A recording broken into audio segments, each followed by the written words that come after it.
Fame, power, and a fat bank account will change almost anyone.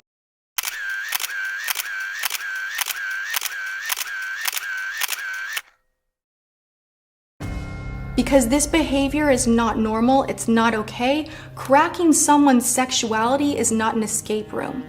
I'm not physically attracted to older guys, which sucks. To the victims, I am so sorry. And I promise that something like this will never, ever happen again. First thing that comes to mind is cell block 8 prison. Michaela said, what's James's most annoying habit? Always thinking he's right no matter what. That's because I am.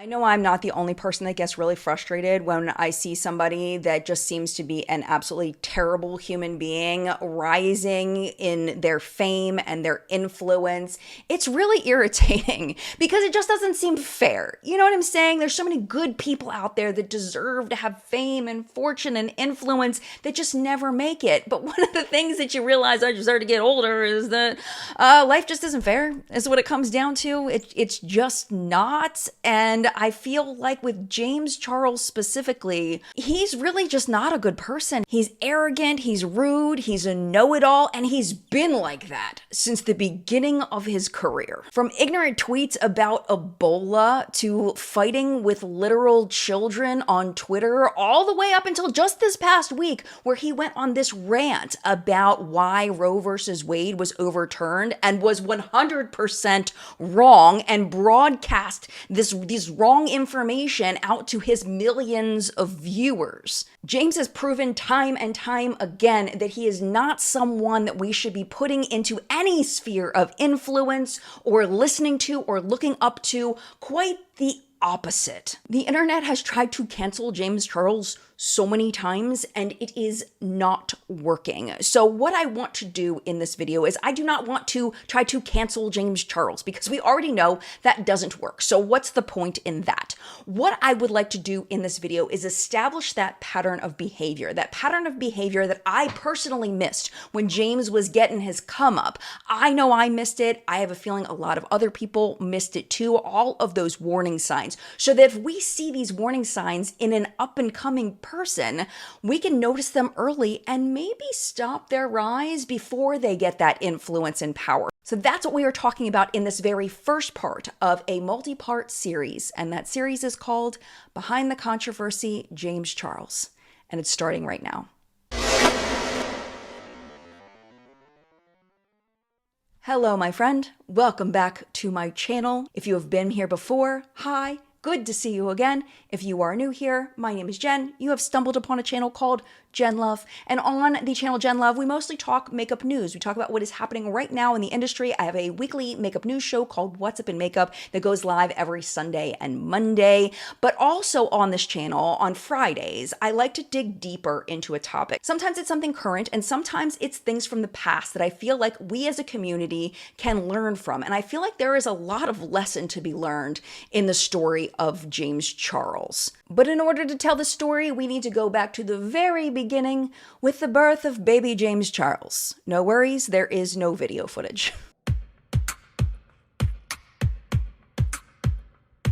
Baby James Charles was born on May 23rd, 1999 in a suburb of Albany, New York called Bethlehem, New York. If you're not familiar with the geography of the United States, a lot of people when they think New York, they automatically think New York City, Manhattan. Not anywhere close to there. The town where James grew up is about 150 miles north of New York City. It's actually only about an hour's drive from the Massachusetts line. And in this town, at 11 years old, James Charles started his very first YouTube channel called Jay's Coding. And the channel looks the way you might expect a 2010 11-year-old to start a YouTube channel. The first video is actually a photograph. It is a picture of an eye with a rainbow in the iris. The second video is kind of a plug for a platform he was participating in. The platform was called Designer Central, so he was trying to get people to join this community. The The original intention of this channel, according to Jay, which is what he called himself at the time, was to upload coding and graphics tutorials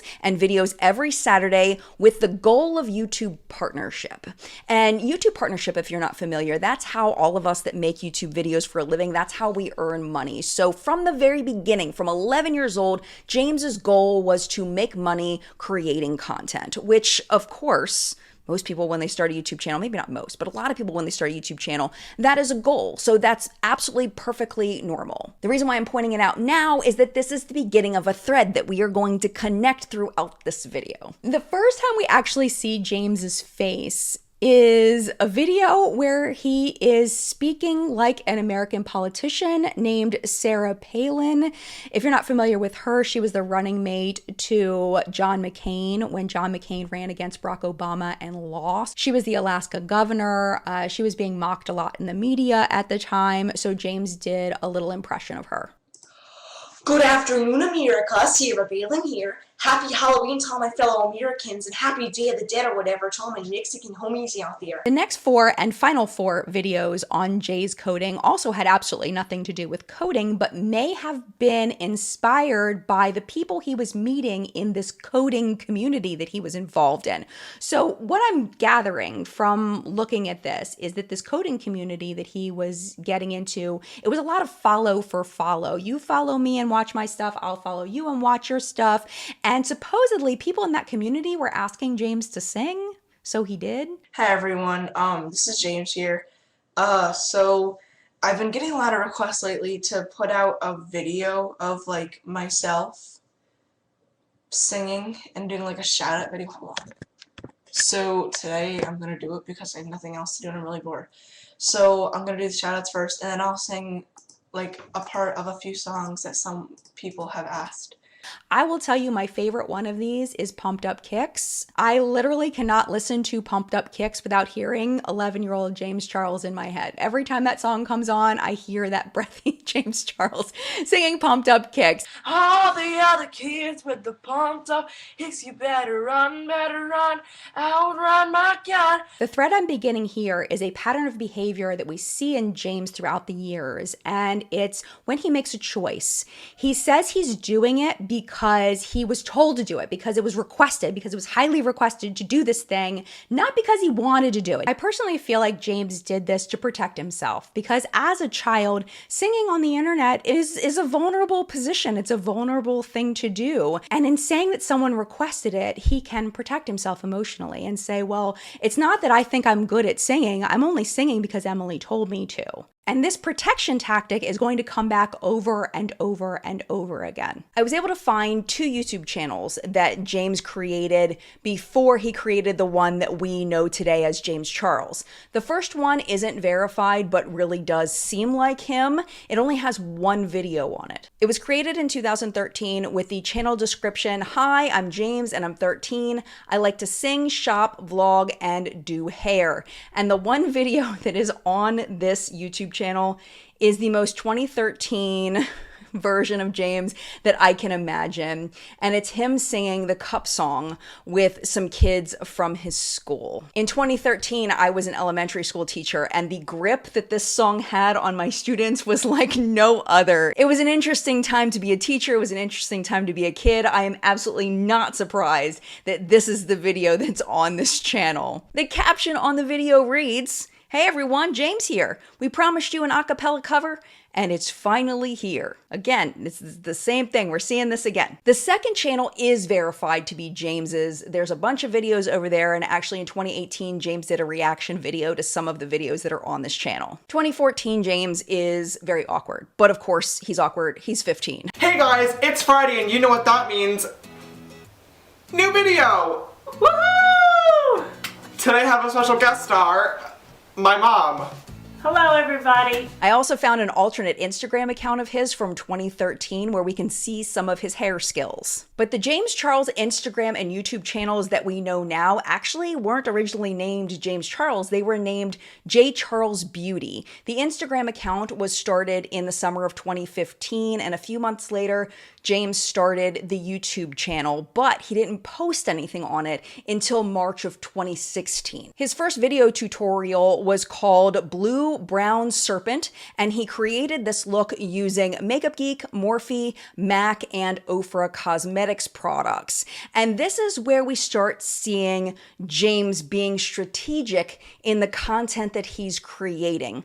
And let me tell you why I think this. And it's because those brands that he used, specifically the Makeup Geek, the Morphe, and the Ofra, those three brands were, of course, very popular at the time, along with MAC, but those three brands were some of the very first brands to offer affiliate codes. And James was able to score his first affiliate code from Ofra Cosmetics just a couple videos later. At this point, James must have already had a significant following over on Instagram, because in his second video, he shows a Benefit Hoola bronzer, and on that bronzer is his name. Benefit was sending these out to influencers back then. I think they still do send custom bronzers with people's names on them, but you had to be pretty popular in order to get one. So I was actually surprised to see this on James's video. I didn't realize he was that popular back then. In the video, he does use quite a few Benefit products, so I'm assuming that he got Benefit's attention through his Instagram page, and they sent him PR, which he then used in the video. And after plugging his Ofra Cosmetics code, he ends the video with, of course, everyone's been requesting as the plug for his next video, because of course he does. I do have a coupon code with Ofra too. If you use the code JCharles at checkout, you'll get 30% off. You're welcome. You guys have all been asking me how I do my fake freckles as well, so stay tuned. On Thursday I'll be uploading a video tutorial on how to do them. It'll be super easy and quick, but hopefully it'll help you guys out. By this point in the timeline, James has turned 17 and he has gotten the golden code. The golden code that is going to be repeated over and over and over again in James's video. It is his Morphe code. Code James for 10% off, which he will continue to drill into pretty much every video until Morphe completely cuts ties with him, but that is in another video. One thing I noticed about these earlier videos and just the tone of them is James is not nearly as confident, which makes sense. He's 17. He definitely seems to know that he's not as strong of a makeup artist as he wishes he was, and I appreciate that. Now, this is where it gets very interesting, because James does his first collaboration with someone named Ben. Hi guys, it's James. Welcome back to my channel. Today I'm going to be doing makeup on Ben J. Pierce! Woo! Hi guys, it's James. Welcome back to my channel. As you can see, I have a very special guest with me, my BFF Ben. We're doing makeup on him today. We created this tutorial. I didn't know who Ben was, so I went down the description and I clicked on the social links and they were all dead. So I went a different route and I Googled Ben's full name, and oh my gosh. Holy crap. So Ben is now Miss Benny, and Ben is currently starring in a Netflix show with Kim Cattrall. I was like, what? That was James's first collab, was with Miss Benny. So of course I went down a Miss Benny rabbit hole and I watched the trailer for Glamorous, and now I realize that that's going to be my next binge watch on Netflix because its show actually looks really, really good. You're literally Madeline Addison. What do? Do I bow? I'll bow. Please don't. Why does the supermodel of the world start a makeup empire? Because nobody thought I could. I know someone who might be hiring. Glamorous by Madeline is one of the industry's most respected beauty brands. I'm Madeline's first assistant. As far as you're concerned, I'm everything and everyone that matters to you during your time here, so pay attention. What I think James knew then, which is a thread that's going to connect through James's story, is all about alignment. He may have saw Benny and was like, hey, this person has talent. This is somebody that I want to attach myself to. It's a local kid who has already found some success and started the collaboration process in order to get some of that rubbed off on him. Miss Benny had already appeared on television at this point, and I think James saw it as an opportunity. But at the time, of course, nobody knew that J. Charles Beauty was about to explode. He was about to gain that fame and that attention that he had been craving. It was about to happen, and it was all about to happen due to a very calculated lie. Let's talk about the ring light photo. On September 5th of 2016, James posted this photo to his Instagram page. The text on the screen reads, "So I took my senior photos and brought my ring light with me so my highlight would be popping. I love being extra." There was a different caption next to this post, but it was deleted about 6 months after the post was put up. So I don't know what the original caption was. The caption that we can see now reads, "I mean, are we really that surprised?" And to say that this post changed his life forever is not exaggerating at all. It literally did. And the vitality of this post, the trajectory of this post, was all due to a very unlikely source. Freaking Zendaya. Yes, that Zendaya. Yes, that Zendaya. She's the one we have to blame for James Charles. I love her, but we have her to blame for James Charles. She's the one that got him what he got. She's the one who made this post go extremely viral. She retweeted this post with the caption, "You win." And that's when James started getting all the media attention, and he was there for all the interviews, which was so smart of him to just be interviewed by anybody that wanted to interview him about this post. For example, an article in Glamour magazine was titled, "This teen retook his senior yearbook photo to make his highlighter pop more, and we're so here for it." The article reads, "Welcome to 2016, to a time where we all now know our good sides, the importance of lighting, and have heroes like 17-year-old James Charles." To celebrate, if you're not already one of his hundreds of thousands of followers, you've probably seen his yearbook photo, which went viral since he posted it earlier this week, racking up over 33,000 retweets and 84,000 likes on Twitter within just one day. According to the article, this was only the second time that James had worn makeup to school. He claimed that the first time he wore makeup to school was easy, and it was easy due to his own self-confidence. He told Glamour magazine, "I got a lot of compliments, which was awesome, and I felt confident, but I always feel confident. I'm comfortable in my own skin, which I feel is important. I don't need makeup to feel beautiful." When he was asked about his parents' reaction to him wearing makeup, he said, quote, "At first it was a rocky road with my parents because they didn't really understand it. There were a lot of fights, but once I was able to explain to them that it was a form of creative expression, and once I actually started to gain success, they began to realize I was taking it seriously and could actually make a career out of it. Now they're my #1 fans." James mentions that the first time he wore makeup to school, he didn't wear it out of the house. His parents didn't feel comfortable with him wearing makeup out of the house. He had to put his makeup on in a homeroom and then walk around with it from there. And this actually made me really sad for James to read this, that he had to hide who he was from his parents because they just weren't accepting of him until they realized he could make money doing it. And then finally they accepted him for it. So as the James Charles origin story goes, maybe that's why he is the way that he is. I've never met his parents. I've never been in his home. I don't know that for sure. I'm just saying there may be a connection there. The Glamour article continued, and I thought this was really interesting. It said in his 2016 short list of people he wanted to collaborate with, he listed Jaclyn Hill, Nikki Tutorials, and Tati Westbrook, which of course we will get into in another part of this video. We're not going to get as far as Tati in this video. We're focusing on James's origin story right now, but we will get to Tati eventually. A little over a month later, James gets the break of his life when he's contacted by CoverGirl in that he is now going to be the first face of CoverGirl that is male. He is going to be the first cover boy. An article in the New York Times at the time said that James had over 650,000 followers on Instagram at this point and 90,000 subscribers on YouTube. He got his spot on The Ellen Show, which at the time was very popular. Yes, you could have lots of different people. Anybody that went viral on social media pretty much got a spot on Ellen, but James was one of those people. Our first guest is an incredibly talented makeup artist. His photos on Instagram caught the attention of the biggest makeup company in the world. Now he's made history by becoming the first ever male cover girl. From Bethlehem, New York, please welcome 17-year-old James Charles. And I redid my makeup and I brought my ring light with me, which is like the light that I use for makeup photography. Yeah. And we retook them and they turned out really, really good. Yeah. So I posted them on Instagram and they went viral literally overnight. So I guess CoverGirl then saw that, and here we are. That's amazing, though. So how did he get this gig with CoverGirl? I've always wondered that because at the time there were plenty of boys in beauty that had already broken in and were wearing makeup and creating content and had bigger platforms than James. Why did they pick James? And for the longest time, I thought it was Ellen. I genuinely did, because Ellen was a CoverGirl back in 2008. Oh, but no, I have a new theory now.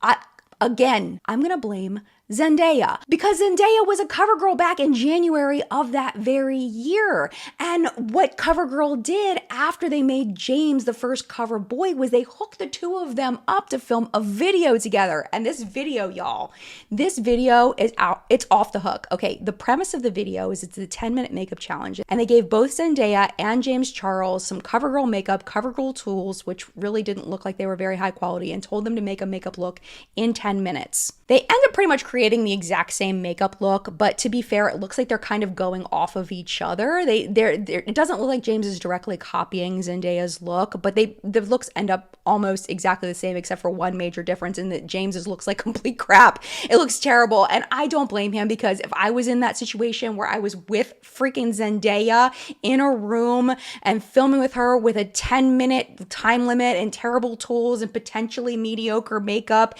and I'm in this situation, my makeup would have looked like trash too. 100% would look like trash. But Zendaya's makeup looks so good. She really crushed it. She really did a really good job considering she doesn't do makeup for a living. I thought she did amazing. Anyway, this was James's first full video that he did with a celebrity. He also had a little cameo with Katy Perry when he was filming for CoverGirl, but this was the first sit-down video he did with a celebrity. And I'm sure he was just so excited and so happy, because remember, he understands at this point, when you are associated with a celebrity, it gives you clout. It makes you look cool. And this was the ultimate move in being cool. But there is a huge twist in the story. A huge twist. And it has to do with the original ring light photo that got the tweet from Zendaya, that got him to be the cover boy. The whole chain reaction is that the ring light photo was photoshopped. It wasn't real. It wasn't real. I mean, there is an argument to be said that we don't have literal proof that it was fake, but come on, look at this.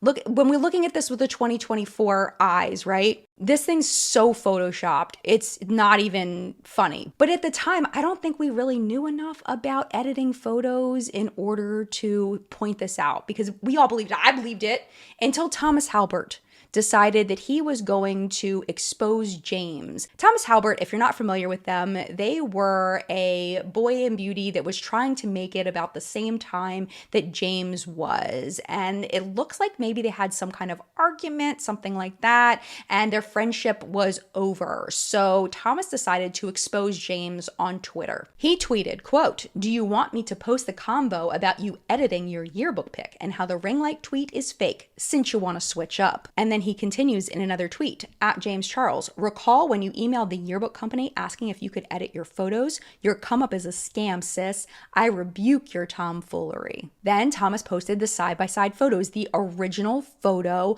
from the ring light situation that was unedited next to the edited one. It looks very edited. I don't know how I didn't see this back then. I don't know how the media didn't see it back then, because it really looks very edited. Thomas then posted an alleged text message conversation between him and James, where Thomas says, "The fact that you scammed social media into thinking you retook your senior photos," to which James allegedly replied, "If you expose me, I'll kill you, but I know." Thomas later apologized for exposing James. He said he was drunk at the time, and he admitted that his actions were, quote, "nasty, and I did them out of adrenaline and anger." James tweeted, possibly in response to what Thomas had done, "Trust no one." It is important to note here that Thomas is not the most credible person out there on the internet. He had his own scandals, specifically with Jeffree Star, but we're not going to get into all of that. Just know that Thomas definitely does not have a squeaky clean reputation. He was known for being impulsive and for social climbing and all of that. But I don't think we can deny what we're seeing with these two photos, that I personally believe that Thomas absolutely was telling the truth with this. The other thing I want to point out about this time period is that James fell into the beauty space at the perfect time. He didn't have to trailblaze anything. That had already been done. There were tons of boys in beauty at that point. Manny MUA, Jeffree Star, Bretman Rock, Patrick Star, who is different than Jeffree Star. Patrick Star is not just on SpongeBob. He was an actual beauty guru and he owns One Size Beauty. So Patrick Star, there were so many boys in beauty at that point that James kind of fell in the middle of it. 2017 was in the middle of the beauty guru boom between 2015 and 2019. It was the perfect time to just fall into it. All James had to do was position himself perfectly in this newly established community of beauty boys in order to use them to get to the top. Unfortunately for James, though, even after the CoverGirl thing and after his appearance on Ellen, he really wasn't famous yet. He wasn't super well known. He had a meetup that became famous for only having 50 people there, and also for him randomly just sitting on the sidewalk and singing. Apparently, it was requested that he sang. Bring me a little water now, stone cold. But rumor has it, he just sat down and started singing. The reason why I point this out is to contrast how famous he was just 1 year later. What you need to know now is that James's come up, this growth, was 100% not on his own, of his own efforts. He social climbed his way there. So I want to show you the steps that he figuratively stepped on the way to the top. Remember, at this point, James is still in his senior year of high school, but he must have been traveling pretty often to Los Angeles because Los Angeles is the place where you can meet friends that are also in the industry that you can social climb off of. The CoverGirl deal gave him all the clout that he needed, and I would imagine that at this point is when James got some kind of manager, because I can't imagine him getting these deals just all on his own by himself. He started with YouTubers like Joey Graceffa, who this was like a golden collaboration to collaborate with Joey Graceffa in 2016, because he was just coming off the first season of the YouTube Red series Escape the Night that was extremely popular. So Joey showing up on James's channel, clout, absolute clout. But in these collaborations at this time, it wasn't just Joey being on James's channel, it was also James being on Joey's channel.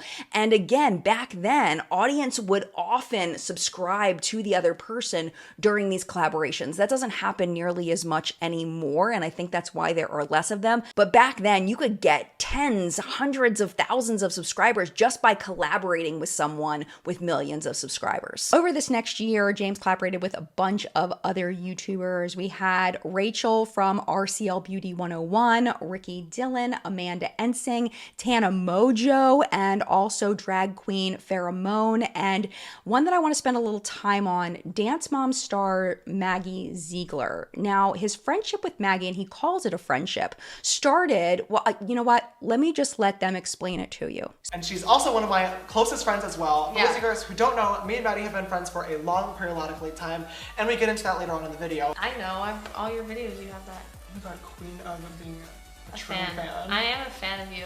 What a lot of people don't know is that me and Maddie have been friends for like a year. Probably like a year now, almost. I think. Like, so basically, before you had like, you already had a following, but it was before you like were huge. Right. And I like saw him on Instagram, and then you like DM'd me that because you saw that I followed you. So I went on my, like, I woke up one morning on Instagram and I had like 50 comments being like, oh my god, Maddie followed you. And I was like, Maddie who? And then I like looked and I was like, oh my god, like, this Maddie. And because I had been watching Dance Moms, like I was like a loyal Dance Moms like fangirl for years and years. So I like freaked out, and then I slid into your DMs and we started talking. Yeah, and I was like so excited because I was like a huge fan of like your work and everything you did. God, thank you, sister. Yeah, it was so funny. Like we haven't This is our first time properly hanging out. And you can use code James for 10% 10% off. So Maddie in this video is 14. James slid into her DMs when she was only 13 years old. Keep in mind that James is still a few months from turning 18, but still, to start kind of trying to feed off of a child star when they're only 13 is weird business. And it also starts that pattern of James not seeing anything wrong with communicating in a friendly way with children. At this point, James is growing his social channels through collaborations with Maddie and other YouTubers and other content that he's creating, but he's about to get a very big reality check. We need to talk about the Ebola tweet. It's a mess. 2017, beauty brands were still pretty new at working with influencers, and CoverGirl was about to learn that hiring a 17-year-old non-media trained boy to be their spokesperson was probably not the best idea. On February 16th of 2017, James casually tweeted out, "I can't believe we're going to Africa today. OMG, what if we get Ebola? James, we're fine. We could have gotten it at Chipotle last year."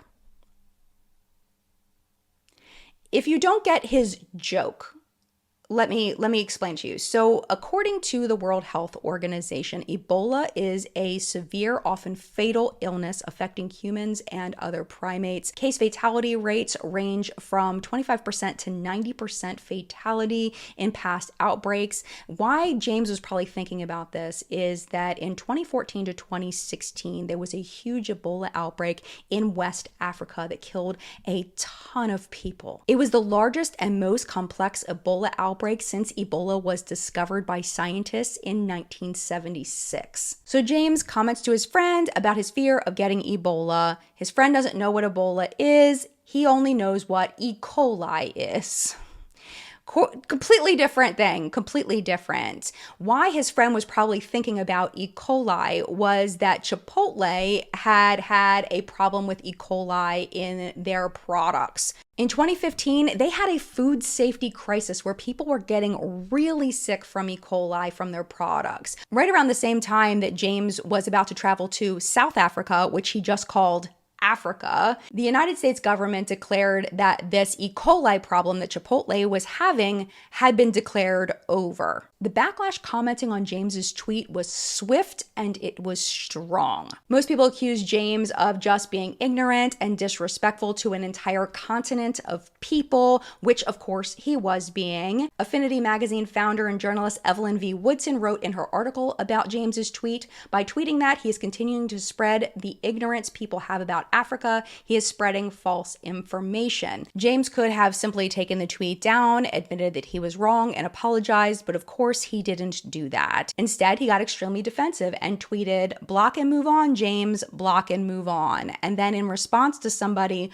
who had said, "Sorry that people didn't find it funny that the only thing people associate with Africa is a deadly disease," he said back, "Do not put words in my mouth. Holy fuck, I cannot wait to not have cell service for 10 days so I don't have to deal with Twitter." James then later said that he at that point deleted his tweet and also deleted his clapbacks because he just didn't want to deal with it. He just wanted it all to go away. And then he boards his plane to go to South Africa. When he gets off of the plane, James realizes for one reason or another that he needs to apologize. I don't know what happened to make him realize that he needed to do more than just delete the tweets, that he needed to issue a formal apology. Maybe CoverGirl reached out to him and said what he needed to do, or maybe his agent did. I don't know. But what we do know is that he did formally apologize at this point. James said on Twitter, "I'm extremely sorry. Regardless of my intentions, words have consequences. I take full responsibility and will learn and do better." The calls for James to be more specific came pretty quickly, and there were many of them. For example, one response tweet reads, "It's not enough to apologize. You have to truly understand the implications implications of your words and actions.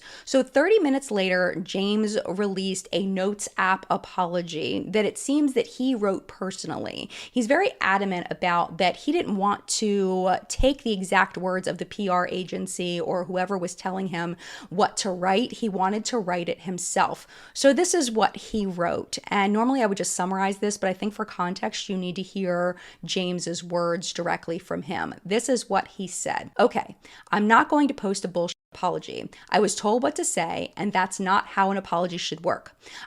Because he thinks he knows more than the PR people that are telling him. It's the arrogance there. I am extremely sorry for my tweet, and I feel like for saying it. I'm traveling to Africa today with a few friends for a school trip. Ironically enough, it's an educational trip because we all know very little about the country but are eager to learn.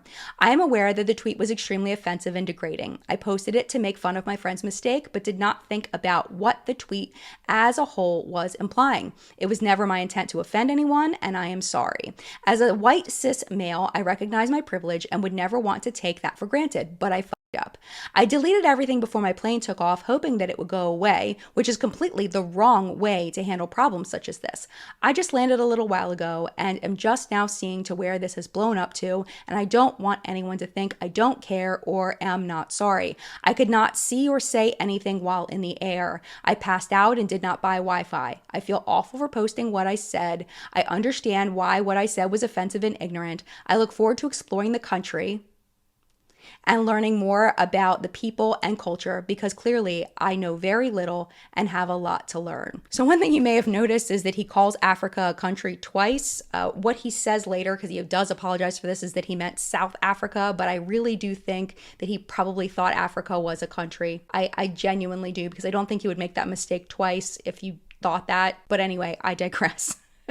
In an interview with Affinity, which I had mentioned earlier, James said, "My friend confused E. coli and Ebola for each other. I thought the mistake was funny, so I tweeted the conversation, but I posted without realizing what the tweet as a whole was implying." Now, CoverGirl, of course, had to do some kind of response to this because he's their spokesperson. And they said in a statement to The Cut, James Charles' tweet does not represent CoverGirl's perspective. We agree his statements were inappropriate, but appreciate that he has issued an apology. We are an inclusive brand and respect all people and cultures. So as these red flags are coming in, showing us who James Charles is, I think we got our biggest red flag of all, somebody right in front of us telling us, I know this person, this is not a good person, and I know them, and we completely ignored them. And it was James's little brother, Ian. Before we get to Ian, there's one more thing in the timeline that I want to discuss, and that's Flashback Mary. So if you've never seen Flashback Mary before, after the Ebola tweet, James was posing for a photo and he had powder on that created some flashbacks, so it made him look ghostly pale.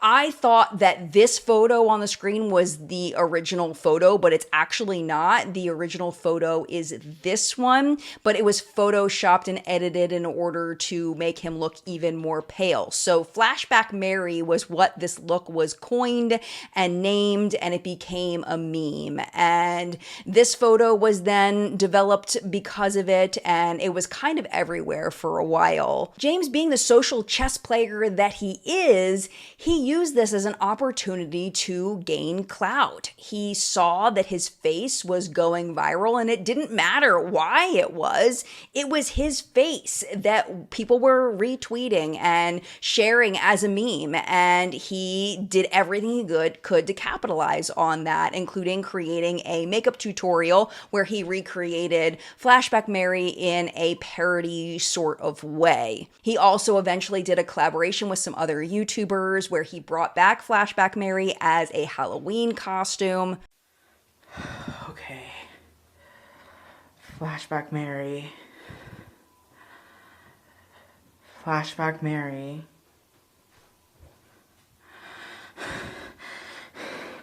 Flashback Mary. Hi, sisters! He learned that using a situation that could have been seen as embarrassing as a way to actually grow on social media was to his benefit, and he does do that again later. But before I tell that story, let's talk about Ian. So Ian is James's little brother, and the first video that he films with Ian is when Ian is 15 years old. We've seen a bunch of minor red flags up to this point, but I feel like this first video with Ian is a major red flag of who James is. And I know I didn't see it. I didn't see the signs until now, looking back at it in hindsight. Because the thing is Ian says in this video specifically that he did not want to make this video, but he was manipulated into making it. I actually flew Ian and my mom out here on one condition, and that is if, what? I filmed videos with you. Yes. I love being a marketing genius. So for today's video, I grabbed Sister Ian and Brother Ian? No, sister. For today's video, like I said, I grabbed Sister Ian. We're gonna switch into vlog mode temporarily. I'm on my iPhone because Sister Ian needs Brother. Sister. Okay. He actually may be a sister of himself, a James Charles video watcher, and I think he's lying, but let's go ahead and get started. Michaela said, what's James's most annoying habit? Always thinking he's right, no matter what. That's because I am. What brush are you using? Morphe M501. Yeah, sister. Brother. Sister. Maddie asked, did you two get along when you were little? No. No. What about now? Kind of. Well, what is your best memory of each other? Oh boy. What's the last thing that you thought about filming this video? What was it like when James moved to LA, and be honest, do you ever miss him? No, because I get his room, so. You don't miss me at all? I mean, sometimes. Oh my god, I had it. Yeah, and it's like literally perfectly on there. Finessed. What? A true sister, yes. Yeah. Overall, I think I'll give Sister Ian a Brother C. Ian. Sister Ian is gonna get a C on today's look. Alright guys, so if you enjoyed this video with Sister Ian, Brother Ian. I know you can do this. If we get this video to 50,000 thumbs up, I'm gonna do a video doing Ian's makeup. No, you're not. Yes, I am. No. Yes, I am. No. 50,000 thumbs up. Go do it. In the last video, I did make you guys a promise, and I said if we got 50,000 likes, I would sit little Ian down once again, and we would do another video where I did his makeup. I think it is time for Ian to get a full glam makeover because Lord knows my look was not too full glam or a quality makeover, so we're gonna give it on Ian today. How do you feel about this? I'm not very excited. So the next step for Ian's face is obviously gonna be the Lippity Doodahs, and for our first video together, he did me real dirty and put me in a plum lipstick with green eyeliner. Barney was shaking. Trembling. Dead, actually. So for my look on Ian, I'm gonna be a whole lot nicer because I'm an amazing brother. I'm gonna give him a nice nude lip so he doesn't look ugly. And I'm gonna give him the Ofra liquid lipstick in the shade Sao Paulo, and you can use code James for 30% off all Ofra products. How do you feel? Different. I feel uncomfortable and it hurts. My eyelash is burning, but at the end of the day, it's just makeup and it wipes off, so it's not that big of a deal, I guess. T. In the video, Ian is clearly extremely uncomfortable with being called Sister Ian. And you know, James Charles, he has this whole thing where he says, hi, sisters, and he calls everybody sisters. But Ian is visibly uncomfortable with this. James just doubles down. And, you know, brothers, they tease each other and all of that. And James is still very young. But what I'm establishing here again is that pattern of behavior of him not listening to somebody who is visibly uncomfortable and somebody that he is supposed to care about. Because this wasn't just some little thing that he just shared among friends. This video that he filmed with Ian, this very first video, ended up having a cumulative 9 million views. And in future videos that James films with Ian, he insists on calling Ian Sister Ian. And every single time, Ian looks uncomfortable, visibly uncomfortable, and corrects James and says, brother. And James just dismisses him. Hi sisters, James Charles here, and welcome back to my YouTube channel. Today, as you can see, I'm joined with my favorite person in the entire world, Sister Ian! Brother Ian. We're not playing this game again, sweetie. What better person to try to follow a beauty guru's makeup tutorial than Sister Ian, who has no makeup knowledge. We're gonna roll with this. I love this version of Sister Ian. Ian, all jokes aside, I do want to say actually thank you for doing this video today. I know you hate this and do not want to do it, but it does mean a lot to me that throughout filming these videos, you have actually like been paying attention and have kept up this makeup knowledge, and you're willing to do this. So that means a lot. Thanks, broski. I'm really, really proud of you because you look honestly really, really good. You guys better give this video a big thumbs up because I'll never do this again in my life. Of course, no one is physically forcing Ian to film these videos, so we don't know why he chose to do it. One of the possible reasons why Ian might be choosing to do this is it's possible, I have no evidence of this, but it's possible that James is sharing some of the ad revenue with Ian, and that could have been extremely lucrative for Ian because these videos were getting so many views. For example, the video called Little Brother Tries to Follow My Makeup Tutorial has 29 million views, 29 million views. And if you're not familiar with how YouTube AdSense works, it pays very well, especially compared to Instagram and TikTok now. TikTok wasn't around back then, but just know that it pays very well compared to those other social platforms. Of course, I don't know how this particular video was monetized, but what I do know is that beauty videos tend to be monetized higher than other niches like gaming or vlogging. So the rate was probably relatively high. I did a few calculations behind the scenes that I won't bore you with, but my estimation for 29 million views, and again, this is an estimate, but it is a very conservative estimate.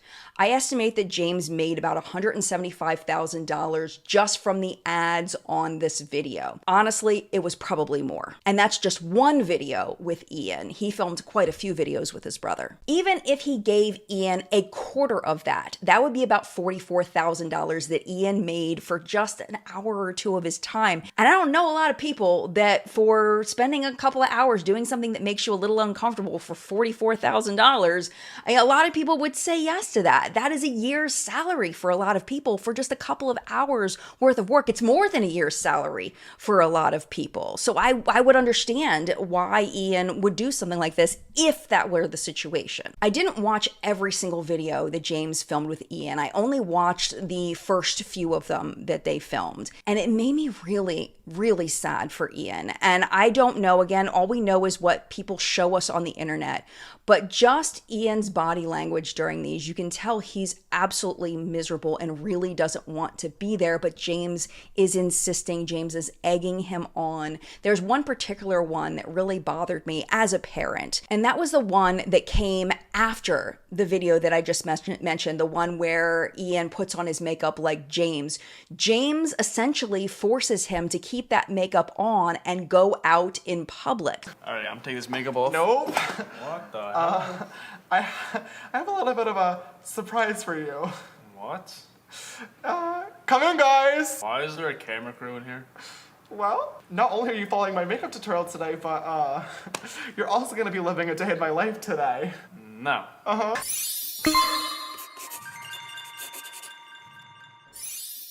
I'm not wearing makeup all day. Yes, you are, Ian. No. Yes. I'm not wearing makeup all day. I'll pay you.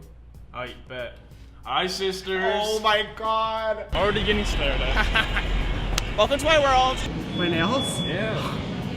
It's funny you should ask that because you're gonna find out real soon. Nope. Nope. Uh-huh. Nope, not wearing nails. Uh-huh. Nope. And you're gonna be getting a full set of acrylics today. Wonderful. Can't believe you're not screaming and complaining about this. What else am I gonna do? T. Are you excited? No. Sister, nail count is down to 8. Okay, how do you feel after that photo shoot? It was very interesting. Do you feel beautiful and glam? No. Oh. Oh! Sister, nail count's down to 7. No! For your first time modeling, I feel like you honestly did a pretty good job. We definitely have to work on your poses a lot more. I'm over this. Can we be done now? No, this day has barely even begun. You're not even close to being done. Yeah, during that my last nail came off, so we're finally down to 0. Oh my god. I take this makeup off. It's been on for like 10 hours now. This is getting ridiculous. I would love to say yes, but I do maybe have one last surprise for you at myself. James, I'm not doing anything else, dude. Just one last thing. No. Just one little thing. Who the heck is that? In the beauty world, sometimes we have to go to a lot of different events. So tonight, we're going to a Morphe party. Come on out, sister. Oh my god. So then he is forced to spend more time in a situation that makes him extremely uncomfortable. And I don't think this is acting. It could be acting, but I don't think that it is. I really do believe that James just saw a way to use his brother in order to gain success, even if it meant making his brother really uncomfortable in front of millions of people. Like I mentioned, I didn't watch all of the videos that James and Ian filmed together, but we do know that Ian wanted to stop making them. And how we know that is that in 2020, James did a video where he ranks his controversies over the years, and he talks about filming with his brother, which I didn't really see as a controversy. Maybe it was, I don't know.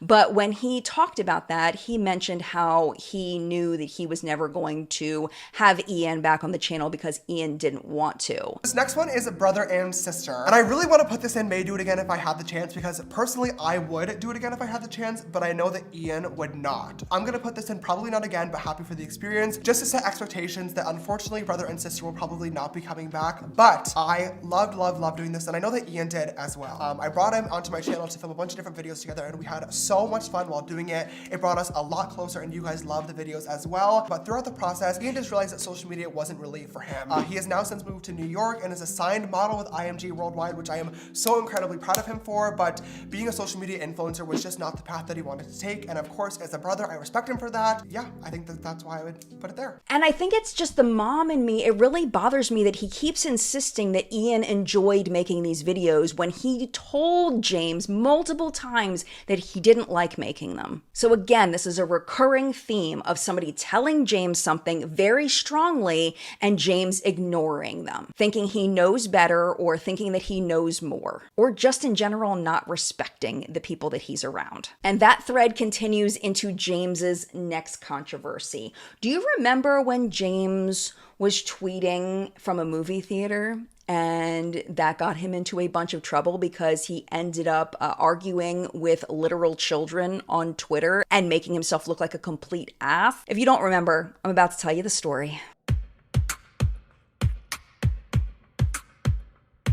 Like other big beauty gurus at the time, James, of course, was social climbing and collaborating with all of these different YouTubers. So having a public spat with celebrities where he was loud and wrong was bad for business. But that is exactly what happened when James decided he was going to go to the movie theater to see the brand new movie called It. It was a movie version of a book written by Stephen King. It had previously been made into a TV miniseries, but now the official movie was coming out and James decided to go see it.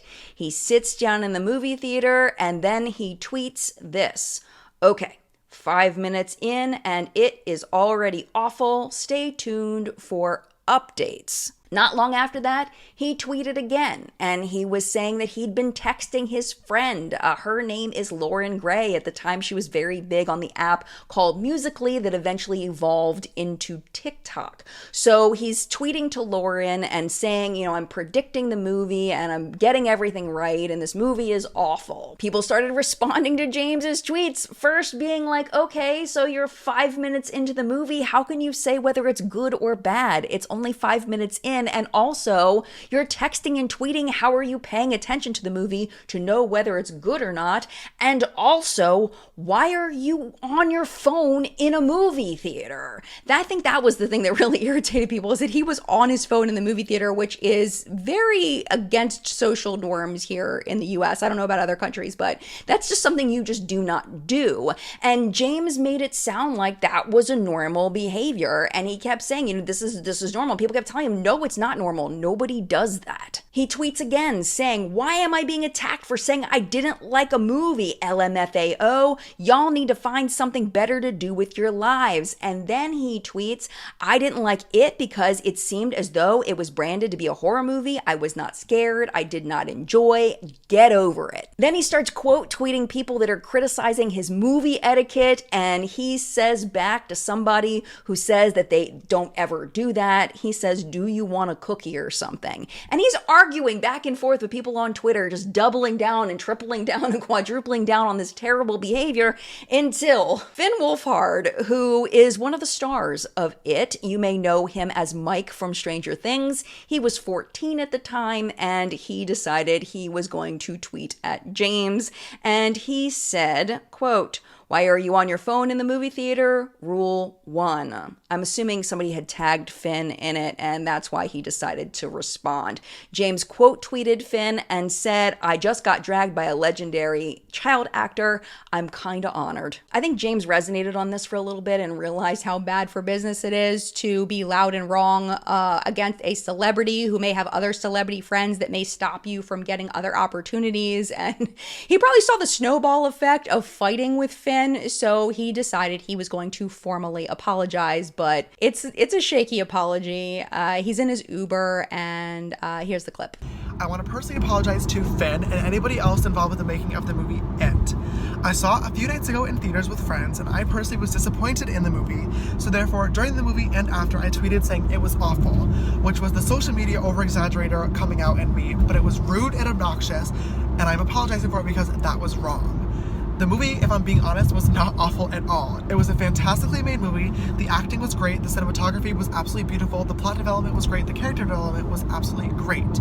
I personally was disappointed in the movie because I had not seen the original or read the novel, and based on the trailers and the previews, I was expecting it to be a very, very scary movie. It looked like there was going to be a lot of jump scares and a lot of really, really scary scenes, and those are the type of movies that I love and love going to see, so I had high expectations for it. And when it was more focused on plot development and character development, and there's nothing wrong with that though, it was not what I was looking for or was looking forward to, so therefore I was personally disappointed, which is why I voiced my opinion, because that is my job as a social media influencer, to talk about those things. The thing about an opinion is that we're all able to have one, and it shouldn't be this big of a deal. Now, being someone who is in the spotlight sometimes, I really do understand what it feels like to work really, really hard on something and then put it out for the world to see, and having people be disappointed in it really, really sucks. Like, it really sucks. So therefore, that's why I'm apologizing for saying it was awful, because I know what it feels like, and I shouldn't have said that because it hurts. It really does hurt. On the other hand, however, when a big movie like that is going to be released to the public eye and millions of people are going to watch it, people are going to have opinions on it, and that's just how the world works. We all have our opinions. I personally did not like the movie. Millions of people did. It is currently #1 in the box office for a reason. These kids are all rolling in the dough right now. Stephen King is rolling in the dough because it was an amazing, amazing movie. There are many more important things to worry about in the world right now rather than James Charles' opinion on the movie It. So let's just move on. Like I said, I'm sorry for saying it was awful and being rude. I'm not sorry for having an opinion. Like I said, it's just him doubling down on everything. I mean, yeah, he apologizes, but doesn't seem really sorry. And we find out, for real, he's absolutely not sorry. The thing that gets me about this apology is he's talking about being an influencer and how it's his job to tell the truth and review movies. Like, since when?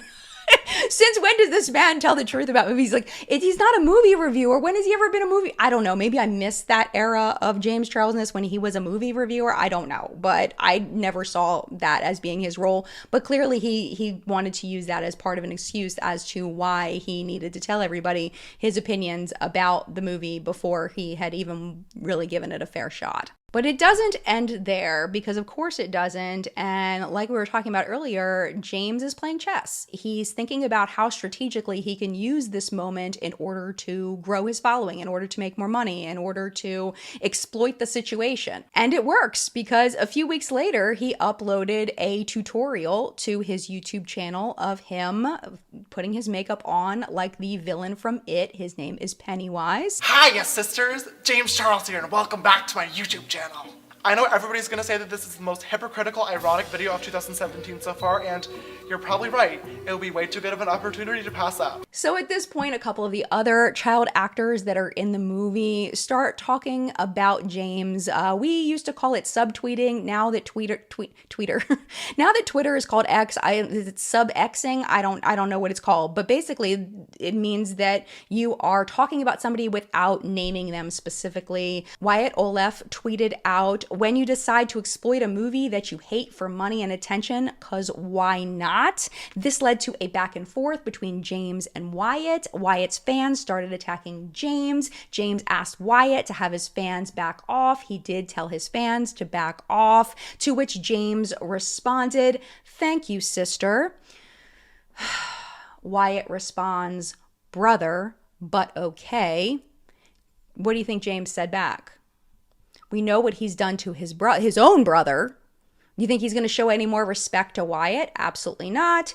He writes back, "We're all sisters down here," which of course is a reference to part of the movie It, but using sisters. And the point is again, James is just not listening to people being uncomfortable, to boys specifically being uncomfortable with being called sister. He's just not listening, and he doesn't care. Then a third actor jumps in. His name is Nicholas Hamilton, and he chimes in defense of Wyatt after James was calling him sister. Wyatt asked him not to do that, and Nicholas responds, but stop though.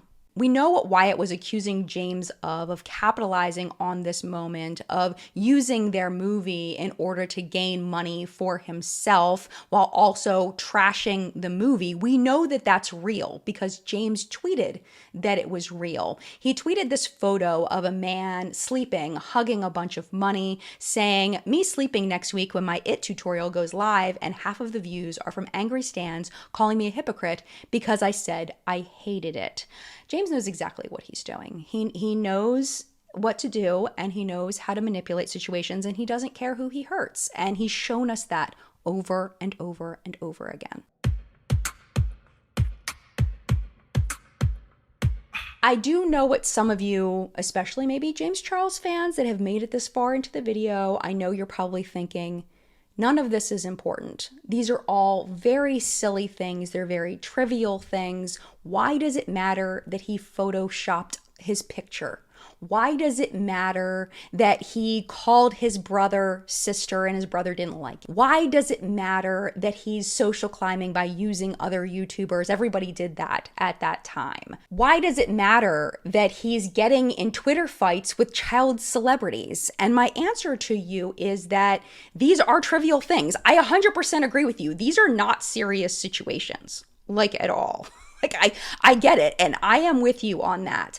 But what I want to do with this video is establish this pattern of behavior because it is going to get very serious and people are going to get hurt. It just starts off this way, but it slowly gets more and more serious, and that's why these situations are important.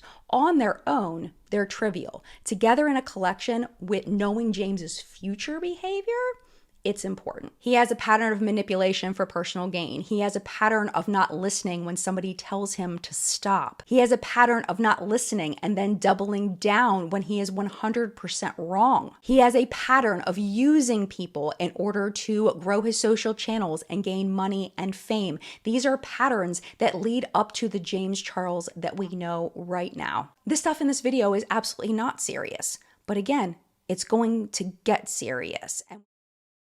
Because his ego is so big that he will think that everything is about him.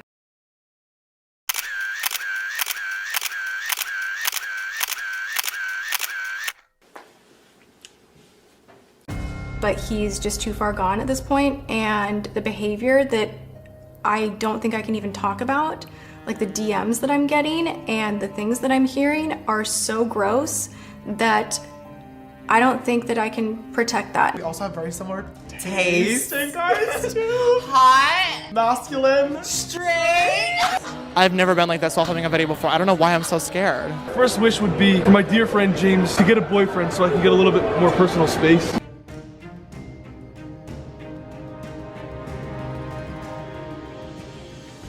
Before researching for this video series, I knew James Charles had been in some scandals. I think we all know. James Charles has been in some scandals, but I did not know exactly how many. It's a lot. It's a whole lot. Major online publications like BuzzFeed and Vulture and Business Insider and The Cut, they all have dedicated articles to the timeline of James Charles controversies. But what is so fascinating about all of these articles is that they all highlight different controversies. Of course, they all have like the main ones, but then they bring in ones that other ones don't have because there's literally been so many of them. But one common thing that you see in all of these articles about James Charles is the same thing that we talked about in part 1 of this series. It's those patterns of behavior that keep appearing. When James Charles gets in trouble, it's for the same reasons over and over again. We're gonna fast forward a little bit just to early 2018 and talk about the progression of these scandals and how they're getting slowly worse because his behavior is just not getting checked appropriately. Some of these scandals you might remember very well. Some of them you may have never even heard of. I'm gonna spend a different amount of time on different ones, but I think that no matter what, whether you've heard of it or not, each one of these scandals is going to make you feel some kind of emotion. And it's going to continue to shape the story of who James Charles is as a person.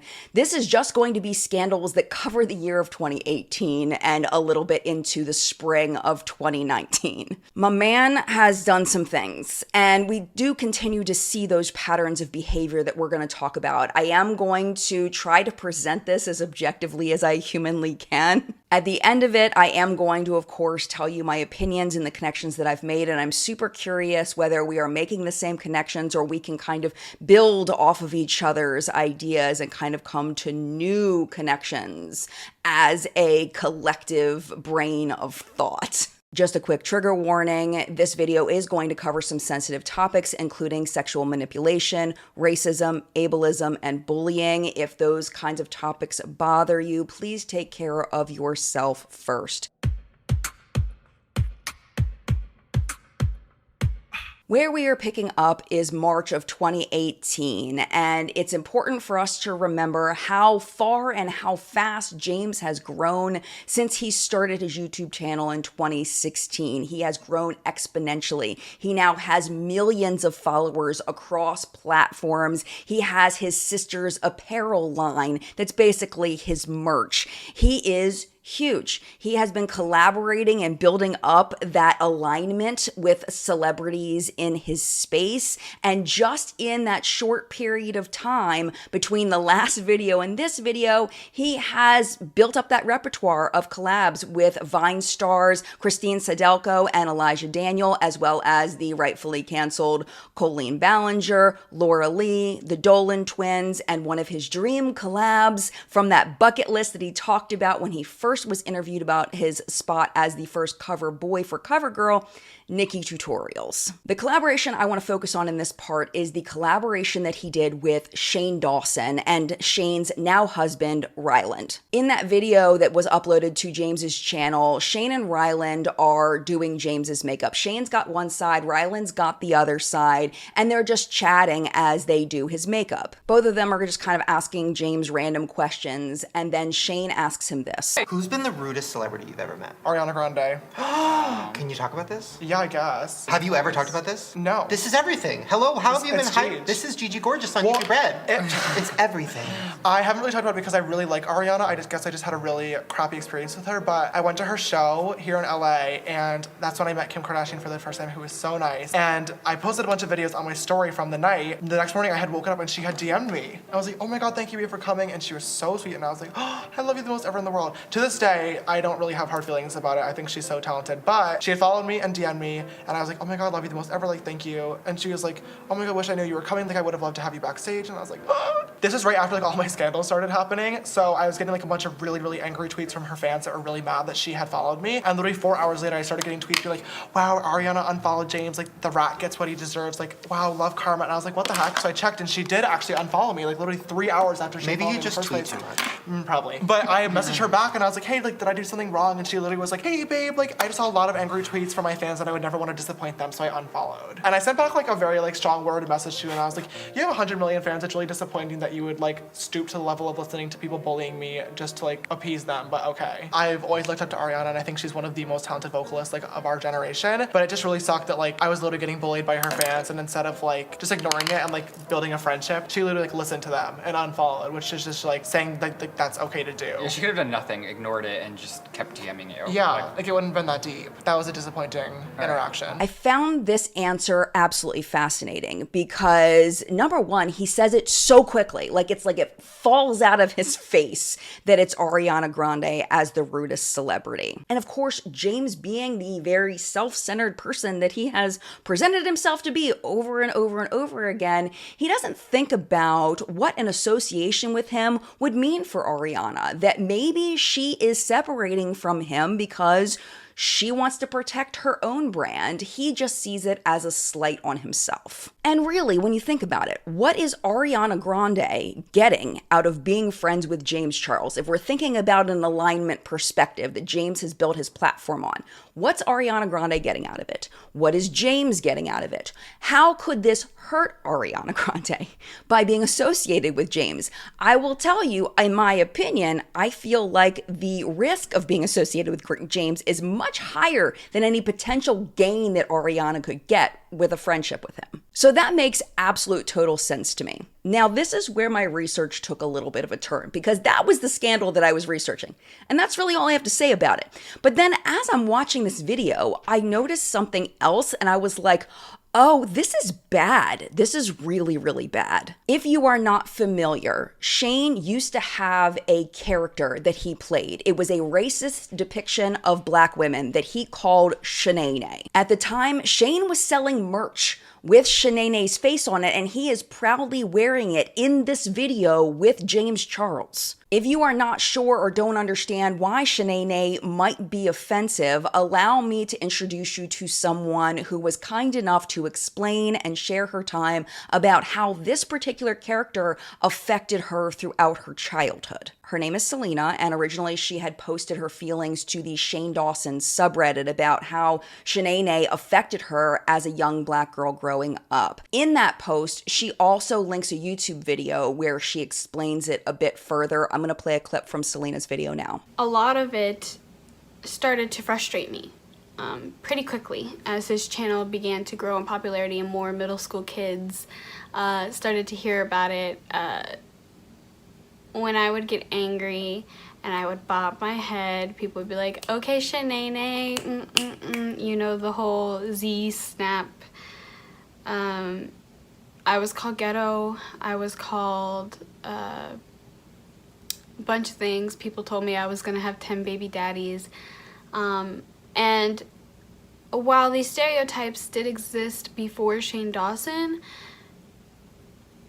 no one had ever really said that to me until Shanae and his collaboration with Fred, where Shanae kills Fred and all that stuff. Nobody really said that to me until he blew up. It just felt like no matter what I did, whether it was dive into musical theater or doing my writing or doing whatever, none of that mattered, because if I spoke up and said, hey, I don't like that, or I was angry, or I didn't like something, I was ghetto and aggressive like Shanae. If I had 2 celebrity crushes, or I liked 2 guys at once, people would be like, yeah, you're gonna have 10 kids like Shanae, you're gonna, you know, and it's like, wow, like all these other girls can behave and do things in a certain way, and I can't. I can't because I have to be responsible. I can't because I have to prove these stereotypes don't apply to me. Needless to say, when Shanae's virality started to die down, it was so much better in my life. But just because the character herself kind of disappeared, I guess, I stopped following Shane's content, my friends stopped following Shane's content, it doesn't mean that the legacy and the stigma that the character personified and exalted did. Selena's video is going to be linked down below in case you'd like to watch the whole thing, but what really got me about this was when Shane tells James that his look, his side of his look, is inspired by Shanae, the racist character, the racist depiction of Black women. James sees absolutely no problem with this. Okay, what do you think the inspiration is for my side? Shanae! Yes! I love that! So you have the orange and the yellow of her hair with the blue of her bandana, the red of her her lip, the little bruising, because she's always getting punched in the face, but she punches back because she's a fighter. I love that. And a strong brow. I know. obviously. I was waiting for the second brow. I didn't want to get you into a controversy. Thank you for that You're charity welcome. work. I know. Jane even says that the reason why he didn't paint the double eyebrow on James was because he didn't want to get James involved in another scandal, and then they just kind of laugh it off. So clearly, both of them knew that something was wrong with Shanae, that something was offensive about her, but neither of them in that moment seemed to care at all. As a side note, James did eventually say that he regretted what he said about Ariana Grande. He had put up an Instagram post where someone had asked a question, what did Ariana Grande do for you to say she's the rudest celebrity you ever met? And James responded, literally nothing. The fact that I said that is one of my biggest regrets of my career, and it still follows me 4 years later, which sucks. I plan on talking about it more in depth when I film my review of REM, which is Ariana Grande's makeup line. All I can hope is that people will listen with an open mind. Did he ever apologize about thinking that half of his face that was inspired by a racist character was okay? No, but I don't think anybody ever confronted him on it either.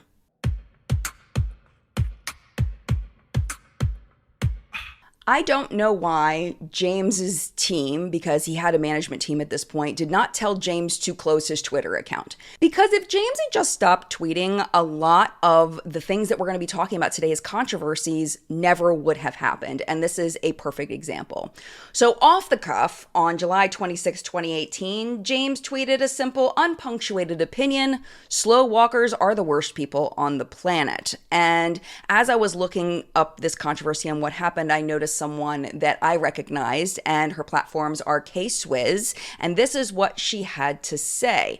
Some of us aren't choosing to walk slow. I'm not being mean, I'm just being real. I have damaged vertebrae from having cancer in my T4-5, and sometimes walking fast for long periods of time makes my back hurt. I try to get out of folks' way, but I can't, sister sprint. While this was the consensus of literally thousands of people telling James how ableist and insensitive this was, James, of course, doubled down. A critic of his opinion said, some of us have chronic pain and other disabilities and have no other choice but to walk slow. If I walk fast, I'll collapse, and then you'll have to walk around a sobbing mess.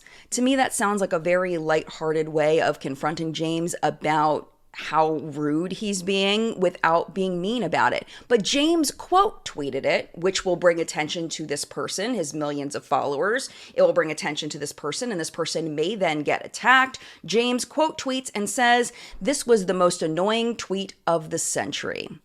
So yeah, he said what he meant, and he meant what he said.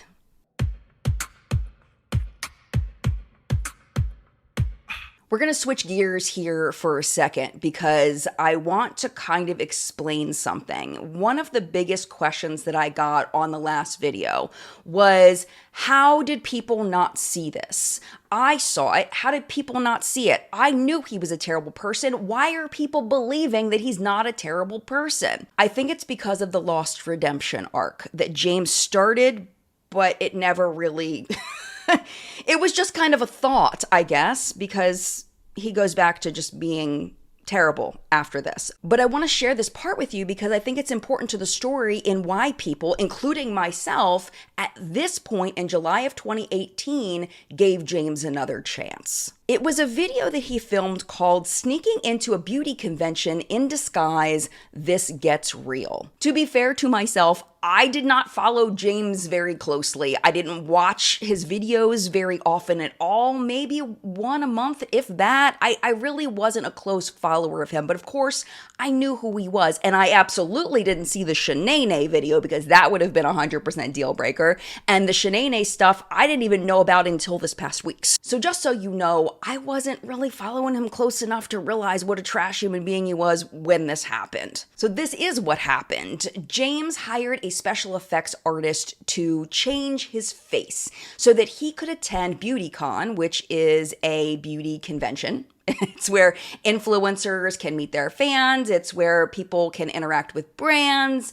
It was a big beauty convention. It's still around, but it's totally different now than it was back then. It was very influencer celebrity focused back then. And of course, when James attends BeautyCon, he would get mobbed by a ton of fans, but he wanted to see what would happen if he went into BeautyCon as a different person. He hires this special effects makeup artist to make him look completely different. He has this plan. He's going to go in with a microphone and he's going to interview people as if he worked for a magazine. James starts off interviewing his friends. He goes up to different people that he knows and everybody recognizes him. Everybody knows that it's James and he's feeling pretty good about it. They're laughing together. They're having fun. He has a little bit of a weird moment with Nikita Dragun's team. Not Nikita Dragun, because Nikita knew who he was, but Nikita's team was very hesitant and trying to be protective of her and kind of looking like, who is this weird guy talking to Nikita? But that was really the only moment up to that point that James had felt uncomfortable. So speaking of feeling uncomfortable, he decided to go out of his comfort zone and start trying to interview what he called smaller creators. So people that he didn't know. And it was extremely uncomfortable for him. It was so uncomfortable for him, the way that people reacted to him, the way that he was treated by the smaller influencers really upset him to the point where he ended up leaving the convention and not going back. I've never been like this while filming a video before. I don't know why I'm so scared. I have no problem going up to all these YouTubers that I know and trying to fool them, but I don't know why I cannot go up to someone that I don't know right now. But normally, if it was me, I could go up to anybody. This video is getting really deep really fast for some reason, which I was not expecting, and now I'm kind of scared. Maybe this wasn't the best idea. I feel really stupid now. Kelly, I don't want to film anymore. No, I think we need to go home. No, cut the cameras. I think we just need to go home. So let's just be real for a second. I've never been to a BeautyCon. I was more of an Ipsy, Gen Beauty, Ipsy Live kind of chick and an IMATS kind of chick. I never went to BeautyCon. But if I had been there, and if a man that looked like the Geico caveman came up to me and was trying to talk to me, I would have been a bit hesitant. It's no knock to the special effects artist. I could never even get close to what she did for James. I do not have any level of talent there. I am not trying to say she did a bad job. However, it did not look real. On camera, that did not look like real skin and it did not look like real hair. If he had come up to me, I would have been creeped out. Another thing you may not have considered is that a lot of women have a history of creepy men coming up to them and saying creepy things to them and having nefarious agendas and all of that. A lot of us are sketched out by strange men coming up to us, and when a strange man that we don't know looking like that comes up to us, of course we're going to be sketched out and maybe say some things. I don't think I would have been rude to him, but I definitely would have gotten away from him as quickly as possible. To be fair though, I can also see why James was so upset, because he genuinely seems to have thought that he looked like he had real skin and real hair, that he looked convincing. He seems to really believe that. And I think that he saw himself in that situation as being a normal person instead of a celebrity like he had become, and that this is the way that normal people would be treated in an event like this, and it was shocking for him. That all being said, it was this part where I got sympathy for James Charles, where I really felt like this was an important experience for him. This was something that he really was going to change from. At the end of the day, although this experience was very, very hard for me to go through, I think I learned 3 very, very valuable lessons. One being, I myself now need to really fight this internal battle more than ever of not only letting my success really speak for itself and not having to worry about my reputation, but really not letting my confidence come from my work. Because really looking back at today, I'm now realizing that I do have a major issue of that. And a lot of my confidence does come from the fact that I've had a fight to get to where I am today, and it feels like a battle that I finally won. And whenever you win, of course, you feel really, really powerful. You feel great, and you feel just on top of the world. And that's what I've been feeling the past few months, because you guys are always so supportive of me, and you guys are really enjoying my content, and that makes me so proud as a content creator. And I feel like we won that battle together, but I don't want my internal confidence to come from that battle. I need that confidence to come from self-love, and that is something that I will be working on definitely after filming this video today, because that's bad and it shouldn't be that way. 2, I kind of re-experience a lesson that I had learned many, many years ago, very, very early on, that I thought everybody else was on the same page as, but I was clearly wrong.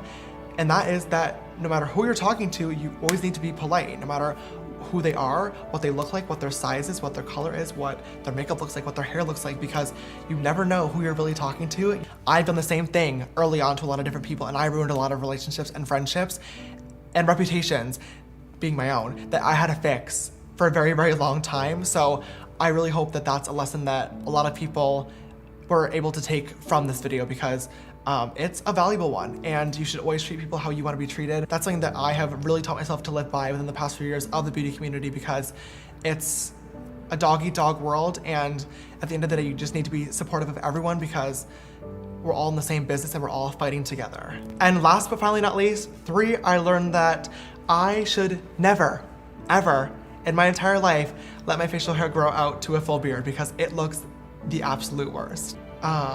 This stuff for me is something that I don't really like talking about, but at the end of the day, if it can help anybody, that's why I want to talk about it. And I really hope you guys are able to learn some lessons from this video, because Lord knows I did, that I will definitely be taking with me. Thank you guys. Oh, I don't want to start crying. Ew. Thank you guys for watching today's video. I love you, and I guess I will see you in the next one. Bye. If you're new to the channel and you're new to me, one thing you need to know about me is that I am an eternal optimist, and I am always looking for the best in people. I often give people way too many chances. It's just part of my nature. I've always been like that. I've tried to be more discerning as I've gotten older, but I really don't want people to be bad people. So when I saw this video, I saw James's ego getting checked in real time, and I saw him really feeling it in his heart that something needed to change. And I believed it. I genuinely believed it. But of course, hindsight is 20/20, and it would only take 2 months. 2 months for James to get into another scandal with his ego getting in the way.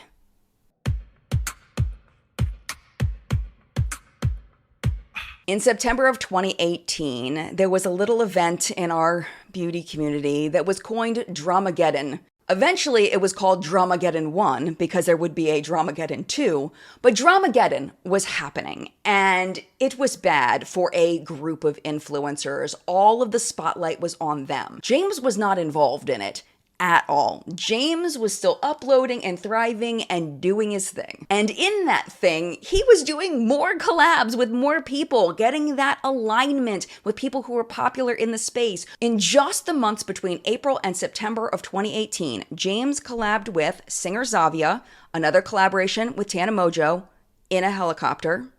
His first collaboration with Jeffree Star, popular Canadian YouTuber Molly Burke, 2 videos with the Sister Squad, which we will talk about later, and bucket list collaborations with number 2 and number 3 on that wish list he had, the one that started with Nikki Tutorials. He now collabed with the other 2, Jaclyn Hill and Tati Westbrook. Now, there are videos of James and Tati from as early as late 2017, but he also did collaborations with Tati in this block period of time. So we sorted our stuff out. I had mentioned to him that, it did kind of suck that he had never had me on his channel. And it's just really funny that we didn't end up collabing until it was in his favor. As he's building relationships with groups of influencers, tension is rising between James and another very big influencer, Marlena Stell, who was one of the original beauty gurus from 2008.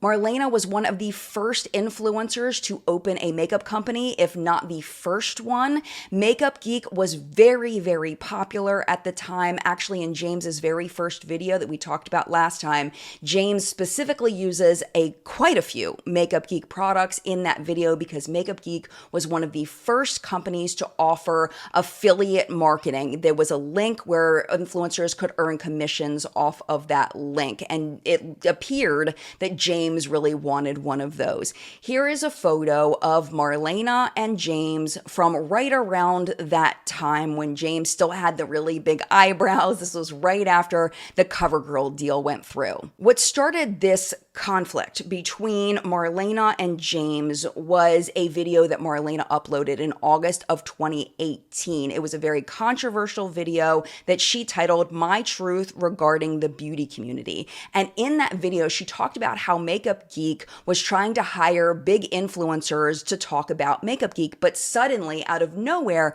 their rates had raised tremendously. Here's a clip. Is saying last year was a really, really tough year for Makeup Geek, and you guys know that. You've seen that our name hasn't been talked about a lot. The reason why has been we haven't been supported by influencers because we haven't paid them massive amounts of money. When you're a smaller company, you don't have the big funds to do that, especially if we're trying to make makeup that's made in the US. It costs more than making it overseas, and us trying to keep our price point low enough to have enough margins to where we can actually be profitable. So with that being said, we don't have $60,000 to pay someone to do one video, and that's the rates that we've been given. And although as an influencer, I want to support other influencers so much because I know what it's like to have started and spend so much time filming a video, editing it, putting yourself out there, and the emotional toll it takes to be an influencer, to have yourself critiqued and judged all the time. It's hard, I'm not gonna lie. It's difficult to be an influencer and to put yourself out there publicly.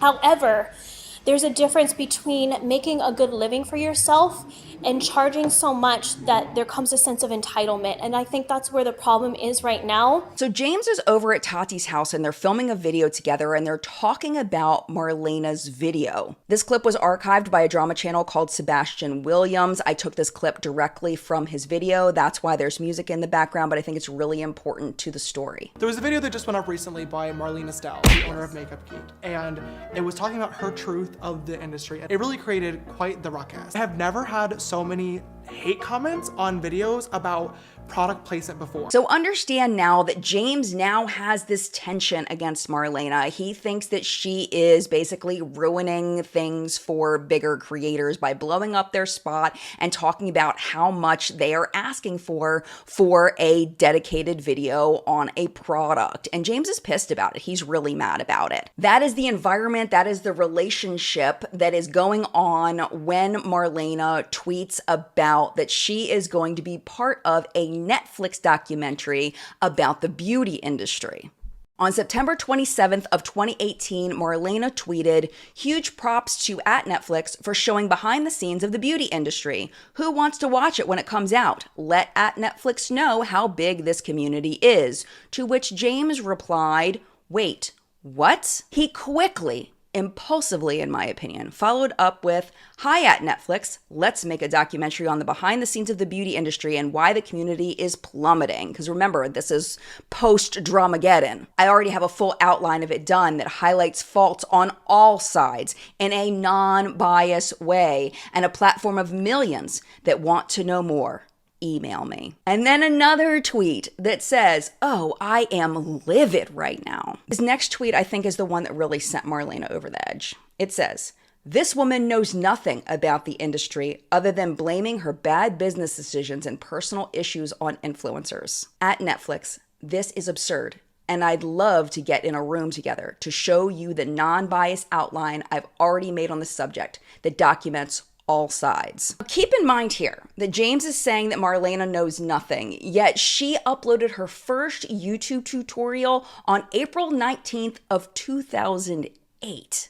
James was 9 years old and Marlena was already creating makeup content. James hadn't even uploaded his first video on Jay's coding yet when Marlena was uploading makeup content. She had already been running Makeup Geek Cosmetics, a very successful multi-million-dollar makeup company, for years by the time James started making YouTube videos makeup related. So for him to say that, Marlena was absolutely furious. So being furious, this led to a tweet storm by Marlena explaining to James that she is in fact unbiased and that she is one of very few brand owners that started their company by being an influencer. She continued, quote, "Don't disrespect me or call me that woman when this woman worked damn hard before you and helped pave the way for you to make this a full-time job. When I started, there were no sponsorships, no collabs, no commission. When I was filming videos for free years ago for large brands, it was me who spoke up and said influencers need to be paid paid for their time invested in creating content. This woman had your back before you even started. This woman sent you product, stayed connected with you, set up affiliate programs to try to help you earn money when you were small. This woman has always supported and been kind to those who are small and starting out. James probably wasn't reading this at the time because he actually tweeted as Marlena was tweeting. He said, "Everything that I put my heart and love and a ton of work into is always being stolen by someone else. I feel so defeated right now. It's insane." Marlena's next tweet is, it seems like she's taken a little bit of a breath at this point, and she says, "At James Charles, I think it would be great to hear about your input from an influencer side as well.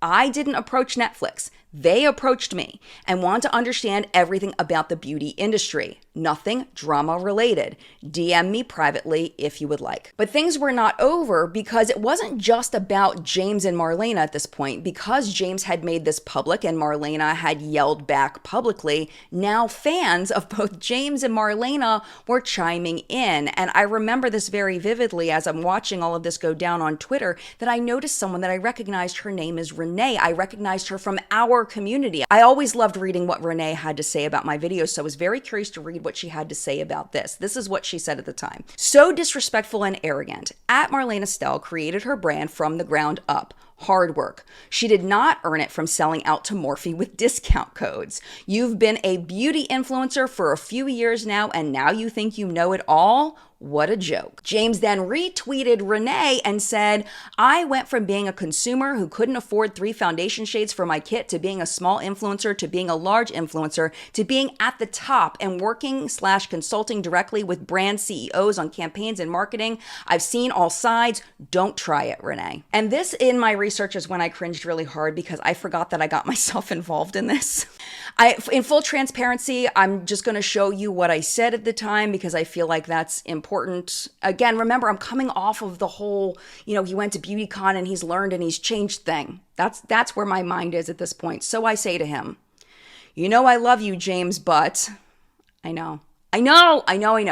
I'm basically telling him in the most gentle way possible that everybody's perspective is valuable and that his perspective is valuable and Marlena's perspective is valuable, and it doesn't mean that one is better than the other one. He responded to me agreeing, but also expressing concern because of what Marlena had said in her My Truth video. I think he was worried that in this documentary, Marlena was going to blow up the spot of big influencers. And that basically the My Truth video was going to be the Netflix video, that it was just going to be a bigger version of it, and it was going to make everything worse for him. The conversation goes back and forth quite a bit. I want to highlight one more little back and forth between them. Marlena said, "James, you're not even 21 years old. You've never produced makeup and you've never started a brand from the ground up. I'm sorry if this feels like it was stolen, but I did not seek out this opportunity. When you've been in this industry for 10 plus years, then tell us about your experience." Right on cue, James responds back, "You're right. I'm not even 21 yet." Basically saying, look how much I've accomplished in this short period of time. I do know a lot because I have grown to this level at this age in such a short period of time. I do know a lot. And it's like, dude, really? The arrogance again. It's the arrogance again. So everything was calm until the next morning. And this is when James tweeted out, "Instead of a petty back and forth, I'd love to sit down with @Marlena Stell and discuss her views on the beauty industry and its problems from her perspective. There are always two sides to every story." And on that day, this actually happened. Marlena and James had a private back and forth. This is September 28th of 2018. And in the DMs, they're talking about getting together and potentially having a moderator, and they're going to film this video, this almost like an interview style video of them just talking about their feelings about the beauty industry. In their DMs, James apologizes and is very, very clear that he now doesn't think that Marlena stole his video, but he was just upset that he felt like the fact that Netflix didn't contact him for the documentary was a, quote, huge mistake on their part. James stresses that he still believes that Marlena's viewpoint is biased and that her being chosen over him made him angry. So the DMs continue where James apologizes for handling his anger publicly and suggests again the interview style with a moderator for the video. And interestingly, I thought this was fascinating. James recommends Sam from Here for the Tea to conduct this interview because she's not biased, which I thought was very interesting. Later that night, James went so far as to publicly apologize to Marlena. He said on Twitter, "I regret how I handled things yesterday on Twitter regarding @MarlenaStell and @Netflix. I've apologized to Marlena privately, but I owe her a public apology too, and I am sorry for undermining her. I acted childishly and out of anger, and I shouldn't have blamed her for her participation." He said, "I do not, however, apologize for being passionate about the industry I work in and for wanting my community/followers to be able to make educated decisions based on factual, unbiased information. I look forward to the doc and hope to speak with her soon about our opposing viewpoints." If you've been around since back then, you may know that this video, this interview that they had planned with James and Marlena and potentially Sam from Here for the Tea interviewing them, it never happened. And I know exactly why, because I've seen the DMs. This is how it went down. Remember, this conversation is happening on September 28th. James and Marlena had planned to get together in Los Angeles to film this video on October 10th. Marlena was actually going to change her travel plans specifically to go meet James in order to film this video. But by October 5th, James had backed out. He DM'd Marlena saying, "Hi, sister. If you haven't changed your flights yet, I don't think you should. I have a campaign to shoot this upcoming week, and I feel as though the issue has calmed down. I'd love to sit down next time you're in LA or FaceTime off camera just to discuss and make sure we're both okay. But I don't think there's much of a point of filming a video." So they didn't film it. And that was the end of that. If you're curious what this documentary with Netflix ended up being, it's very different than what I think James Charles thought it was going to be. Marlena was in a part of an episode of a limited series called Broken. And in this particular episode, it was about the makeup industry. The description of the episode says, "Influencer hype and scarcity marketing create conditions where counterfeit makeup thrives, tainted with bacteria, lead, arsenic, and worse."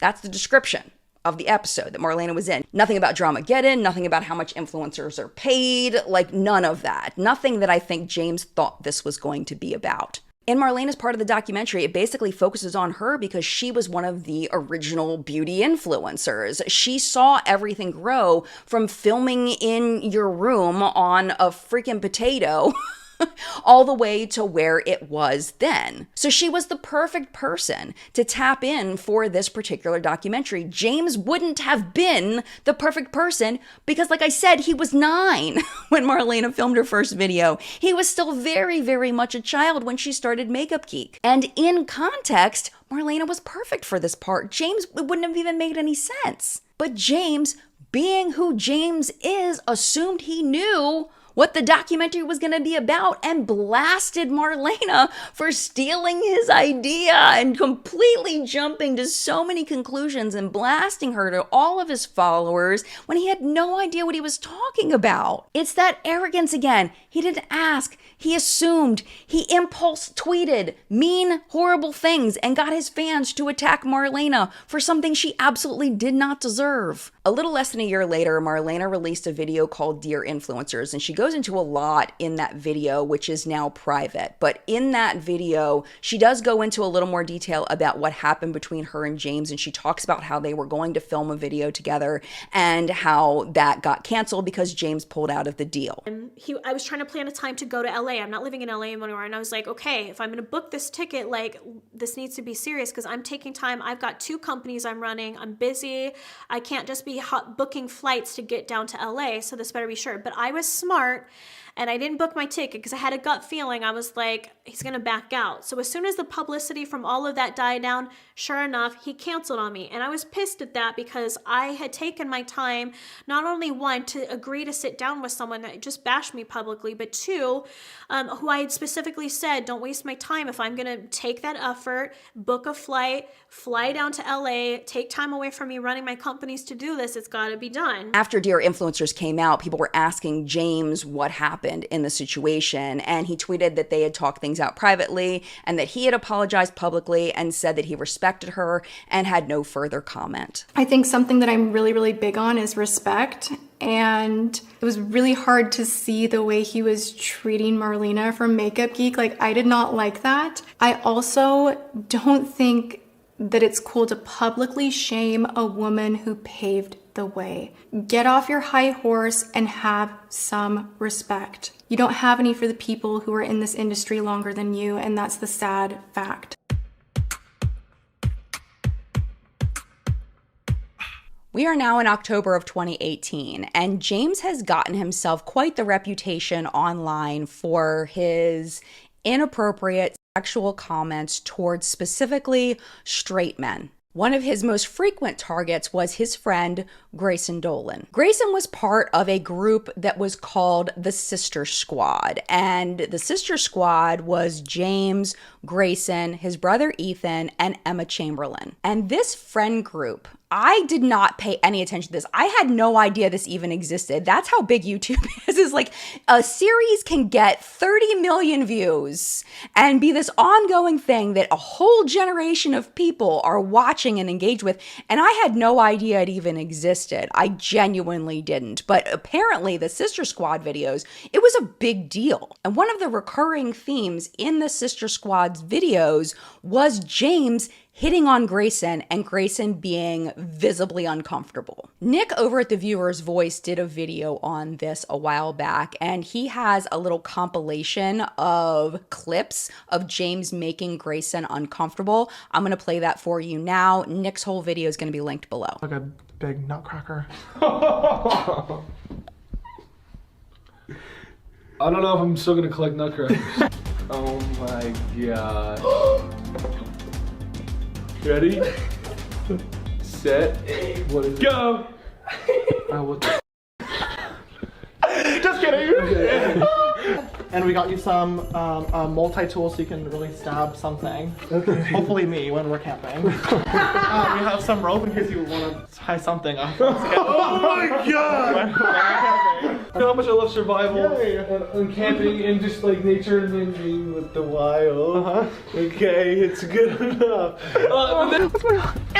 Ow! Alright, we loaded up the mans. I love a good load. And okay. And now we're gonna take him to the location of his gift. Let me just measure the If you don't want to stress about it, you probably could just wrap yourself up and give it to James. Oh my god. Like butt naked or something. Going into that. I am. Okay. Okay, hold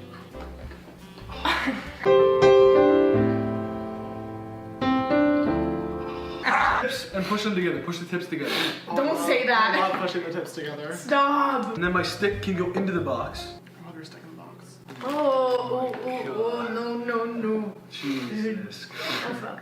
Happy birthday. Dear Santa, I hope you can give my good friend James a nice boyfriend so I can have a little more personal space. We need 2 larges for our big beefy daddies. For Christmas is just 2 simple things this year. My first wish would be for my dear friend James to get a boyfriend so I can get a little bit more personal space. Right, but I don't do relationships. Oh, you don't? Okay. Well, I was really hoping that could happen. Yes, this appears to be a recurring bit. This appears to be something that Grayson knows is going to happen, but that doesn't mean that it's okay, and it doesn't mean that Grayson isn't actually uncomfortable. Even though this is kind of part of their relationship publicly, Grayson really does seem uncomfortable. And this reminded me a lot of the story that I told in the last video about his relationship with his brother Ian, in that James just doesn't listen. When somebody says no, he just insists and he thinks that it's funny. It's a level of immaturity that I used to see as a teacher with little kids sometimes, you know, not knowing when to stop. And that's what I see here, is just immaturity and just a general disrespect for his friend. And even if you don't believe that, even if you believe that Grayson was a part of this and Grayson was okay with it and they were all just acting, I still want to establish this thread that we are going to continue that's going to get very serious, and it is James's desire and intense feeling for straight men. That is who he likes, that is who he's attracted to, and that is who he will pursue, specifically people who are not attracted to him. We're not going to talk bi sister today, but I do want to play you this little clip from that video of Tati saying exactly that. Oh my God, you tried to trick a straight man into thinking he's gay yet again, and somehow you're the victim. You know, it's really disgusting to manipulate someone's sexuality, especially when they are still, emerging into adulthood and don't quite have everything figured out. You are using your fame, your power, your money to play with people's emotions. You're threatening to ruin them. You're threatening to embarrass them. And you're doing that to have them behave sexually in your favor, even if they're straight. And you know what? That's not okay. That behavior is not okay. Whether you're a woman, a man, gay, straight, bi, whatever sexual orientation you are, that is your personal call, and it is not someone else's to take. It's not someone else's to play with. It's not someone else's to mess with. And how dare you laugh about it and make meme after meme and retweet and this and that and I love straight boys, and make it a joke. Because this behavior is not normal, it's not okay. Cracking someone's sexuality is not an escape room. And Tati was 100% right, and there is so much evidence to back this up. One of the most disturbing things that I found was actually in an episode of Brother and Sister, which was the series that James did with his brother Ian. They filmed this particular video back in April of 2018. I feel like relationships for me are a very weird topic to discuss, being that you have to find someone that you want to hang out with and be your best friend, but also It's because you only try to talk to straight boys. Well, you got me there. When it comes to relationship, opposites are supposed to attract, right? And I'm very gay. So if I'm in a relationship with somebody, I need someone to balance me out, right? So that's why I always go for very masculine, muscular type men, and normally those are the straights. It's also a fun challenge. If you know me, you know that I definitely love a good competition. And for me, getting with a straight guy is winning. And his sister loves winning. I'm not going to play the audio for this video because it is really disturbing. I will link, I'm not trying not to link James's videos down below, but this one is so disturbing. I am going to link this particular one in case you want to hear it coming out of his mouth, but it makes me so uncomfortable that I'm just going to kind of let you know what happens with the video over top. It's terrible. So basically it's this really graphic story of how James had an online evening with a guy who had a girlfriend. James says in the video that the guy said that his girlfriend wouldn't mind if things happened between him and James. So they had a very explicit evening in both photos and then FaceTime. There were things happening, which James uses an exploding champagne bottle to illustrate what happened on this guy's end. And then the story ends with the guy ghosting James. And then James ends up contacting the girlfriend and telling her what happened between him and this guy. And the girlfriend was one of James's fans. I'm honestly shocked that James told this story, number one, in front of his 16-year-old brother, which I know 16-year-old boys, they know things, I get it, but also that he told it publicly and thought that this was perfectly okay. Yes, James is an adult at this point, technically, but he has a very young audience. There are a lot of young girls specifically that are huge James Charles fans, and he told the story in front of them. I think one of the biggest reasons that I'm doing this video is because all of us are somehow forgetting that his audience is made up of 12 to 14-year-olds, dominantly, and he is role modeling to them his behavior. His behavior online is what they are seeing and what they are emulating as how they should behave to be successful and adored by the masses. Everything is over-sexualized.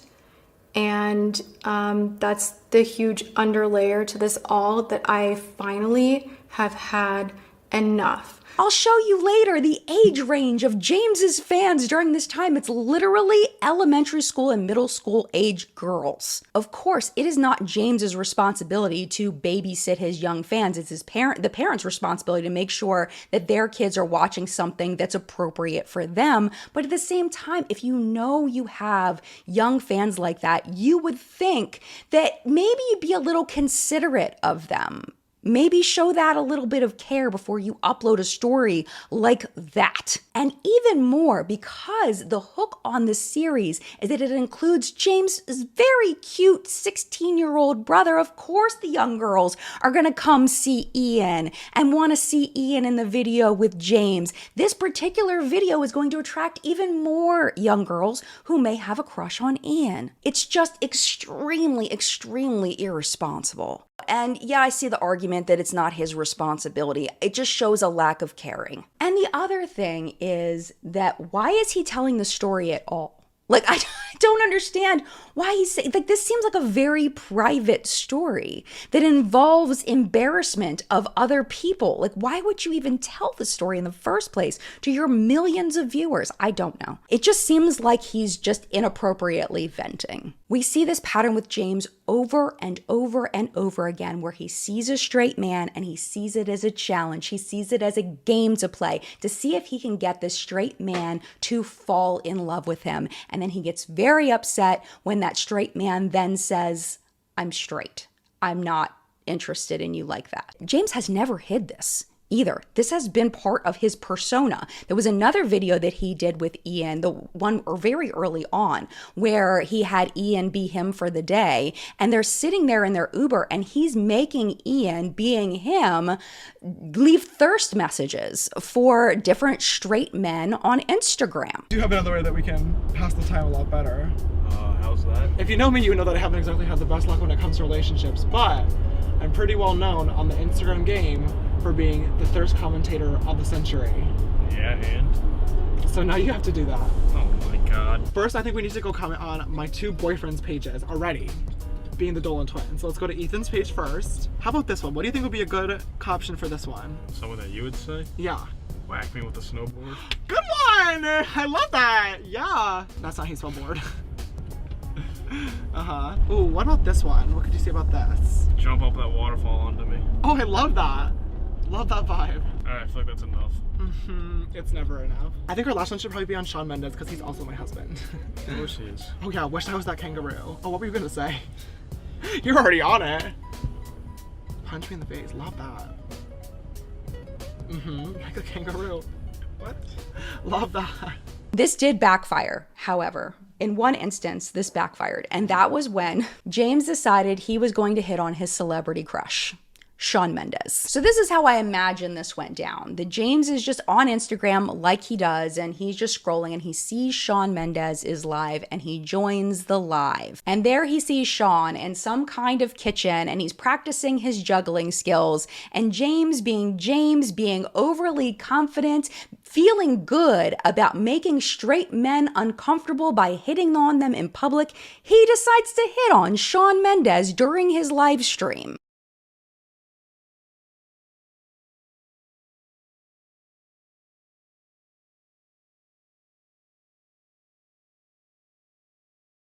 James says, quote, "Can you juggle me like that?" And that was it. It was an abrupt ending for a very casual live stream that Shawn had been on for a while, and all of a sudden he just turns it off. There's another layer to this that honestly, I'm not sure if it's true, but I will share it with you because it is part of the story. But I honestly, I feel like the source on this is pretty shaky. The tweet that I'm referencing is from an account that was once called Pop Alarms, but it's now been renamed Pop Crave.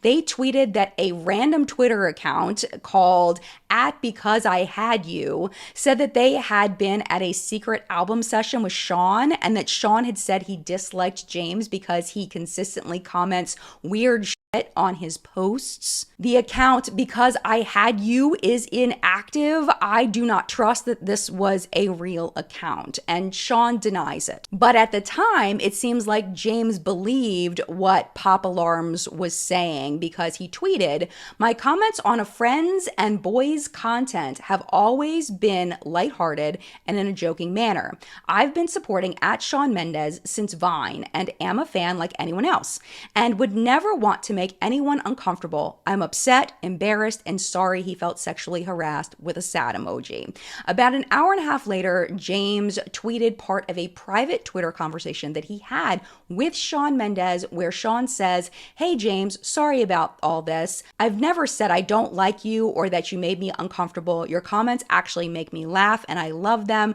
Hope you're all good, XX." Not long after, James tweeted, possibly in response to the private conversation, wow, I am so happy. And I don't know why Sean said that to him. Maybe he does find James's tweets and thirst, after him. Maybe he finds them funny. I don't know. And it's possible that James's comments genuinely do make him laugh. Or it could be that Sean was just trying to smooth things over with James because he didn't want James to feel bad and, just trying to end it and have it be over and not have James have this thing in his head and feel embarrassed. Maybe Sean was just trying to make him feel better.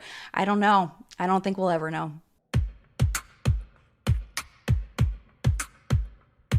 On November 2nd of 2018, James uploaded one of the most important videos of his career, and it was the launch video for the Unleash Your Inner Artist palette. It was a palette that he worked on with Morphe. The palette had 32 smaller pans and 7 larger pans with a rainbow theme. It is rumored that on this eyeshadow palette, James made multiple millions of dollars. I don't know what James's contract was with Morphe, but because I was so deep in the Morphe bankruptcy and their relationship with Jaclyn Hill, I have an educated guess of what I think was going on. I would imagine that James got a percentage of sales from every single eyeshadow palette. And then if he got someone to use code James for 10% off, he would get an extra kickback on top of that. That is my educated guess. I don't know that for sure. What I do know is that the launch of this palette, I cannot stress this enough,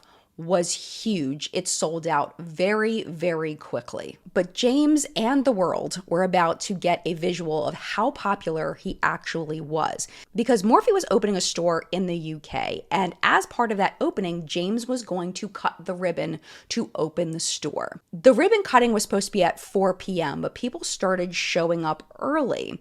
And by the time he cut the ribbon, it was estimated that there were 8,000 people there to come just to see James Charles screaming and like unreal. I'm going to show you a clip from Philip DeFranco from his new show from that time. Phil articulates it very well. If you didn't see, over the weekend, popular makeup YouTuber and entrepreneur James Charles was the special guest at the opening of a Morphe store in the UK. And this was of massive note because reportedly over 8,000 fans went to Birmingham Bullring Shopping Center to see him on Saturday. As you can see from this amazing and for me personally horrifying video, all 3 floors of the mall were packed with people waiting for him. Some reportedly had been lining up since early in the morning. Extra security had to be brought to the mall to handle the crowd size, which is why you saw them kind of hand in hand trying to act as human barriers. But the story isn't just, wow, look at how popular this popular person is. This situation had real world consequences. Because of the large crowd and street closures surrounding the mall, his appearance ended up causing a massive traffic jam in Birmingham. According to reports, the area near the mall was in gridlock for 4 hours. One driver saying it took him 3.5 hours to travel just under a mile. Which is also why it wasn't surprising we saw reports that shoppers just abandoned their cars overnight to avoid driving in the traffic. Also, according to the Birmingham City Council, they said they had not been notified of James Charles' event at the mall and therefore did not make proper traffic plans. Adding, had they known about it and how many people would be attending, they would have better prepared for it. As far as James Charles' initial reaction to hearing about the traffic, he tweeted out, "Oops." But of course, with something this high profile, there are going to be controversies, and we are going to discuss 3 of them today. The first one surrounding a YouTube content creator named Cody Rants. Cody was a very small creator at the time, and they were known for ranting, for getting overly angry about even small things. It was kind of the shtick.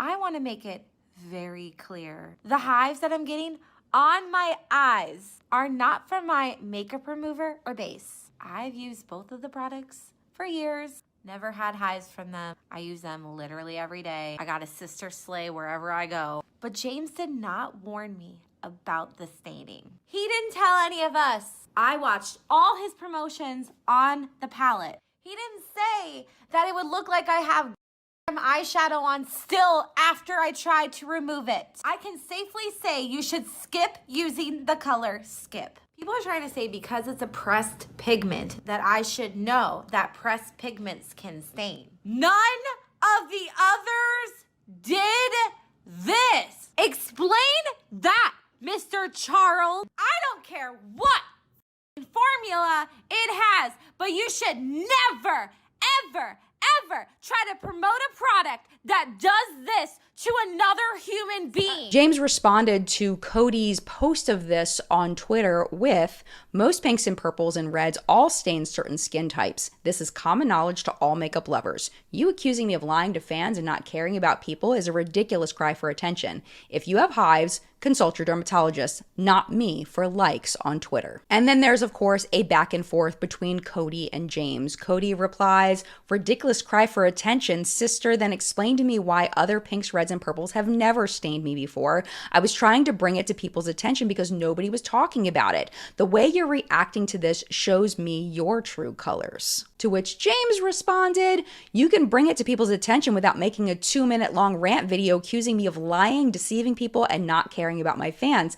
I don't know what pinks or purples you've been using, but this is what pigmented shadows do. Consult your dermatologist. Cody continued then, explaining to James, my name is Cody Rants. This is what I do. I think you withheld information about a color and the possible side effects that seems like lying to me.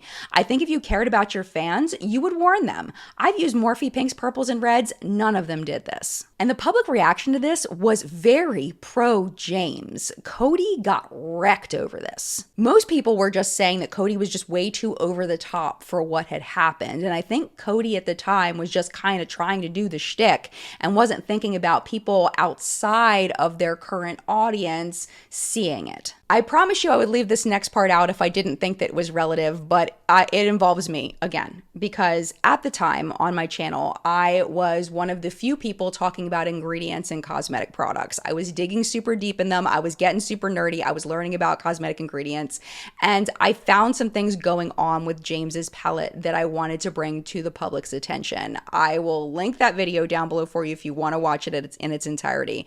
But essentially, what was happening in James's palette was a little bit different than other palettes in that the eyeshadows that he was using, that he was calling pressed pigments, were not what he said in the video, which was just pigments pressed. That's not what they were. Now I do want to touch on the matte shades and some of these formulas behind them, because most of the mattes in this palette are considered pressed pigments and not typical eyeshadows. Now, what does that mean? I didn't know until very recently when I was formulating this with Morphe, but now I do, so I want to share it with you guys. The ingredients in pressed pigments are just slightly different than eyeshadows, and they are actually exactly what their name says. It is literally just the actual color pigment pressed right into a pan, ready for you to use, whereas an eyeshadow has a lot of other stuff mixed in it as well to make it perform really beautifully. 2 ingredient lists for James's pressed pigments and the ones that are called eyeshadows. You'll see the ingredient lists are almost the same.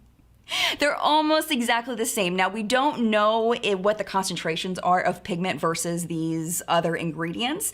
I would assume that the pigments have more pigment in them than the regular eyeshadows, but we just don't know because they aren't required to give that information. No cosmetic brand is required to give that information. So we don't know, but just to say that it's just pressed pigment without other ingredients, and then you look at the ingredient list and see that there's lots of other ingredients, that's just straight, it's not true. They were eyeshadow pigments that were not technically FDA approved for eye use. And my big issue was that at the time, there were a lot of other influencers releasing similar palettes. Jeffree Star released a palette that had these kinds of pigments in there. Manny MUA had released for Lunar Beauty a palette that had similar pigment. And in both of those videos, both Manny and Jeffree had said in the launch video, hey, this palette has pigments in it that may stain your eyes, but James did not do that, and his description of what a pressed pigment was wrong. It wasn't correct. And I felt like at the time it was his responsibility to at least make that quick little statement.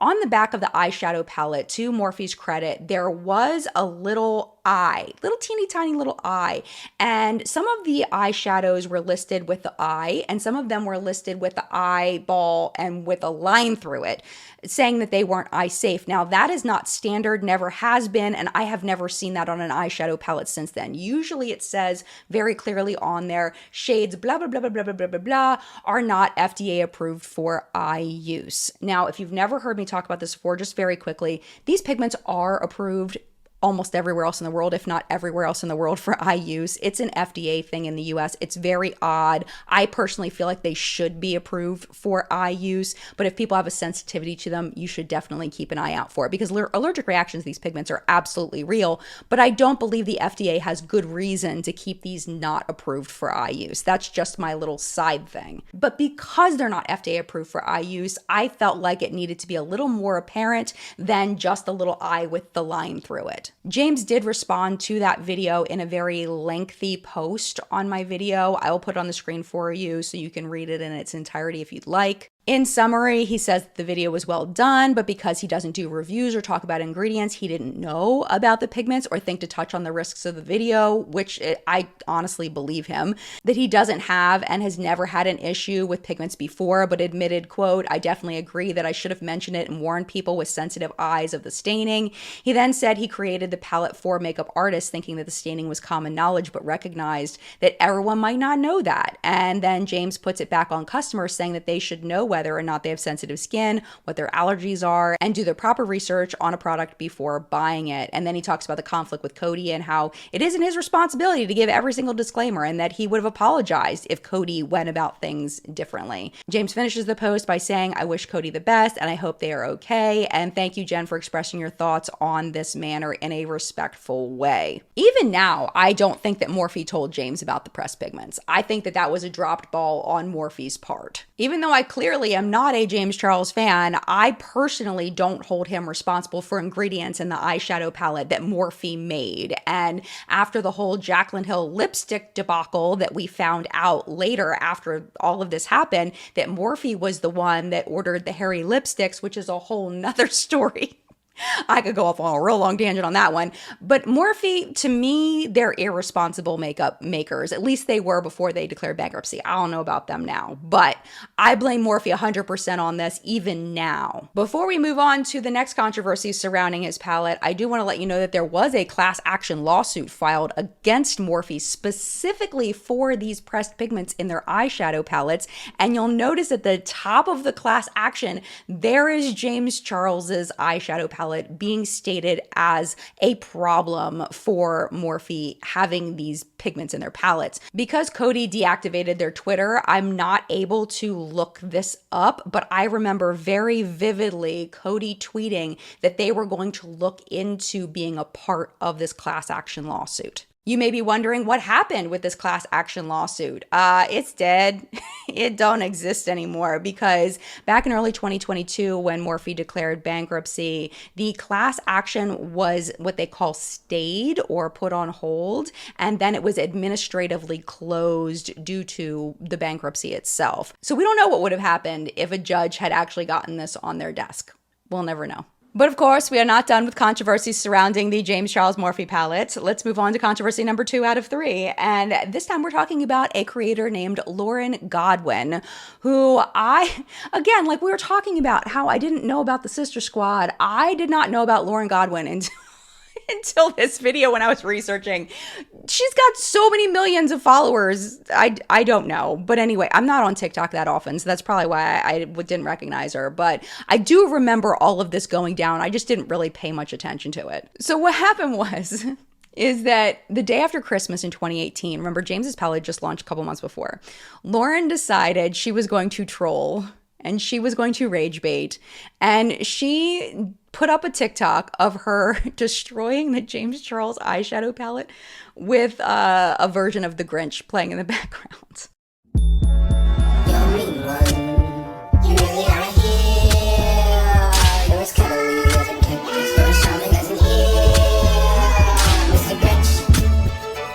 This was clearly rage baiting because there were little kids all over the world that wanted this palette for Christmas and they were sold out. And here's Lauren with the palette going, like stabbing the heck out of the palette. I get it. I totally get it. The top comment on Lauren's video was so mad. 125,000 likes on this. How dare you, disrespectful sister. Another comment that has 18,000 likes says, "You aren't a true sister. #BySisters." More like hashtag foreshadowing, but we didn't know that at that point. Anyway, the comments were big mad, like really, really big mad. And remember, this was before a lot of people were even on TikTok because it was that big boom of people joining TikTok in 2020 when the pandemic hit us like a rock. So rage baiting on TikTok wasn't a big thing yet. This was kind of new for that platform. Lauren would have gotten a ton of hate for this video no matter what, but James made it worse. Of course he did, by tweeting on Twitter. He says, there are people who can't afford the palette, can't get it because it's sold out, or who have been scammed by knockoffs, and she's gonna buy one to destroy it for likes on TikTok. This ain't it, sis. I'm sure Lauren expected a level of hate for this video, of course, but the level and the intensity of hate that Lauren got was out of control, considering all she did was take some powder and chop them with some scissors. It was out of control. It was so bad that on Twitter, Lauren had to make a statement. And again, I will put the whole thing up on the screen for you to read. Please pause if you would like, but I'm going to give you a quick summary. Basically, she says that she didn't do it specifically to disrespect James. She calls him a literal legend and explains her inspiration for the music that she used. She also mentions that she's seen other people on the internet breaking makeup all the time. I bet you she's thinking about Beauty News, who they were in their height of their makeup breakup series that used to get a ton of views. So that might be what she was talking about. She then makes a point, a very valid point in my opinion, that she paid for the palette with her own money. And because of that, she can do whatever she wants with it. And that James is still getting his coin and marketing. Lauren says that the hate she was getting was overwhelming and way too deep. And that if you were offended by the video, I'm sorry. And I hope you get one soon. The next day, James, again, obviously haven't learned the lesson of the power of his tweets and what him tweeting something negative can do, how much hate it can bring to people. He tweeted, I'd like to say sorry to Lauren Godwin for tweeting her palette video yesterday. I was hurt watching something I worked hard on be destroyed, but she bought it and can do as she pleases. And I should have ignored it. It wasn't that deep, and the hate she is receiving is never okay. But his fans were not having it. He had already put the blood in the water. And for example, one Twitter user named Jenna replied, she was rubbing her privilege in others' faces. She gets what she deserves. You don't buy a $50 palette to ruin it, especially to post it. That's not fair to people who can't afford it, nor for the people that can't get their hands on it. What you said was completely right. And a lot of people were agreeing with James and still going after Lauren after that. Lauren did tweet a response to James about this. She thanked him saying, I'm glad this whole thing has been resolved. It really opened up my eyes how cruel some people can be in the comments. Ha ha. Remember to spread positivity always. Love a positive sister at James Charles. Am I allowed to use that word? Ha ha. But this has a big plot twist because James may have had a different reason for apologizing to Lauren, and it was because he had a plan to capitalize on destroying makeup with his new buddy Jeffree Star. Because literally, and I am not even kidding you, 6 days after Lauren posted her video, 6 days, and only 4 days after they had the whole apology thing where they smoothed things over, James is over at Jeffree's house, his new buddy Jeffree Star, over there, and they take a literal flamethrower replica made by Elon Musk called Not a Flamethrower, and they torch his palette. James even dedicates the torching of the palette to Lauren. I think Jeffree stepped in at this point. This is just my thought. I think Jeffree stepped in and he knew that this was going to look bad. That is just my opinion. And to kind of soften the hypocrite of it all, they decided they were going to address it before it became an issue. This is what they had said. I just got into a scandal regarding this actually because there was a video circulating of a girl who destroyed my palette, and when I first saw it, I got really hurt by it at first because obviously I had worked on it for so long, and also too, it's been sold out everywhere. So all Christmas and holiday season long, I was getting tweets that were so upset at people that couldn't get it, and I was like, oh my god, this girl went just to destroy it. But after further thought, like, one, she was getting hate comments, which is so not okay in any way, shape, or form, so I felt really bad. But two, like, it's her money, and you can do what you want with it, and like, I just It hurt at first, but I was like, let me get over this. It's not that deep. So I figured for today. So you learned a life lesson. Yeah. So I'll be burning it for her. Lauren. Yeah. Oh, I think, yeah, we're going to burn a James Charles burn palette. it for Lauren. Yes. All right, Lauren, today is your moment. Since it has been kind of a large topic in the beauty industry recently, and the holiday season just passed, and from both of us having products out, we saw so many tweets of people either not being able to get things or afford things, which is really, really sad. And for us, we're both so blessed with the followings that we have, and we've had an amazing year. Yes, we both hit 1 billion views on our channels. So insane. It's like, whoa. So I think it's really important to give back and show people that, you know, this video is lighthearted. It is for fun. Yeah. But I think, you know, I love giving back. I know you do. I'm all about charity. So me and James are going to pledge $25,000 each to women's shelters in the Los Angeles area. And there's so many people out there that need makeup, whether it's to get a job or even just to feel beautiful. Feel beautiful and confident, yeah. So I think it's really important to give back. So this is where I want to highlight the pattern of behavior. James gets upset. James tweets nasty things. His fans go attack the person to a ridiculous degree. Then James apologizes and expects everything to be okay. But in this particular situation, he not only went through that entire process, but then he capitalized on it and filmed a video with Jeffree, capitalizing on Lauren's idea to destroy his palette. I know that it was uploaded to Jeffree's channel, so of course Jeffree's gonna get the AdSense off of it. But remember back then when people did collabs with each other, there was a lot of crossover of audience. So I would imagine every video that James did with a larger influencer, he was gaining at least 10,000 new subscribers off of it. A lot. I would imagine a lot. So he did benefit from what Lauren chose to do. And that video over on Jeffree Star's channel, just to give you an idea of how successful, it got 22 million views. That's a lot. The video Lauren filmed in response to this, it actually kind of made me sad because she's literally fangirling the entire time and so excited that she's getting this attention from Jeffree and James. And it's just, I just wish that she didn't do that. Burning it for her. Lauren. Yeah. Oh, I think, yeah, we're going to burn a James Charles palette. Burn it for Lauren. Yes. All right, Lauren, today is your moment. Dedicated to me. As I said in my last video, you guys, I've been watching James Charles, and also I love Jeffree Star, so I'm a little shook. I feel like she was attacked and put through this horrible situation because of James's behavior, and now she's gonna flip it and just fangirl all over him. I don't know. It just made me really sad for Lauren. On Twitter, she quote tweeted Jeffree's announcement of the video saying, "Think I just died and came back to life, ha ha ha," to which Jeffree responded, "Hi babe, you're more than welcome to come over anytime and burn a palette or two with me." To which Lauren responded, "My scissors destroying it could honestly never come through, flamethrower, let's do it." To my knowledge, that video never happened. However, Lauren did continue to make content about this incident for months after. From February to May of 2019, Lauren garnered about 27 million views on a total of 5 videos on just the topic of destroying James Charles's palette. So I guess in the end, it was kind of a win-win for both of them,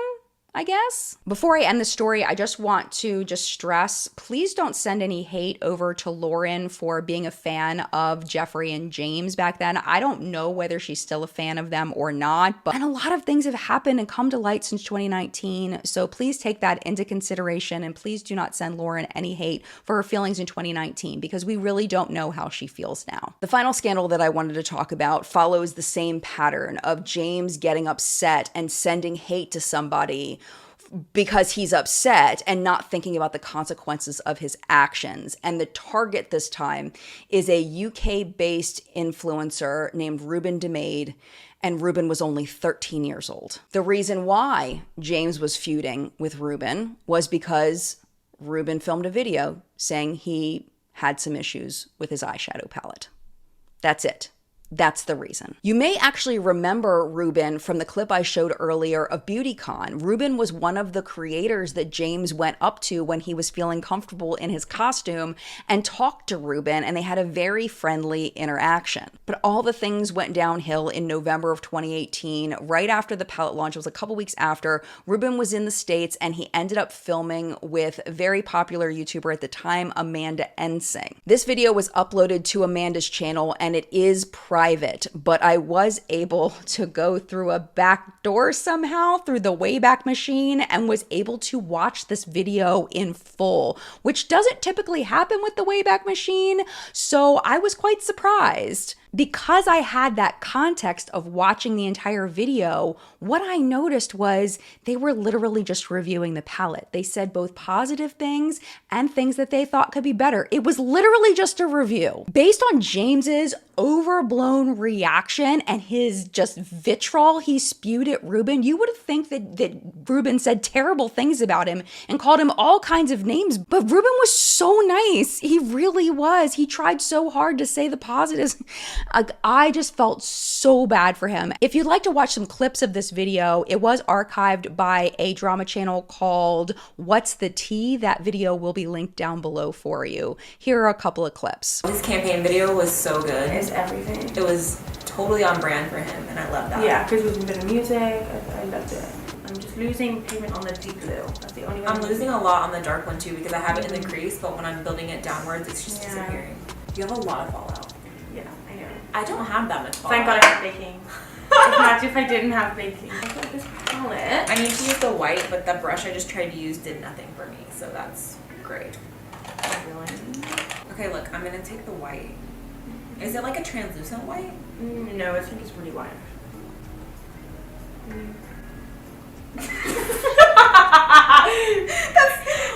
Guess I get a lot. I did get a lot. There's like digging. If it's translucent, that's fine, but it's not coming like. I think it's translucent. It's gotta be. No, he said in the video that he made it to be like a super white. The swatches looked amazing. Yeah, the swatches look amazing. Why doesn't it look good on the eye? No, even with my finger, it's translucent. You won't stick that. What is wrong with me? Final thoughts on the palette. I think there are so many beautiful colors, so many options in here. We wanted to try the most colorful, hardest shadows to work with, so that's what we did today. The blues and the purples. And yes, and I feel like using them when we were packing on the color, there was so much pigment, it was there, but when we blended it out, sometimes there were like little patches that weren't blending, but I don't know if that was the base or if it was the palette itself. I feel like why that is because the actual pigment is quite powdery, and when you dip in, a lot of kickback. Yeah. But then I also feel like these shades by here, these ones by here, these actually blended really well. Fast forward to January 28th, and James is going to that ribbon cutting that we were talking about at that Morphe store in the UK. It was at a place called the Bullring Shopping Center in Birmingham. This was the one where that 8,000 people came and it caused traffic for all these hours. People got there early and the traffic, and it was absolute madness. So Ruben wanted to be one of those people to come and be there in support of James. And actually, Ruben says that the Morphe team invited him to go, but we'll get into that in just a second. So Ruben shows up, and on his Instagram stories, he posts this. 8,000 of you screaming my name, OMG, I love you. Obviously, this is not accurate. Okay, we don't know why Ruben put this up. He's 13. We don't know why he put this up on his story, but obviously they weren't calling his name. They were waiting for James. So I would imagine he put this up as a joke, not thinking anybody would take it seriously, but people did. People thought Ruben thought that this event was about him. I can't imagine that being real. It's possible, I don't know, but I can't imagine it being real. But what was probably real is that guaranteed some of the people in that crowd probably recognized Ruben. He had grown a pretty big following at this point, hundreds of thousands of people. He's going to be recognized. So he did put this up on Instagram. He said, today was wild. I'm in utter shock. I went to the Morphe Brushes grand opening today and had absolutely no idea any of you would even recognize me. Thank you at Bullring and the security staff for being so amazing and unbelievable. Love you. And in response to this, James's fans went after him and accused Ruben of trying to make James's event about him. So I don't know what happened, chicken or the egg here, whether the fans attacked Ruben first or James tweeted first. I was led to believe that the fans were starting to attack, but then of course James tweeting is going to make it so much worse for this kid. James tweets, Imagine doing a review, completely bashing my palette for attention, DMing me confused, asking why I unfollowed you, asking if you could come to my meet and greet. My team says no, but still showing up anyway and posting stories as if my 8,000 fans are there for you. He continued, I'm sorry, I haven't gotten drama in so long. It literally had been 2 months. But my meet and greets and all of the sisters that show up are something that I am so proud of and so grateful for, and refuse to take any bullshit it comes to them. I guess when it comes to them. But Ruben's side of the story was very different and didn't get as much traction as James's side. This is what Ruben had said about it. Again, he said that he had been invited to the event by Morphe and that he had never talked to James' team prior to the event. He stressed that he was a massive James fan and he was looking forward to meeting him again. He continued, I had no idea James had an issue with me, and if James or his team had asked me not to come, of course I wouldn't have. And if this was said to Morphe prior to the event, it wasn't passed on to me. I still respect James and his craft, and I'm still a fan and hope everyone can move on. And of course, people were getting upset with James then, being like, he is a literal child. He is 13 years old, and you are sending your rabid fans to go attack him. This was James's double down response. He said, nope. I was his age only a few years ago, and being an influencer with a platform teaches you a lot very fast. Respect being a main lesson, he wrote. I was never given a pass for my age when I started, and neither should anyone else. Okay, keep in mind that when James first started, he was 16, not 13. That is a huge difference. And at this point, while Ruben is 13, James is 19 years old. Side note, if you would like to know how Ruben is doing now, he seems to be thriving. I went over to his Instagram, and here is a recent post from about a month ago. He looks like he's doing so well, and that makes me very happy to see. And interestingly, in this photo, Ruben is about the same age that James was when he attacked him. This is once again James being impulsive and acting on his emotions, but this time sending his fans to attack a literal child. And what kills me about this is this was about a month after he had sent his fans after Lauren Godwin, almost the exact same way, and then had to come back and apologize for it. He is not learning from this. He just keeps going and doing the same thing, the same exact thing over and over and over again, thinking that he's right, assuming things, getting mad and angry on public platforms, sending hate toward people. And then, I don't know if he regretted this one later, because I don't think he ever apologized for it, but he doesn't seem to see there's a problem with this. And to justify it by saying that Ruben deserves this because he wasn't given a break when he was 16, I'm sorry. That is absolutely ridiculous. It is not a fraternity where there's hazing and you're going to haze this child. That's just not okay. And the thing that really kills me about this is the reason why James was mad was because he was mad at the review that Ruben did with Amanda that was actually very kind. It wasn't hating, it wasn't for attention, it was literally just a regular makeup review. Should Ruben have put up that post about the 8,000 people being there for him? Probably not, but he is a child. And he probably was just kidding, I would imagine. I can't imagine him thinking that seriously, that the 8,000 people were there for him. That just seems ridiculous. And if you see Ruben talk, if you've seen his videos, like I watched a couple of his videos, the kid is very bright. He does not, I can't imagine that he thought that was, I really do think he was kidding. What really makes me upset about this one in particular is James's insistence on putting Ruben through something terrible because he went through something terrible. So now Ruben has to too. And for what? Because he did an honest review of your product? Because he wanted to show up to an event to meet you? It's disgusting. It's so gross.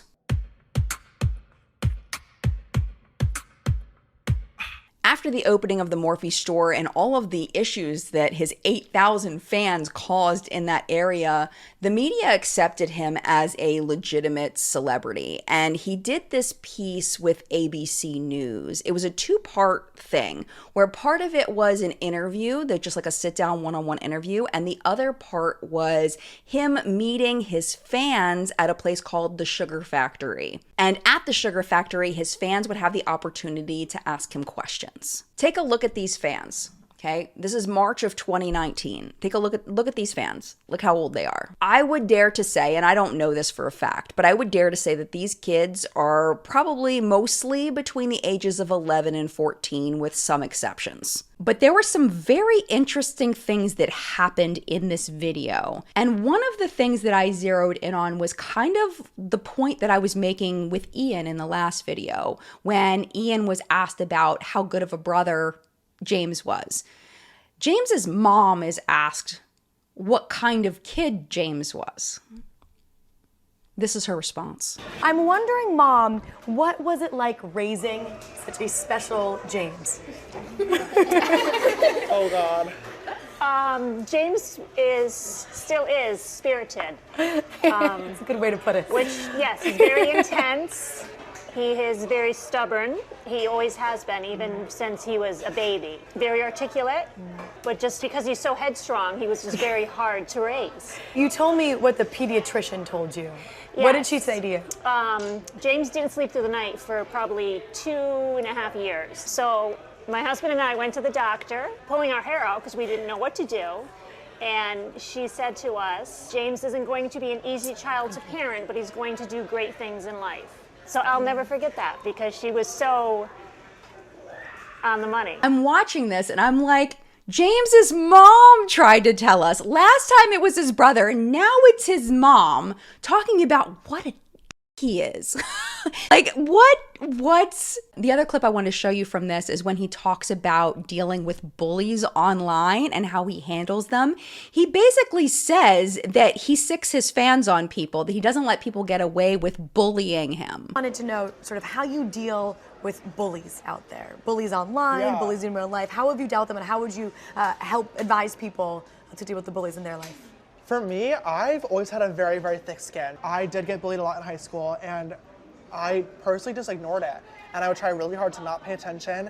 And sometimes too, it is important to stand up for yourself. And sometimes I would clap back, and they weren't expecting that. And when it hit them, they were like, oh, I see the game you're playing. He's absolutely awful. He's so awful. And what kills me the most about this, what really just grinds my gears, is the person who's interviewing him is fangirling over him so hard, it makes me want to vomit. And this is a legit reporter. Like, this is a professional in the field acting like this in front of him. I don't know if she felt like she was trying to be extra nice to him because she wanted to, like, make him feel good and comfortable, or I don't know what the heck was happening, but it just... Blech. This part in itself isn't a controversy, but what I'm trying to establish is James's level of celebrity at this point, to the point where a professional ABC News reporter is gushing over this man. His ego is getting bigger and bigger and bigger because he's got, he's causing traffic issues when he goes to a mall. I mean, think about what that does to a person, especially a person with an already overinflated ego. The other reason why I wanted to include this part is just so you could see how young his fans really were. These are supposedly like his core audience, these little girls and a little boy. It blows my mind. And these kids are looking up to him. They're watching his behavior. They're learning off of him, and they're inspired by it. And they are watching. They're watching everything he's doing. And that's not going to be good.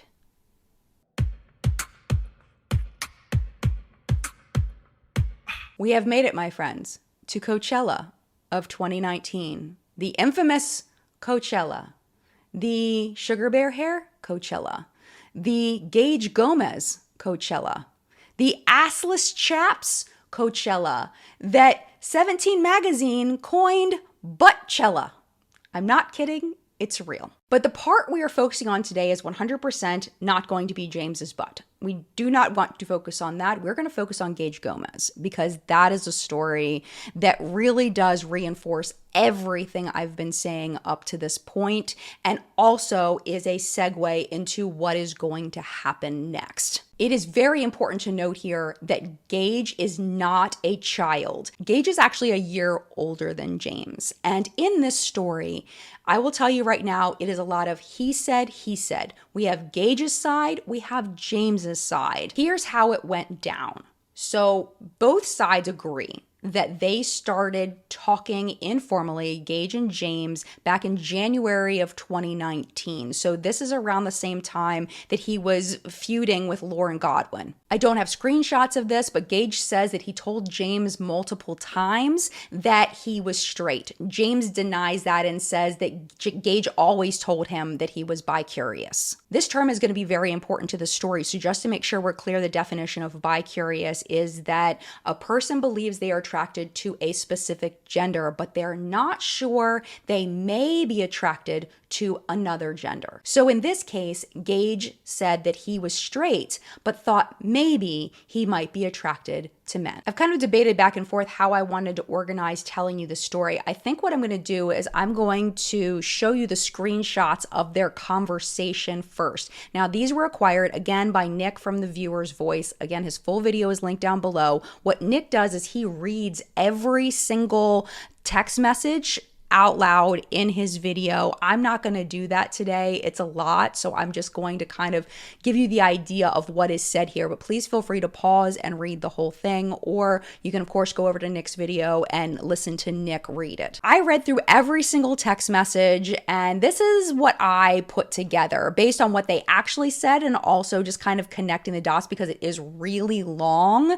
and it's not very linear. This is what I think. I'd love to know what you think. So basically what I'm getting out of this is that Gage probably thought it was pretty cool that James, a celebrity, was messaging him and had an interest in him. Gage seems to feel like he clearly said to James a message of, I'm pretty sure I'm straight, but I guess anything can happen. Like, I'm really not 100% sure. So Gage then accepts James's invitation to Coachella. As we all know, sexual attraction cannot be manufactured. You're either attracted to somebody or you're not attracted to someone. You can't make that happen. And it does sound like at Coachella, Gage was showing James some physical attention. He was seen locking arms with James. He was seen kissing James on the cheek. They were holding hands at one point. James says that they cuddled at one point and that they kissed a few times. But in all of that, Gage realizes, according to him, that he just didn't like James like that. And he told James that he didn't like him like that. And at that point, Gage says that James turned on him and accused Gage of leading him on. This is that pattern of behavior. It seems like James saw Gage as a challenge, as a game, as a way to crack the code. He's attracted to straight men. He's said that many, many times, and he saw Gage as a challenge. And Gage saying, I might be bi-curious, got James really excited. So James had this expectation that things would progress. And when Gage wasn't okay with it, James got very, very upset.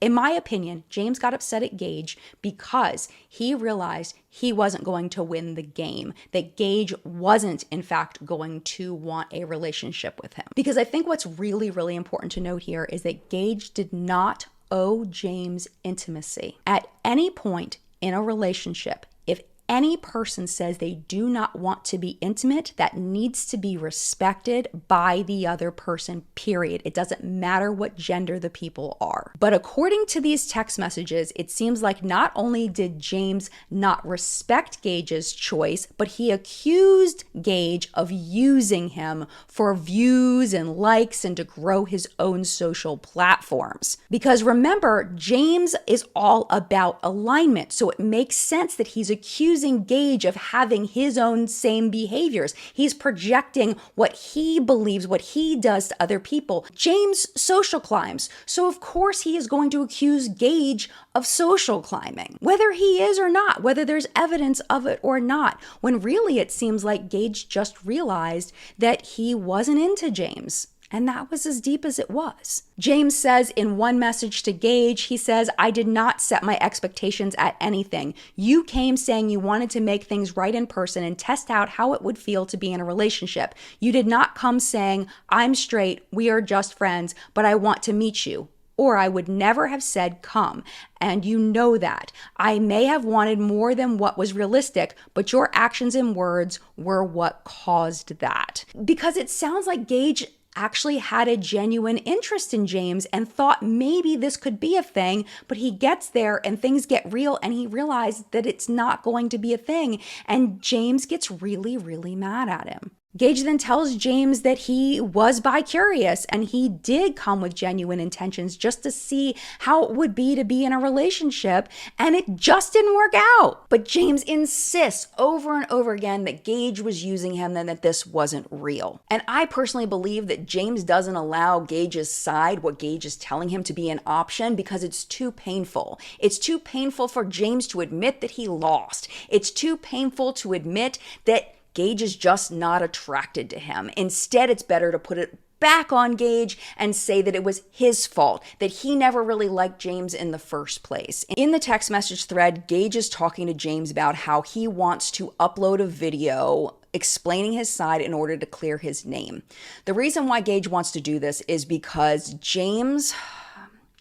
somebody tweeted out a picture of James and Gage and asked James if he was in a relationship. James responded basically saying no, that Gage had been leading him on for a long time and that he was a disgusting con artist.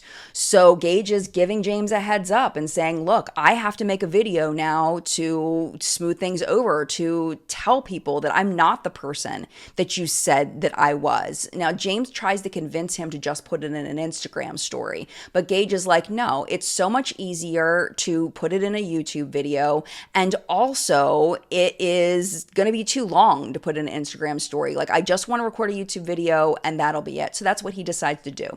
And Gage records 2 YouTube videos. Here are a couple of clips. There's been some lies, false allegations, and more importantly, slanders. And it's gotten to the point where my friends and family are involved, so that is why I'm making this video. If that didn't have to happen, I would not be here right now. There was a tweet made about me and it was slanderous and skewed from the truth. And the person who made this tweet obviously realized that. And maybe if they didn't realize that, they understood that it was aggressive and maybe the wrong thing to do, and they deleted it. I'm not sure if everyone knows that it was deleted, but it was. And this idea of me being a clout chaser was a conclusion of a group of people when I was not around, who don't even know me. I have photographs. This other person has photographs. If I wanted to be a clout chaser, I would be releasing all of those things. But that's just not what I want to do, and that wasn't my intentions.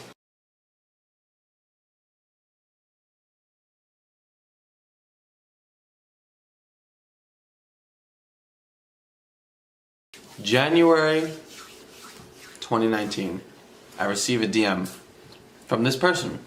I'm sure you guys all know who I'm talking about. I proceeded to respond as a friend, like anyone would do. James then saw this as an opportunity to manipulate me as a person who may or may not have been trying to figure things out about their sexuality, after the fact of telling him that I was straight multiple times. He then started to begin putting a little bit of pressure on me, of getting to know me without, like, disregarding the fact that I told him I was straight. Because as you all know, this person 99.9, maybe even 100% of the time goes after heterosexual men.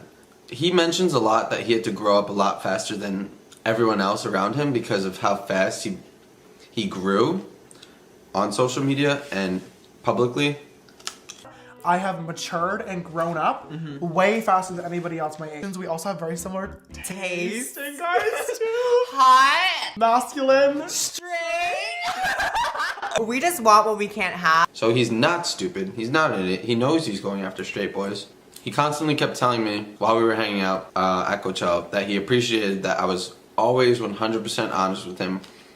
If I was ever a little vague, I was never telling him what he wanted to hear, or I was never lying to him. It was always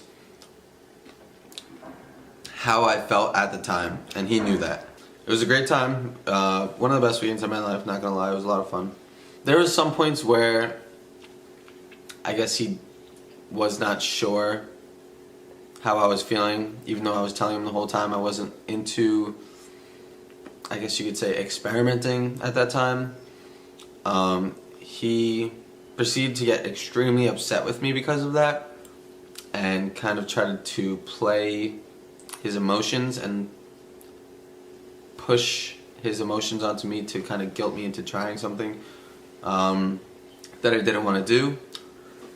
And what's interesting is, like, these influencers are like chasing clout all the time, and they're all loud when it's drama, right? But only when it's amongst themselves, because it generates the views and the engagement. But when it comes to like someone like me, a normal person who's not like an influencer or public figure or anything like that, they couldn't be truthful. This person is aware of how much money they make off of these scandals. This is not me trying to come at them. It's more or less kind of just letting you guys know all of the drama that even has occurred after this. And this person has mentioned it to me multiple times when I was there, that all of these scandals drive more engagement and more revenue, just capital on top of capital. And I think it's ironic that I'm the con artist, I'm the clout chaser. You don't think it's possible to be a clout chaser if you're the top dog, like in the industry? You could absolutely chase clout. You create the clout that you bring onto yourself through these scandals and through the drama. If you're a James Charles fan and you're like, this happened so long ago, Jen, I don't understand why this is still relevant. Maybe he's changed his ways. Oh, he absolutely has not changed his ways. He is still very much going after straight men. How do I know this? Because James came out with a song just a month ago about going after straight men. That's literally what the song is about. The song is called Can We Just Be Friends? The song is literally about James convincing straight men to have a relationship with him, and then when he is rejected because they're straight, he gets all in his feelings about it, and they go back to their girlfriends, and he's all upset and feeling like he's been rejected. That is what the song is about. Because what James still doesn't realize is that you cannot change someone's sexuality. They are who they are. You cannot do that. Just like no girl, like when Tana Mongeau tried to kiss him and he was horrified by it. Tana Mongeau is beautiful. She's one of his friends. She's gorgeous. He's not attracted to her. Just the way he is not attracted to Tana Mongeau, these boys and men are not attracted to him. And he cannot accept that because his ego is so ginormous. And also, the fact that he doesn't respect people when they say no. When they say, look, I thought this might be a thing. I tried. It's not a thing. Instead of saying, okay, I understand. Like, I still care about you. Let's just be friends. He gets mad and upset and hurt and all up in his feelings, like it's their fault for rejecting him when he went after a straight man. And speaking of that, I want to make another point of how harmful this behavior is in such a public platform. Peter Mon, who uploads videos on YouTube beauty commentary, he uploaded a video recently talking about James specifically and how harmful this kind of behavior is to gay men all over the world who face this stigma when they try to be friends with a straight guy, that the guy thinks that they are going to then hit on them, when that is not real. It is a stigma that gay men have been fighting for a very long time. I'm going to play you a short clip from Peter's video. Now, for those of you out there that don't understand why I'm constantly talking about the straight fantasy, okay, of James Charles being coercive towards straight men, men, trying to coerce them into believing that they are bisexual or that they are gay. Is for those of you that do not know, okay, for over 200 years, the LGBTQIA plus community, of which 200 years ago was not the LGBTQIA plus community, okay, it was the LG community, and they weren't even acknowledged because we were living in the shadows. For over 200 years, we have had to fight the stigma, okay, of pedophilia in this country, and that is what our purpose is. That is what we have had to fight. So when you have James Charles out here that is coercing straight men to think that they are straight, okay? A stigma that we have had to fight against for over 200 years. And people want to know why I have an issue with this. This is the life that I live every single day as a married out gay man.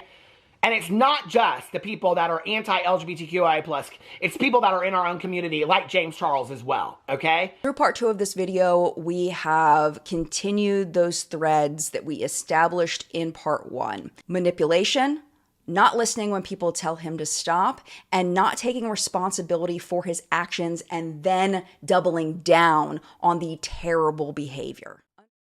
I knew this would cause a lot of controversy. I know that, but I didn't think it would get to this magnitude.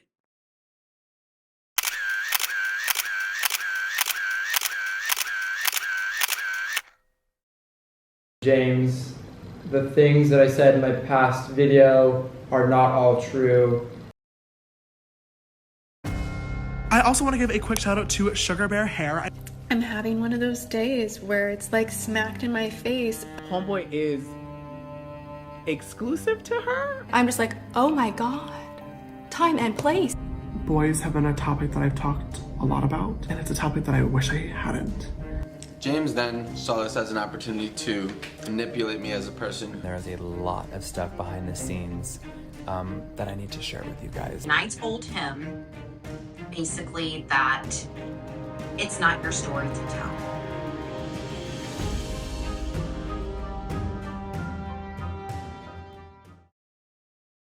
Do you ever just like have time to just dive in?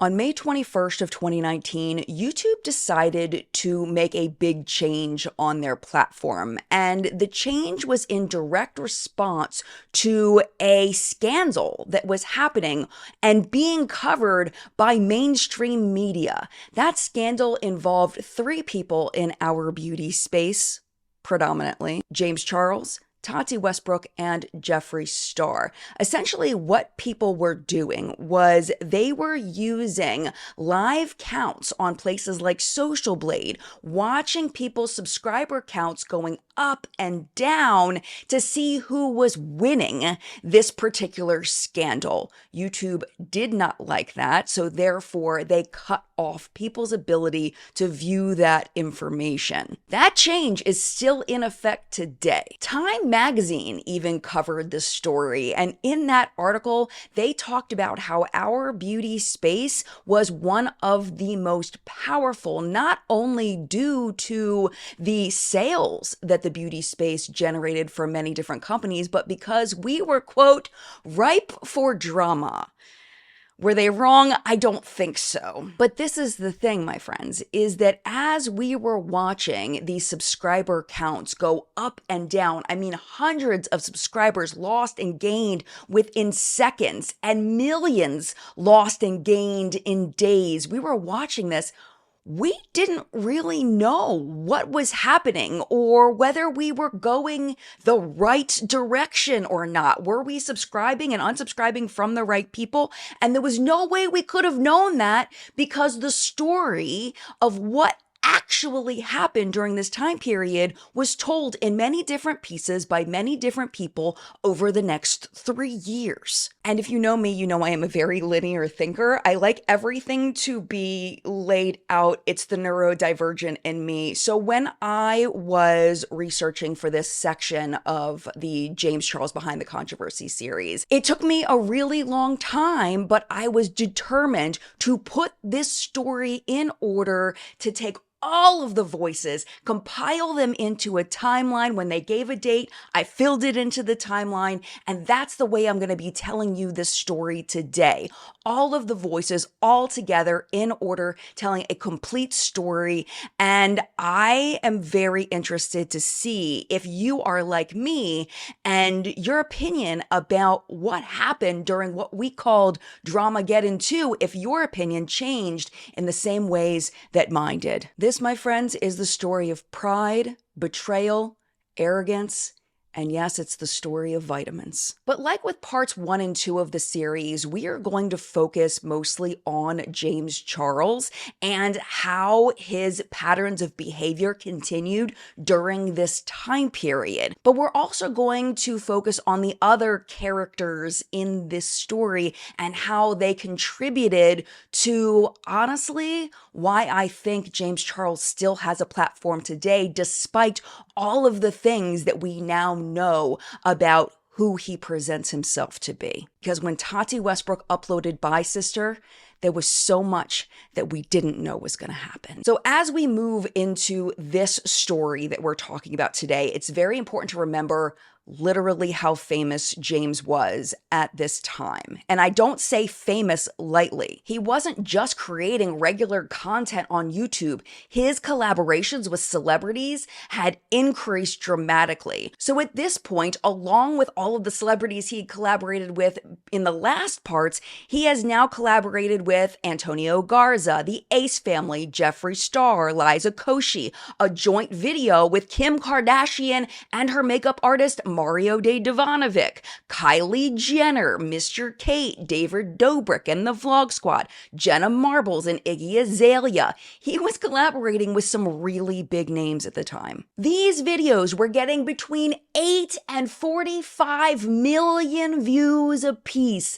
That is a lot of views. He literally did not have a video during that period of time that was under 3 million views. When there are so many big YouTubers, we can kind of get used to these numbers. A million views. A million views is really hard to get. And to be consistently getting 3 million views and up to 45 million views on one video, that's a lot. So needless to say, James was doing very well both socially and financially. The very last story that I told in part 2 was about James's attendance at Coachella, which 17 magazine dubbed Buttchella, because both outfits that he wore to Coachella very much showed his butt. But that was just Coachella weekend 1. Coachella actually takes place on 2 consecutive weekends. Weekend 1 for James was all about hanging out with his friends and exploring a potential relationship with a young man named Gage Gomez. But things were about to get a lot worse for James. A lot worse. Worse than anyone could have expected. And believe it or not, it didn't start with vitamins. The problem with how this story rolled out to the public was, like I was saying in the intro, it all rolled out in pieces over many years from many different voices, and everybody had different parts of the story. One thing I didn't realize before I sat down and organized all of this was that things were brewing long before Tati uploaded her famous Bye Sister video. What we saw in January 2019 was a very happy friendship between James, Tati, and Jeffree Star. On the outside, we all thought that they were friends. To be fair, James and Tati probably thought they were all friends. But according to an influencer named Cam Lester, something else was happening. In a video uploaded way later, Cam said that he was with Jeffree Star.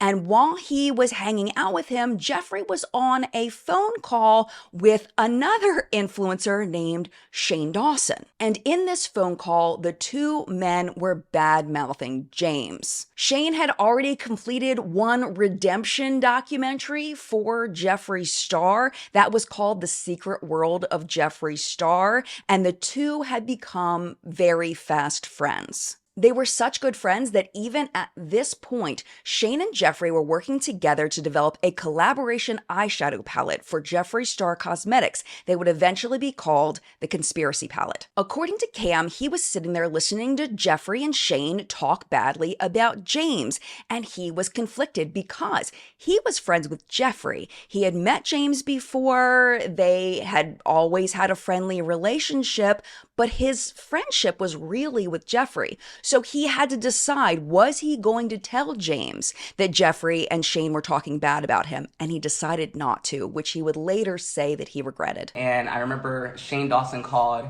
and he was going off about James Charles and something and telling, just cursing James out. And I was just kind of taken back because I've never seen Shane Dawson like that. And he was just going in on James.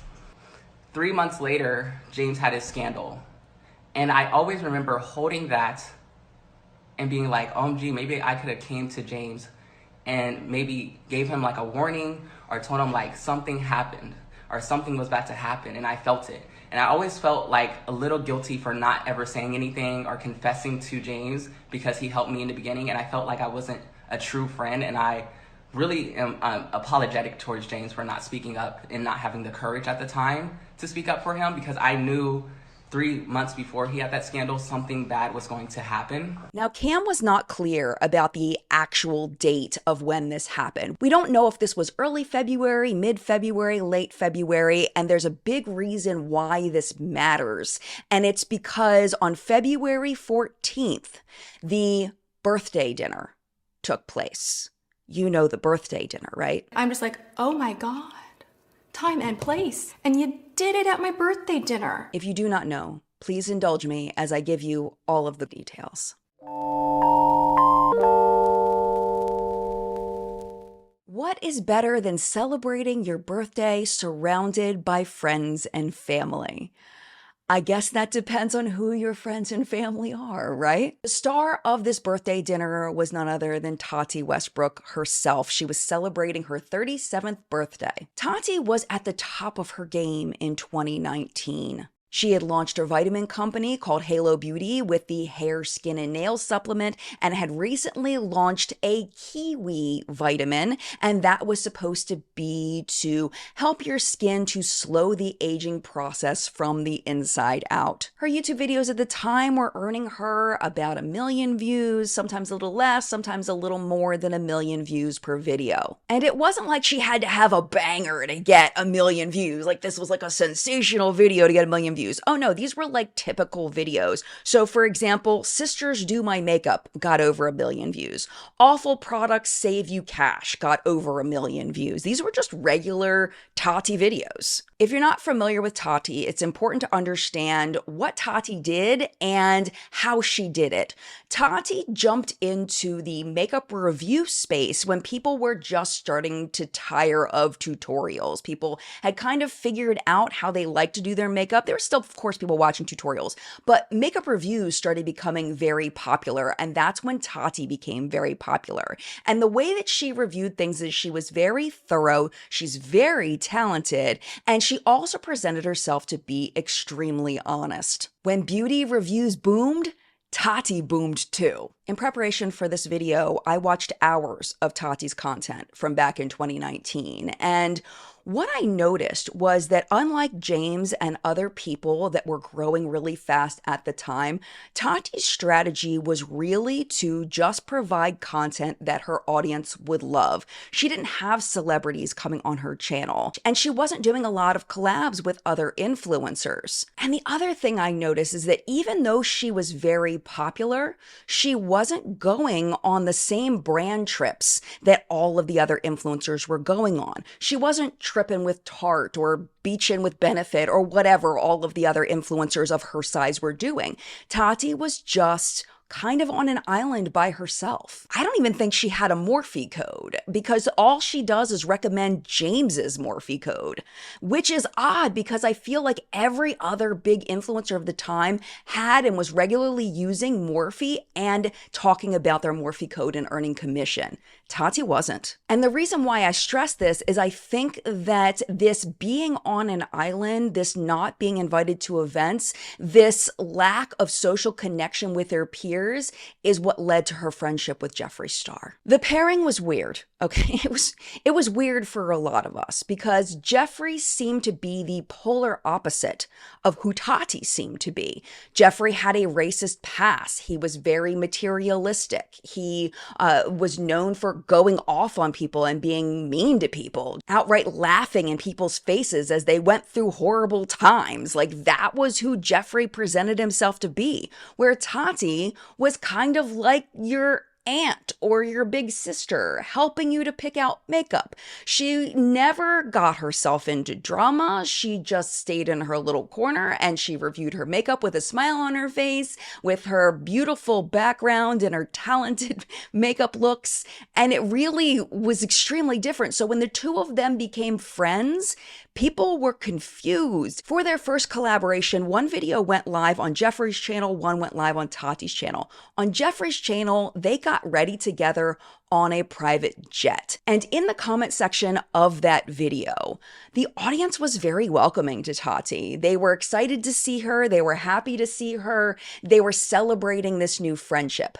Not the same. Over on Tati's channel, people were not happy at all. Jeffree's first video on Tati's channel was trying out a $5,000 face mask with her, and yeah, her audience was not happy. The like to dislike ratio, which used to be public, was way low for Tati. Tati ended up turning the comments off, but I remember very vividly that Tati's audience was very upset. They had seen Jeffree be racist in the past. They had seen Jeffree be cruel to people, and she was just going to have him in her house. They were just going to be friends, like it wasn't even a big deal. Her audience was not happy. Tati would later explain why she became friends with Jeffree Star, and it may not be why you think. So now that we've established that, let's talk about the birthday dinner. All of her friends and family from all over the country flew out to celebrate her birthday at a restaurant called John Howie. It was my birthday, and I had my very first surprise party that just like...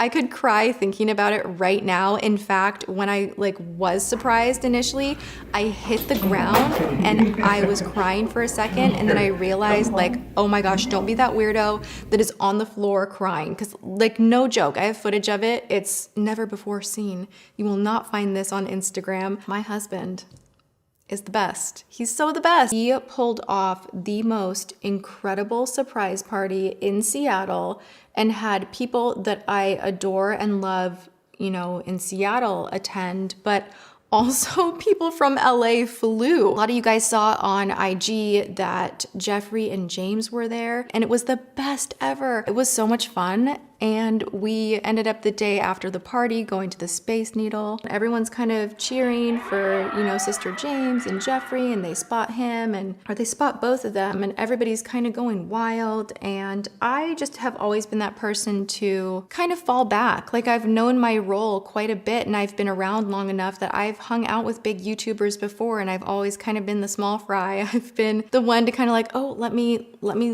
have you have your moment, and I'll hang back here. And it was just the sweetest thing ever to, in my hometown, look over the balcony and have people singing happy birthday for me.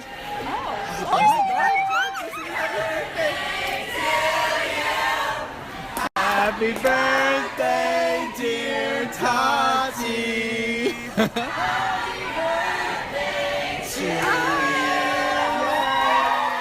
My grandma was there, and I have pictures of her and Jeffree because at the senior living center, she watches Jeffree Star and loves James Charles. My whole family loves James. They got to know him at the wedding, and it was such a good time. And the way that the story is told was that Jeffree and James were sitting next to each other. Jeffree and Tati say that the conversation that they were having got sexual, that it got inappropriate and loudly inappropriate in front of all of Tati's friends and family. So talking about that at the dinner table with his parents was kind of weird. Him talking explicitly about sex and things that he would like to do. And I was just I was like, oh my God, oh my God, oh my God, oh my God.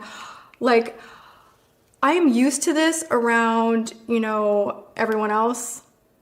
but not his parents. Like, I thought around his parents that he would not behave this way. Like, it was just like, no big deal. Like, sucking dick and cock. Like, I'm just like, oh my God, time and place. And I made excuses for you then. You were talking in detail about things you wanted to do to the waiter. And when I said, James, he's straight, your response was, doesn't matter, I'm a celebrity. So freaking gross. And you said that in front of my family.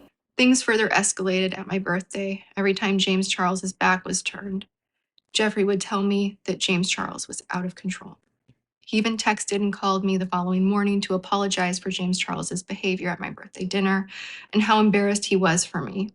James says that it never got inappropriate. What the inappropriateness seems to surround was that James spotted some candy. Figurative candy out in the distance, and that candy was named Sam. Sam would later be known as the waiter from Seattle, but I have something to share with you, my friends. That's actually not true. Number one, he wasn't a waiter. He was a busboy. The other one is that the restaurant was not in Seattle. It was in a city called Bellevue. So instead of the waiter from Seattle, he is actually the busboy from Bellevue. Let's get it all straight. So anyway, James spots this guy and he's like, oh, this guy is really cute. So he tries to figure out how he's going to get Sam's attention. He starts talking to the waiters. He starts talking to other people to see whether Sam might be interested in connecting with him. Sam says later that in order to maintain professionalism, he kept his distance. But whatever happened at that table, that was the catalyst for Jeffrey really turning on James and saying that he was a terrible person later on. It was whatever happened at that dinner table. It was what Tati said later was mortifying, how he had embarrassed her at her birthday dinner. That was what was happening right then. This was the thunder rolling for the big storm that was going to be Dramageddon 2. So as the dinner ends, everyone goes back to their separate hotel rooms. And what Tati and Jeffrey didn't know that James was about to find out was that Sam was actually interested in him. Sam ended up finding James on Instagram and DMing him that he was interested. Or at least that's what Sam told James. So James, very excited that Sam wants to get to know him better, invites Sam over to his hotel room. Sam is very nervous. He's never been with a guy before, and he just feels a little uncomfortable. He's nervous. But James reassures him and says, hey, you don't have to do anything you don't want to do. I really just want you to come over and hang out. Please just come over. Let's just spend some time together. So according to both of them, they made out. Through DM receipts, we know that whatever happened in that hotel room was consensual. Maybe Sam didn't really enjoy it. He wasn't really into it, but he even admits later that he gave James no impression that he wasn't having fun or that he didn't want to participate. He was actively participating. Later on, Sam actually admits that his friends and family were encouraging him to start this relationship with James, and that it had been all about manipulation from the very beginning. But James didn't know any of that, and he continued to talk to Sam every single day, eventually inviting Sam to come out to Los Angeles to celebrate Sam's birthday. Of course, James would pay his way and make sure he got there and everything, and Sam looks like initially said yes, but then changed his mind. And to hurt James, then went on his Twitter and expressed his feelings. He said, I officially give up. I'm sitting sobbing in my hotel room at 8 a.m. when I have to be on set in an hour. This is no one's fault but my own because my dumb continues to go for the same type of insecure cute boys, and it gets me hurt every single time. I fucking hate myself. That morning, he also put up an Instagram story. He was clearly very upset, and the text on the Instagram story read, "Good morning, world. Don't you love waking up to a text message that ruins your entire day before it even begins?" Same. But don't feel too sad for James because he wasn't putting all of his eggs in the Sam basket. He still had an on and off again relationship with Gage Gomez going on that had started back in January. Remember, Gage Gomez is the guy that he goes to Coachella with. And they both say that they had this on again, off again relationship. And it's possible that James and Gage were in the off position when he was going after Sam. Because James really does genuinely seem sad in this moment, and I think if he had Gage waiting in the wings, he wouldn't have been this sad in this moment. We can't forget, though, that there are other characters in the story that are out there living their lives, so let's pay a little bit of attention to them. On February 26th, so this is 12 days after the birthday dinner, Shane Dawson flew out to Jeffree Star's house, and they start beginning to record for the next series, the next redemption story of Jeffree Star called The Beautiful World of Jeffree Star. In March, Tati takes her friendship with Jeffree Star to a potential business relationship in that Tati goes to the Killer Merch offices. Killer Merch is currently Jeffree's merch company, and they talk about possibly carrying Tati's merch over at Killer Merch. And while they're there, Tati later says that Jeffree was talking a lot of shit about James at the time. I even met with Jeffree in his Killer Merch offices in March to discuss Jeffree developing and managing my merch. And as we were touring his warehouse that was filled with Sisters apparel, it seemed that all he could do was speak poorly of James Charles. On March 15th, Jeffree had something really bad happen to him. His warehouse was broken into and thousands of units were stolen. It was highlighter palettes, lip liners, and his new concealer. Jeffree thought at the time, I don't know if he still feels that way, but at the time he said he believed that it was an inside job, somebody that had worked for his company before because they had like sawed a hole in the roof and like gone.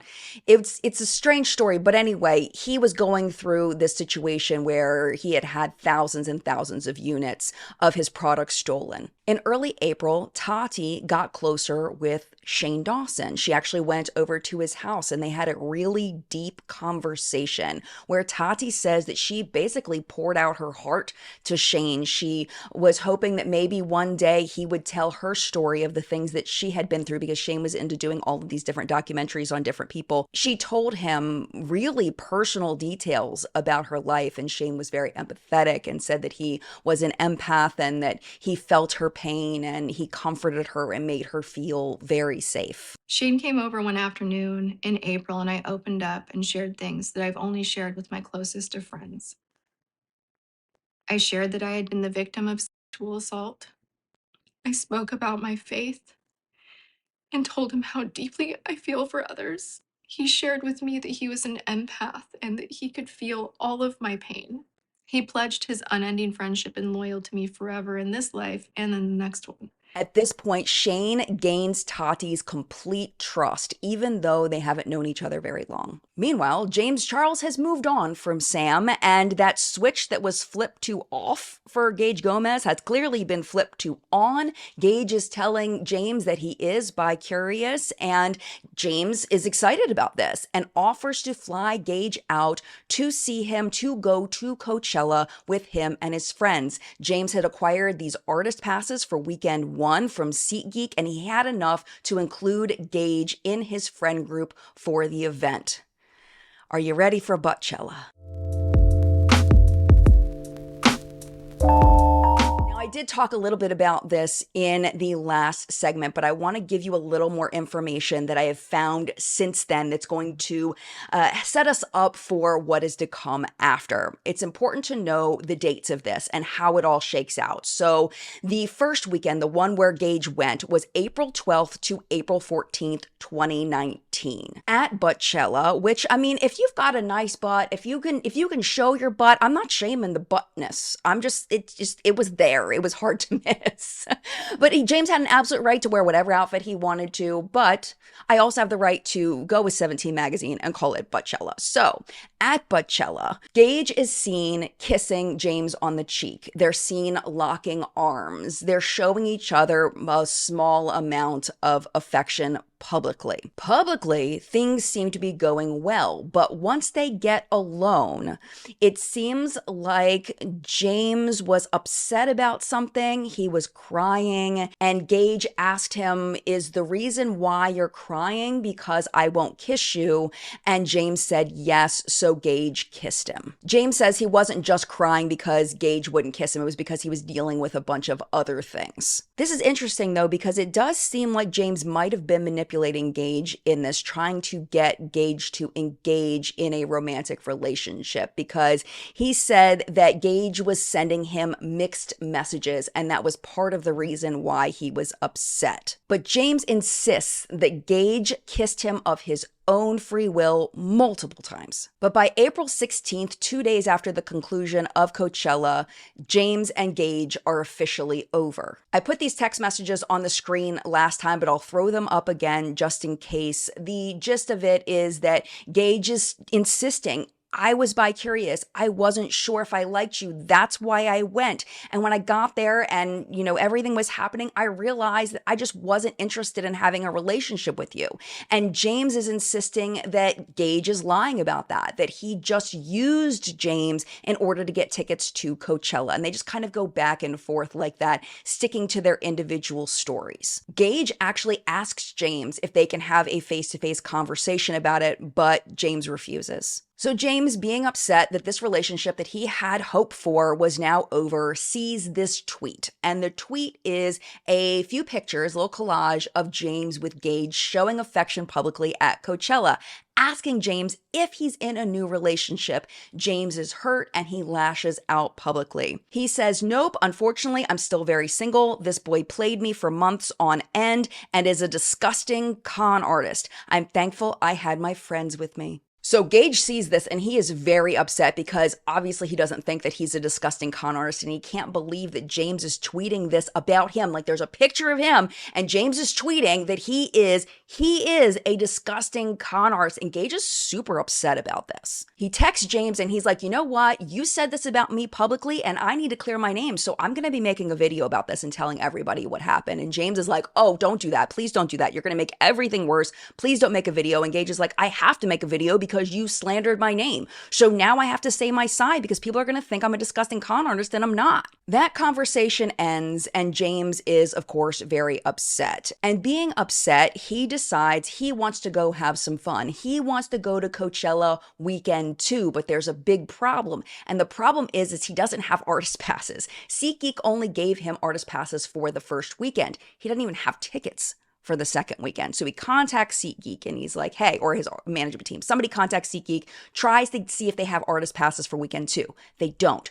All they have is VIP tickets. And what we need to understand about the difference between the tickets is that artist passes cannot be purchased. They are only given to people who have a connection. So maybe it's the friends and family of someone that's performing. Maybe it's friends and family of the organizers. Maybe it's just other celebrities that are attending. But you cannot purchase these. When you have an artist pass, you have a pass to go to a artist pass only area with only people that have those passes. A VIP ticket can be purchased by anyone. It's just an upgraded public ticket. But James and his friends really want to experience Coachella without Gage. They feel like the situation with Gage completely ruined weekend 1. So they want to go weekend 2 without Gage and just go and have fun. So they accept the VIP tickets from SeatGeek. But when they get there, they realize that might not have been the best idea because there are a lot of people that are fans of James in the VIP area and they are all mobbing him. James starts to feel unsafe. This is all according to James's recount. James starts to feel unsafe. So he's thinking, what can I do? He has 2 choices. He can either leave or he can figure out a way to get an artist pass. A lot of people are like, what was he supposed to do? It's dangerous. It's like, leave, go home. It's a couple days of your life. It'll happen again next year. Bring security next time. He doesn't want to leave because he really wants to be at Coachella with his friends. So he's like, okay, who do I know that can get me an artist pass?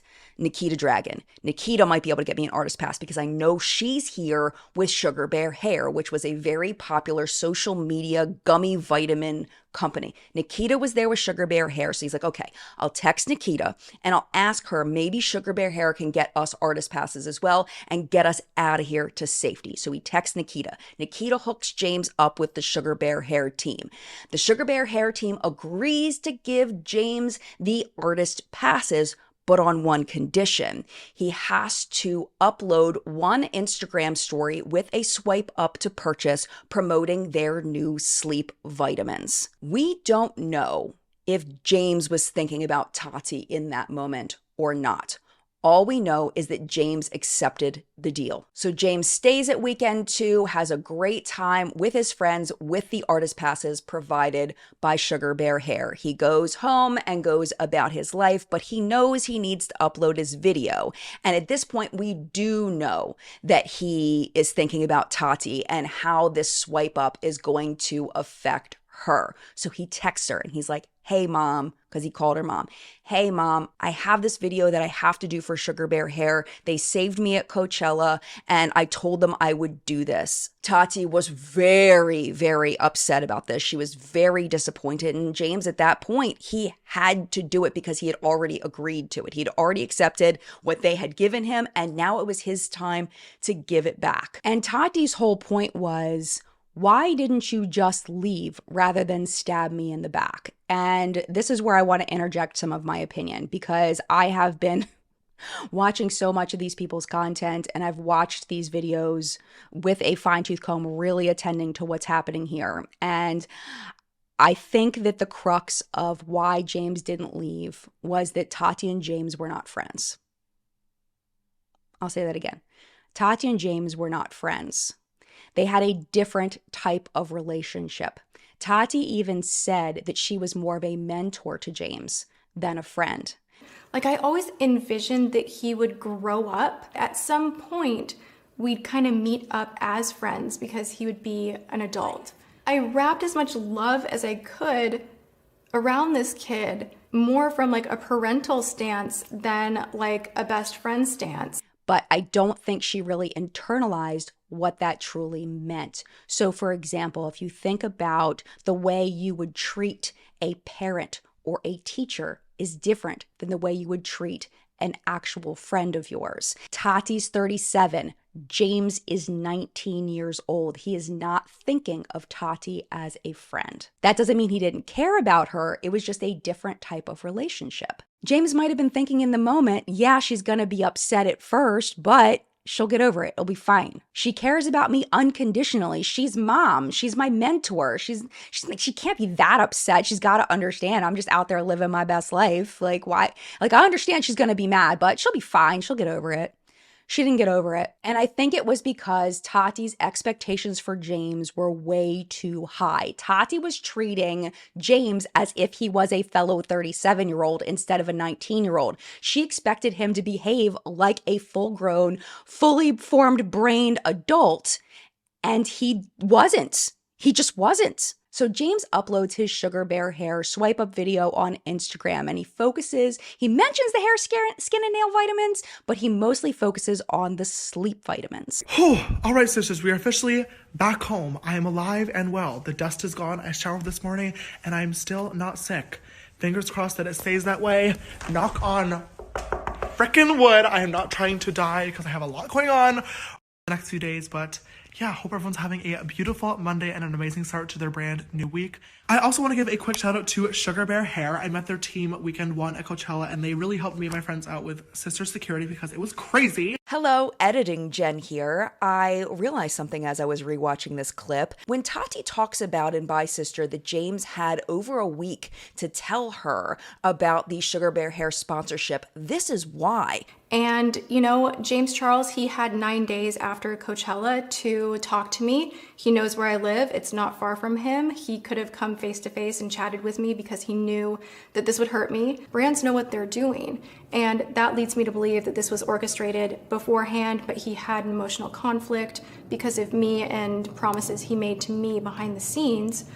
So he had to come up with a very clever story and didn't tell me right when he got back, but after the little bit was posted on their launch day. You, I'm sure, hadn't tried the product for more than a week because they offered you that deal on the spot at Coachella and 9 days later you had the story. So you hadn't even tried it for a full month. This is why she got confused, because in the actual sponsorship, James says, I met the Sugar Bear Hair team weekend 1. I met their team weekend 1 at Coachella and they really helped me and my friends out with sister security. But what he doesn't say is that they didn't help him him weekend 1, they helped him weekend 2. So that's why Tati was confused, and why James, when he comes out with No More Lies, which we'll talk about in just a minute, why he says he only had a couple of days to tell her, which was the actual truth. Despite what Tati said in her video, this whole situation was definitely not a big scheme that was orchestrated beforehand. It really did happen on the spot. The Sugar Bear Hair team texted me the proposal right away. No money was involved, and with no time to negotiate, in a panic, I signed, and that was that on that. On Monday, April 22nd, which was one day after Coachella, I was due to post my stories based on my contract. And up until that moment, I honestly had not thought about the fact that Tati was a Sugar Bear Hair competitor. And in that moment, I thought that as a friend, she deserved a courtesy text to let her know the context of the sponsorship and everything that was going on. But I can understand why Tati was confused based on what James just said in the sponsorship. All right, I just wanted to clarify that. Let's get back to the video.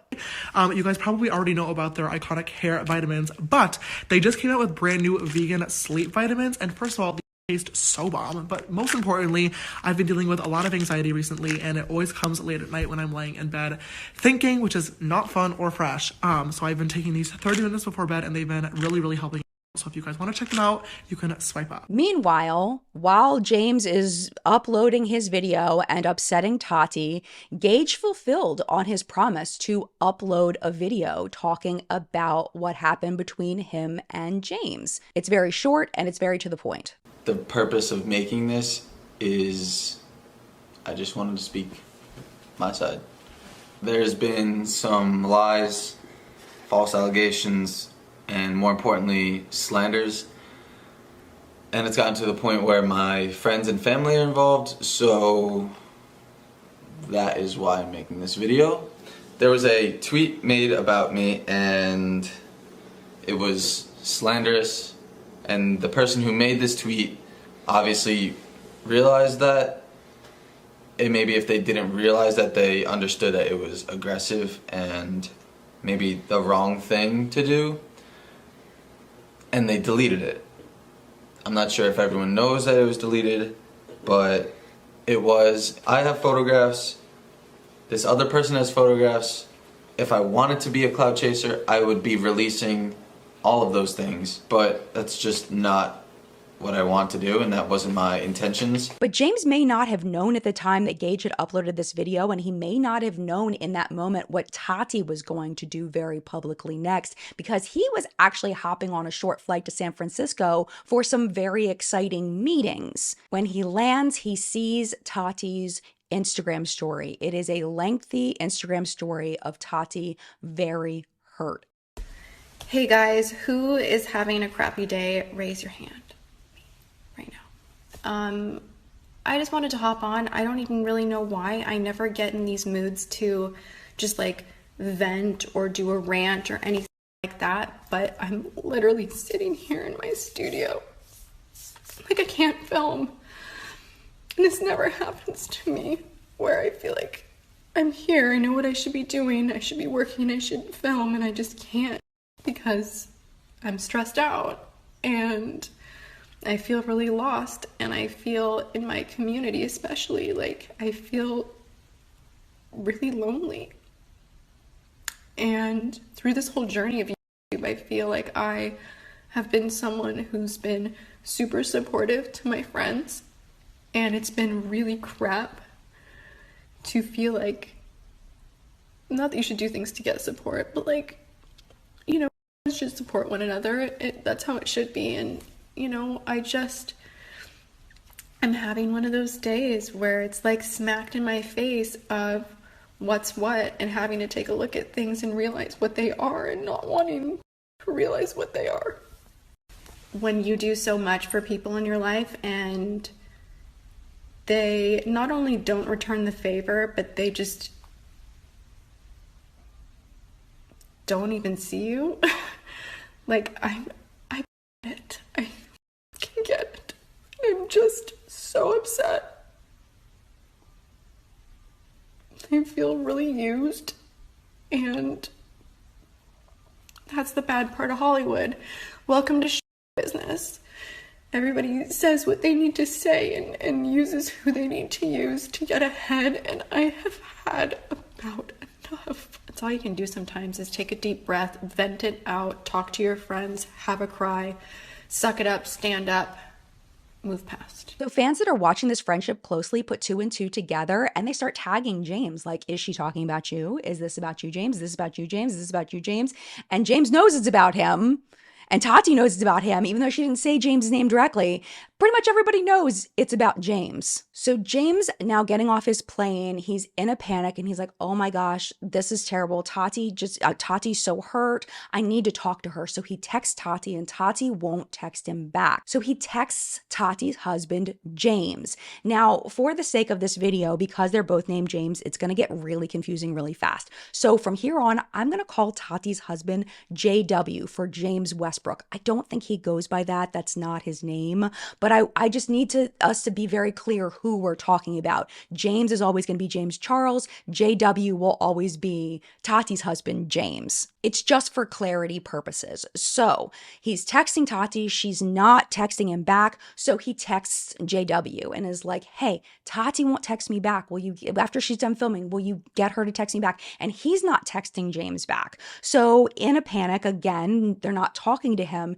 James decides he is going to upload an apology to Tati. It's just a page with some text on it that talks about how much he cares about Tati and how he's so sorry if he hurt her. Because even though they didn't have a peer-to-peer friendship, they did have a strong relationship. They did have a strong bond. It just was more of a parent-child relationship rather than peer-to-peer, which sets itself up differently in people's minds than peer-to-peer. But it doesn't mean there's any less amount of caring or love between the people. It's just a different kind. The Instagram story reads, I want to publicly apologize to my close friend Tati. She has been like a mother to me since my first days in the industry and has given me more love, support, resources, and advice than I could ever ask for. This weekend, I did an Instagram story for sleep vitamins that I've been taking because the brand helped me with security when the crowd around me at Coachella became unsafe. Just as a side note, I do think that this is a lie and that he had never used those gummy vitamins before in his entire life, because he said multiple times in private text messages with Tati that he wasn't even interested in working with Sugar Bear Hair. I think he just said that because he had to say that because he had said that in his Instagram story that he was taking them, but I don't think he actually was. But most importantly, I've been dealing with a lot of anxiety recently, and it always comes late at night when I'm laying in bed thinking, which is not fun or fresh. So I've been taking these 30 minutes before bed, and they've been really, really helping. So if you guys want to check them out, you can swipe up. I don't have proof of that, obviously, but just putting 2 and 2 together, I don't think he was actually taking the vitamins. Anyway, let us continue. This weekend, I did an Instagram story for sleep vitamins that I've been taking because the brand helped me with security when the crowd around me at Coachella became unsafe. I did not accept any money for the post, and there's no evidence that he did accept money for the post. As most of you know, Tati has a vitamin brand which I take on a daily basis, but in the moment, I did not think about the competition, which was a major oversight. I've supported Tati both online and off, like she has done for me, and am devastated that I hurt someone that I truly love and have endless respect for. But James's life has to go on. He's tried to contact Tati, he's tried to contact her husband, no one's getting back to him, so he just has to move on with his life, and he has a big thing coming up that he announces in a video called Making My Own Starbucks Pinkety Drinkety. He announces the Sisters Tour, and the Sisters Tour was an opportunity for him to perform for his fans, have activities on stage for his fans. I imagine this was similar to what Colleen Ballinger was doing with Miranda Sings. It was something that some influencers were just doing back then. I don't know if they still do or not. I'm not that tuned in. But what you need to know is that these tickets were going on sale in 2 days, and the prices, the original prices for this were $60.50 for general admission, all the way up to $551.50 for the Ultimate Sisters package. And when people saw that, they absolutely freaked out. They were like, who do you think you are? You think people are gonna pay $550 to come see you and meet you? Like, that is absolutely ridiculous. So James ended up going back to his team and trying to get them to lower the prices, which they eventually did. But not that much. The admission tickets ended up being $52.50 just for the seats, or you could upgrade to the $99 VIP ticket where you would get a meet and greet with James and take a picture with him. You would also get better seats, and you would get preferred access to merch. I don't know what that means. I guess they had an order, like the people that paid the highest tickets got to buy the merch first. So if anything sold out, it would go in order with how much you paid for your ticket. So by general admission, some things were probably likely to have been sold out. So the more you paid, the more chances you had to buy from a wider variety of James Charles merchandise. And you also got an autographed tour poster. Now, if that wasn't enough for you, you could upgrade again. The price for the next level was 2.5 times the price of the VIP at $250 a ticket. You got all the VIP stuff, plus you got a goodie bag worth $100 of James's favorites. You also got a chance to be brought on stage for interactive segments and even better seating and even more preferred access to the merch. But if you were all out and you were the ultimate sister, you could get the Ultimate Sister VIP experience for that $500. This got you all of the same things that everyone else got, but you also got a private catered hangout and Q&A with James, $150 extra of James's favorite, so $250 worth of stuff in the goodie bag, a chance to get your eye makeup done by James on stage, front row seats, and first access to the James Charles Tour merch. People were still real irritated with these prices. I mean, in hindsight, thinking about it, are they really that unreasonable or outrageous? I honestly don't think so. Is that weird that I don't think they're that outrageous considering all of the things that you got for those tickets? You have to let me know what you think, whether you think this is outrageous. I mean, I get, factoring in that it's James Charles, like I get it, but you really did get a lot for that $500. Anyway, moving on, what James did not know is that as he's getting ready for the Sisters Tour to launch for tickets, a big storm is brewing behind the scenes. Tati and JW are not talking to James, but they are talking to other people. Gage Gomez also felt like his story wasn't completely told in his first video, so he developed a second video. That video is the one that's in black and white. This time he goes into more detail about their relationship, how it started, and really just lays it all out there. James then saw this as an opportunity to manipulate me as a person who may or may not have been trying to figure things out about their sexuality after the fact of telling him that I was straight multiple times. He then started to begin putting a little bit of pressure on me, of getting to know me without disregarding the fact that I told him I was straight. Because as you all know, this person 99.9, maybe even 100% of the time goes after heterosexual men. He came here, he wanted to hang out. I told him I was busy. His flight got delayed, so then he saw this as a perfect opportunity to hang out, even though I told him I was busy. He then proceeded to get mad at me for not clearing my schedule to meet up, hang out, get food, chill, whatever, talk. He was aware how I felt about him. He constantly kept telling me while we were hanging out at Coachella that he appreciated that I was always 100% honest with him.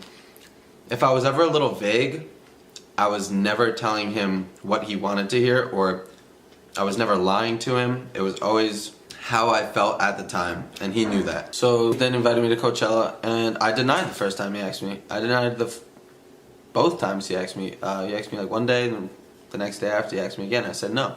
After I said no, he got mad again and blocked me. I then got in contact with him again after a few weeks and told him I did want to go to Coachella. There were some points where I guess he was not sure how I was feeling, even though I was telling him the whole time I wasn't into, I guess you could say, experimenting at that time. He proceeded to get extremely upset with me because of that and kind of tried to play his emotions and push his emotions onto me to kind of guilt me into trying something that I didn't want to do. And this person has mentioned it to me multiple times when I was there, that all of these scandals drive more engagement and more revenue, just capital on top of capital, and I think it's ironic that I'm the con artist, I'm the clout chaser. You don't think it's possible to be a clout chaser if you're the top dog, like in the industry? You could absolutely chase clout. You create the clout that you bring onto yourself. This is very important timing because when Gage uploads that black and white video, Tati is actively trying to decide whether she wants to publicly break up with James through her Bye Sister video. She hasn't decided yet whether she's going to upload yet. And Gage's video may have been a pushing factor to get her to upload. What we also didn't know at the time was that Jeffree was also fighting with himself and deciding whether he wanted to go public with the things that he had heard about how James was treating people. According to Drama Channel Ashley Kyle, Jeffree and Ashley were having conversations at this time about James and who he was. He was telling Ashley that James was a predator and that he had proof. On April 29th, Jeffree Star texted me and said, "There are so many dark things that are going to come to light soon, and none of them involve me. Just buckle up." So I texted him back and I said, "Oh no, I hope not, James. I can't make another video on him in a row, but I'm ready. I've been sent so much stuff today just about him. I'm at a loss." And you guys know that. And I meant that because you guys were so tired of James Charles videos. And he said, "It's all going to come out. Whatever you think that means, it's 10 times worse.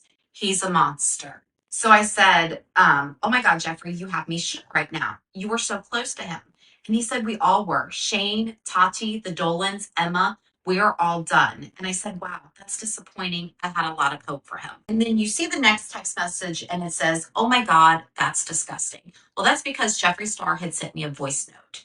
Now, in that voice memo was when he basically said to me that James Charles was a point blank period. He did not go into details at the time, but that was what he implied. So I said, "Oh my God, that's disgusting."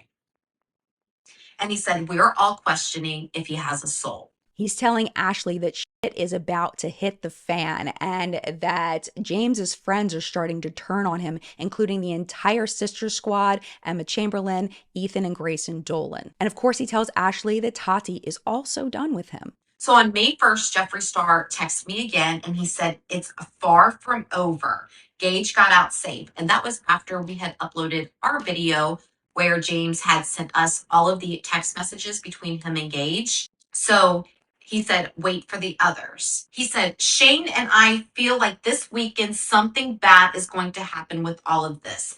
James is playing with so much fire right now."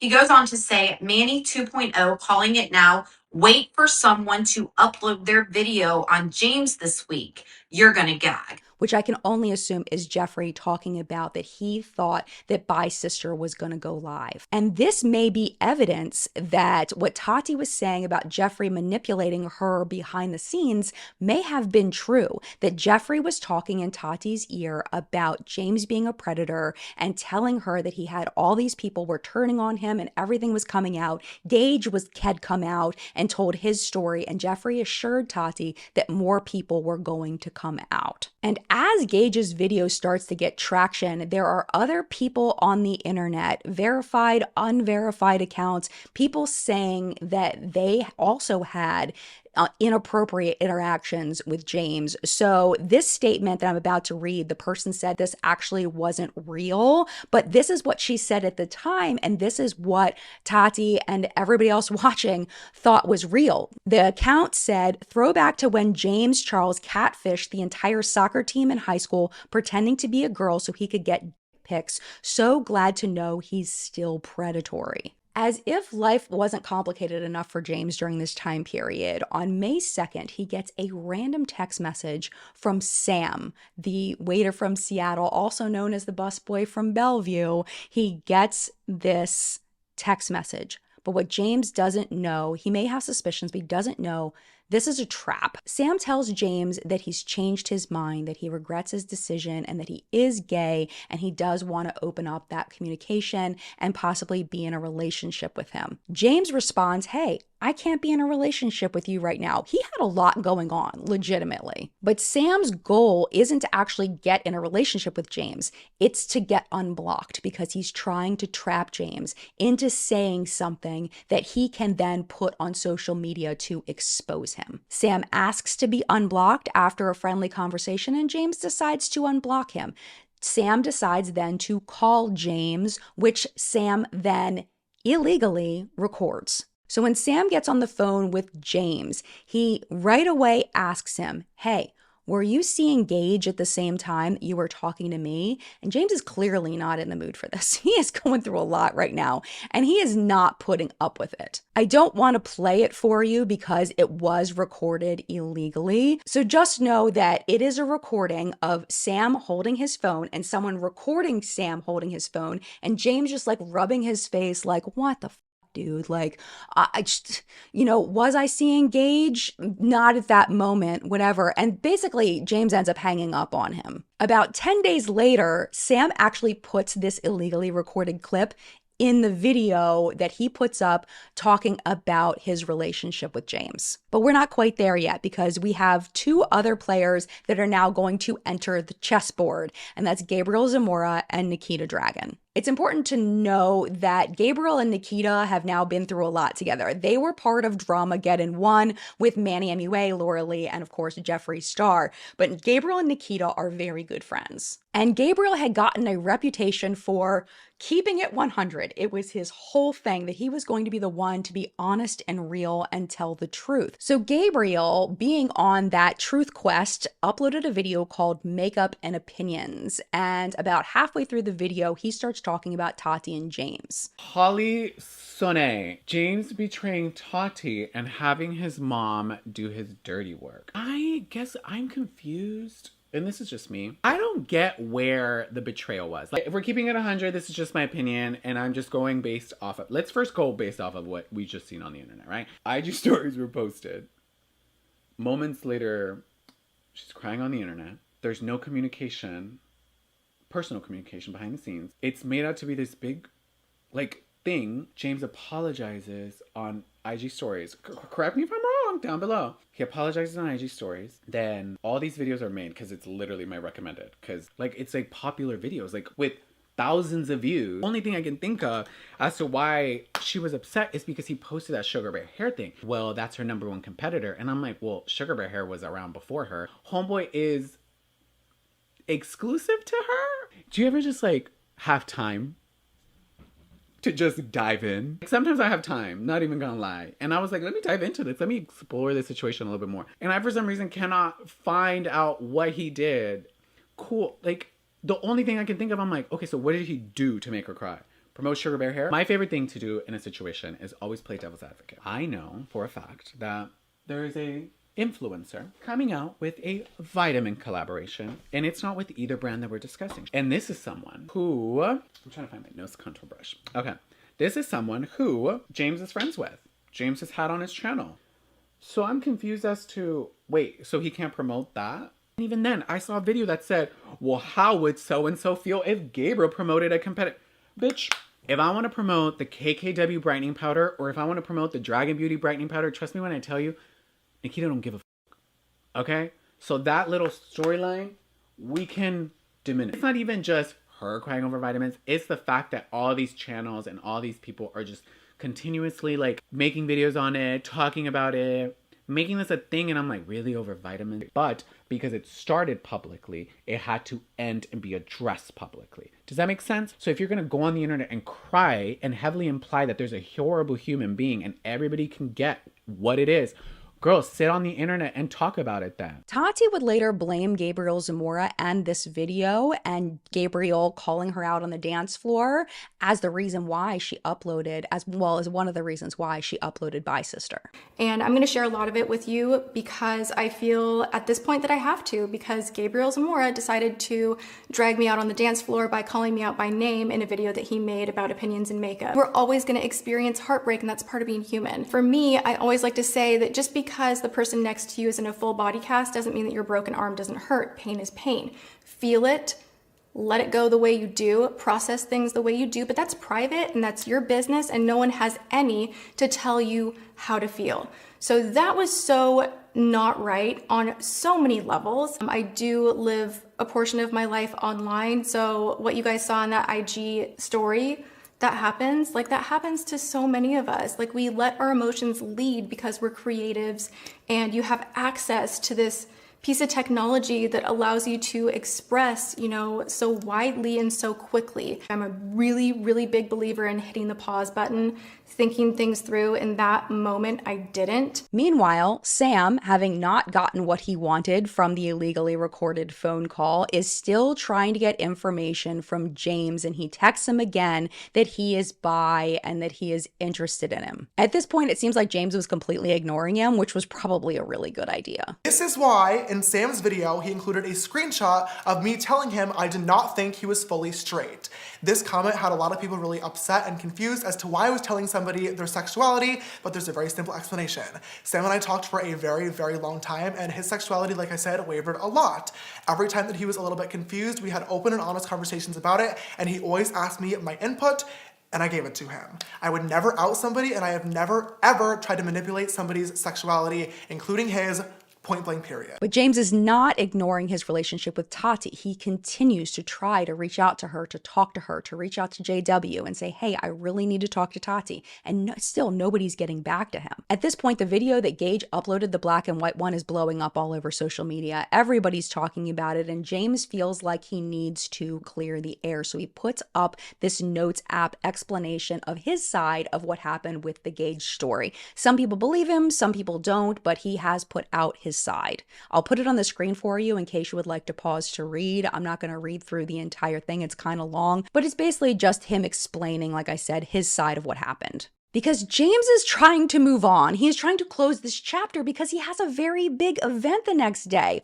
On May 6th, James is going to the freaking Met Gala. And if you are not familiar with the Met Gala is an event that is usually only attended by A-list celebrities. Like, think about the biggest movie stars, the biggest TV stars, the biggest people in the fashion industry. That's all who's invited to this thing. And this year, they've invited some of the biggest influencers, and James was on the invite list, and he has to go to the Met Gala with all of this going on the very next day. And he's got to just pull it together and go, because this is a huge event and a huge opportunity for him. Unfortunately for James, Jeffree was not going to let James have a good day. He just wasn't. He puts out a tweet that he has a draft of things that he wants to say, but he's not going to say it because he's going to let karma do its work instead. Of course, I'm sure creating a ridiculous amount of anxiety in James. He's like, what the heck is Jeffree going to say? Like, what do you mean letting karma do its thing? Like, what does he have? And he has to go to the Met Gala like that. He probably wouldn't have seen it, except for that James admits that he was constantly on his phone, and people were tagging him in Jeffree's post because people assumed that he was talking about James, which it looks like he absolutely was. So James, trying to solve this, trying to check it off so he can go enjoy the Met Gala, he tries to contact Jeffree and is like, hey, can we talk? And Jeffree declines. And then that night, literally, as James is getting ready for the Met Gala, he gets a text message from Jeffree. And Jeffree accuses James of talking shit about him behind his back. James denies it. And besides being about to go to the freaking Met Gala, he also is flying out the next day to Australia. So he has this like little window of time where he can meet with Jeffree in person after the Met Gala, but before he leaves for Australia, so they can talk in person. But of course, Jeffree doesn't take him up on it. I mean, no matter how much I am not a fan of James Charles, you can't say the kid didn't try. He's trying to fix all of this behind the scenes, and nobody will talk to him. And we have the text message proof that he did try. So post Met Gala, everybody's making fun of James's outfit, which I'm not a fashion person, but just know people were making fun of his outfit, so he was dealing with that as well. And he leaves and he flies out for this event in Australia. 3 days later, James texts Jeffree again and is like, hey, I'm in Australia, but I'd really like to FaceTime you. Can we just at least FaceTime and talk about this. And again, Jeffree won't talk to him. On this same day where James is trying to talk to Jeffree on FaceTime, Tati is still stewing over whether she wants to upload Bye Sister or not. She thinks she wants to upload it, but she's nervous. She's nervous of how it's going to affect James. So she calls up Shane Dawson or texts him. I think she said she texted him and said, hey, I'm worried about James. He is in Australia. He's in a hotel. He's on a high floor.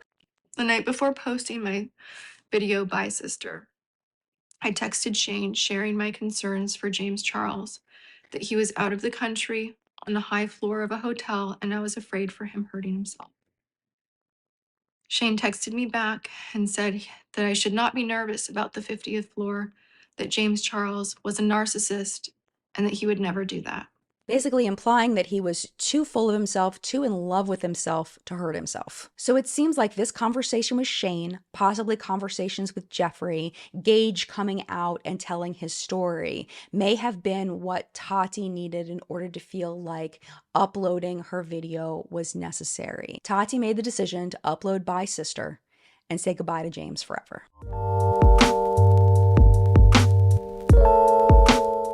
I went through Tati's Bye Sister video with a fine-tooth freaking comb. I listened to what she said and took copious notes.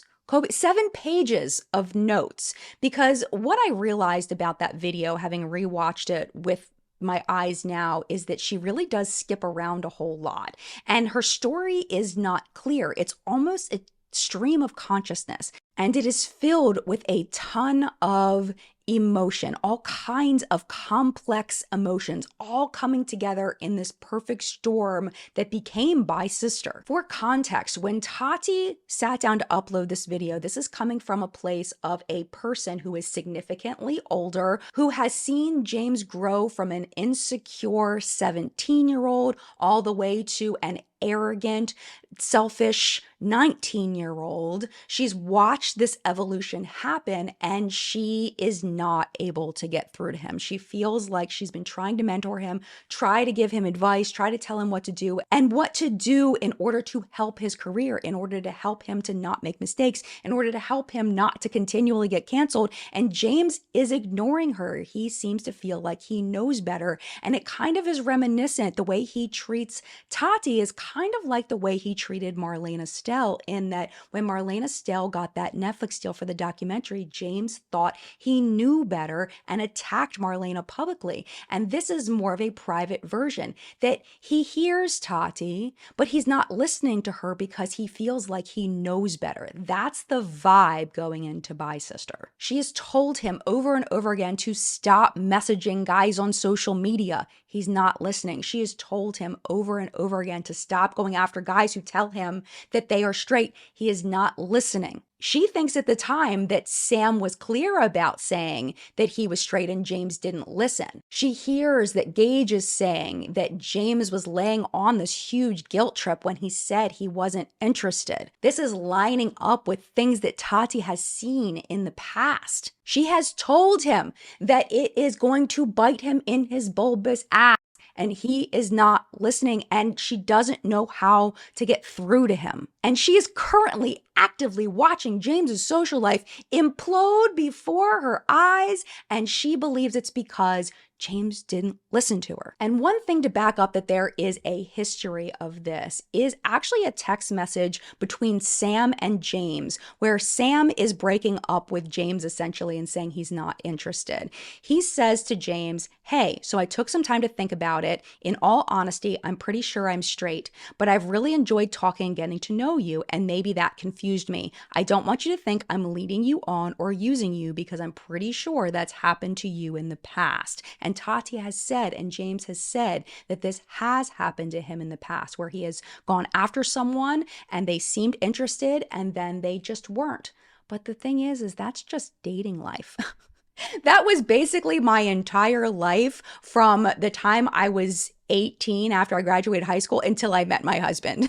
It was all about meeting someone, realizing you don't fit for one reason or another, and both of you moving on. That's just the way dating goes. And sometimes it can happen pretty quickly between different relationships, especially when you're younger and out there and actively trying to date, along with a huge pool of people who are also actively trying to date. But each one of these rejections seemed to be hitting James really hard. And the way he was going about it, Tati felt was very inappropriate. Tati says later that one of the reasons why she uploaded Bye Sister was because Jeffree had played for her a voice memo of a person who she felt had been victimized by James. I struggled with the decision to film my video for days.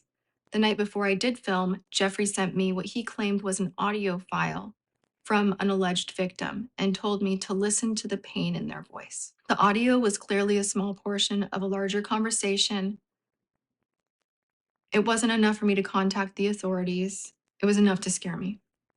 As a victim of abuse myself, I know how terrifying it is to think of facing public humiliation and legal proceedings. It wasn't my place to contact authorities. It was not my place to contact authorities or the alleged victim, and I made no mention of it in my video. She said specifically that it wasn't enough to alert the authorities, but it was enough to scare her. This is a voice memo that's going to pop up because Jeffree shares this with quite a few people when he's sharing his receipts. It's going to pop up more in the story. What you need to know about this voice memo is that we still don't know who it is talking on this voice memo about how James had harmed them. We don't know how James had harmed them. The speculation is that this may be Grayson Dolan or another YouTuber, but we do not know who is on this message. This voice note seems to be Jeffree's main piece of evidence against James. After studying this for over a month now, what I see, and maybe it's just because I am a parent, is that I see a parent who is looking at their child and seeing their child go down the wrong path, and the child isn't listening, and you're just watching them just do all the wrong things, and because you care about them, you want to stop them from doing this. This kind of reminds me of the clips that I've seen on social media where there's a small child and they're doing something they're not supposed to be doing, and the parent is like, please stop, can you please stop doing that? And they're speaking in a really nice way and the child continues to do the thing. But then the parent screams, stop, or whatever it may be. The child stops and they look, and then they don't do the thing anymore. I think that was what Bye Sister was meant to be. It was the he's not listening and I need to get his attention so he stops this behavior. This was the scream.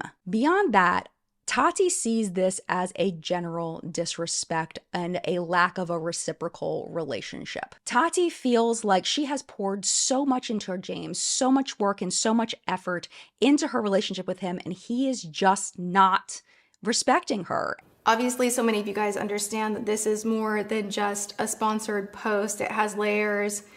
There's so much going on with James Charles right now that I do not support, that I do not agree with. Fame, power, and a fat bank account will change almost anyone. And if you don't have people that will tell you to your face that you're doing the wrong things, you will change. And I tried to be that person for you, James. I really tried.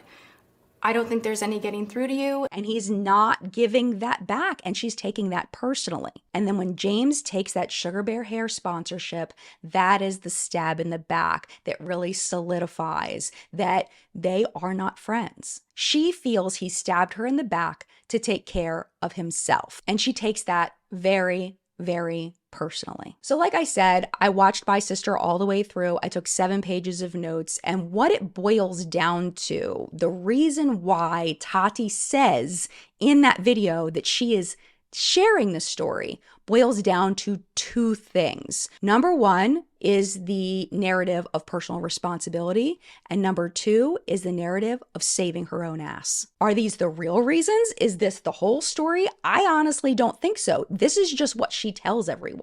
This part I found absolutely fascinating, because in my 46 years of life, I've noticed something about people. And I don't know if this is some psychological theory that's already been discussed ad nauseum.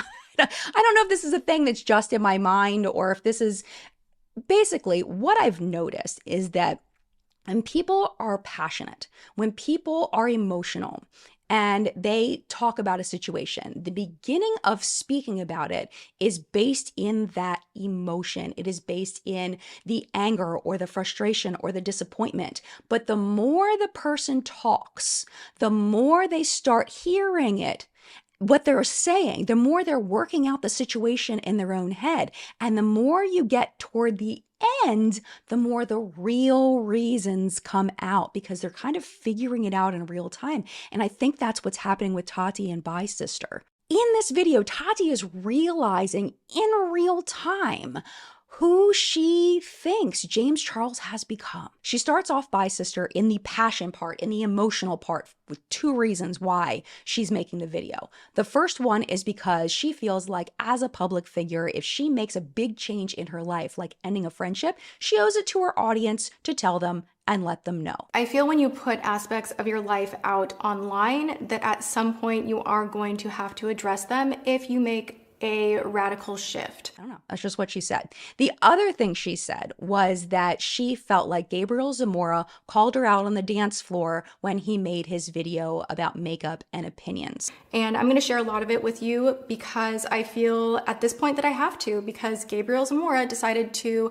drag me out on the dance floor by calling me out by name in a video that he made about opinions and makeup. But as the video goes on, I think we get to the crux of why Tati created Bye Sister, and it was because she was afraid of losing everything. She had heard from someone, I would think it might have been, possibly could have been, Jeffree Star and or Shane Dawson, that James was talking to drama channels about her behind her back, and that James was about to come out with something that could hurt her career. And in order to save her own ass, she decided to talk first. I knew that I needed to talk to James, and I was planning on hopping in my car and, sitting down with him, but I changed my mind very, very quickly when I found out that he had been giving his side to drama channels. He had been in contact with plenty of them. I immediately knew that this was all about damage control and had little to do with his care for me, because I just don't think that he does. And it just was the timing of it all, off the heels of me finding out about ways that you've been behaving that I don't agree with, for you to lie to me and make me the villain and go around and circulate a story to work on your side, saying that I'm loving the drama because it's improving sales. That's not the case. You're my family. I love you still. This is not about money at all. At all. Many motivations can be true at the same time, but they're going to have different levels of intensity, and fear in all humans is an excellent motivator. I think she was panicked, and I think she was afraid, and I think she believed what she was being told, and in that she made absolutely the wrong decision. In the time that Tati knew James, she had seen the slow evolution into a person that she did not like. The person that we have shown throughout the series that James was showing himself to be. I do not have evidence for this, but I believe that Tati felt that James had gone so far that he would turn on her to protect himself, that he had become so selfish and so self-centered and so arrogant and so know-it-all that he would turn on Tati and he would ruin her to save himself. So I believe a big reason why she created Bye Sister was to save her own ass from the monster that she had watched be created by social media. And it worked for her for a little while.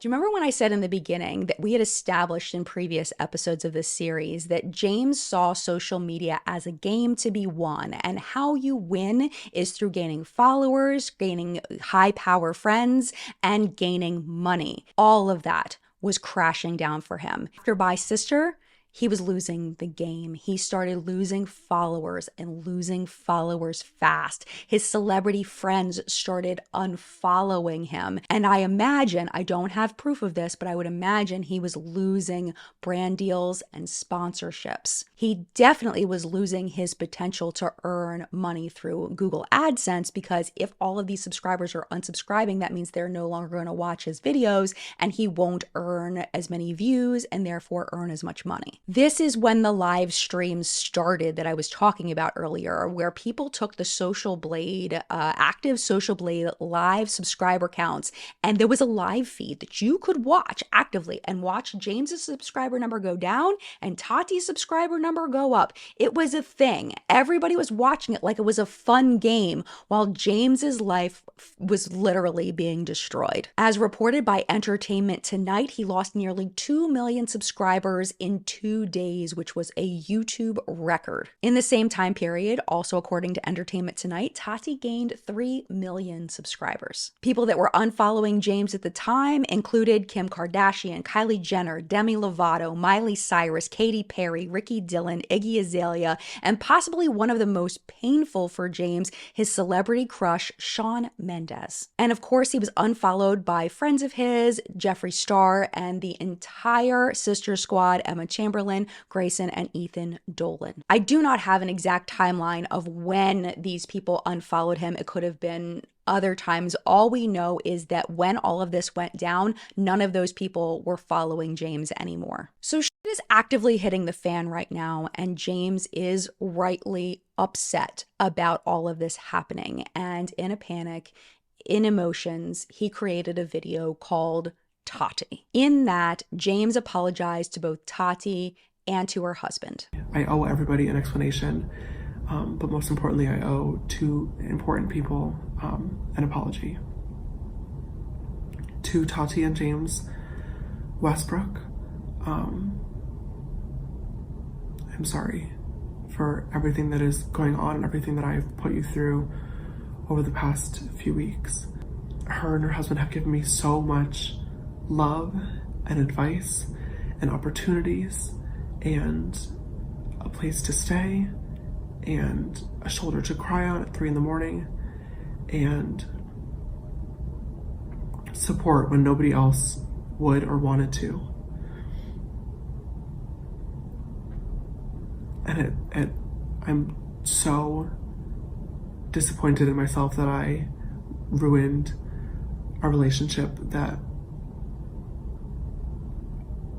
did mean so much to me, even if I didn't do the best job of showing it all the time. And throughout all of this, what sucks the most is that I know there's nothing I can say or do to ever earn that friendship or trust back. It's important to mention here that James in this video sticks by his Coachella Sugar Bear hair story of how all of that went down. In regards to the Coachella situation with the brand deal and the security guard, I've already told my truth about this twice. And instead of talking about it for a third time and explaining it and going into detail and pulling up receipts, it doesn't matter. And I understand that no matter what I say or do, there are always going to be people that don't believe me and will think that I'm lying. And that's okay. At this point, the truth really does not matter. It's the feelings that do. And no matter what happened, I hurt 2 very, very important people.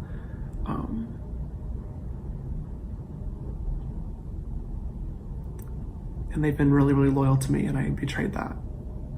And it sucks, and I wish more than anything that I could take it back. Regarding the boy situation, he says he wishes he hadn't talked about it, that he's learning to interact with boys that he's interested in and ones that he should be talking to, and that he should have been more careful bringing this into the public eye specifically. Boys have been a topic that I've talked a lot about on my social media journey, and it's a topic that I wish I hadn't.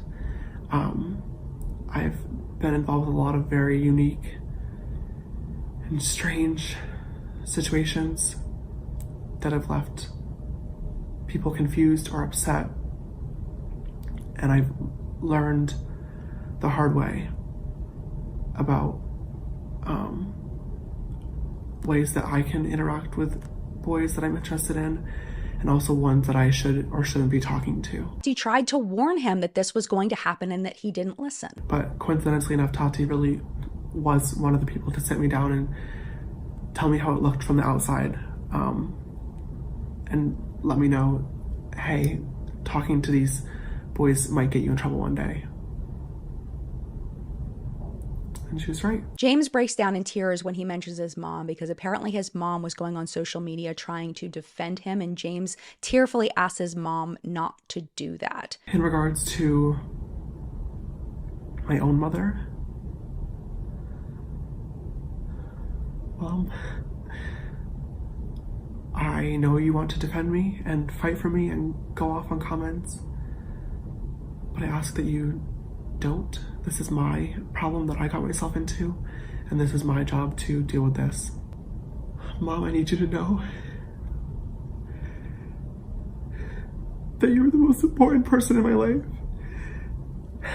and that you are an amazing mother. He then ends the video praising Tati, saying that she is an amazing person who wants the best for everyone around her, and he says he's disappointed in himself that he hurt her. And the same thing goes for Tati as well, who is an amazing person and truly does want the best for everybody around her. And I'm so disappointed in myself that I hurt her. This video, Tati, is very important in the story because it really shows James's mindset after all of it went down. His mentor, the person that has helped him so much, the person that he's become close to ever since the beginning of his YouTube career. He went and did Tati's makeup for her wedding, for goodness sake. They've been close. He has now hurt her, and she has come out and publicly just blasted him that she's that hurt, that she is killing his career. And he is absolutely devastated. But like anything, we go through different ranges of emotions. We feel one way, and then that can develop into feelings that are completely different. But I'm getting a little ahead of myself. So the same day that Tati uploads Bye Sister, the same day that he uploads his video Tati, Jeffree Star is communicating with James. He's sending him text messages, and those text messages are adding fuel to the fire. Jeffree texts James and says, I know that you trapped Sam in your hotel room. I know you psychologically tried to force him to stay when he didn't want to stay. We don't know if Jeffree is just straight up making this up or if that's a story that he told Jeffree, because Sam, we see the text message between them and we know that didn't happen, but Jeffree is telling James that it did. And I can't imagine why Jeffree would tell James that unless he truly believed it. So Sam's story seems to be part of the reason why Jeffree believes that James has been participating in this predatory behavior. He may have told Tati this, and this may have been another reason why she uploaded Bye Sister, because it sounds like possibly Sam may have lied to Jeffree about what happened. So on top of Sam's story, on top of Gage's story, on top of Tati's story, on top of losing millions of followers in 2 days, James has to go to work because there is a ribbon cutting ceremony. Remember, he's still in Australia and he has to go to the Morphe store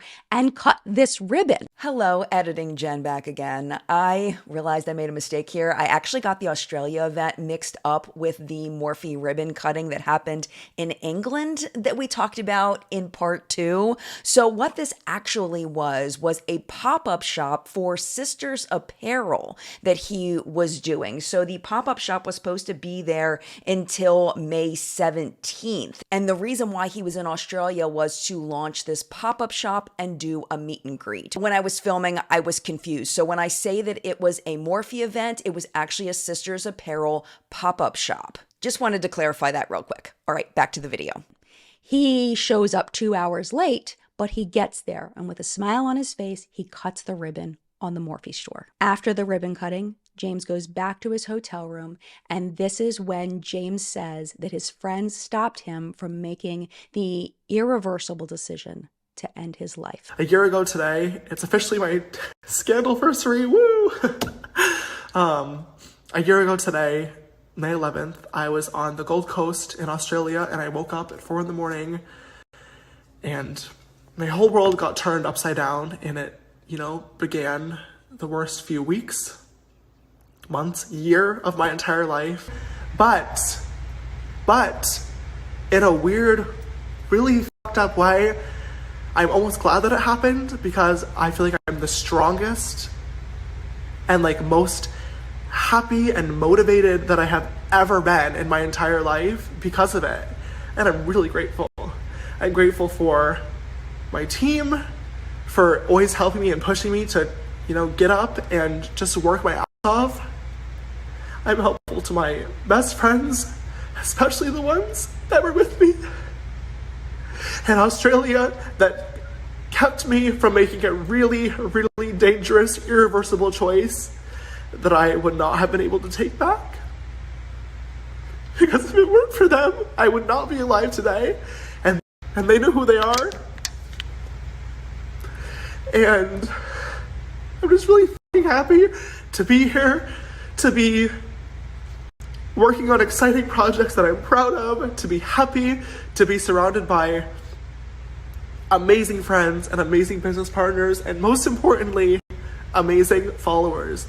The thing is about this is that this was not the end of it. It actually was going to get worse for James, because more people started coming out with their James Charles stories. Some of them that we don't know whether they're true or not. The person says they're true. And some people that came out with a story and then ended up later saying that it wasn't true. So for example, singer Zara Larsson came out with a tweet saying that James hit on her boyfriend, even though James knew he was straight. After getting over 500,000 views on Twitter, Zara deleted the tweet and said, "Oh, sorry, I didn't have the right information. James actually only texted him once, and when my boyfriend didn't respond, he didn't respond either, and that was the end of it." And what really sucks about this is that the people like Sam and Zara, who their stories ended up being not real, took away credibility from stories that may have been real. So for example, singer Sebastian Javier tweeted that he went to an escape room with James,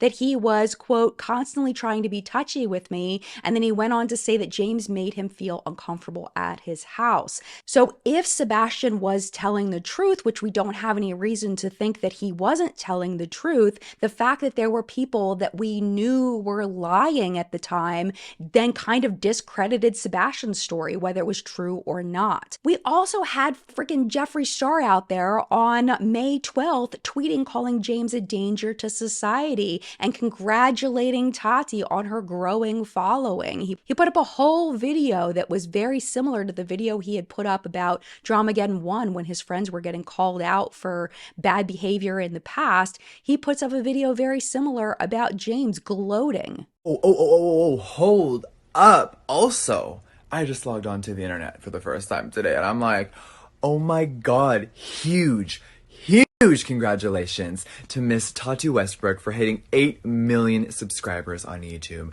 This is just the beginning for you, baby. I miss you, I love you, and I cannot wait to see you when I'm back from Michigan. So congrats. Mwah! I love you. Life has a really funny way of doing things sometimes, you guys, doesn't it? The phoenix always rises out of the ashes. And while Jeffree was reveling in James's downfall, Tati was distraught. She was upset. She knew that this person that she cared about was going through some terrible things. And legitimately, it was all her fault. But at that point, she couldn't put the cat back in the bag. That was it. It was out there. There was nothing she felt like she could do other than tweet out that she was heartbroken. And I'll put, the tweet on the screen for you to read on your own if you'd like. But basically, she's just really upset that all of this is happening. But she's standing by what she said. And then James took another hit because Sam, the busboy from Bellevue, uploaded his first video explaining what happened with James. There are some lies in there that Sam admits are lies later, including that he says that James was the worst kisser he ever kissed. I mean, can you imagine? Throughout the night, James and his friend and everyone, they just kept looking at me, but especially James.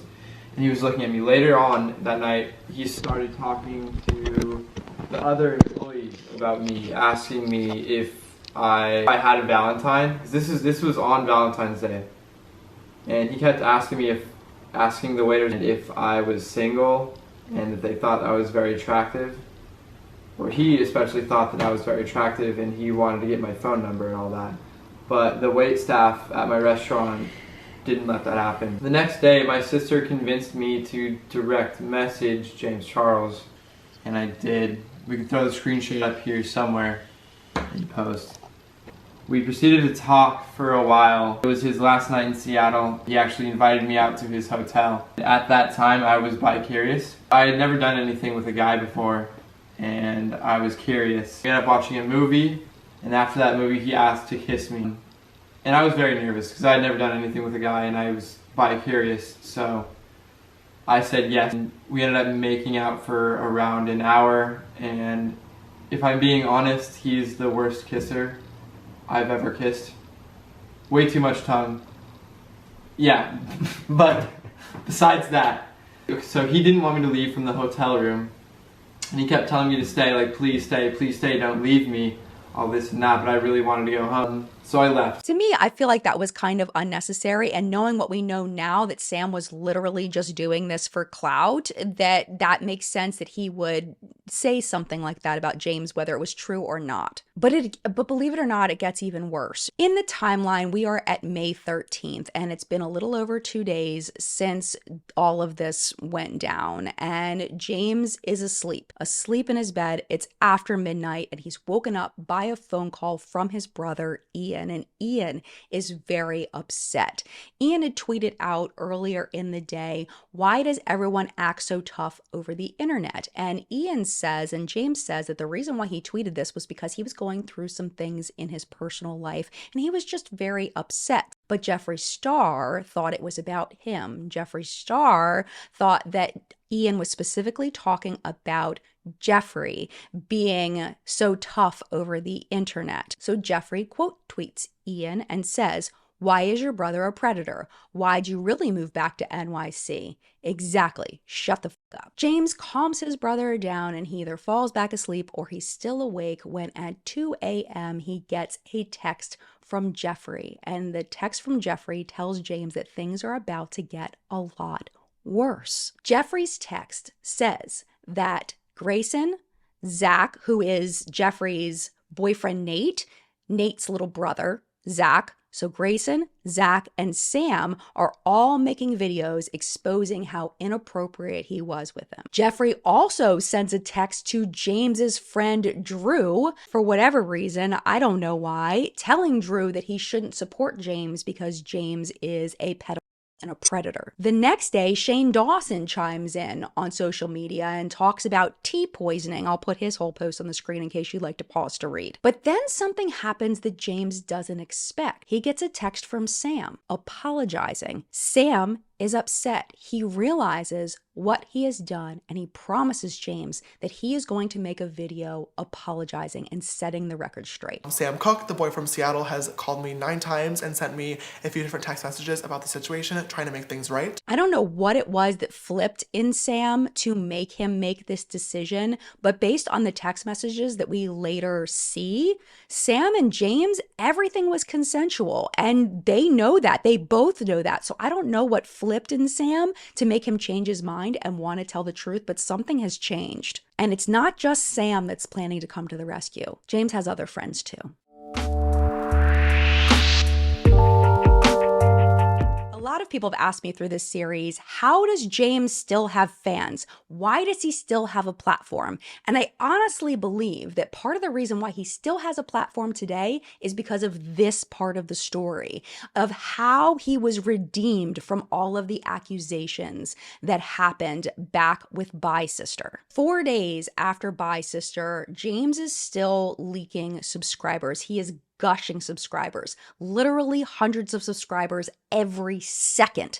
James is losing, but he has to fly home. So he goes to the Brisbane airport to take his flight. And there is the Daily Mail or someone that ended up sending the video to the Daily Mail, but they're videotaping, they're filming him like paparazzi, asking him, what's going on with Tati, blah, blah, blah, like all up in his face. Mainstream media has picked up this story and everybody seems to be calling James Charles a predator. But not everyone is against James because there are people that know pieces of the story that are ready to speak out. And the first person that does is Nikita Dragun. Now, if you want to know a little more about Nikita Dragun, I did do a full video on her. She's very entertaining and actually quite awful. So in this situation, though, I do believe she's being very honest. So she, of course, is the one that hooked up James with Sugar Bear hair. And Tati has accused James of making that whole story up about being in danger at Coachella.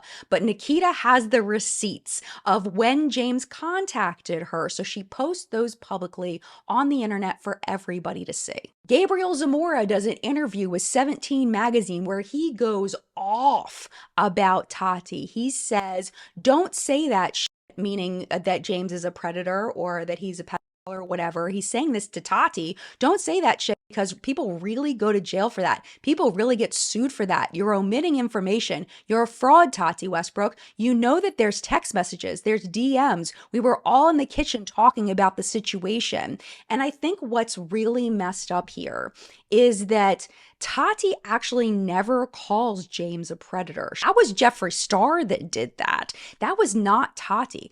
Tati was saying that James was taking advantage of straight boys and trying to convince them that they were gay, which she had seen with her own eyes. And she was being told that this had happened to Sam. She was hearing Gage tell this story, but she never said that James was a predator. That was Jeffree that said that. But the way that Gabriel's talking in this interview, he's saying it as if Tati had said that, which she didn't. So this leads us to Tati's next upload on May 16th. This is 6 days after Bye Sister. The video was called Why I Did It. Though that video is now deleted, I was able to get a copy of it. And I'm so glad because I do feel like this video adds some context to the situation that if you didn't see this video or if you don't remember this video, I think it's important. Really, when I made that video, I thought that I would be the one that would take the hit. You know, I thought I was going against, millions and millions of subscribers and that my separate part of the internet, my 5 million, because like this is how crazy this has gotten, would be affected and that I would be the one losing subscribers for speaking up and that I was going against someone with a lot more power. And I knew that fair well. And I knew this would cause a lot of controversy. I know that. But I didn't think it would get to this magnitude. I didn't think it was possible. And I want to share with you guys that I do really want the hate to stop. I want the picking sides and the abusive memes and the language and all of that. I really hope on both sides it can stop. That's not why I made the video. And I feel like I wanted to share with you guys why I did. This was really a wake-up call, and it was me trying to reach someone who I found completely unreachable. And I had been trying to deliver the same message so many times because this wasn't just about one thing. And I think a lot of you guys understand that. And the things that are being zeroed in on with whether it's just about me and my business and a betrayal, or if it's really just like the allegation of the guy in Seattle. And the thing is, it's about a lot. And it's about a lot that I didn't even talk about. It's about someone who reaches across all platforms 30 million people that are children, dominantly children, and who is losing the ability to get honest more and more each day. I'm losing the ability to reach. I really feel the last straw for me was the way I was treated and our relationship was treated, with just zero respect. It was all on his terms, and that showed me that really there was never going to be any getting through face to face on the phone, any of that. And this was just a last ditch effort for me to be really loud and vocal and to wake up someone that I really love and still do, before they go and make some really serious mistakes. And I sat and I was like weighing pros and cons of like, okay, well, like he's doing this, like no one's really stopping him. No one's going to get through to him. Like what this is like going to end badly. And then I will have to sit for the rest of my life and feel like I never said anything. I want you guys to know I don't hate James Charles. I don't want you guys hating on him. I can't even go online right now. It's painful to watch someone that you have cared about be dragged, and to know that this all started because of me. Like this whole thing is not about me. It's something else. It's something bigger. And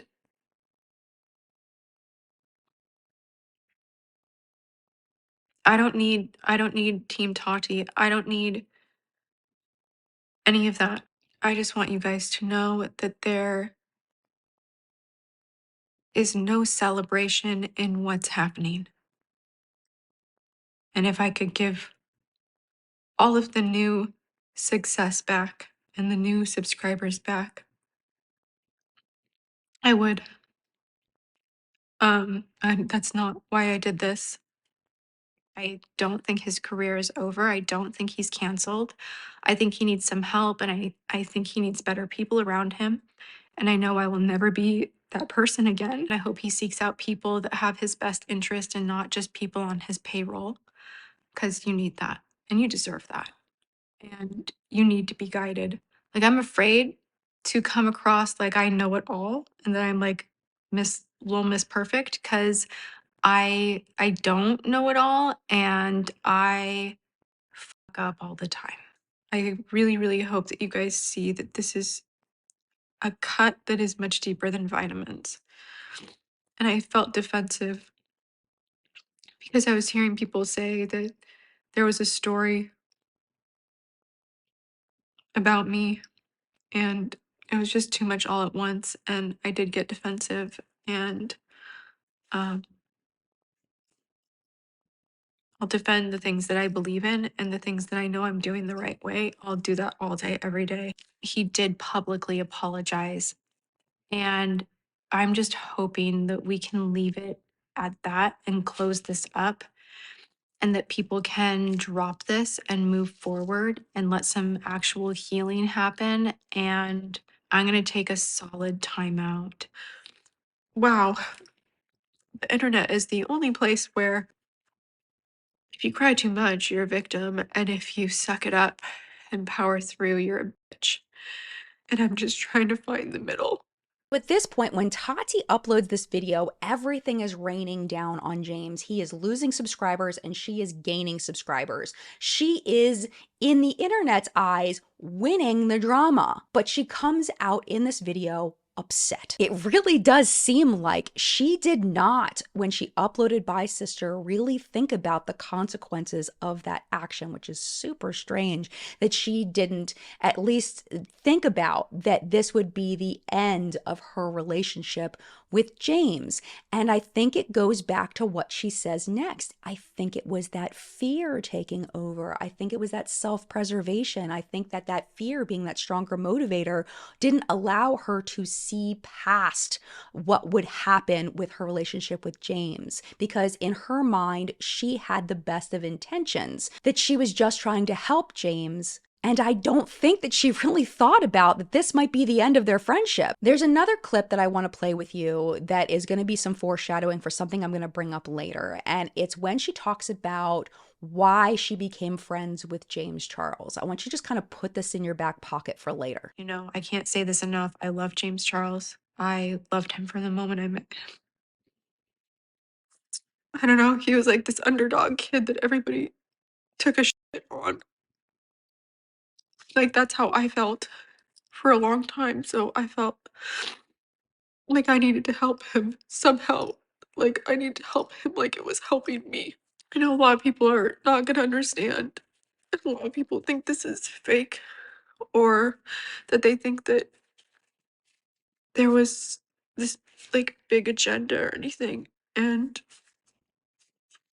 there's not. And what's interesting about this video is that this video actually put a band-aid on the leak of James Charles's follower loss. According to 17 magazine, after Tati uploaded this video, James not only stopped leaking subscribers, but he started going up again. This is a little side note about Nikita Dragun, because remember I said that she's not really a very nice person? So when Tati's uploading this video, Nikita actually uploaded a video the same day, and the video was called What Really Happened, and she put up a Twitter post. The Twitter post said, "This is a very hard video for me to make. Please watch until the very end with an open heart and an open mind." And Gabriel is in the thumbnail with her. But the video, not even a moment of this video, is about James. It's actually a promotion for her makeup company called Dragun Beauty. Hey Dragons, what's up? It's Nikita. Welcome back to my channel. So in today's video, I'm going to be talking all things Dragun Beauty. Okay, but anyways, I'm just going to forewarn you guys that this video is utter and complete nonsense. Reading the comments that are all over the internet about Dragun Beauty and, you know, my beauty brand that failed before it even came out. And this was, in my opinion, a very strategic video, because she starts off talking about Dragun Beauty, but we all know that Gabriel Zamora is going to come in at some point, and maybe at that point she's going to talk about James. But when Gabriel comes in, he's just like eating food and like hanging out, and like nothing ever happens. The community is not liking her products. They are overpriced and it's not universal, and the powder make darker skin tones such as myself look ashy. Honestly, we expect more from Nikita. Bitch. And I just wanted to keep it real for a second. In honor of Gabby, keeping it 100. Nothing ever happens. It was the true definition of clickbait, that she set it up like it was going to be what really happened with James, but really it was what really happened to launch her makeup company. This video got over 2 million views, and just to stress the reaction people had to this video, Nikita, who doesn't do this often, actually turned off the like to dislike ratio and also the comments on this video. People were pissed. So even though Nikita did stand up for James and put out the text messages showing and proving that James had gotten that Sugar Bear hair deal the way that he said, Nikita also used the situation in order to get attention on her, get views, and to get more attention on her new brand, Dragun Beauty. So let's skip ahead 2 days. This is May 18th of 2019. Jeffree goes on his Snapchat, and he basically is kind of backing up what Tati said, basically saying, you know, James needed to learn a lesson. There's a reason why I still care about James. It's been a very crazy week in the beauty community with some of my friends and everything that's going on. So I just want to touch on a few things really quickly. Alright, so all week I've been getting a lot of questions about a tweet that I sent out. Now, after my friend Tati Westbrook uploaded her video about James Charles, a lot of people had opinions. A lot of people that had been feeling some type of way for a while were finally starting to speak out and say things, and I sent out a very big tweet that caused a lot of reactions. I stand by everything I said. I want to start off by saying that. But I do regret, and I don't say that often, but I do regret sending out that tweet. Things on my end could have been handled behind closed doors, 100%. I was very hot-headed. I had seen a lot of disturbing things behind the scenes, and Nathan was really grossed out by a lot of behavior that he saw. He took a trip with me and James, and it went really bad, and things were never the same after that. Me and James started to get distant, and things got really weird, but that doesn't mean I don't love and care about someone. Because I said one sentence does not erase the history we have. It doesn't mean that I don't care about someone. I think that everyone deserves second chances, and I think that sometimes people deserve third and fourth chances. He's young, of course, he needs to grow. There's no, well, he should. No, he needs to grow. and he will learn from this experience 100%. It's like, I'm sorry, Jeffree, but if you call someone a predator, you're negating any thought that you care about this person, because why would you care about a predator? Like, why, if James is as awful as you say he is, why would you care about him? Because a predator is a pretty big accusation. Like, it's awful, the things that Jeffree was saying both publicly and privately about James. Like, why would you want to be friends with somebody like that? And here comes Jeffree saying how much he cares about James. Super weird. But what Jeffree didn't know was that James was about to drop a bomb full of receipts. Later that day, James would upload a video that would go down in beauty community history, and it was called No More Lies.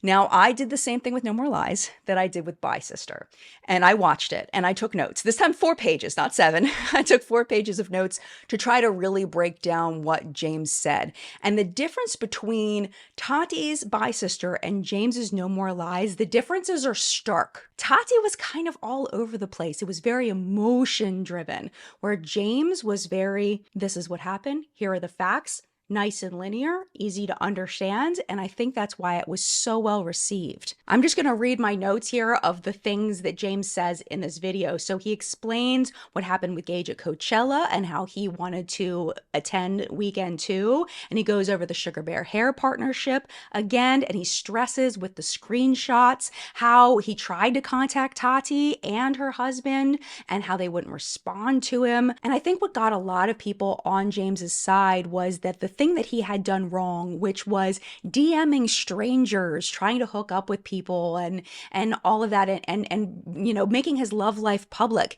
He admits that that was not a good idea, and then he says he's not going to do it again. The whole situation that happened with Sam was very, very long and complicated and left both of us very hurt and confused. And through trying to deal with this, I reached out to many of my different friends for advice. There was one night in my kitchen where Tati, James, and Gabriel all came over, and I told them the same exact story and showed them the same exact screenshots that all of you guys just saw. After hearing this, like Tati said in her video, Tati and James actually did have a heart-to-heart conversation with me about the boys that I get involved with. They told me that talking to curious guys was going to continue to get me hurt, and that also it could look really, really bad from an outside perspective if somebody tried to manipulate the situation. And for me, this was a major, major wake-up call that I took to heart, because I honestly had never thought about it in any other way, because I knew that everything that I was doing was always consensual between both me and the boy, and I had receipts to back it up. But I wish I knew at the time that Tati's advice was really a warning, because she did exactly what she told me someone else may, which was tell my story with no details, no facts, and no proof,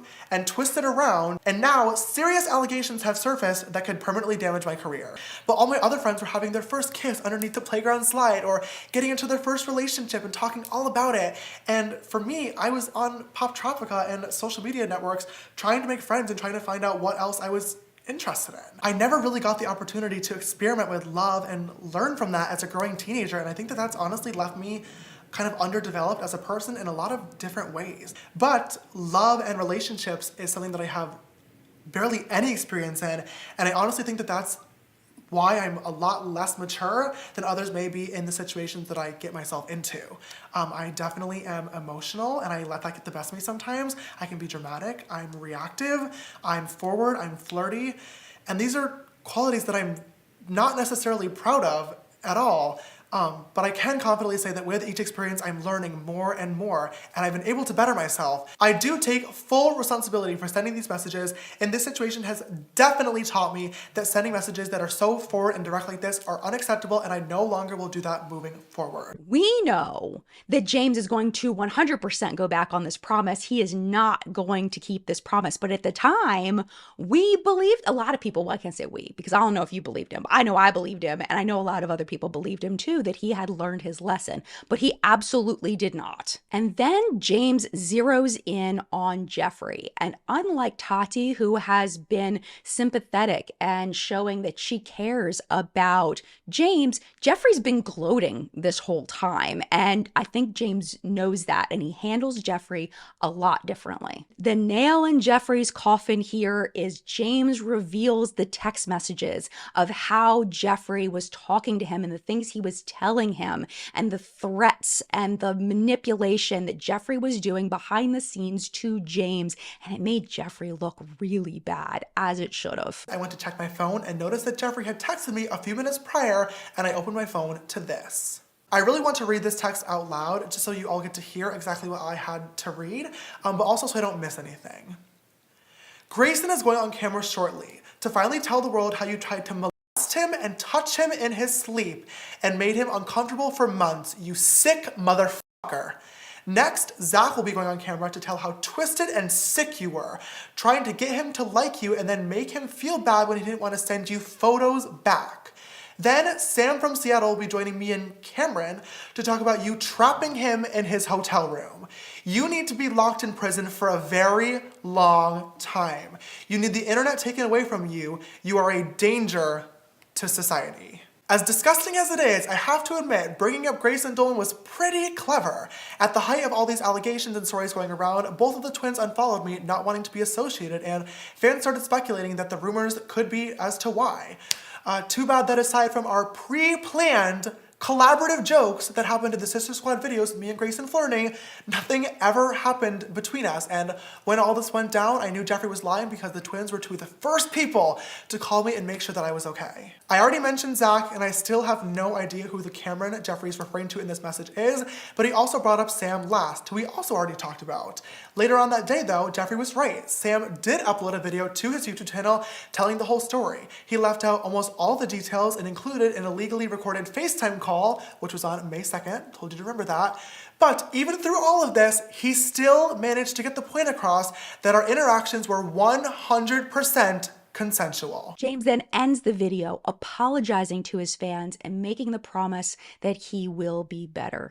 On my last few videos, I've definitely noticed quite a lot of comments talking about my ego or my attitude getting the best of me and getting to my head, and I appreciate the constructive criticism and feedback, and after a lot of reflection, I think you're right. I've lost focus, and that sucks so much, but I want to get back to it so badly. Whenever I do come back, I don't know when it is, but I just cannot wait to show you guys a better version of me. To my sisters, I'm sorry if I disappointed you, and I'm really sorry that you had to watch all this go down. You saw a side of me that I'm really not proud of and that I know I need to work on changing, and trust me, I will be. I recognize the fact that I haven't always been the best role model, and that sucks. I've tried, but I will try way harder. In the spirit of turning something negative into a positive, bye, sister. And I think, like I was saying earlier, the reason why I think James's video hit so hard is because it was such a contrast to what we had seen before. You know, Jeffree full of gloating and I have receipts and, you know, he's a predator and all these accusations without any evidence. Tati leading with emotion and crying and upset and I'm just trying to help and all of this with no receipts. And then James just drops freaking all the receipts, all of them on the table. Here it is, boop, boop, boop, boop, boop. And yeah, this is when the tables turned. Well, Jeffree freaked out. Hello guys, how are ya? Today, girl, I had some plans today, which will still happen, but got a little derailed by Miss James Charles uploading a very manipulative, weird video of just calculation, girl. I thought maybe he would take some time off of social media, but nope. Right back to uploading, trying to make me seem like I'm something I'm not, trying to paint my character in a light that's very untrue. And you've heard Tati's video. Now, most of you, I'm sure, will see James's today. And I have a lot to say, because I never got to tell my side of the story. I tweeted what I tweeted, and I tried to smooth things over so everyone could be cool behind the scenes, but no. When lies are told about you, when things are misconstrued, it's not okay. So y'all can think whatever you want about this situation, but hold up. I didn't want to have to upload a video. I didn't want this to continue, but when someone comes for you and lies on your name, it's unacceptable. There were so many lies in his video. A lot of people are, what do we believe? You're gonna know what to believe when I really show you the facts, okay? there's screenshots, there's a lot of things that were not presented correctly. I didn't want to have to do this, but I will have to respond to this, and I will show you guys things that I'm sure he never wanted to come to light, but here we are. There are so many things that you guys don't know. And you know me. If you've been following me for a long time, bitch, I am not a liar. All I know is honesty, and I am hurt right now, and I'm sad that first of all, I inserted myself. I already know. But I had a very good reason for chiming in, and there is a lot of stuff behind the scenes that I need to share with you guys. But this is just a whole nother level. This isn't tea. This isn't anything funny. This is real feelings, real people.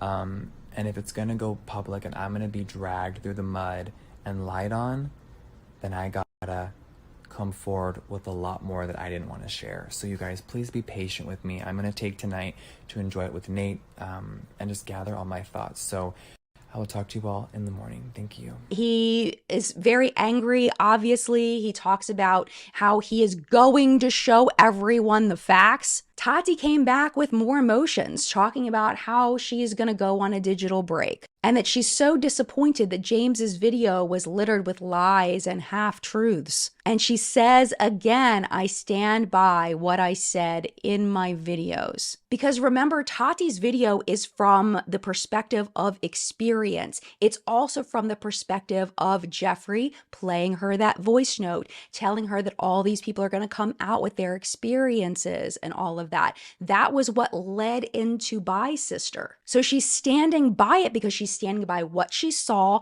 and she's standing by what Jeffrey told her. But things were about to turn for Tati because she will soon realize that Jeffrey does not have receipts. The things he told her were never going to happen. Tati says later in a video that that day was the last day that Tati and Jeffrey ever had a conversation, that day was the end of their friendship. After a few days of Jeffrey fanning the flames on Twitter, no victims appeared as they had stated would happen, and no evidence came forward as they stated would happen. The last time I spoke with either Jeffrey or Shane on the phone was the night before Jeffrey's "Never Doing This Again" video. Shortly after, the relationship dissolved entirely, and I was so confused. Jeffrey stuck to his guns and he tweeted that there are two sides to every story, but behind the scenes, he's talking to Ashley Kyle. Remember Ashley, the drama channel? He's talking to her behind the scenes and he doesn't know what to do because he's holding on to this voice note. He plays Ashley the voice note, the one that some YouTuber somewhere talking about how James had hurt him in some way. I've never heard the voice note. I don't know if it actually, what's on it, but this is the thing that everybody says is on this voice note. He's played it for multiple people and multiple people have said, what is on the voice note?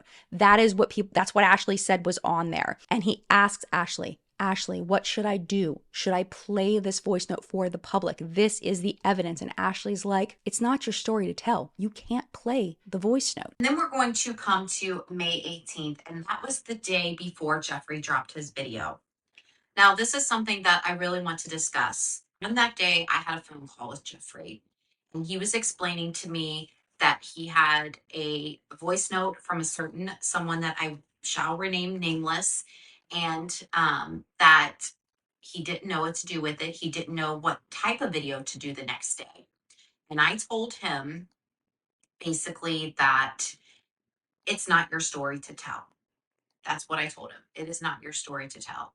And I also told him, but at the same time, without saying it, are you covering for a possible?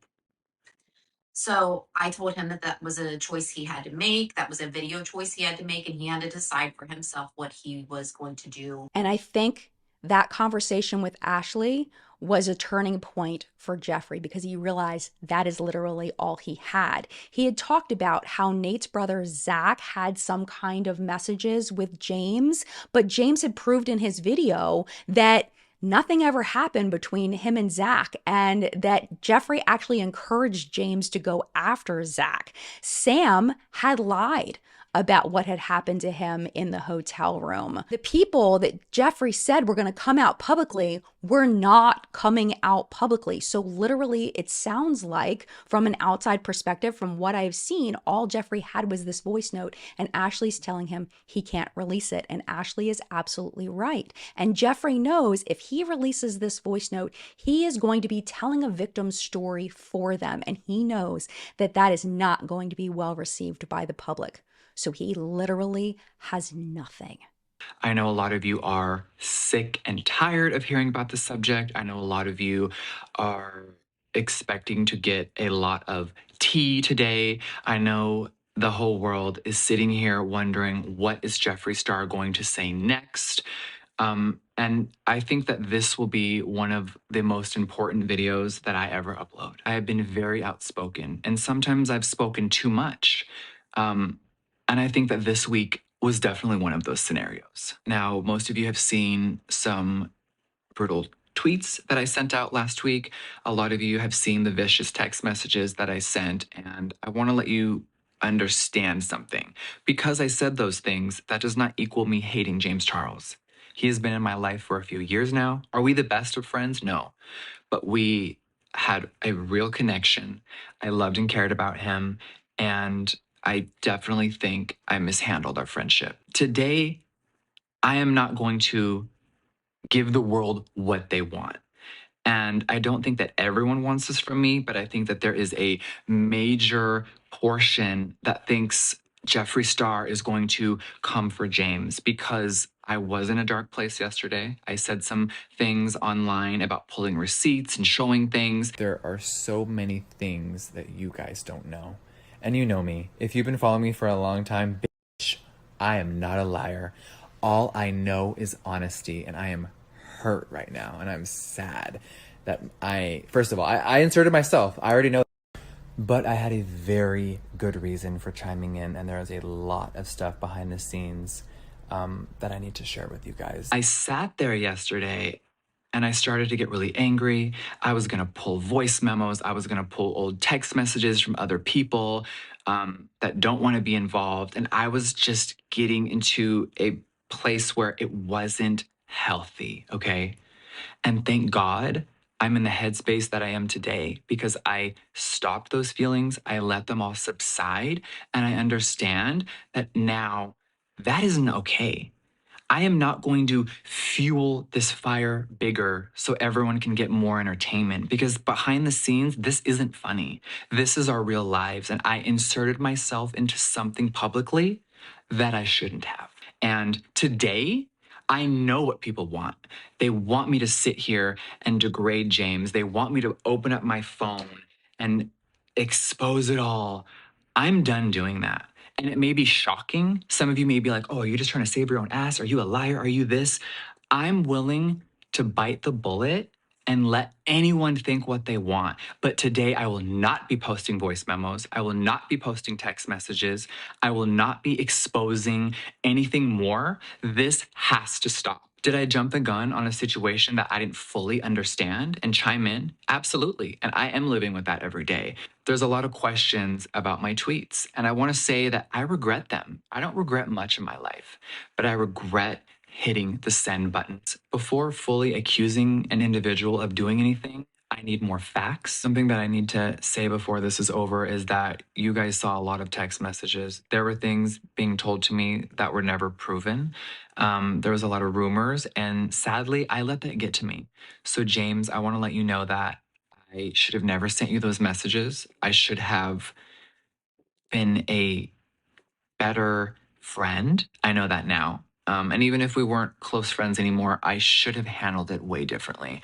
I will never handle a situation like this again. If anyone wants to continue to try to pick at this situation, to try to get all three of us to say more on my end, I'm not talking about this anymore. He admits that he didn't have all of the facts. He admits that he should have handled things privately, and everybody's like, what the fuck? Like, what? What happened to all of these receipts? What happened to all of this? And that's what everybody, in my opinion, I think everybody was thinking, is where are all these receipts? That's probably what Tati's thinking. Where are all these receipts you told me existed? They don't exist. At this point, Jeffrey's completely exposed and he's in this video apologizing. It was a total 180. So now Tati's in a really strange place because she had believed Jeffrey and realized that it was all bullshit. So she releases this text note. This is what it said, and it's really long, but I think it's important to read it all the way out because it provides important context. Here we go. She says, I've been in communication with James Charles through an intermediary for the last week, and we believe that it is in the best interest of our community, our viewers, and our own mental health to put this matter to rest. For that reason, I will not be making any further public comments, and I hope and pray that no one else will make any more hurtful statements on my behalf. In my original video, I felt the need to publicly break up with James, a warning call loud enough for him to hear. I was attempting to explain my upset and concerns so that everyone would understand my position and end the speculation that it was all over vitamins. Over the last 8 years, I built my career based on honesty, integrity, and trying to do what I thought was right. The toxicity and chaos that ensued over the last 10 days was absolutely not my goal, as it was a fight that I was almost certain to lose. Although I do not regret raising my concerns, I completely regret the way I went about saying them. I could have and should have found a better way. Even in this moment, I still have so many things I'd like to clear up. However, the continued call for receipts is nothing more than a call for never-ending bloodshed. As such, I'm setting aside my overwhelming need to be understood and will continue my conversations with everyone in private. I hope that our community is somehow strengthened from all this madness and that we will strive to hold ourselves and each other to a higher standard.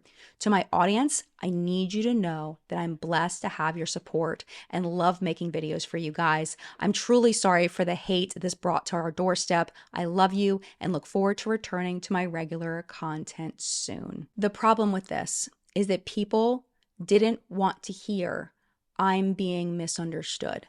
People wanted receipts. She had gone through making this video by sister, saying that James Charles was this person and that she feared for his future and that she cared about him and all of this. And Jeffrey is saying he's a predator, he's this, he's that. And they never provided any receipts. So to come online and then say, I'm not going to provide receipts. I'm just being misunderstood, but just believe me. Trust me, bro. It's just, it hit totally wrong with people. People were really upset, but the problem was at this point, Tati didn't have anything else because she had no receipts other than the ones she'd already shown. A lot of the things that were concerning to her were patterns of behavior she had seen over time, and there were no receipts for that. It was just her observations. So she literally couldn't give people what they wanted the way that James had. And what kills me about this is because James kind of won this battle, this internet battle between Tati and Jeffrey and him, he continued that behavior of DMing people that didn't want to be DM'd. He escalates that behavior to DMing minors. He admits to that later, that he DM'd minors. There's some really disturbing videos coming up in that part of how upset some of these boys were when James was doing these terrible things. And this was the precursor to it. The fact that he got away with this, the fact that he was not stopped from doing this behavior, it actually got much worse. Because I honestly believe that Tati didn't have evidence that he was a groomer or a pedophile the way that it comes out later. And that's why she didn't say it. That's why she didn't present the evidence. She just saw James making people uncomfortable. She saw James doing reckless things in the DMs and in public and on his social media, things that she thought was going to ruin his career. But I don't think that she had any idea that it would go this far, or like she said in her video in Bye Sister, it was enough for her to be scared, but not enough for her to go to the authorities. Jeffrey was the one that called him a danger to society, but I think people thought that Tati had said that because of what Gabriel Zamora said and because of just the echo chamber of what was happening on the internet. People attributed those words to Tati when she actually didn't ever say those. And Tati comes out later and says that she thought that James was working behind the scenes with drama channels to create a hit piece about her. Where did she get this idea from? She didn't just make it up. Like, why would she do that? Doesn't it make any sense? Why? She wouldn't have been so afraid. She wouldn't have had that fear as a motivator if she didn't believe that James was doing this. Where did she hear that from? I believe, I don't have evidence of this, I don't have proof of this, it is just a belief that Jeffree told her that. And that was part of why Bi-Sister existed. But this part of the story didn't just affect James and Jeffree and Tati. It also affected other players in the story. For example, Ashley Kyle. On that day, Ashley had a panic attack. According to her, that panic attack sent her to the hospital. And what had happened with her was she realized when Jeffree did not provide receipts, she realized that he had been lying to her, that he had been telling her that all of this was going to happen, all these people were going to come out, and there was all this evidence and everything. And Ashley believed it and created content against James, made a shit ton of money off of it.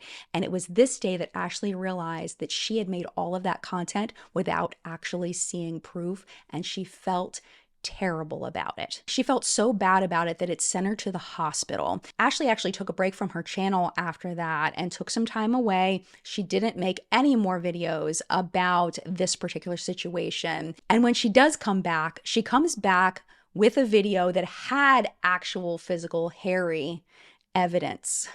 She made sure of that. In this period of time, Tati deletes Bi-Sister. She says that it's because YouTube requested that she delete it because it was making the platform look bad. On June 3rd, Tati tried to come back to her channel, but her audience was not having it. The comments are not kind to her. And on June 16th, Sam, the busboy from Bellevue, uploads his apology video to James and tries to set the record straight, formally just ending the whole thing and declaring James the winner of this internet disgusting battle. James, the things that I said in my past video are not all true, and I wanted to come clean about it. I, in all honesty, led James on because my friends and family pressured me so much to continue. They went on my phone and they typed stuff out. And I just kind of let it happen. It was hard, but I just kept going with it because I kept saying to myself, it's James Charles. Like, this is crazy. This is a once-in-a-lifetime opportunity. He pretty much went on to say he thought I was bisexual. And I mean, I led him on to make him think that, so he's not in the wrong for thinking that. After me and James officially stopped talking, I started thinking, and again, with the pressure I was feeling from my friends and family, I thought I should try to get something out of this whole thing. And then the Gage situation popped up. I was feeling a lot of pressure from my friends and family who was telling me to make a video and publicize it and gain followers, gain whatever I could from it. And so I did. And as soon as Tati's video released where she talked about me as the waiter, I saw it as a perfect opportunity to ride the wave of the hype and the clout that was going on around this situation. We villainized him for our own good, and that is wrong. And I am acknowledging that publicly now. All in all, I was in the wrong by painting James Charles in a bad light for my own benefit. I want to publicly and officially apologize to James Charles for the video. As for James, the complaints about ticket prices for the Sisters tour and possibly lack of ticket sales, I don't know. I don't know what happened behind the scene. All we know is that James cancels the Sisters tour on May 25th. He says it doesn't have to do with lack of ticket sales. He may just be emotionally exhausted and feel like he can't handle a tour right now, especially with some people still taking Tati's side and Jeffree's side. He probably just thought that it was just a bad idea to be around a bunch of fans not knowing how they were feeling about him in that moment, which I think it was a pretty smart thing to do, but at the same time, I can't imagine how hard it was for him to cancel that tour. And then James takes a month off of social media. He doesn't post anything for an entire month, which is very unusual for James. He goes back to once again gaining subscribers, and his first video back earns him 12 million views, and he has been redeemed. Seems like Everyone has forgiven him and they are happy to see him back. That summer, he attended the MTV Video Music Awards and he relaunched Sisters Apparel. Jeffree had kicked him out and taken his merch off of his website. James is now relaunching it on his own. All seemed to be well, but it actually wasn't. And it reminds me of my favorite musical. And I know a lot of y'all are not musical fans, but even if you aren't, there's a point here, I promise. So if you're a musical fan, you may be familiar with a musical called Into the Woods, right?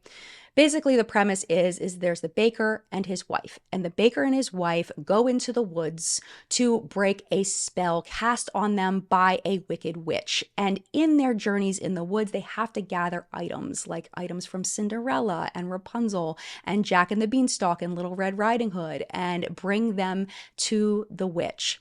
At the end of the first act, everything ends happy. Everybody looks like they're going to live happily ever after. But what they don't realize is that when Jack killed the giant, he pissed off the giant's wife. And the giant is about to come down and exact revenge on the cast of characters in the show. And I will tell you, without giving too many spoilers, Act 2 does not end happy for anyone. And I tell all of you this because this, my friend, is the end of Act 3 of James's story. There is going to have to be an Act 4. I did not intend that to have a part 4 of this story. I thought I was going to be able to fit it all together, but as you can see by the length of this video, there's no freaking way that I can tell all of Dramageddon 3, which is coming, and also the allegations against James for DMing naked pictures of himself to minors. He's admitted that he's done it, and there is video and photo evidence that he did it. And what it all boils down to in this part and in the next part, which will hopefully conclude this story, is that it's these patterns of behavior that James has shown that are continuing throughout the thread of parts 1, 2, 3, and then into 4 that really show us who James is as a person. He clearly hasn't been canceled. He is clearly still doing very well for himself. And I think that the redemption story in this piece is the main reason why. I still have so much of the story to share with you, but it's about to get dark, and I hope that you'll walk into the woods with me. I bought into the conspiracy theory that what happened was all a social experiment and that maybe James Charles was even involved. And that there was going to be a big reveal in Shane's docu-series. And that I would be the fool who fell for it.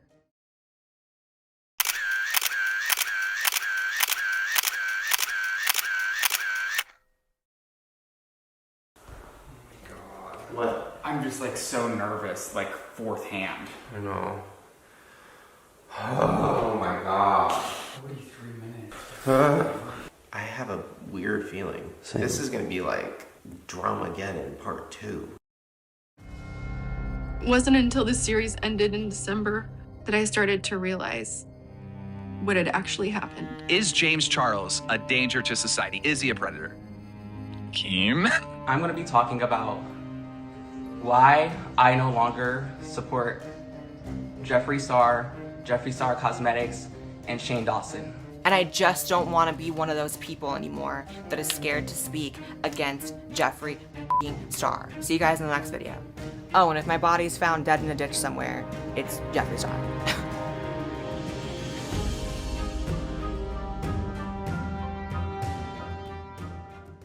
In March of 2021, Business Insider published an article called "Relationships Between Influencers and Their Fans Are Inherently Problematic." And I would love to know what you think of that title.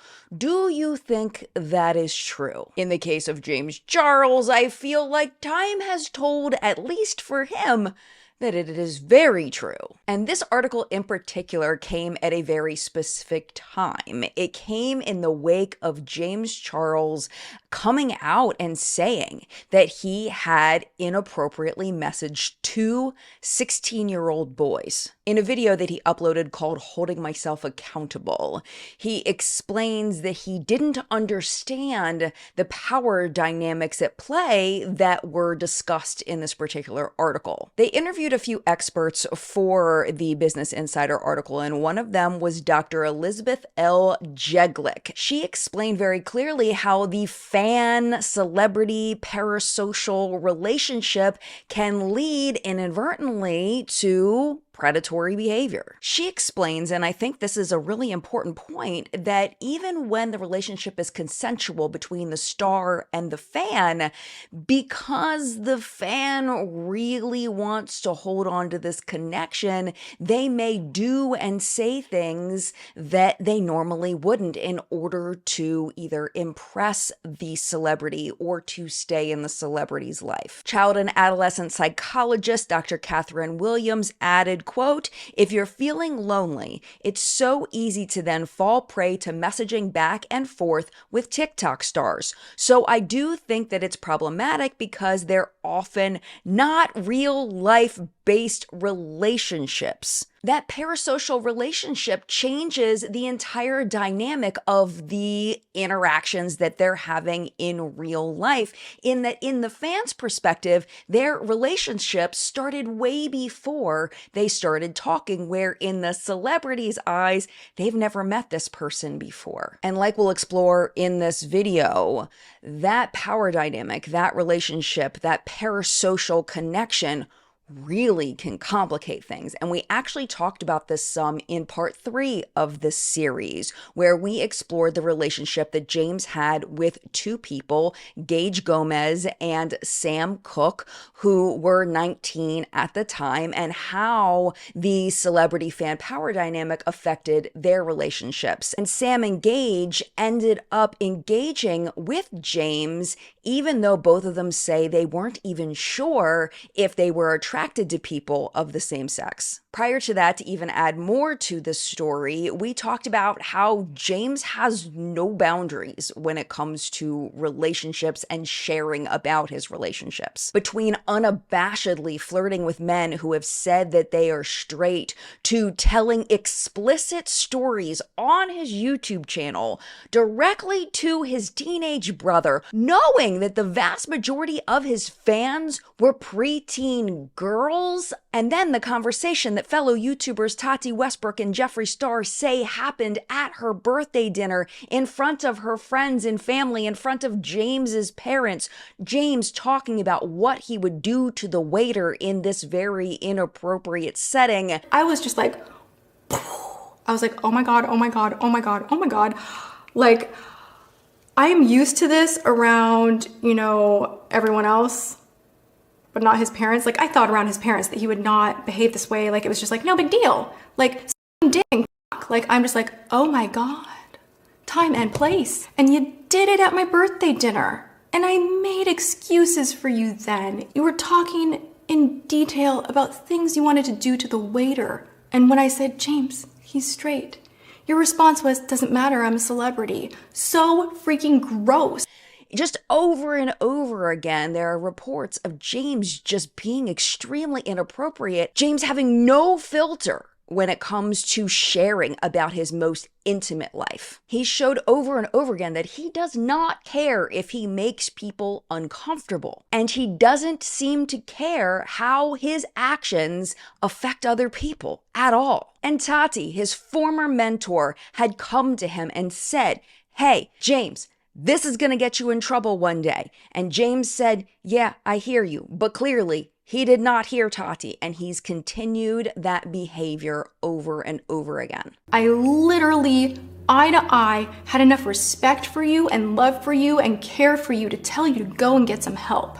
I told you that this was not good, and that you could have your career completely destroyed. There's so much to the story that I have not told yet. And the big piece we're going to focus on today is how the tides turned after Dramageddon 2 for other people in this situation, for Jeffree Star, for Shane Dawson, for Tati Westbrook, and how the downfall of his 3 accusers may have encouraged his ego and his brazenness and his desire to continue to have inappropriate conversations. Inappropriate conversations fueled by his ego, his arrogance, and his perceived power. I also want to give a trigger warning that this video is going to talk about sensitive topics, including inappropriate interactions with minors and other things. So I would love if you would protect yourself first, make sure you are in a good space before you watch this. Please always take care of you first. And with that being said, it is now time to pick up where we left off in the late summer, early fall of 2019. James has quote unquote won Dramageddon 2 and he continues to thrive professionally. Tati Westbrook's reputation has been damaged, but she's trying to move on. And Jeffree Star and Shane Dawson are about to embark on a very public adventure that is going to give them a lot of attention and a lot of money. However, their success is going to be short-lived when their past comes back to haunt them. Where we're starting this part of the story is with a very important trailer. It was the trailer for the series that Jeffree and Shane worked on called The Beautiful World of Jeffree Star. And when I say people lost their shit when they saw this trailer in anticipation of this series, people lost their shit. The producer and director of this series was Shane Dawson, and I think that it's really important to recognize who Shane Dawson was perceived to be during this period of time. He was acclaimed. He was loved. His documentary series, I don't know what the plural of series is, but the things that he was making were garnering tens of millions of views, and Shane was getting all the accolades for putting them together. Even his conspiracy theory videos that he filmed outside of his docuseries garnered between 3 and 10 million views per video, but the documentaries he did on popular YouTubers were a whole nother level. For example, the one that he did on Trisha Paytas in January of 2018 got 31 million views. What brought me personally to Shane's channel was when he did a little series on Bunny Meyer, who was well known as Graveyard Girl. And I think a lot of us in the beauty space found Shane through the Graveyard Girl video because Bunny's content was kind of beauty adjacent. And a lot of us in the beauty space also watched Bunny's videos. Shane followed that up with a very interesting video on Tana Mojo, where she goes deep into her TanaCon debacle that people had a lot of questions about, and Tana answered a lot of those questions in that video, so that video blew up. He also did a similar series on Jeffree Star. He did one on Jake Paul. He did one on Eugenia Cooney, and this was really interesting what he did because he chose people from different niches across YouTube, people that had very different audiences. So what that did was it brought people from their audiences, from a Jake Paul audience, from a Trisha Paytas audience, from a Eugenia Cooney audience, and brought them together onto Shane's channel, where they then became fans of Shane. And his subscriber count was growing exponentially as a result. One of his most popular series on the channel up to that point was the one that he had done with Jeffree Star, kind of talking about his past. And he had 5 videos in that series. The series as a whole got over 175 million views in total. So the natural progression there, because Shane and Jeffree had then developed a friendship, was to do a second series. And that was how The Beautiful World of Jeffree Star was born. As part of that, Shane and Jeffree, a main theme of that series was Shane and Jeffree developing an eyeshadow palette together called the Conspiracy Palette. But it's important to note the timeline here in that they started filming in February of that year. So that was a little over 2 weeks after Tati's legendary birthday dinner. And you did it at my birthday dinner. And now, 4 months after Bye Sister and No More Lies, here comes the trailer for their next series. Another thing I want to stress here, and I know some people are not going to believe this in hindsight, but this is really true. A lot of people that were watching Shane's conspiracy theory videos, his documentaries, were not familiar with the content that Shane had been making prior to that. I know as of now, all of that content that we're going to talk about later that was really awful had been deleted from his channel. So you would have had to have really searched for it in order to find it. I'm pretty sure it was gone then, but I cannot tell you for 100% because me, the research queen of the world, didn't even look into it. I just believed who Shane was presenting himself to be. He presented himself as this kind, goofy underdog who happened to have a talent at telling stories and interviewing people and getting them to spill their guts. That's all I knew of Shane Dawson, and I was a fan at that point. I will 100% admit it. I am definitely not a fan now, but we'll get to that. So behind the scenes, what we didn't know at the time as viewers was that tensions were really high. According to Tati Westbrook, while the series was being produced, she was led to believe that the docuseries was going to expose James as a predator and that the allegations against him were going to become public because they were going to be part of the docuseries. Over the next few weeks, Jeffrey began talking to me about how Shane Dawson was a big fan of mine and wanted to meet me, and how I should be involved in their docuseries. I wish I had researched him better. I wish I had watched his old videos. I wish I had educated myself and I was aware of his earlier content. All I knew at the time was that Shane Dawson was the most adored documentary filmmaker on YouTube, so I invited him over to my home to play with makeup and to get to know him. He told me that God had called me to be a beacon of light for the world, so that it could be a better place. He also shared that Jeffrey had wanted me to have a small role in their docuseries. But the entire series was quickly changing because there was something horrible happening in our community with James Charles.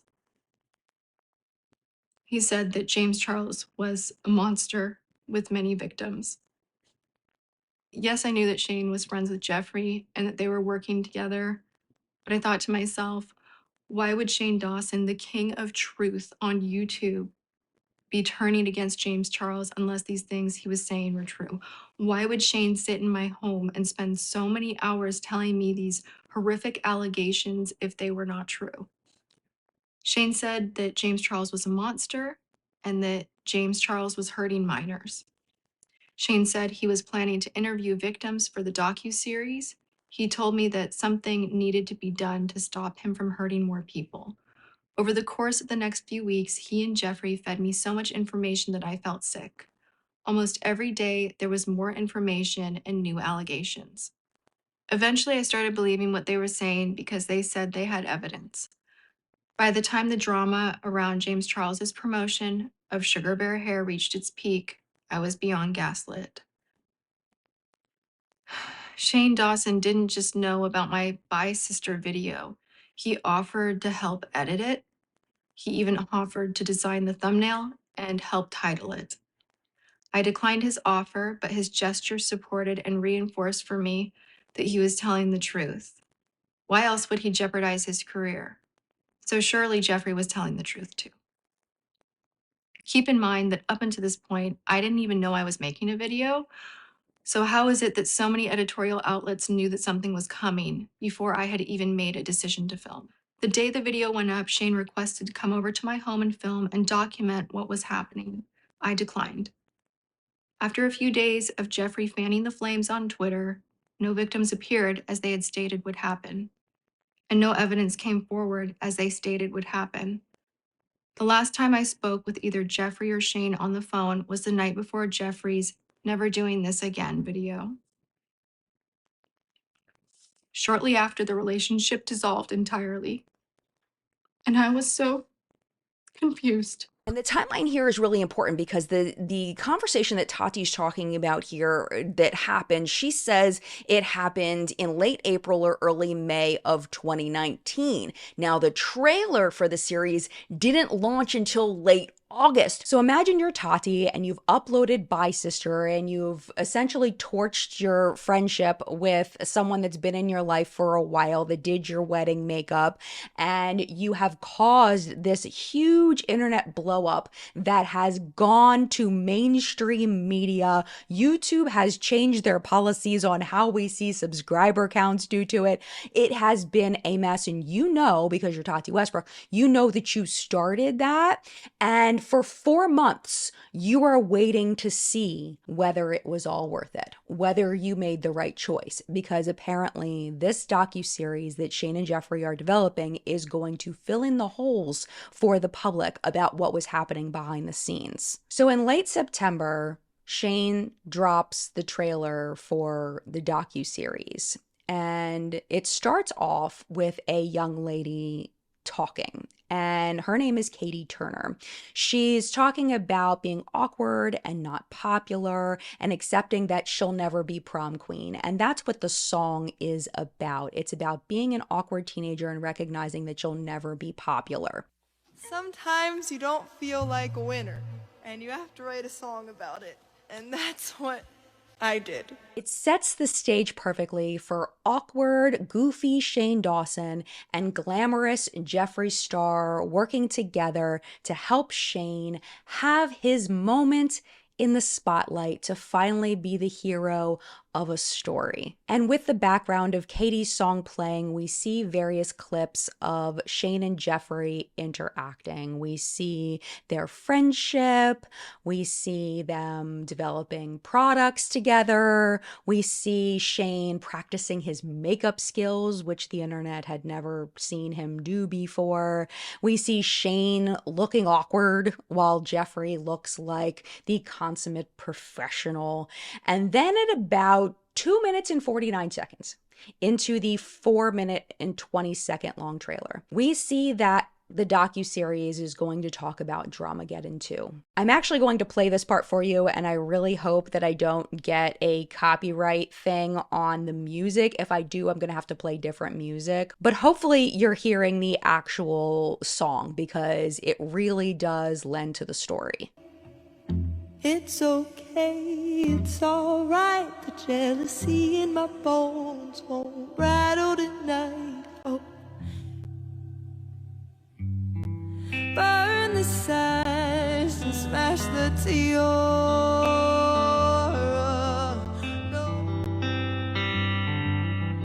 No, that's not me. I'll never be prom queen.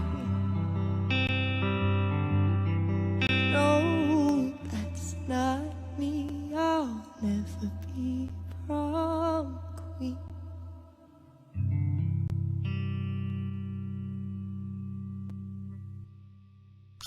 Over the next month, Shane and Jeffree's 7-video series would get a total of about 169 million views across the series, with each video being about an hour long. Timeline-wise, just so we can keep track of other people, while this series is rolling out, Tati's launching Tati Beauty.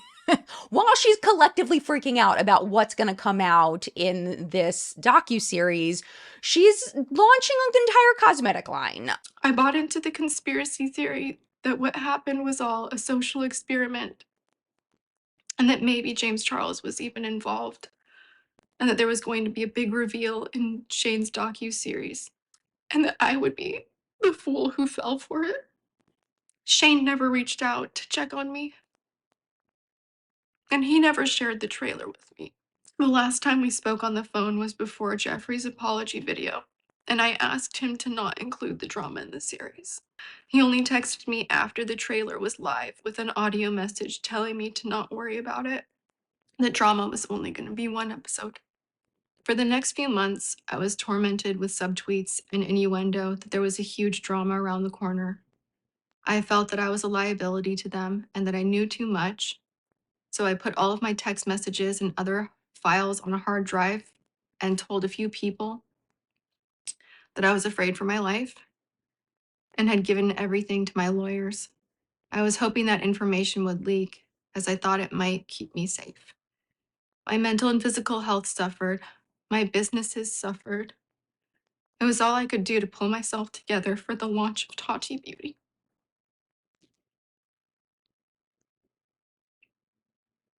That night helped me so much to everyone that came, because I felt like I didn't have community anymore. And I was too ashamed to even think about inviting anyone from my community. And I'm just so grateful to my subscribers that showed up for me.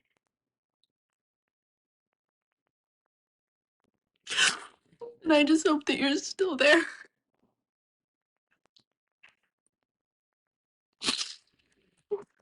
I got a heart attack.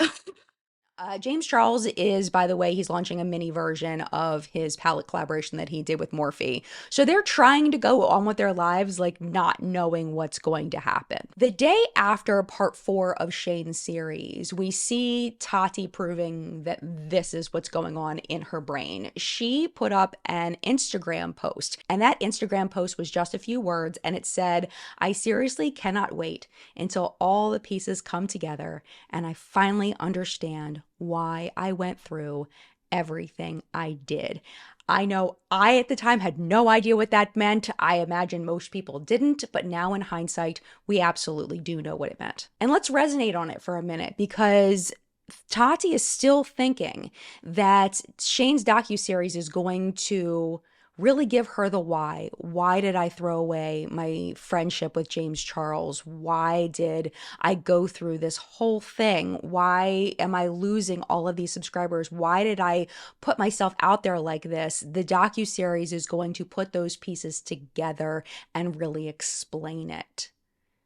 Spoiler, it's not going to. My memory told me that Shane's docuseries never even talked about Dramageddon 2, but I was wrong. That's not actually what happened. Everything that they had put in the trailer was actually in Shane's docuseries in the final episode. But what wasn't in there was the big bombshell that Tati was expecting and that she was told would be in there. The final episode of the series was called The Beautiful World of Shane Dawson, and it aired on November 22nd of 2019, 6.5 months after Bye Sister, and it showed everything it could show. The episode starts off with news channels and drama channels speculating on what Shane was going to talk about with regard to Dramageddon 2. Has left a lot of fans wondering what happened to all the drama we were promised in the trailer. I am a little bit upset with Mr. Shane. Shane himself said he's a little lost on where to go right now. He doesn't want to put James Charles and Jeffree Star's fight into the series. He got a lot of backlash. No, what we're not gonna do, Shane, is tease me at the beginning of your series and then just leave me there. It is like a guy going, and you're like, oh, baby girl, yes, and then just walking away. No. People, they just want to see Shane Dawson's reaction to the drama unfolding. Like, I want to see the exact, like, in the moment, when it was getting filmed, like, the reaction, all that. Like, I want to see, like, the raw, like, footage. Whoa, girl, that's a lot. That's You're a lot, asking girl. for a That's a lot, lot. girl. You're, if they even have the footage. Oh, you know they do. The trailer had promised that there was gonna be tea about Dramageddon 2 in the docuseries, but it hadn't appeared yet. Then for the next 6 minutes of the entire series, Shane fulfills on what people were waiting for this whole time. But it wasn't what people were expecting, and it definitely wasn't what Tati was expecting. It was literally just Shane and his friends watching everything go down and a summary of what happened. That was it. What? I'm just like so nervous, like fourth hand. I know. Oh my god. 43 minutes. I have a weird feeling. This is gonna be like Dramageddon part 2. What the f is going on? Wait, what are you doing? Are you like... Somebody screenshotted his social blade. Oh my god. Oh my god. And everybody's saying they're unsubscribing. This is crazy. What is this? I'm so disappointed.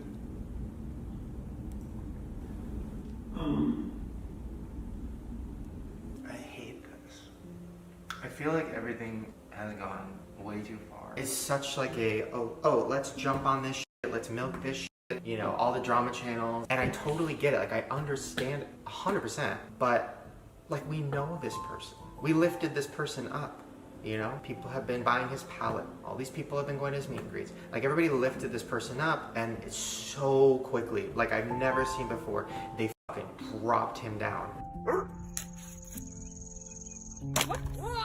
It was so immediate and such a flip that like it's scary and also sad. This needs to be a lesson for the whole internet and for beauty communities and everything. No matter how angry you are, how justified you are, it's not worth it. So, Tati removed her video and basically posted a tweet saying, I stand by what I said, but I'm sorry at how it all went down and I'm gonna take some time off.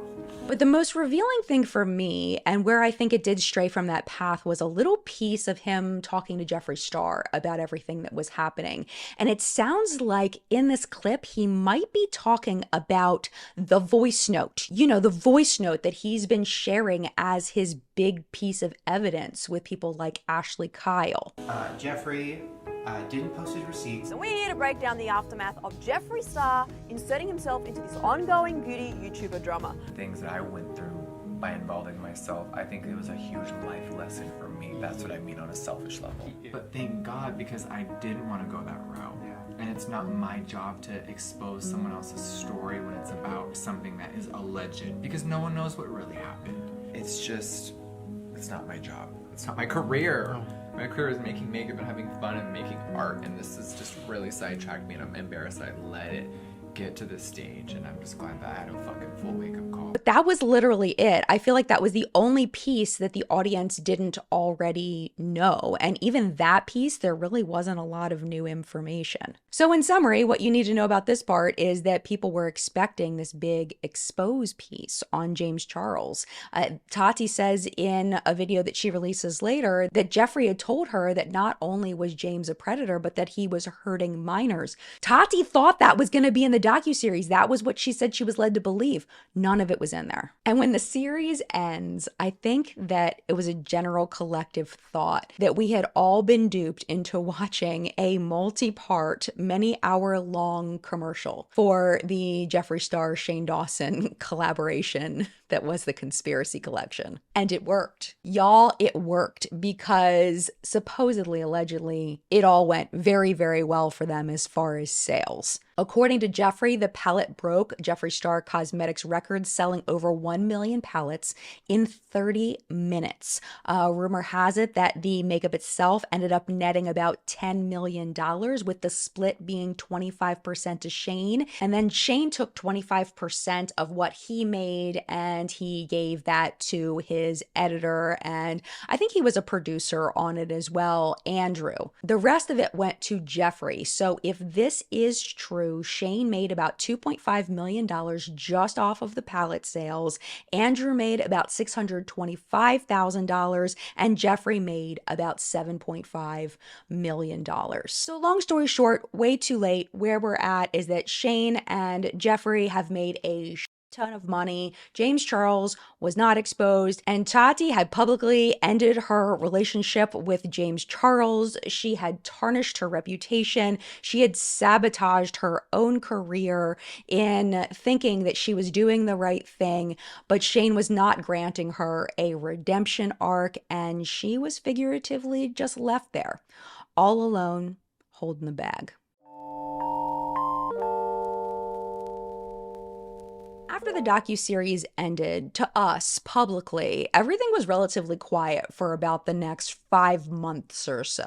But behind the scenes, everybody involved was going through something. Tati was going through a lot. She had to accept that she had tarnished her reputation, and that the evidence that Jeffree said that he had, that James had been hurting minors, didn't exist. The alleged victim on the voice note decided that he was going to remain silent. Sam, the waiter from Seattle, aka the busboy from Bellevue, had retracted a lot of his statements. Tati felt like she had been tricked, that she had been deceived. So in order to rectify that, she invited James Charles over to her house in December. This is what Tati said happened. It wasn't until the series ended in December, when James Charles and I met, that I started to realize what had actually happened. Over the next few months, a few people have bravely come forward with more information, and the pieces of what we believe actually happened are coming together. I can tell you this. It's now my opinion that Jeffree and Shane were both bitterly jealous of James Charles's success. Jeffree resented that so much of his business was centered around his biggest rival, and Shane did not like that James Charles wanted to make a documentary. Neither of them were happy with standing in his shadow on YouTube anymore. I believe James Charles was gaining more followers and receiving more views and more press faster than anyone in the history on the platform. And it's also my opinion that Jeffree and Shane needed James marginalized and out of the way for their November launch of the Conspiracy Palette along with Shane's merch. Around this same time, Tati said that her marriage was falling apart, that due to something else that was going on, which was a fight between her and their business partner, Clark Swanson, who was a friend of her husband, James. Due to all of that conflict, Tati and her husband separated for a while during this period of time. I had, James around me. We actually had planned on moving to Hawaii. My audience doesn't know that either. We had put an offer in on a home in Lahaina. James's mom lived in Hawaii before she passed, so we spent a lot of time there. We got married on SMO. Oh my god. Yeah. And I was setting up a new studio, had my stuff ready to go back to filming. So it's kind of funny. You're like, how did you persevere? And it's like, really, I'm just putting one foot in front of the other. And I was ready to kind of get back to YouTube. And then it's like, but wait, there's more. And then a minority partner in Halo Beauty, Clark Swanson, sent a demand letter threatening to file a lawsuit if we didn't give him $30 million, a third of Tati Beauty. What else did he want? $30 million. More. There's more. A third of Tati Beauty and all of Halo Beauty. So it's like, give me this or I'm going to file a lawsuit. That kind of took me out emotionally more than any of the other drama. That was big. He was a friend of ours, and this was going to be public, and it is public and nasty, and it has become nasty. And that was the real reason that I had to stay offline for the time that I did. That hiatus of, it was 10 months. Who was there for you? Besides James, of course. James wasn't there the whole time because we broke up for a brief time. We were headed toward divorce. I mean, if you can imagine, that was a close friend of his. And it's like this person who's your friend is creating this drama in our life and trying to take things that I've built. And it was really tough. So there was a time, long story short, we didn't close on the house in Lahaina. We left Hawaii. And James and I split for a time. Around December 15th, Tati announced to her audience that she was permanently moving back to her hometown of Seattle. And my family's still in Washington, so I stayed up there. He was out of the picture for a time, and this was still during pretty significant restrictions with COVID. So there was 3 months where I didn't see anyone. I was literally alone, no James, no family, no friends, alone, no YouTube, dealing with this crazy catastrophe. It was wild. I'm so sorry. That's truly the darkest point of my life. Out of all of the wild that I've been through, that segment of time was the darkest, but I also grew the most. Now, Tati does a lot of moving and selling of houses and stuff during this period of time, but I don't think that it's necessarily relevant to the story, even though I do have it in my timeline. I'm just going to leave that part out. But there is a part that I am going to include, and that's the reason why Tati says that she moved around so much. And she says it's because she was afraid of Jeffree Star. For the next few months, I was tormented with subtweets and innuendo that there was a huge drama around the corner. I felt that I was a liability to them and that I knew too much. So I put all of my text messages and other files on a hard drive and told a few people that I was afraid for my life and had given everything to my lawyers. I was hoping that information would leak, as I thought it might keep me safe. My mental and physical health suffered. My businesses suffered. It was all I could do to pull myself together for the launch of Tati Beauty. By January of 2020, James Charles was talking about going back to Coachella, having the best Coachella yet in 2020. Tati continued to stay quiet about what she was going through behind the scenes and the impact that all of the things that had happened prior was having on her life. She launched the Blendiful, which was a blending tool that she launched with Tati Beauty. Meanwhile, Shane and Jeffree were actually plotting to launch another eyeshadow palette together. And this was going to be called the Doomsday Palette, which is strange because we're now in February of 2020 and we all know what happens in March of 2020, and they're developing this apocalyptic end of the world kind of eyeshadow palette called Doomsday. Just as a side note, that palette never launched, but I think that's really interesting that they kind of almost predicted the global pandemic. To add in another internet personality, exactly 1 year from Tati's birthday dinner on February 14th of 2020, Trisha Paytas was with Jeffree Star and a bunch of other people in Las Vegas. And apparently Trisha left this event early because Jeffree Star was being so awful to her. According to reports, she left because he was attacking her skin, her weight, her appearance, her personality, her spending habits, and her substance abuse issues. She would later go on to break up publicly with Jeffree Star over these things and other things. But again, I'm not trying to get off on too far of a tangent because Trisha is a whole nother story that we could spend 5 episodes talking about. Let's fast forward just a couple of weeks to March 2nd, and James Charles is living his best life. He's doing great. He's quote unquote won Dramageddon 2, and he's creating content and everything's going really well. And then he gets served a lawsuit from a former employee named Kelly Rockline. This lawsuit is specifically about her employment with him in 2018, where she says she was overworked and underpaid. She also says that James wrongfully terminated her employment. Lawyer Emily D. Baker covered this back in the spring of 2021. I'm going to link her video down below if you want to get the actual legal perspective on what happened here, but here is a quick summary of what Emily says in that video. So apparently Kelly claimed that she started working for James in April of 2018 and she was his video editor, but she was doing such a good job and she was so valuable to James that he promoted her to producer.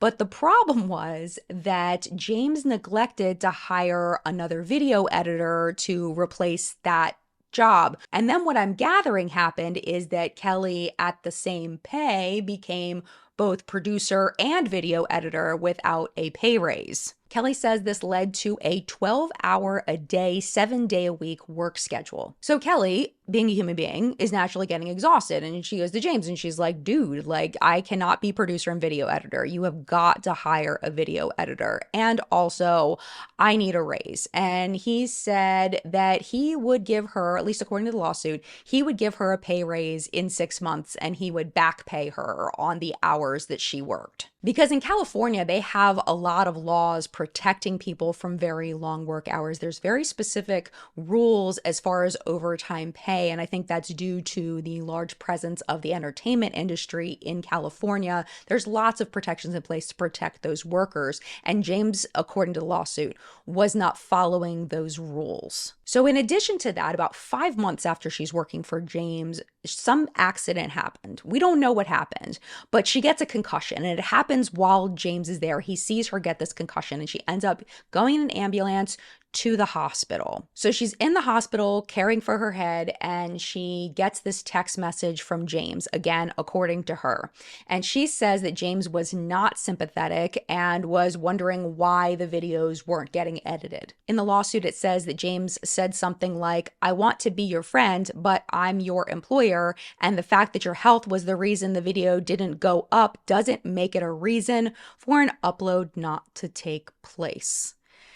Ew. Just, oh my gosh, I can't even imagine getting that. And I can't even imagine telling somebody that. Like, again, this is all alleged, but if that happened, that is freaking awful. So Kelly goes on and she gets out of the hospital, but she keeps having to go back to the doctors because something just isn't right. And on the 4th visit, she's readmitted to the hospital. And while she's there, the doctor is like, "Look, you need to rest. You need to take a week off. You need to chill because you're not doing well." So she takes her week off. And what she says happened next was that when she went back to work after her week off, when the doctor told her she needed to take a week off, James promptly fired her for not doing a good job. Because it appears James didn't believe that Kelly was actually told by her doctor not to work. He texted her, again, according to the lawsuit, just protecting my butt here, that he knew that Kelly's friend was in town, and during that time period he was like, "Oh, well, just have fun with your friend," or whatever, instead of acknowledging that she was in the hospital, basically accusing her of lying and just hanging out with her friend instead and taking the week off to do that. It is important to note that in the suit, James denies that any of this happened. And of course, this lawsuit in our timeline is ongoing, but we're going to pause on it for now because the story gets really wild, but not quite yet. So we all know what happened in March of 2020.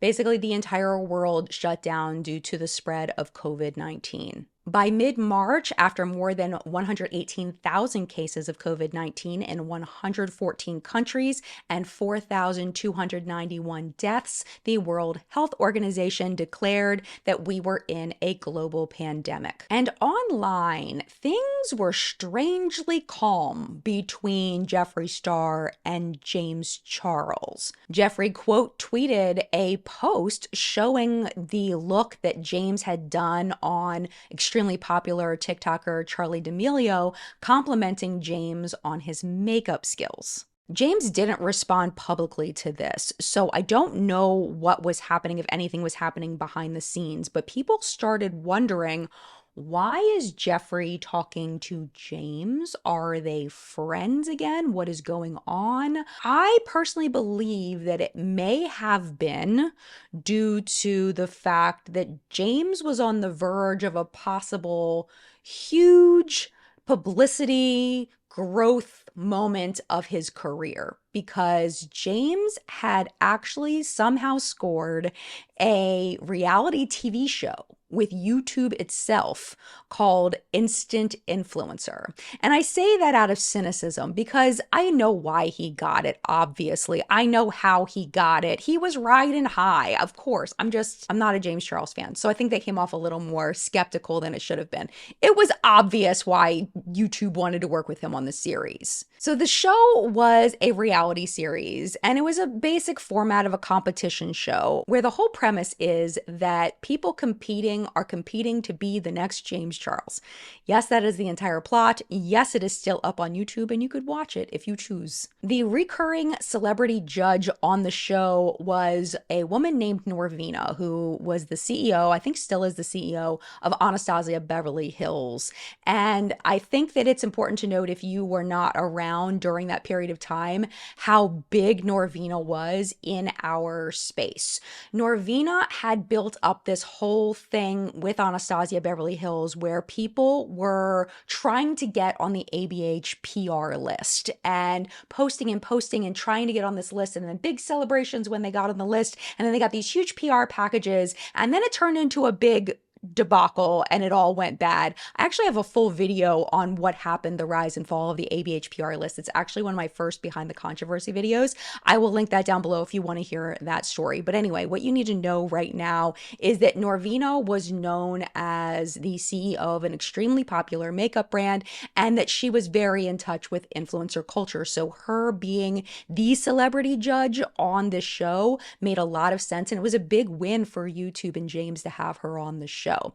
Along with that, they did have some guest judges that included Paris Hilton, Trixie Mattel, Morphe makeup artist Lipstick Nick, and also Mario De Ivanovic, who owns Makeup by Mario, but he was first came to the public eye as Kim Kardashian's makeup artist. There was one challenge that the people in the show did that got a lot of press, and it was when they had the contestants create, as part of wanting to be an influencer, creating an apology video. And of course, they're smearing their makeup and they're fake crying and they're doing all the things. And people were not sure why James chose to make this a challenge. I personally think he was just trying to have fun with it and make light of apology videos. But a lot of people were looking at it and being like, okay, so what are you saying here? That all of your apologies were scripted, that it wasn't real, that it was just part of the influencer job to apologize and that there was no genuine feeling behind the apology? Now saying that out loud, that does kind of make sense. It's definitely possible that was the motivation, but it's up to interpretation. I don't know if we'll ever know the answer to that. But the fact is that Instant Influencer was a huge success for James. It was a huge success for YouTube. There were 5 videos in the series and it got a collective 84 million views. And it actually earned a Streamy Award, which is an award show specifically for social media. The award they won was Show of the Year. So while we were all dealing with the early stages of the pandemic, people had time. And they had time to really think about and wonder, why is Jeffree Star now forgiving James Charles? Why is he trying to be friends with him when he had called James a predator and said that he was a danger to society? Why was Jeffree doing that? And what people learned through a bit of digging is that Jeffree had done this before, that this was actually a pattern of behavior. But I'm getting ahead of myself. Let me tell you what happened. In 2010, Jeffree was super into his music and he was touring with other independent groups. And during that time, he became friends with a man named Davi Vanity. Davi's band, Blood on the Dance Floor, was a band that Jeffree toured with. And while they were on tour, Davi allegedly had inappropriate relationships with underage girls on his tour bus. And this is where we're going to bring in another person who's going to be really important to this segment of the story, and her name is Blair White. Now, I want to caution you before you go over, if you decide to check out Blair's content, she is kind of the Candace Owens of the trans community in that she really supports a lot of anti-trans rhetoric, even though she is trans herself. I am not a fan of most of her takes, but I think that she's so important to the story, and she actually does lend a different point of view through the content she creates about all of these things. So I think it's really important to include her in the story. But just as a warning, I do not support Blair and I do not support her current points of view. So Blair says in a video that she had been thinking about doing a video about Jeffree and his relationship with Davi and the flip-flop he had there and connecting that to the flip-flop with James Charles. She tweeted something about it. Jeffree immediately contacted her and tried to get her to stop and not make the video. As part of that, Jeffree, according to Blair, played her the infamous voice note. The idea of doing this video is something that I've gone back and forth on, and that has weighed very heavily on my conscience for about a month, preceding a very disturbing FaceTime call I had with Jeffree Star, who this video is about, as well as other people this video is going to be about as well, which I'll bring in. I was put in a very bad position by Jeffree Star that I don't feel like I deserve to be in, to where I was told things that I'm either silent about and then therefore in a way complicit with some really messed up crap, or I speak about and then put my shit on the line. And I don't feel like it's fair for me to be in that position. And a year ago, if you guys remember, when he launched some accusations against James Charles, specifically that James Charles is a sexual predator, I was live saying that Jeffree was a mess for that because he's refusing to provide receipts for that claim. He was promising to provide them and then backed off and said, I don't want any part of the drama. Here is my opinion. Jeffree has no receipts. I think Jeffree was loving the downfall of James, and now that it's backfiring, he wants to dip out. And I keep saying you can't put your toe in and then your toe out. He didn't put a toe in. He like body slammed his way in, tried to ruin this kid's life, and now he's saying, I'm in a really bad place. It's a really dark place for me, and I don't want to do this. And first of all, sexual predation is not drama. As a rape survivor, I don't feel that it's drama. So I need to be specific about how he came into contact. He reached out to me via DMs on Twitter. However, the conversation proceeded. It got to him asking me, so what's your opinion of James Charles? And keep in mind, a year ago, he called James Charles a predator and then refused to back it up with the receipts he promised he had. I told him my honest view, which is one that I was public with a year ago when it happened, and said, I felt like if you were going to call him a predator and promise that you had the receipts, you should have proven it and you should have provided those receipts and you shouldn't have tried to back out of it. I didn't feel that was right. He said, okay, I respect it, but do you want to know the truth? And this is the point where I wish I would have said no, in a way, but in a way not. He then provided me with receipts of a voice memo from a YouTuber who was allegedly sexually molested by James Charles, and it's credible. It's a YouTuber, it's credible. It is not my place to out this YouTuber's name at all. I have privately reached out to this YouTuber and said, hey, I'm a rape survivor myself, because I am. And I should never have been told this, but I want to let you know it's okay to go public with your story. It's okay to be heard, or even just to talk to me if you need to, because I am a survivor myself. So I'm in shock after being given this information by Jeffree, and then Jeffree proceeds to tell me, James will never attack me because I have this on him. I have shit on everyone, which he has said publicly before. I have shit on everyone. Because I have dirt on everyone, and they know to keep their mouths shut. I don't view something like this as gossip that you hold over someone's head or whatever. This is something serious. This is a crime. And just the fact that he's blackmailing people with this is disgusting. And the fact that I am expected to hold on to this information as well.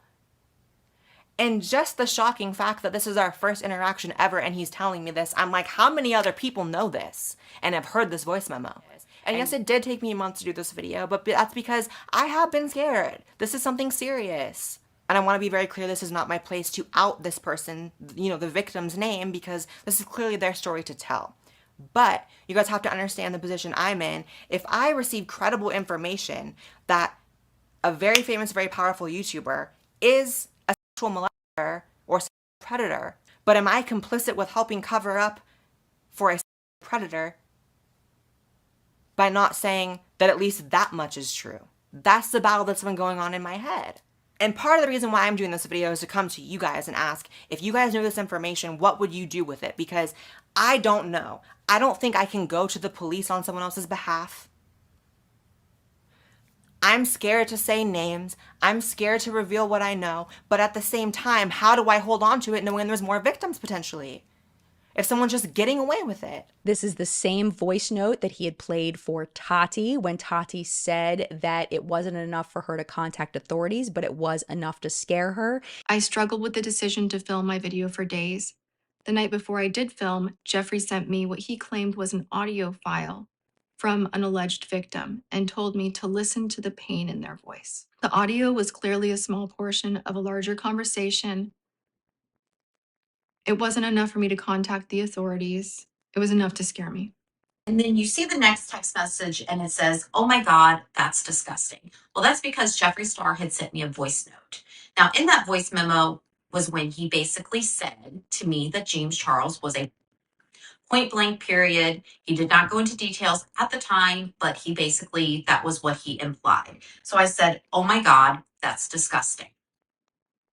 And he said, we're all questioning if he has a soul. He's playing this now for Blair, who he does not know. They are not friends, but he's using it as a tool to get Blair to not make this expose video comparing his relationship to Davi to his relationship with James Charles. Blair says specifically that the voice note is a popular YouTuber, and it talks about specifically that James had molested them. And I don't know what happened between Blair and Jeffree in this conversation, and I don't know why, but Blair then does not make the video with the comparison between the relationship with Davi and the relationship with James Charles.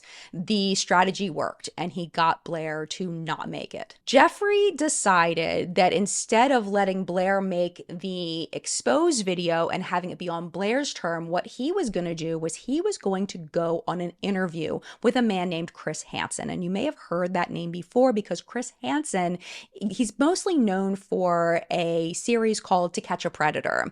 And Jeffree went on his podcast and allowed Chris to ask him a bunch of questions. Now, this interview is specifically critiqued, saying that Chris did not ask Jeffree hard-hitting questions, that Jeffree manipulated the conversation and got Chris to go easy on him, which is probably, in my opinion, what Jeffree wanted. So he wanted his narrative, in my opinion, to come out before someone like Blair could blow up his spot and give her opinion. 2 days later, Jeffree appeared on a second podcast, this one being Mom's Basement, which is run by FaZe Banks and Keemstar. And if you're not familiar with them, just know that they are very famous across the internet and usually in stirring up drama, commentary. I honestly don't know a ton about them. That's all I know about them. And because they're not the subject of this video, I didn't spend a lot of time getting to know who Keemstar was. I just know a lot of people don't like the guy. In the podcast, Jeffree is directly asked about his relationship with Davi Vanity and the tweet that he had put out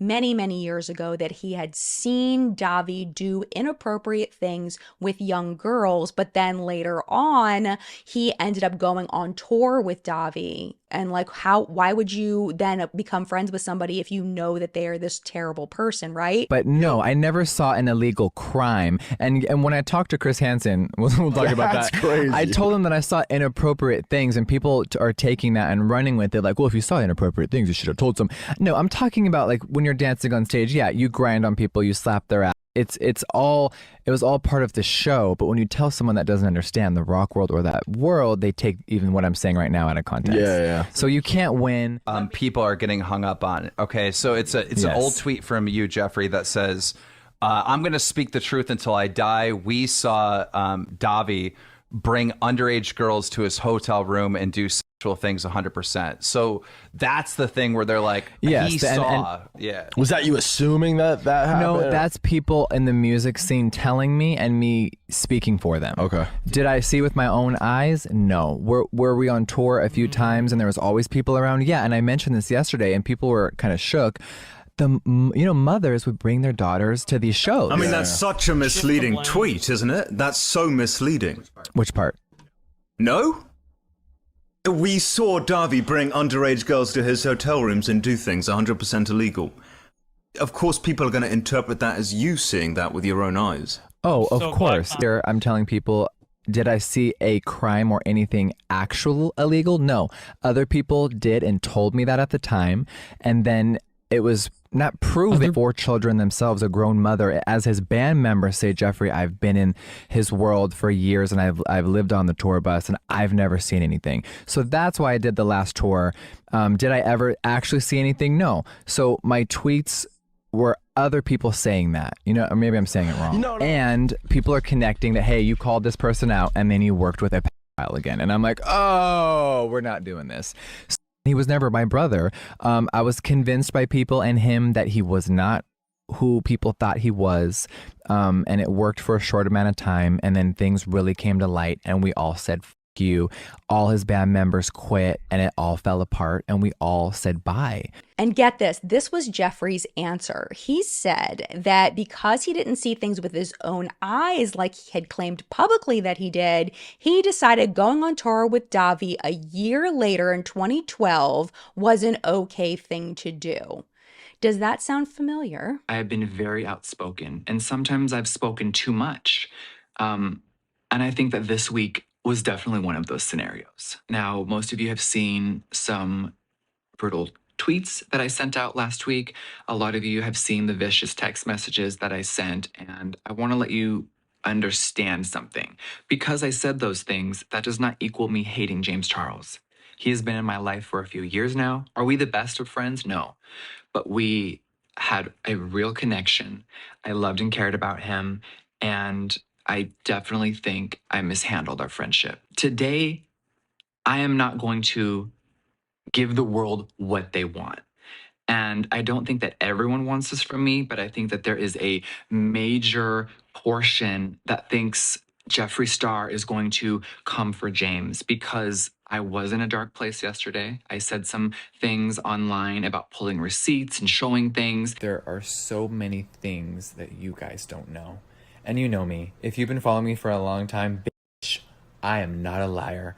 All I know is honesty, and I am hurt right now, and I'm sad that first of all, I inserted myself. I already know, but I had a very good reason for chiming in, and there is a lot of stuff behind the scenes that I need to share with you guys. Did I jump the gun on a situation that I didn't fully understand and chime in? Absolutely. And I am living with that every day. There's a lot of questions about my tweets, and I want to say that I regret them. I don't regret much in my life, but I regret hitting the send buttons. Before fully accusing an individual of doing anything, I need more facts. It is important to mention that at the time, one of Davi's victims was coming forward and talking about their experience and alleging that Jeffree was complicit in abuse. There is a survivor that has went on record saying, hey, Jeffree and his friends were present during me being there in these times.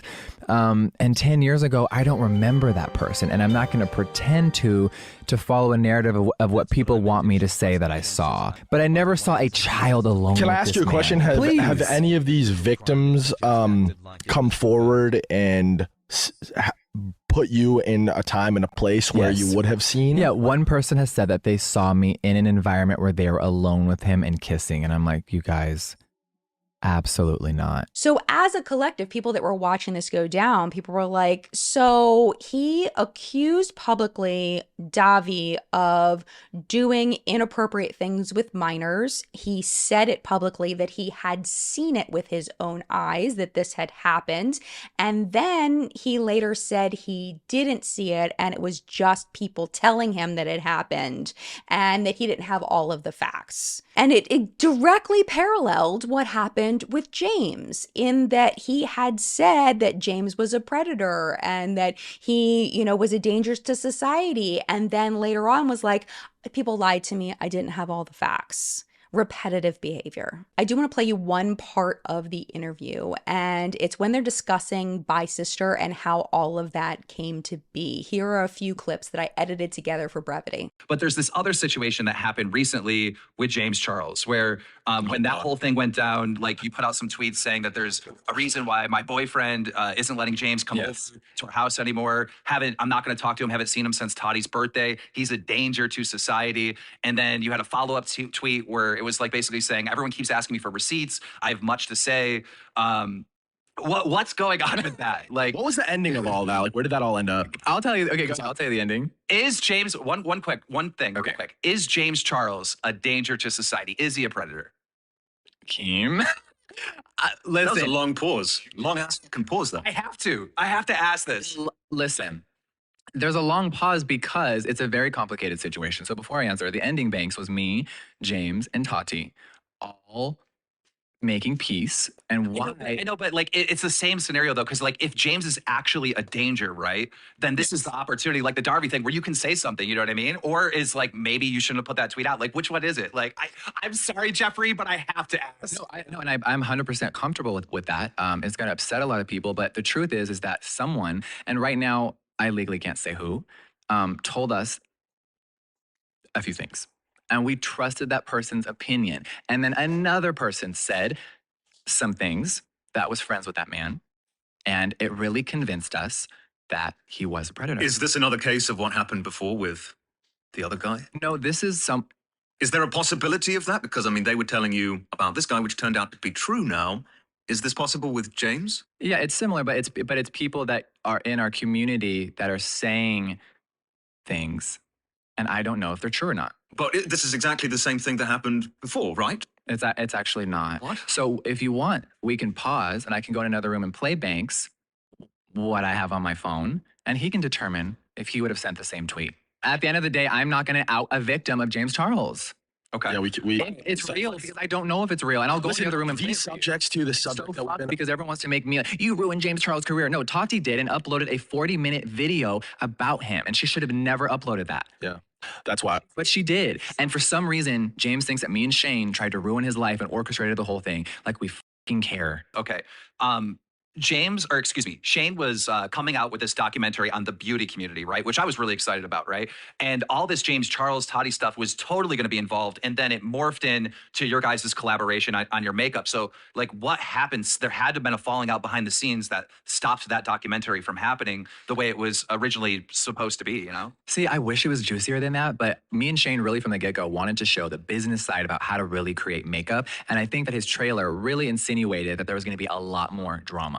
Yeah. And when the people behind the scenes who, we were working with, a lot of them didn't want to say things because it's all, no one's really going on the record. The politics yeah. and stuff, yeah. And people were very afraid and we couldn't get enough. There's no proof that James is doing this. And then I came out in drama and I was like, yeah, guys, we got to stop the canceling of James Charles because there's really no proof to back it up that he is an actual predator. And there is still to this day no proof in the public that he is an actual predator. You do have a testimony from an alleged victim in your possession. Is that what you're saying?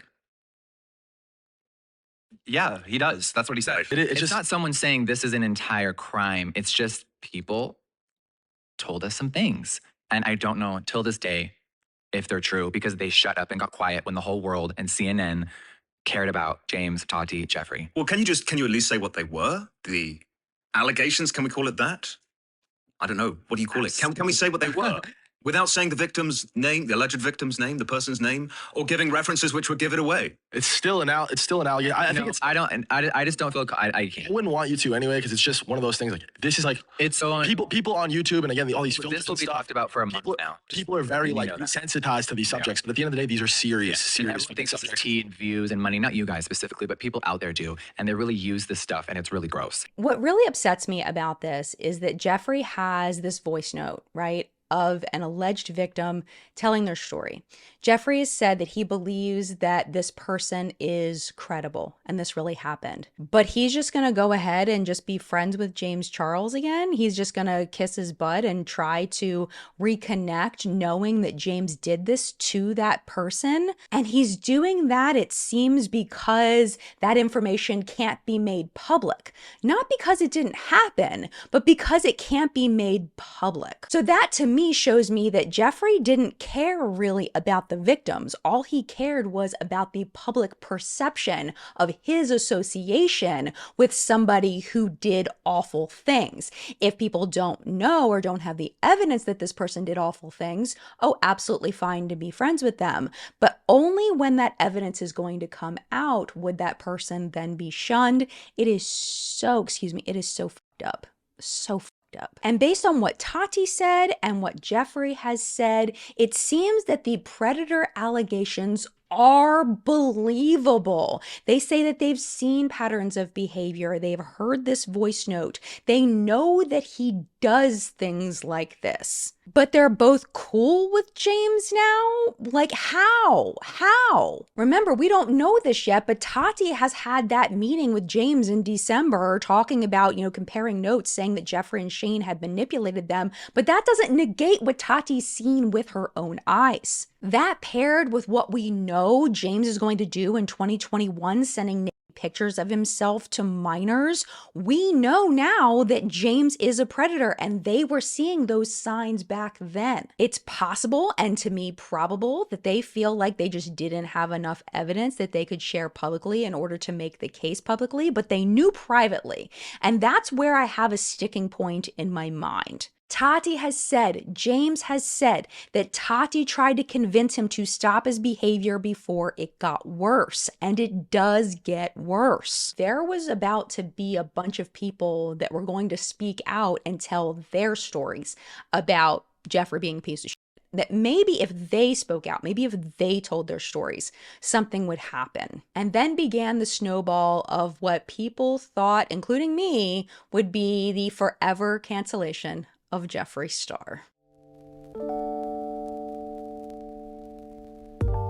So people were coming out of the woodwork telling their Jeffree Star stories, their Jeffree's terrible stories. This started in June of 2020 when Cam Lester uploaded an Instagram story denouncing Jeffree and Shane, specifically saying that he feared speaking out would put his life in jeopardy, but he felt like the public needed to know what terrible people Jeffree and Shane were. Specifically Jeffree. He really honed in on Jeffree. And I was in his hotel and we were just chilling. We were talking to Rich Lux again and a few other people, and I was talking to Jeffree, and I remember Shane Dawson called and he was going off about James Charles and something and telling, just cursing James out, and I was just kind of taken back because I've never seen Shane Dawson like that, and he was just going in on James.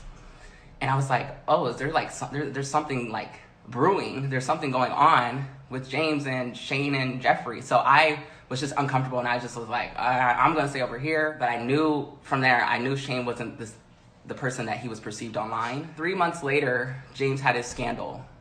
And I always remember holding that and being like, OMG, maybe I could have came to James and maybe gave him a warning or told him something happened or something was about to happen, and I felt it. And I always felt a little guilty for not ever saying anything or confessing to James because he helped me in the beginning, and I felt like I wasn't a true friend, and I really am apologetic towards James for not speaking up and not having the courage at the time to speak up for him, because I knew 3 months before he had that scandal, something bad was going to happen. Got to a point where I just felt like I was being used as a black boy. I felt like I was always defending Jeffree on Twitter. I was always going in, but I never got the same in return energy from him. And everyone's coming for me aren't you a Jeffree Star stan? So I'm labeled as this, supporting a racist person or something like that. And I'm he sees what's going on because he's favoring the tweets under it, but he's not sticking up for me or and I continue to speak up for him and stick up for him. And I just felt like it wasn't a friendship. It was never a friendship in the beginning to start with. It was always something I was kind of the token black kid. I am very proud to be black. I apologize to my black community for, not saying something sooner when I knew what the truth was. I'm not saying that he has done anything racist to me. I'm not saying that he's racist, but I feel like there is race involved with it. I feel like I do benefit him and I benefited from him, so it was a tick for tack situation. But moving forward, I will no longer just be the token black person. I will no longer just be the black boy that is there to make you look good. I literally have feared for my life for even speaking on this. I fear doing this live right now. I fear who's watching this. I fear people that are going to watch this. I fear for my life. I was so paranoid and so scared of this man.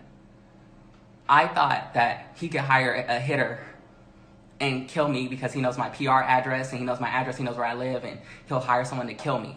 And I was like, I don't want to go on my platform and something. I really was that paranoid, and that's how scared I was. The next day, a friend of Jeffree's named Tab uploaded a video called I Was Jeffree Star's Friend, The Truth. He accused him of being an overall just terrible person, including using a Jewish slur, making fun of Trisha Paytas, making fun of Rich Lux, and about being all about views and fame and money. We were supposed to go see Gwen Stefani actually live in concert, and basically she canceled the show.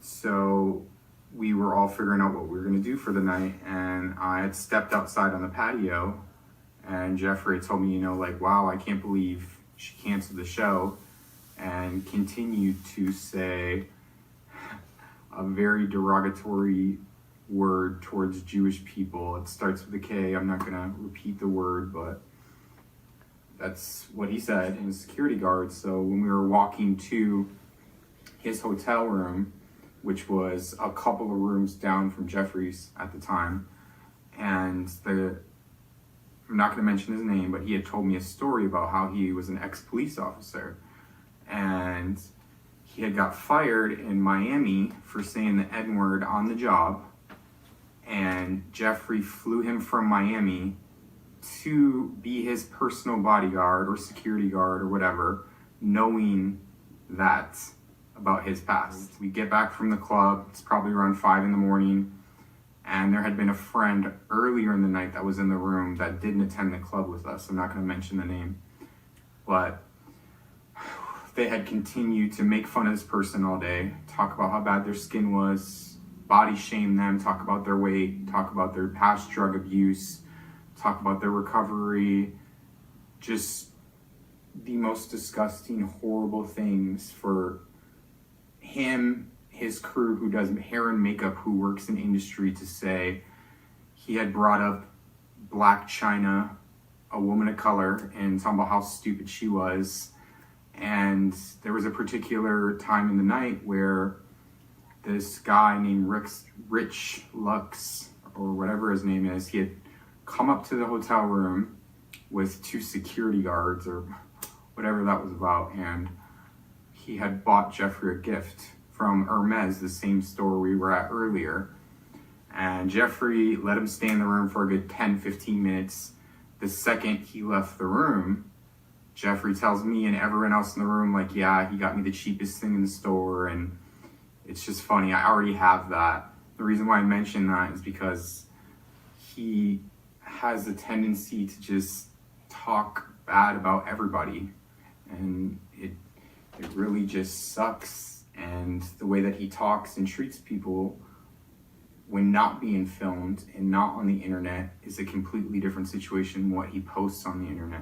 The day after that came the video from Ashley Kyle that we talked about in part 3, where she had the title, "I was on Jeffree Star's payroll." To be clear, this was a clickbait title. Ashley was never paid, according to her. She talks about in the first few minutes of her video. She was never paid by Jeffree Star to put out specific information. But what happened is that Jeffree ended up giving her information so that she could upload her videos early and get more views and add money on her videos. And she ended up making a lot of money because of this information that Jeffree was feeding her. And what Jeffree got in return was that he had somebody pushing his narrative out to the public. Another creator named Leah McAvoy on the exact same day uploaded the hidden allegations against Jeffree Star and analysis. That was a really interesting piece that really broke things down for the viewers in a very clear way. 2 days later, original beauty drama channel Sanders Kennedy basically copied Ashley Kyle's homework and made the essentially same video. I was on Jeffree Star's payroll too, leaking his messages to me. This was also a clickbait video that he was never on Jeffree Star's payroll. He basically just said that Jeffree gave him information too and showed some of the screenshots of Jeffree giving him information. People were not happy with Sanders about that video, if I remember correctly. But it was that collective over and over, so many voices speaking out about Jeffree that really stood out during this time. But just when Jeffree thought things couldn't get any worse, they got a lot worse because a website resurfaced. And this was, Jeffree called it like a landing page for a mock makeup company that he says he wasn't ever planning on launching, but it looks like it could have been. We're never going to really know. It was called Lipstick Nazi, and there's pictures of him showing self-harm, pictures of him with a Confederate flag. It's really, really bad. And I want to send this message home that all of this happened in a period of 8 days. It was like boom, boom, boom. Jeffree's terrible, Jeffree's terrible, Jeffree's terrible. Look, here's the evidence. Here's the evidence, just wallpapering the entirety of the internet. So if people didn't know that Jeffree was a terrible person, they should know now. But the thing about fans is that sometimes fans, all they need is a little bit of spin to turn the story and make excuses for their favorite people. But more on that in a minute, because people weren't just coming after Jeffree Star, they were going after Shane Dawson too.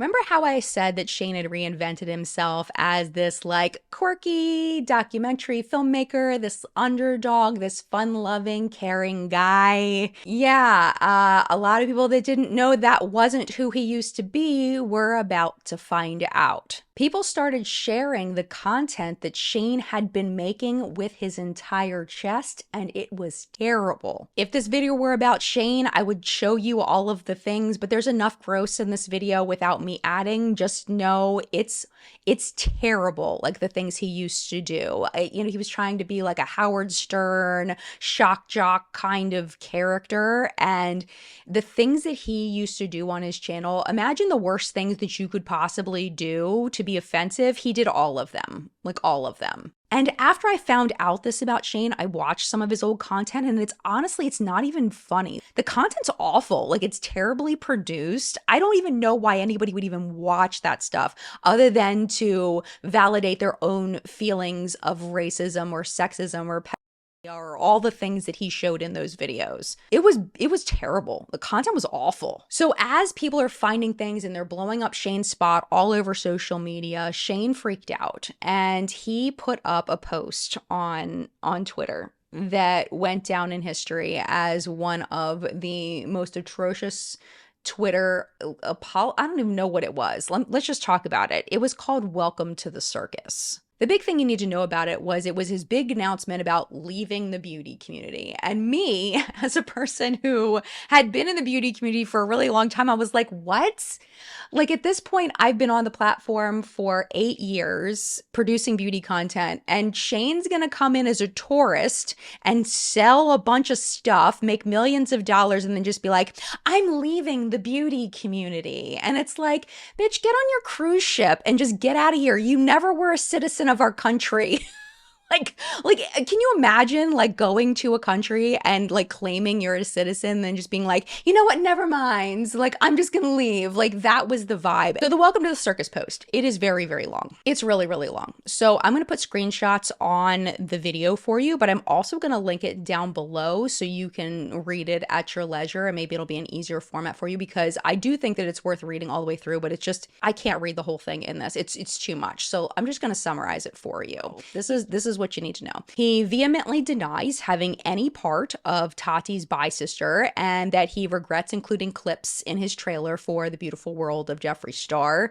And then he goes on to his final thoughts on the beauty world. And he says that though he enjoyed working with Jeffree on the Conspiracy Palette, he's done with drama in the space, and saying, quote, the beauty gurus who are always involved in scandals are all the same. They are all attention-seeking, game-playing, egocentric, narcissistic, vengeful, two-faced, ticking time bombs ready to explode, and I'm over it. But Shane admits Jeffree's part of that, but he sees Jeffree as family and loves him anyway. And then this is when Shane starts his flounce message to the beauty community, saying it's, quote, draining, exhausting, depressing, and sometimes amazing. But for me, the amazing is outweighed by the bad. That he wasn't surprised that Tati had made bi-sister, but he was surprised that Tati, quote, read his ass for fucking filth.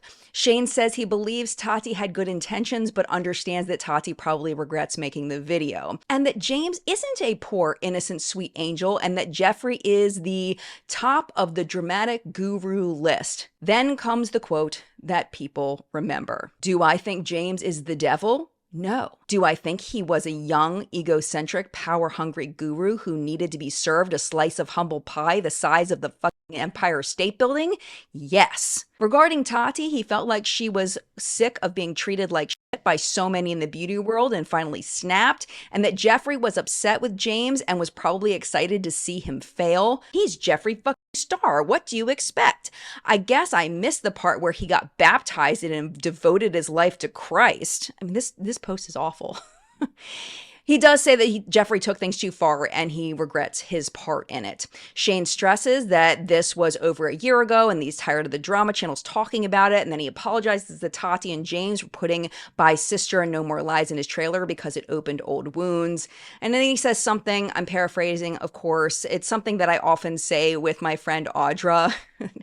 You know, watching the drama is interesting, but you don't want to be the drama. That's the general gist of what he's saying here. Shane then cautions the audience not to hold beauty gurus on a pedestal, and that the reason why people watch them is because they're so extra, and canceling them would make the beauty space boring, and that they are the circus. And then Shane, and this got me, he goes after smaller beauty creators who say that they stay out of the drama. And to this he says, "Girl, please, your top viewed videos are probably top makeup fails and anti-hauls with vomit emojis all over the screen. That content is fine, but don't say that your channels don't thrive on the negative. Like there's a comparison there."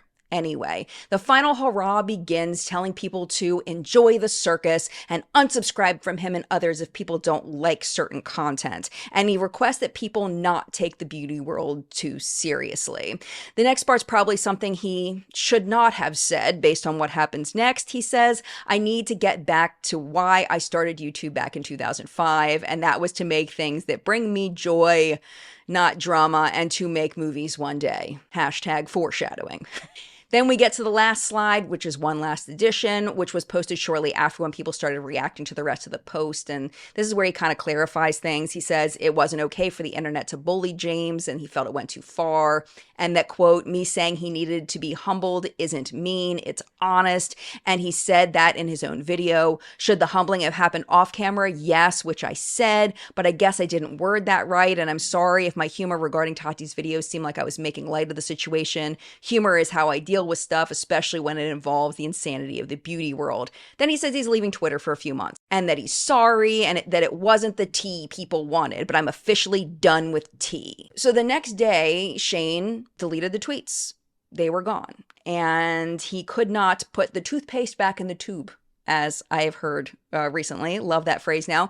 He opened the can of worms to looking deeper into his content from 2005 and was about to get very ugly for Shane Dawson. I do promise you that this series is about James Charles and not Shane Dawson and Jeffree Star, but I think that this is important context to James's story because it directly relates to how James continues in his life after this. There is a little bit more of this piece of the story to tell, but I am going to try to keep it as short as possible because we're almost to breaking my silence. We are almost there. Hang with me. On June 25th of 2020, 5 days after Welcome to the Circus, Shane's friend Blair teased on an Instagram story that she was going to come out against Jeffree. Allegedly, Jeffree calls Blair, tries to get her to stop her from doing it. She is basically like, nope, I'm gonna do it. Then Shane calls her, tries to get her to stop her from doing it. Nothing's stopping Blair. This video is going up. And I don't know if that was part of the motivation for Shane uploading his video taking accountability. I honestly don't know. I would imagine it was a factor, but Shane says specifically the reason why he created his taking accountability video was because of Jenna Marbles, of all people, because Jenna actually the previous week had uploaded her last video to YouTube where she came out and said about some of her racist past and the things that she had created back around the same time that Shane was creating the awful content, and Jenna Marbles left and she has not been back since. And Shane says that he was inspired by Jenna's video to make this video. The tone of the video is somber, and in the video he acknowledges his past racist content, including blackface and making jokes with harmful stereotypes about Black, Asian, and Mexican people. He apologizes for jokes about pedophilia and animal abuse. And I remember watching this and being like, what the fuck? Like, what? Like, just awful. Like, what? And then he starts talking about James Charles and he apologizes to James for Dramageddon 2. So last week I went on Twitter and it had been about 2 weeks of me getting people constantly saying, address it, address it, address it, talking about the James and Tati situation. I was just gonna ignore it. And then when I started hearing, oh, Shane mastermind, the whole thing, it didn't sit well with me because it's not true. So when I finally addressed it, I wrote this Twitter note, which was such a mistake. So I sat down and I wrote that essay, which I wrote it to be funny. It didn't come across that way. It came across very angry. Which it was, but it was also supposed to be funny. It just was a huge miss in every single way. So the part of the Twitter note that I regret more than anything in my life was the part where I said that James deserved a slice of humble pie the size of the Empire State Building. I only want to talk about this situation with love because I feel like that note had so much anger in it. It was just not good. And so I'm going to come at this situation by first apologizing. I'm sorry, James. I'm really sorry. First of all, nobody deserves what happened. Nobody. The whole internet ganging up on someone. Nobody deserved that. And who am I to say that somebody needs to be humbled? Me. Like, who am I to say that? I literally have put so much hate onto the internet over my last 15 years of YouTube world. Like, I have put so much shit, and I'm sitting here like, well, because I changed and because I'm nice and this and that, like, yeah, you need to be humbled. It's like, that sucks. I hate that. That was so immature and gross, and I'm so sorry. And I know a lot of people were saying that, well, why did you say you're leaving the beauty community? You were never in it. And you're right. I don't know why I said that. That was stupid. I was never in the beauty world because a lot of the beauty people that I watch, and I'm not just saying that, I think a lot of people think I'm lying when I say I really love the makeup world and I'm really invested in it. I'm not lying. For the last year, I've been watching beauty channels every day. My whole homepage is just beauty channels and it's smaller ones. So to know that I hurt those people who aren't problematic and who just love makeup and who have been working their ass off for years, for me to on that, I am so sorry. So Shane uploads this video, but things ended up getting worse for him because a very famous family ended up chiming in on this old clip of Shane's that had resurfaced. It was a video of Shane looking like he was pleasuring himself. This is really gross. I hate even saying it out loud, but it looks like he was, but I think it's relevant to the story, that it looks like he was pleasuring himself to a poster of Willow Smith, who was only 11 years old at the time. So of course, Jada Pinkett Smith and Jaden Smith are outraged seeing this, and they put out public statements. Now, Jaden's tweet is no longer available, but it was captured by a news organization. So I'm going to put the screenshot from the article about it on the screen.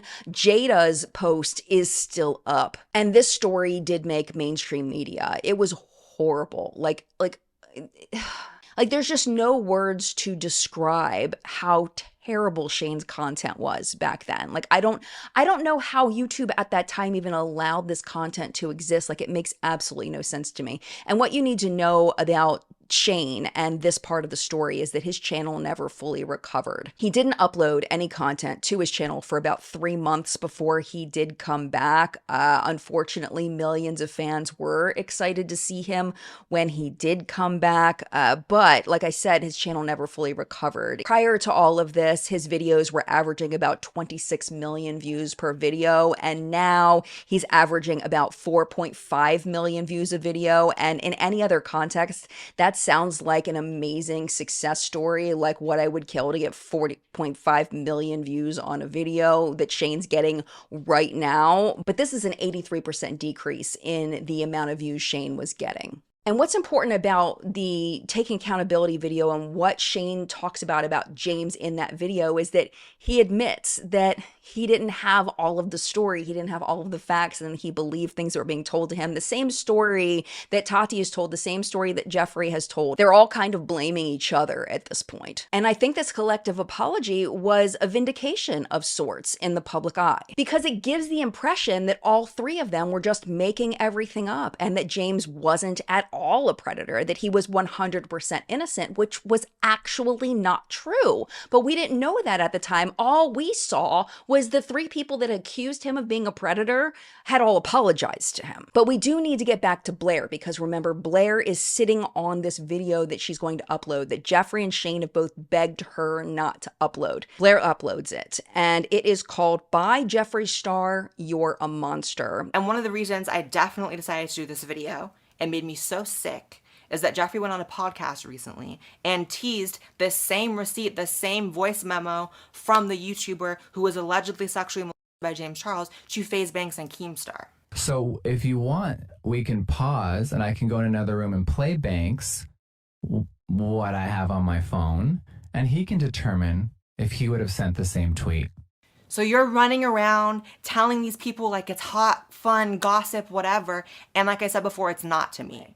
All I know is my opinion and experience with Jeffree, who I believe tried to manipulate the out of me, is blackmailing people on topics of sexual predation, in my opinion, needs help and is far from a healthy, stable, good person. And I just don't want to be one of those people anymore that is scared to speak against Jeffree f***ing Star. Done. See you guys in the next video. Oh, and if my body's found dead in a ditch somewhere, it's Jeffree Star. What this all comes down to is that Shane, Tati, Jeffree, Blair, and however many people knew that James was being inappropriate. They knew this was part of who James was. They knew he had the potential to really hurt people. They saw things with their own eyes. They heard stories from other people. But the only real evidence that they had was a voice note from someone that didn't want to make their story public. Because of this, at the end of part 3 of this series, James looked innocent. And he was about to look even more innocent, because Tati was about to break her silence. Through all of this, Tati has had a very somber tone when it comes to the entire debacle from Bi-Sister all the way to the present. She never celebrated his downfall. She never seemed to be happy about the way things were going, the way that Jeffree seemed to be. After No More Lies, Tati's credibility was tarnished. James had dropped receipts when no one else had. He had shown how Tati had turned on him and how Jeffree had been horrible to him behind the scenes. He talked about his mental health struggles as his career was crashing down, and he alluded to how the actions of others led him to almost take his own life. I'm almost glad that it happened because I feel like I'm the strongest and like most happy and motivated that I have ever been in my entire life because of it. And I'm really grateful. I'm grateful for my team, for always helping me and pushing me to, get up and just work my ass off. I'm helpful to my best friends, especially the ones that were with me in Australia that kept me from making a really, really dangerous, irreversible choice that I would not have been able to take back. Because if it weren't for them, I would not be alive today. And they know who they are. And I'm just really happy to be here. We're definitely on James's side right now, and Tati had to decide what she was going to do next. Tati's Breaking My Silence went down in history as her biggest backtrack.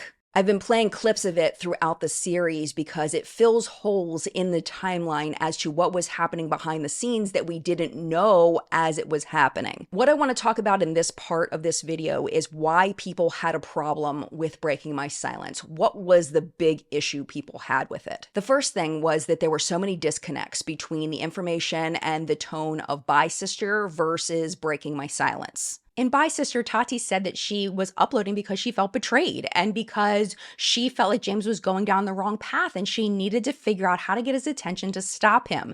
But in Breaking My Silence, it was all about Shane and Jeffree manipulated me. I don't know what happened. Shane and Jeffree manipulated me. It was strange. And people wondered if she was so close to James Charles, why didn't she answer his texts? Why didn't she pick up the phone? Why didn't she talk to him? And my thought, and this is just from me watching all of this from the outside and like living with these people for months and watching their behavior, is I personally think that Tati didn't answer the phone because she knew how smart James is. And I do believe that James is very intelligent and very manipulative. And I think Tati thought that if she talked to James, that he would manipulate her and not tell her the truth and tug on her heartstrings in a way that would make her feel like she shouldn't upload Bi-Sister when she felt like that was the right thing to do. She believed so much in what Jeffree and Shane were telling her, in what she had seen in his behavior over the years.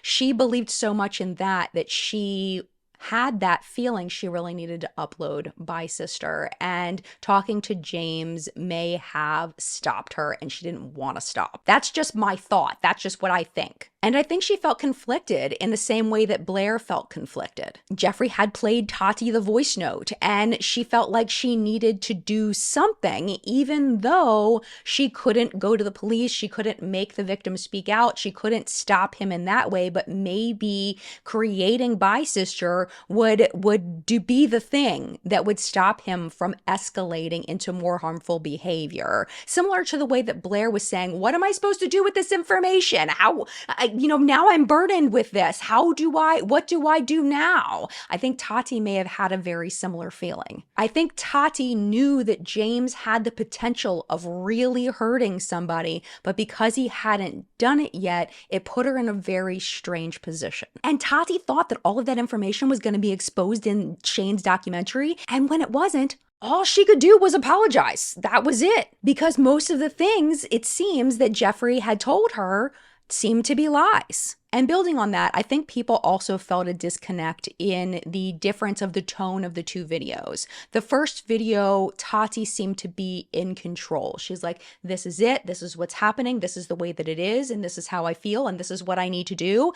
And then in Breaking My Silence, it was all, Shane and Jeffree manipulated me. And some people interpreted that as a deflecting of responsibility, kind of saying, I know I said all of those things, but I was manipulated and it's not my fault. But I think the most damaging thing for Tati was the flip-flop on James's character. She hadn't directly said that James was a predator in her video, but the things that she was talking about were predatory actions. Like how she was saying that James was trying to convince straight men that they were gay and trying to mess with their sexuality before they had a chance to even figure it out for themselves. And using his power and influence in order to get people to do things that they wouldn't normally do. That's all predatory behavior. But in Breaking My Silence, she apologizes for damaging his reputation. So it made people think, it's like, so was he being predatory or not?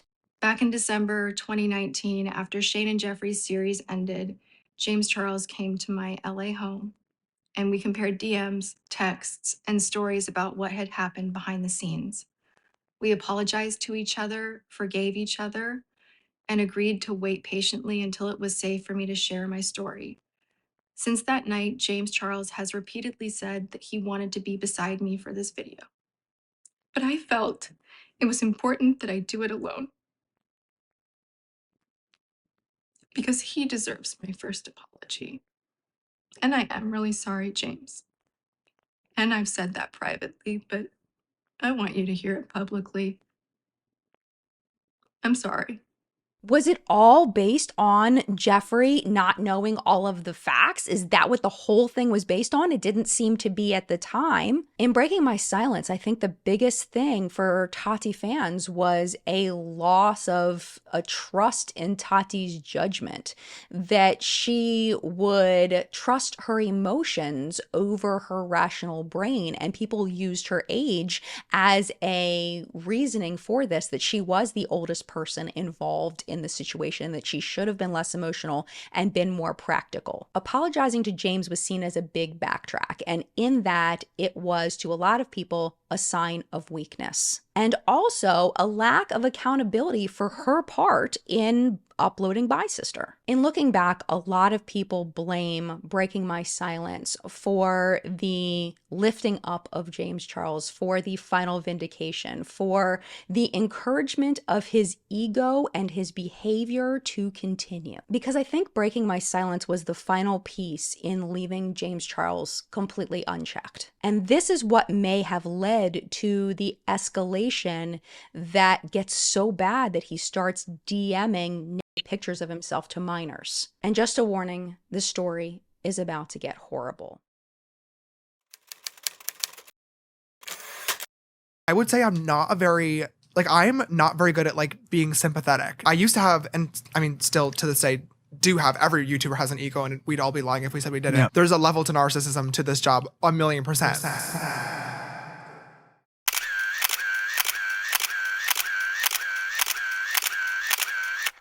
I think cancel culture is stupid. People always want an apology, and then you give an apology, and it's never good enough. We keep hearing about voice memos from victims of James Charles. Why is James Charles not being investigated? Like, if these are serious crimes. This is like sexual assault, molestation. These are like serious things. We have someone who has admitted to being attracted to young boys on camera, and that same person who has been caught seeing young boys on camera. It doesn't get any more cut and dry. I was uncomfortable. I didn't want to come see you alone because you sent me and every time you sent me I left you unopened. I didn't understand how a situation like this could affect the people involved, but now I do. And for that, to the victims, I am so, so sorry.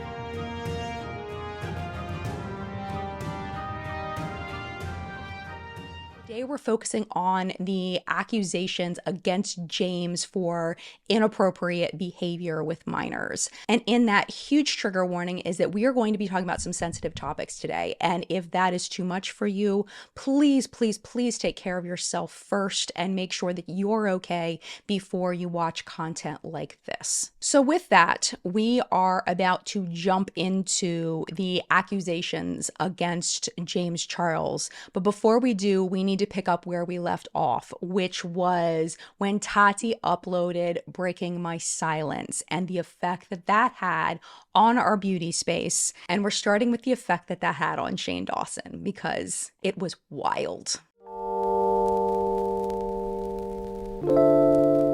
Familiar with the people that I'm talking about. Tati Westbrook, huge beauty guru, influencer, glam life guru, was a mentor to James Charles for many years before she publicly broke up with him in a video called Bye Sister. And then he rebutted with a video called No More Lies, which basically vindicated him because he put all the receipts up. Tati hadn't put her receipts up. It's much more complicated than that, and that's why I have an entire video on it. That's part 3. Shane Dawson had presented himself in modern history at that time as a nerdy documentary filmmaker, quirky, just trying to help people. And he had done a documentary with Jeffree Star, a very eccentric, a very, I don't know what you call it, braggy, always flaunting his wealth kind of person. The pairing was a little bit odd, but they were very successful in this collaboration that they had done. In the video Breaking My Silence, Tati basically said that Shane and Jeffree were in her ear,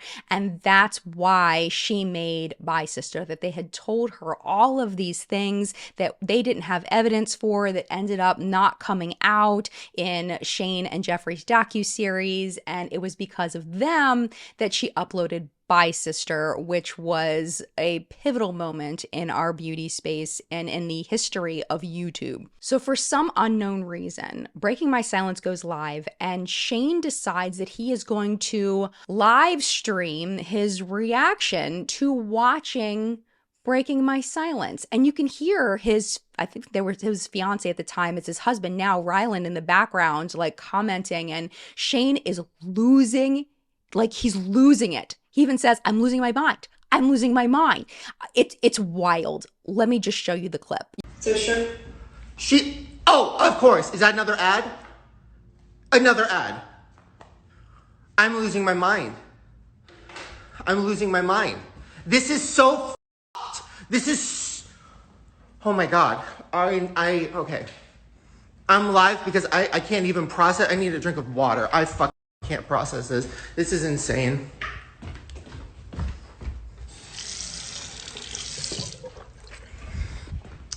This is insane. This is insane. This woman is oh my God. Oh my God. I'm going to wait till as many people get in here as possible because I'm losing my mind. Keep playing it. Keep playing it. I didn't know I was making a video. So how is it that so many editorial outlets knew that something was coming before I had... Because you message drama channels. Oh my God. Oh my God. I struggled with the decision Oh my to God. film my video for days. The night before I did film, Jeffree sent me what he claimed was an audio file from an alleged victim and told me to listen to the pain in her voice. The audio was clearly a small portion of my the God. conversation. It wasn't enough for me to contact the authorities. It was enough to scare me. Well, then why would you make a video on the matter claiming these allegations? Because she is a... I can't. I don't want to say mean things about people. This is insane. This is insane. This person literally... Oh my God. Oh my God. Okay, sorry. Keep pressing play. I need to get through this video so I can... Oh my God. As a victim of abuse myself... Oh my God. You are so manipulative. To think of facing public... You're fake crying. You are fake crying. You are fake crying. That is not real. Oh my God. Oh my God. my God. It was not my Oh my God. place. I was molested. I have been, oh my God. Victim. That is not, And I made no mention of it in my video. oh my God. Get off. The night before posting my video by sister, Oh my God. I texted Shane sharing my concerns for James Charles, that he was out of the country on the high floor of a hotel and I was afraid for him. And here at the end, Ryland telling Shane to turn off the camera, which he shouldn't have turned it on in the first place, but I'm really glad that Ryland told him to turn it off because this was a really bad look for Shane. But Ryland did go on Twitter in Shane's defense and he called Tati's video a masterclass in manipulation. Shane was also friends at the time with Trisha Paytas, and Trisha Paytas, she uploaded a video called Tati Dumb as Hell, and it's since been deleted. I do have a copy of it because of course I do. I say what you want about Trisha, but she actually does make some points in this video. I'll play you a couple of clips so you can kind of get the idea. You heard that there was victims coming out about James Charles. So in order to get his phone down, you decided to make the biggest hit piece in the history of YouTube. So, okay, so was it Shane and Jeffrey who pushed you to the video, or were you scared that sexual victims were about to come out, so you wanted him to put his phone down by making a crazy hit piece from one of his best friends? If you were that concerned for him to put his phone down, maybe call and be like, hey, I heard that you were a sexual predator and victims are coming out. Like, be prepared, not let me also put 55 million people against you. And she says the only reason she took that video down was per the request of YouTube, saying it was a bad look for them. That's why you took it down? She didn't feel sorry? Okay, now she's saying in this video that Jeffrey is going to go off and we need to be prepared. Hey, here's an idea. Yeah, blackmail sucks. And honestly, this is the God's honest truth because we're just being truthful in this video. Honestly, he's never said that shit to me, like I have shit over people or whatever. How about we just stop saying shit that people can hold over our heads? We keep hearing about voice memos from victims of James Charles. Why is James Charles not being investigated? Like, if these are like serious crimes. This is like sexual assault, molestation. These are like serious things. Why haven't we been investigated? Why hasn't James Charles offered some sort of thing? When it comes to a serious crime and these accusations keep going and going and going, you shouldn't be apologizing to James Charles, who you believe to be a sexual predator. You should be like investigating him, or just don't say shit. If nothing's gonna be done, just stop saying shit. She says it's not her place to contact the authorities or the alleged victims.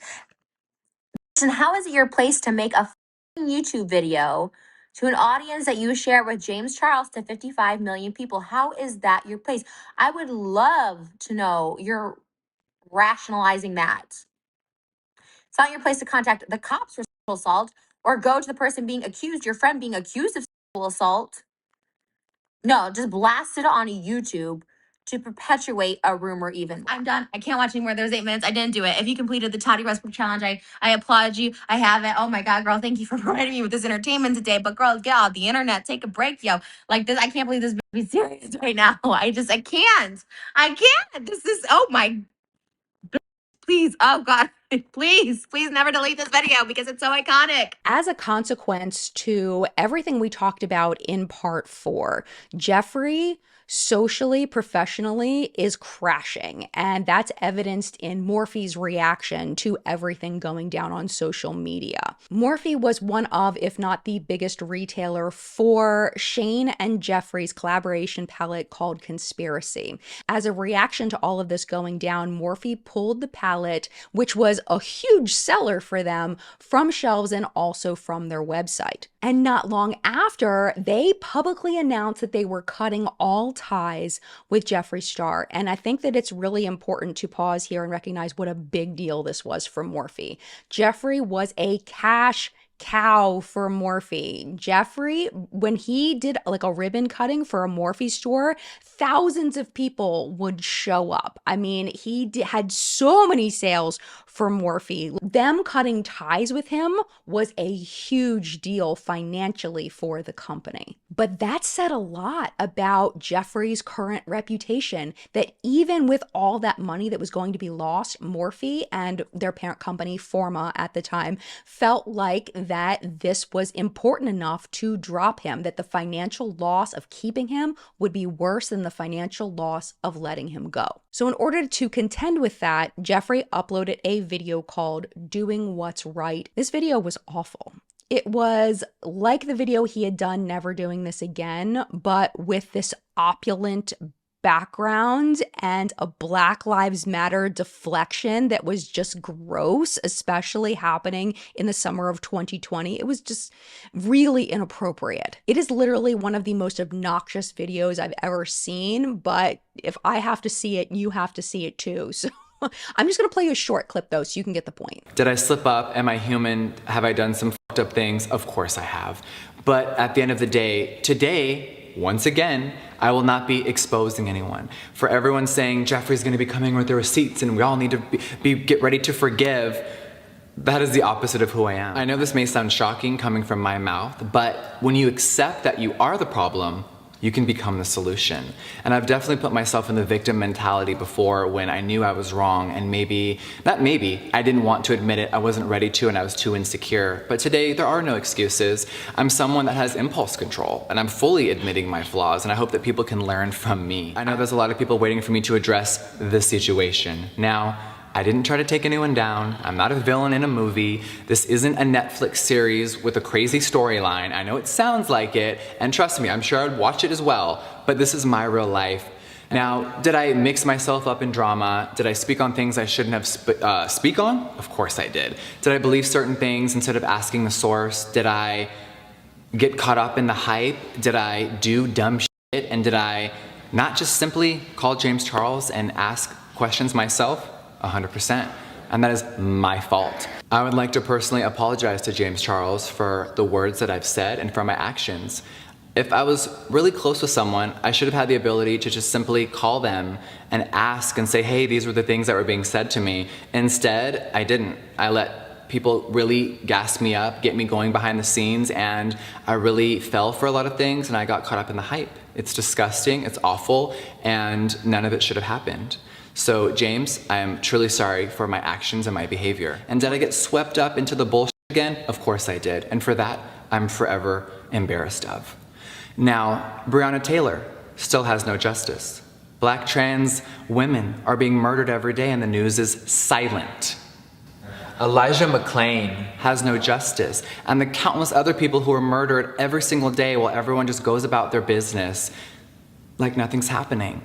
And I think that drama and the beauty world, which I have definitely been a part of, it all has to stop. James, on the other hand, was flying high. He, in fact, was not served a slice of humble pie the size of the Empire State Building. Quite the opposite. He was getting more views than he ever had. He was doing very, very well. And in that, James's ego seemed to be inflating as well. His behaviors, his patterns of behavior that we have been talking about since part 1 started getting worse and worse. And as his ego inflated bigger and bigger, the not listening, the unwanted DMing, all of it was escalating. Of course, we couldn't know the direction that James was going to go and how bad it was going to get, but we got a little bit of a glimpse. It was like, you know, the window with the dark curtains, and we got to kind of see a little bit inside when James tweeted at a creator named FaZe Sway. Now, FaZe was only 16 at the time, and people brought to James's attention FaZe's age, and James promptly deleted the tweet. Soon after, James appeared on a podcast called Impulsive. Now, that podcast is Logan Paul's podcast. And if you're not familiar with Logan Paul, he's very, very famous for lots of terrible reasons, but he has a podcast and James was on it. And I will tell you that I did not know this existed until way later because Logan Paul is outside of the beauty space and he's just not on my radar. Let's just be honest. And I don't think he's on a lot of people's radar that are in the beauty space. So I think a lot of us missed this, but it would definitely come back to bite James later. This is the clip, and this is the warning that things were not right with James. I have a very special guest. He is a makeup artist and beauty guru with 20 million subscribers on YouTube and over 19 million on Instagram. He's got his own reality show. He was the first male cover girl. He's my new neighbor, and he's been canceled before, but now he's canceling all you f***ers. Hi, sisters. It's James Charles. Yes. I can't wait. Yes. I can't wait. That's a good intro. Thank you. Welcome. Yeah. I wrote it myself. Are you looking for love on a So, long term, yes. like longevity? Yes. Because I hear these stories. We talked about it, and, Yeah. and like, how is your love life? Yeah. Why? Okay, so the thing is for me, I'm 21, but like I said, I have the mentality of a 40-year-old. Yeah. So for me, like I'm much more mentally and emotionally mature than a lot of people my age. I'm not physically attracted to older guys, which sucks. Like I would date like the absolute youngest, like 18, 19 that looks a little bit older, or like 24 that like has a young personality. Okay. I've talked to a lot of different guys that like that live in different states as well. This is a better example than just a dinner. Like I've talked to guys that live in different states and stuff, and I'm like, hey, like why don't you come visit? And like, well, I can't afford a plane ticket. And it's like, okay, well, I can. So like get on the plane. And like, well, I just don't really feel comfortable with that. But like I love you and I really want to be together. And I'm like, well, we can't be together because you can't afford a plane ticket. You're probably still in either high school or college, like a senior in high school or in college. Right. You're probably still in either high school or college, like a senior in high school or in college. Right. So like either you accept the flight and realize that like this is what I'm bringing to the relationship so we can spend time together if you actually care about me. Yep. Or we literally never meet because you can't afford it. Because of the stories we talked about in part 3 with James inviting 19-year-olds to fly out to see him, I think a lot of people, when they saw this, they thought that James was talking about 19-year-olds. But the big red flag here, obviously, is that he slips up and says that he's attracted to high school boys. So people that did see this were definitely side-eyeing James at this point. If you didn't see James's tweet to Faye Sway, and if you didn't see the Impulsive podcast, then you're still at the point where everybody has been apologizing to James Charles. We had Shane apologize to James. We had Tati apologize publicly to James. We've now had Jeffree apologize to James twice for his involvement in what James went through and everything. So the public is sitting here thinking that, at least this was the impression I was given, we're all sitting here thinking that James was 100% innocent and that everything that they had said about him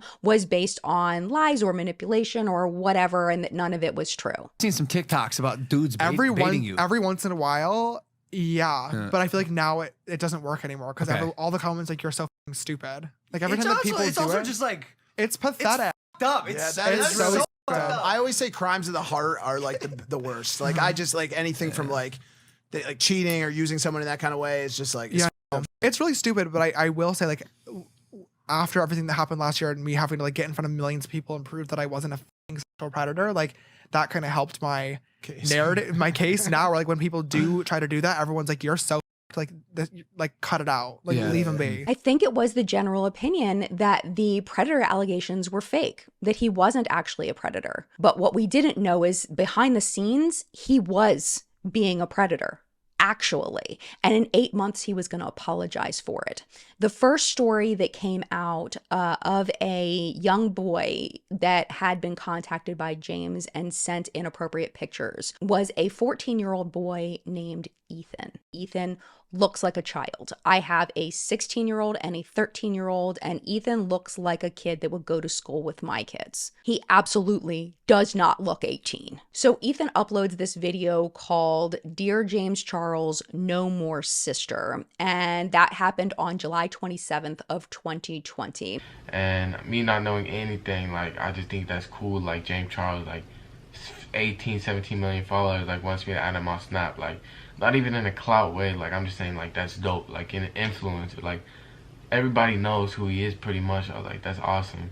And so I thought it was a cool, and he just started getting a little too comfortable with me, and he was asking me to send him nudes, and he kept wanting me to go to LA, and he kept sending me nudes, and I kept just sending me a picture back. I didn't respond. I just literally sent a picture back to me, and he would leave it on open and then snap me like a few hours later, sending me another picture of his like ass. You know, I'm just gonna say it, like it made me feel super uncomfortable. And so yeah, like honestly, like I'm not making this video to cancel him. I'm just trying to help others out there, because there's a lot of kids that are my age that I think it's awesome that James Charles is asking to add him on Snapchat, but in reality he's trying to make you think that you are something you're not. And I don't want that happening to anybody else. And to all the parents and everybody watching this video, I'm trying to help you out for the future with your kids. and to make sure always like stay in touch, like ask them, like check their phones, whatever you know to do, you know, cause like so last night a buddy of mine sent me a video link to Logan Paul's podcast with James Charles on it, and he asked me if James Charles was talking about me. I was like, what? And so I watched the video, and James Charles is talking about this TikTok boy that he was always trying to fly out, and he wouldn't because he would always make excuses about family problems, and that was me. Like, I would always make excuses because I didn't want to go out there. I felt uncomfortable about family problems. And when I did say I would come out there, you know, like hangout wise, I said I was going to come out with him, which is like my brother, like older brother, you know, and he got very defensive and mad about it actually. And he said, well, if I fly you out here, I want you to stay with me, all this and all that. And I didn't know what to do. And I just felt very uncomfortable. And so, keep in mind, he's 14 years old. You want to fly a 14-year-old boy out to your house. That's weird. That is mad weird. And so I continue watching his podcast, and I'm just like, yo, like, I think this is like towards me. Like, it's honestly like everything that he talks about in his podcast, like I told him, like it was always excuses, like always something. And it was always that because I always felt uncomfortable. Making this video because I want you to stop threatening me and putting threats on me and saying you're going to come after me and destroy me. And it just needs to stop, James, honestly. And I know you're going to try to dig yourself out of this hole that you're in, but honestly, I don't think you will be able to. And this is all with bottom, like, just my whole heart, everybody. I just want all the kids out there to understand that just because there's a big influencer texting you doesn't mean they can control your life, and don't let that happen to you. And thank God I was smart enough, because, you know, he's taught me a lot, and like how to live life, like, you know, the real way. And I just want other kids to realize that and understand that. And I just want to say one more thing to James. Please do not threaten me anymore. Please don't try to come after me or my family or do any of that. Those are my final words to you. Ethan's reaction to people's reactions to that video. I'm going to play you a clip of it, but I will tell you that every time I listen to this, I get emotional, feeling horrible for Ethan. Like, it really bothers me. Everybody that has seen the James Charles video and has commented on that post, on that video, talking about, where's the facts, where's the receipt saying that you were 14? I don't have the receipts. I told him on FaceTime. I told him on Snapchat. I have like a 3-second video of us being on FaceTime. Okay? I am 14 years old. I have 330,000 followers on TikTok. I'm not trying to be arrogant. My age is on the internet. Okay? It says 15. It's a 1-year difference. I'm still a minor. I'm still underage. My age is on the internet. Okay? If he really wanted to look that deep into it, he could have looked up my age. I told him my age. He knew my age. So to everybody saying, where's the receipts? I don't have the receipts. I have the receipts of him wanting to fly me out, though. I have the receipts of all of that. Okay? He was trying to flip it on me, saying that I said I was 18 years old. I didn't say I was 18 years old. Okay? He talked about me on Logan Paul's podcast and texted him asking if there was shade being thrown at me. You know what? He said no. He was talking about some Romanian boy, okay? First of all, it's crazy how that Romanian boy said everything I was saying to him, making all those excuses. I was uncomfortable. I didn't want to come see you alone. I had my homeboy. I asked my homeboy if he would come with me because I didn't want to be with you alone, because you sent me nudes. You sent me nudes, and every time you sent me nudes, I left you unopened. And you know what? You would get mad or you would snap me back. You would continue snapping me. Okay? I was scared. I didn't know what to do. Alright? I had mixed emotions. I didn't know what to do. All I wanted to do was be friends, okay? So for everybody saying I'm queer baiting, whatever y'all want to call it, I'm not. I wanted a friendship with this dude. He kept taking it too far. I didn't know what to do. I was stuck in a position where I didn't know what to do. So for everybody saying, oh, where's the receipts? Saying, oh, you were 14 years old. I don't have it.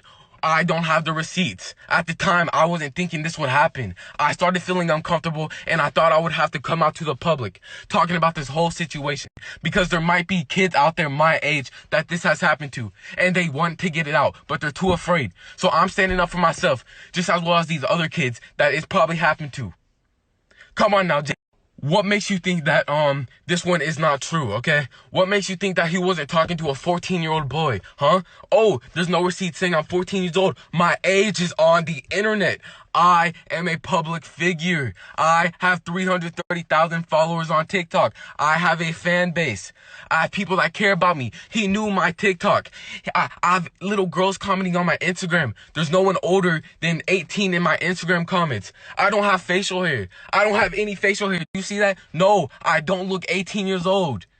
Like, what are you talking about? I'm sick of everybody accusing me for all of this. I didn't do anything wrong. I'm trying to help you out. If this has ever happened to you, I'm trying to speak out so all these other kids will speak out like I said.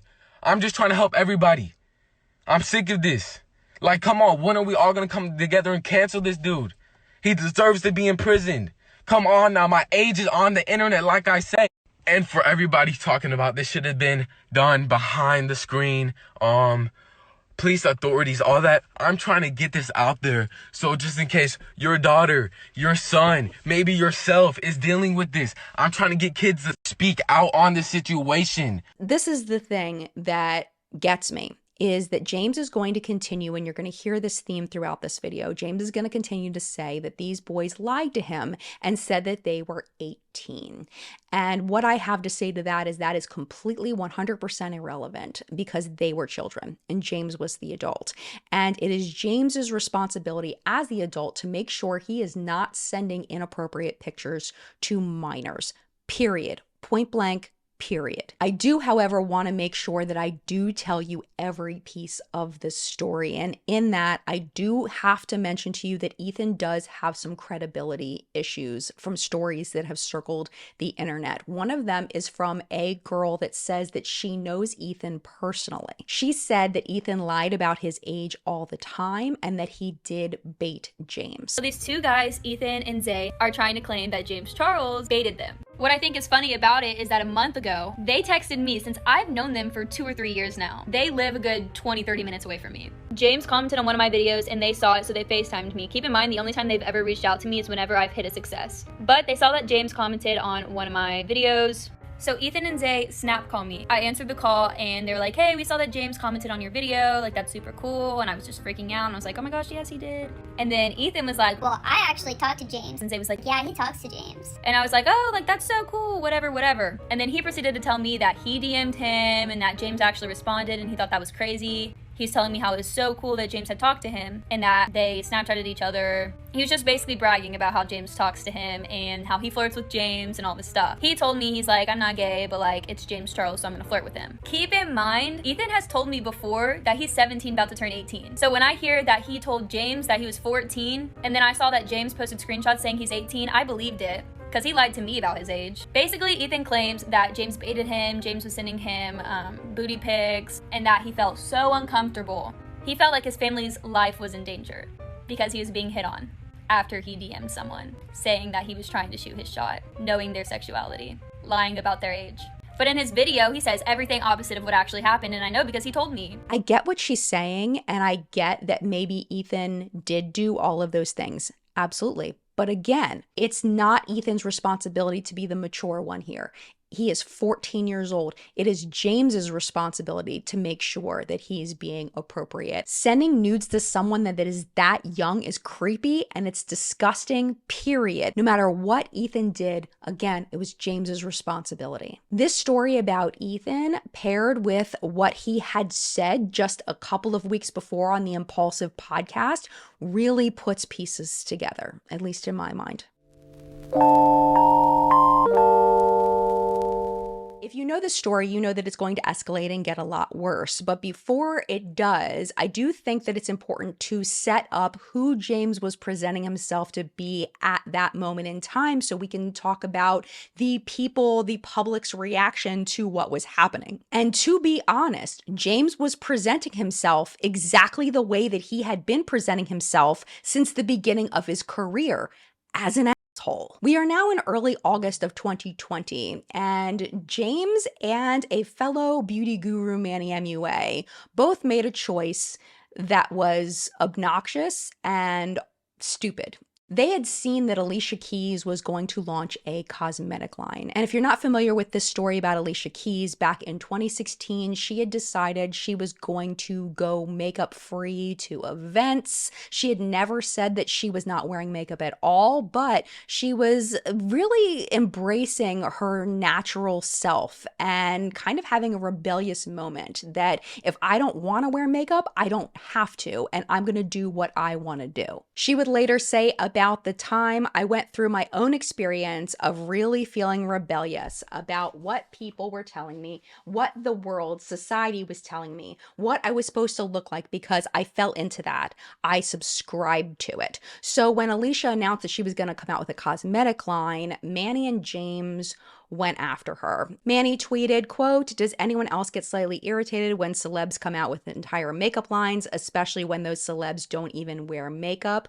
I'm like, girl." James tweeted similar thoughts, saying, "People who do not wear makeup should not be coming out with makeup brands, but that's just my opinion." So essentially both seem to be claiming that because Alicia was doing this whole no makeup thing, that she had no right to create a makeup line. But it soon came out that Alicia's cosmetic line was not a makeup line. It was a self-care / skincare line called Keys Soul Care that e.l.f. Cosmetics was the parent company of. And both of them had to eat their words, and both of them did publicly. I will put both apologies on the screen for you to read, but I want to read you one specific line from James's post.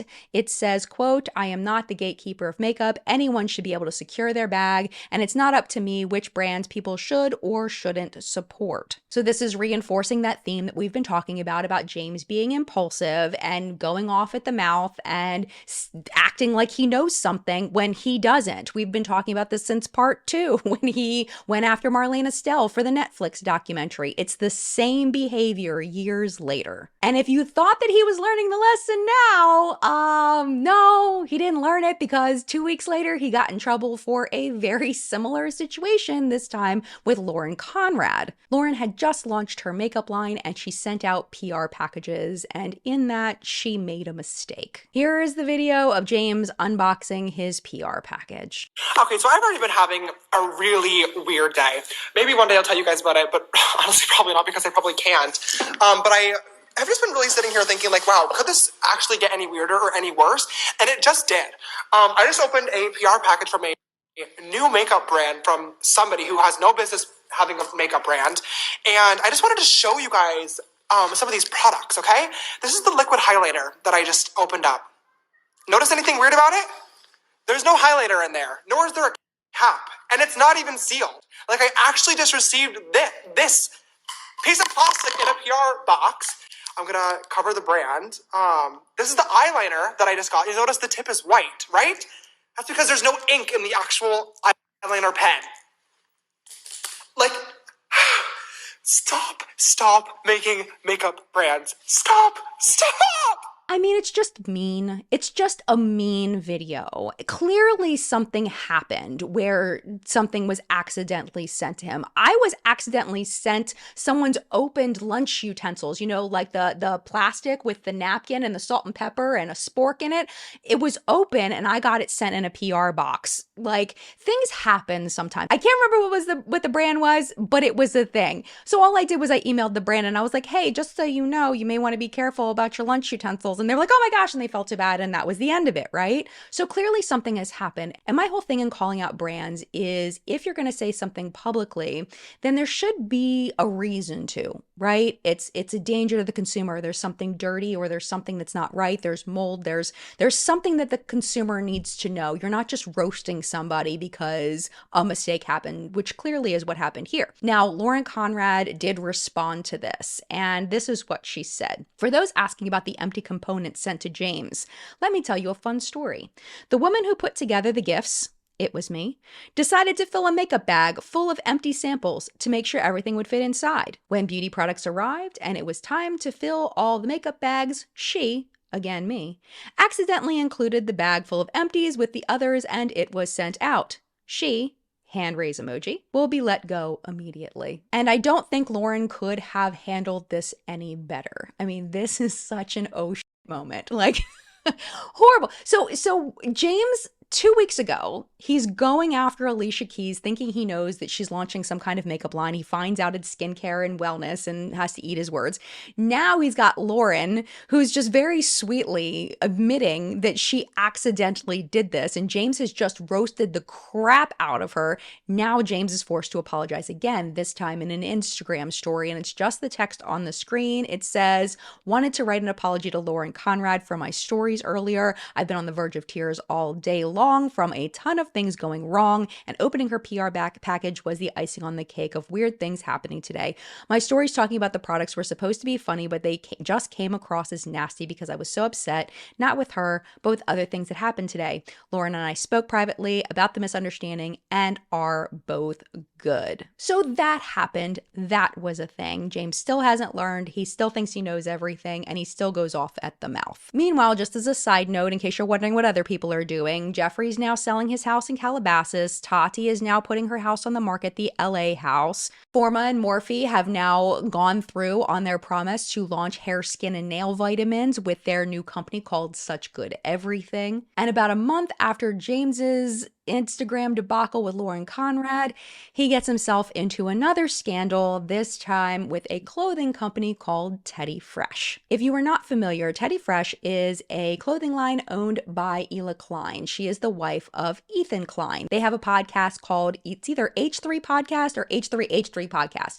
Anyway, they're extremely popular in their corner of the internet, and Hila has this Teddy Fresh line. James also has a clothing line called Sisters Apparel, and what Hila and Ethan see is that James's new launch for Sisters Apparel looks strangely familiar. I'm just going to play for you the clip of Hila and Ethan explaining what happened because I couldn't do it better than the way that they do it. Thing is, I mean, you guys know because you guys are fans, but a lot of people don't understand is that that hoodie is like our most iconic piece.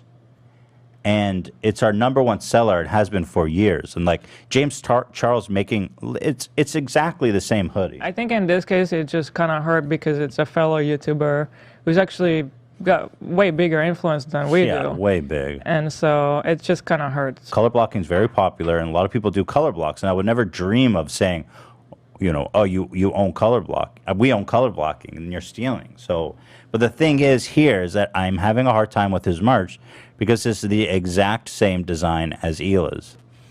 And combined with the fact that his audience is so huge, they're going to start accusing us of plagiarism. What do you think? So here's his hoodie. And then here's our hoodie. It's the same sleeve color. Hi, sisters. Teal and purple. The same body color. It's just a little lighter, really. Same hood. Even the hood and the drawstring are yellow. The sleeves are yellow. I mean, it's literally exactly the same. Here's all the TikToks where he was promoting the hoodie. That has a combined view count of like 60 million. Yeah, 60 million. Maybe more. I mean, maybe more. When I DM'd him, first of all, he was super dismissive and flippant and rude because my intention was to be like, I don't want it to come public and I want to talk to him first and just see what he has to say. And he was like, I've never heard of your brand. I don't know anything about it. And I don't know what you're talking about. And I already made it. There's nothing I can do.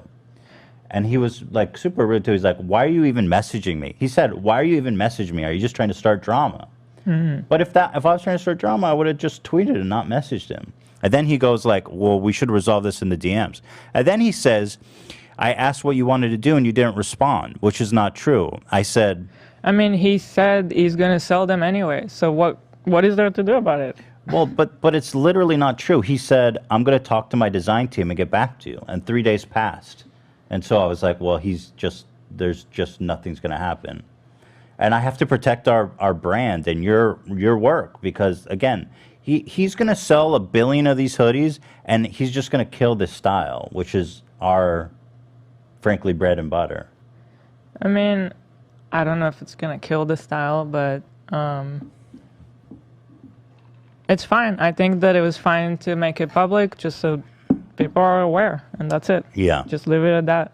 If it was just a little tiny bit different, I wouldn't have said a fucking thing. Yeah. It's identical, and that's the part that kills me, right? He literally said after I confronted him, and I hadn't seen this colorway here, he says, oof, just to give you a heads up, it appears that this one has the exact same colors, and it looks like the design team totally ripped you off.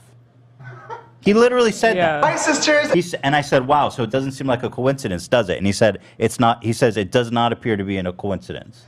So he literally admit that they ripped us off in the DM. It seems pretty clear that potentially he personally was not aware, although that is very questionable too. But let's say that it was not. Someone on his team was. But it doesn't matter. I mean, ultimately, it's his responsibility. He goes, well, anyway, even if I did rip you off, it's not even the same audience, so it won't matter. I was like, okay. I wish I could share this conversation with you guys. Well, we just did. Yeah, I guess. But people got to see to believe, man. The thing is, he was just super rude to me, and I was trying to be really polite, but I don't know. Nathan's description of James being a selfish asshole and not having professional communication, yeah, that tracks. As James is making headlines for being James Charles and having the same patterns of behavior that we've seen for years, the media is also digging up more dirt on Jeffree Star. Kat Tenbarge is a journalist who works for various news outlets. She's a freelancer, at least that's what it seems like, and she covers our beauty space a lot. A lot of the big articles that you will see about controversies in our space have been written by Kat Tenbarge. So Kat got a hold of some information about Jeffree's past, and I'm talking about way past. This is from the early 2000s to 2009 and some atrocious behavior. I am not going to go into all of the details, but I will link Kat's article down below if you would like to read it, just to see what Jeffree has been accused of. Here's a little bit of an idea of what the article focuses on, but there's more details in that article. It focuses on violent and abusive behavior in the late 2000s, including allegations of assault from 4 people who spoke to Beauty Insider, aka Kat. 5 people told Insider that they personally saw Jeffree using a tasing device to hurt or intimidate people. That in 2009, Jeffree used a taser on a homeless teenager who had rejected him, then assaulted him in his apartment. According to Insider, several people and internet posts from the time corroborated key components of the homeless teenager's story. The article goes on to list atrocity after atrocity. It is horrible. This includes Jeffree pursuing a 17-year-old when he was 22 years old. But this is the kicker. The article says that they spoke to many of Jeffree's accusers, but Jeffree offered them anywhere from $10,000 to $45,000 to keep quiet, and then the accusers retracted their stories. I am warning you, if you click on that article, it is so disturbing. It is really awful. Like, I had to skip through parts because it was really bothering me. Hello, Editing Jen here. I'm just gonna pop in really quickly because it's been a couple of weeks since I put out part 4, and in that you all have commented a lot of things, and I want to address something that was a common thought from part 4 because I think it's addressed here, in that a lot of you were very confused by so many people talking about how they were afraid of Jeffree Star, how Tati even moved because she was afraid Jeffree was going to do something. Blair White had talked about how if she was found dead in a ditch, it was probably Jeffree Star. And a lot of you were really confused by that. And I think that it's possible that maybe this side of Jeffree, this side that Kat dug up, may have been why people were so afraid of him, that maybe little comments here and there, little things that he said or little things that he did made people afraid of him. And I think this is the history behind it. So I wanted to kind of point that out and make that connection based on what I was reading in the comments from the last video. I am going to pop back a couple of times and just clarify a couple things throughout this video. This is just the first one. But for now, back to the video. While all of this is coming out about Jeffree, of course, James is making a fool out of himself publicly. He's doing the thing that he always does, but privately, allegedly, he's still messaging boys under 18 on purpose, by accident, We don't know. We probably never will know, but we do have the proof that he did it. One victim shared his story after becoming an adult. We're going to fill it in here where the abuse allegedly happened. His name is Matthew, and he said that in November of 2020, James sent him nude pictures when he was only 16 years old. Here's Matthew as an adult talking about what happened to him when he was 16. Story time on how I was one of James Charles' victims. Now, this happened almost exactly 3 years ago now. I was 16, just had turned 16 a few months before. Everything that has ever been said about him online regarding this topic, I 100% believe because I have firsthand knowledge. So here we go. November 7th, 2020, 9:24. Age check! You're thinking, could be harmless. He's just asking for my age. Yeah, it wasn't. So this is a really complicated but also uncomplicated situation, which is why I never talked about it because I just didn't have the heart to. But basically, he DM'd me that, and I responded and I said, I'm a very mature 16. Now I understand right off the bat, I shouldn't be talking like that. I should not be egging someone on like this or like trying to like entice them. That wasn't my intent, I'm sure, but that's definitely how it came off, and I understand that now. But that being said, no matter what, I was a child, and he was like 22. Like, and it was also James Charles. So you're 16, and you're seeing this, and it's like insane. I didn't know what to do. My brain was so like, it was empty. I had no thoughts going through. I had no idea what to do. I already said that, but it's so true. Whatever, I really, like, at the end of the day, there's nothing I could have said. He should have just stopped the conversation. He was the adult. So we had like maybe 5 texts back and forth on Instagram. It was age check. I'm a very mature 16. Oh, damn. Don't want to catch a case. And then after that, it was just like kind of stupid. Like that should have been end of conversation. But then he proceeded to add me on Snapchat. So this is 10:23. So an hour after this, or after I had responded to him and had the conversation. Now, again, you could just be like, oh, he could have added you on Snap before he got your age and thought maybe you were 18, like whatever. No, this was, I'm telling you right now, this was after that. So you can believe that or not. But he then proceeded to snap me, and we snapped for a while, didn't really talk much, like whatever. Then I get this snap one day.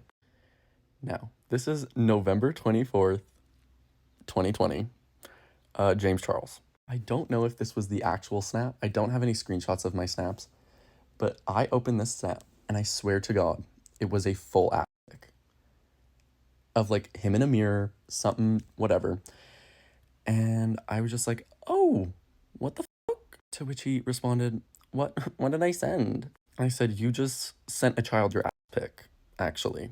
And then I kid you not, he said, oops, sorry, that was for my kitty girls group chat. Or maybe someone else. I don't know. Sorry. Blocked me immediately. Right then and there. And that's all I have to say on the topic. That's all I need to say. I don't really care if anyone believes me. I was in the situation. I know what happened to me. I know that people might want to try to blame me for saying what I said to him, but like, I was a child. He had the upper hand. He needed to have not done what he did, and he did it anyway, and he needs to reap the consequences. And yeah, maybe people should stop supporting him or something.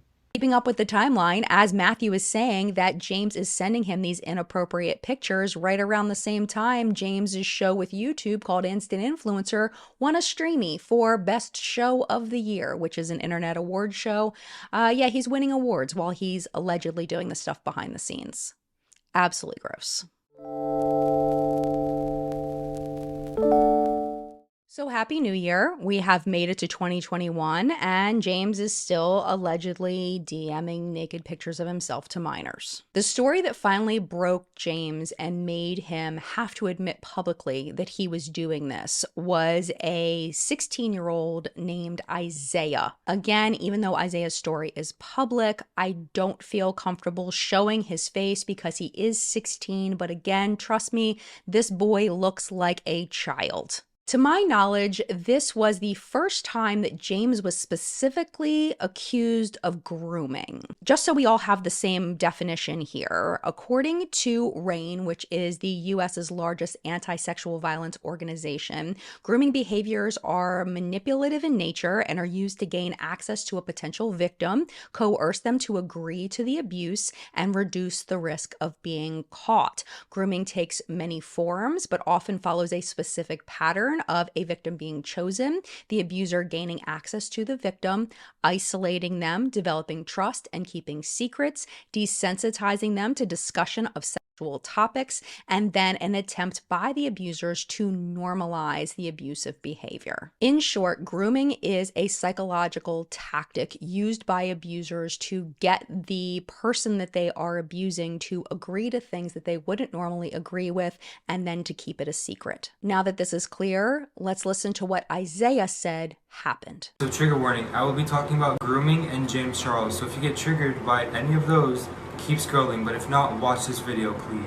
So last Wednesday on the 17th, James Charles snapped me on Snapchat. He added me back because I had snapped him a while ago, just like a fan to influencer conversation. I was excited because he's my biggest influencer-wise, and I've always looked up to him, so I was excited to get his message back. I don't have a lot of time, so I'm gonna post proof of it right now. This is the notification that I got when he Snapchatted me first. And just for further proof, he deleted the chat. I don't know what he deleted, but that's me opening his Snapchat. I went into the bathroom, and I guess he saw the bathroom light, so he started making the conversation very sexual and it made me really uncomfortable. And I'll post some of the stuff that he sent me now. You can't see it because it's blurry, because I took it on my iPad, because I didn't want him to see that I screenshotted it, but I'll post it right now.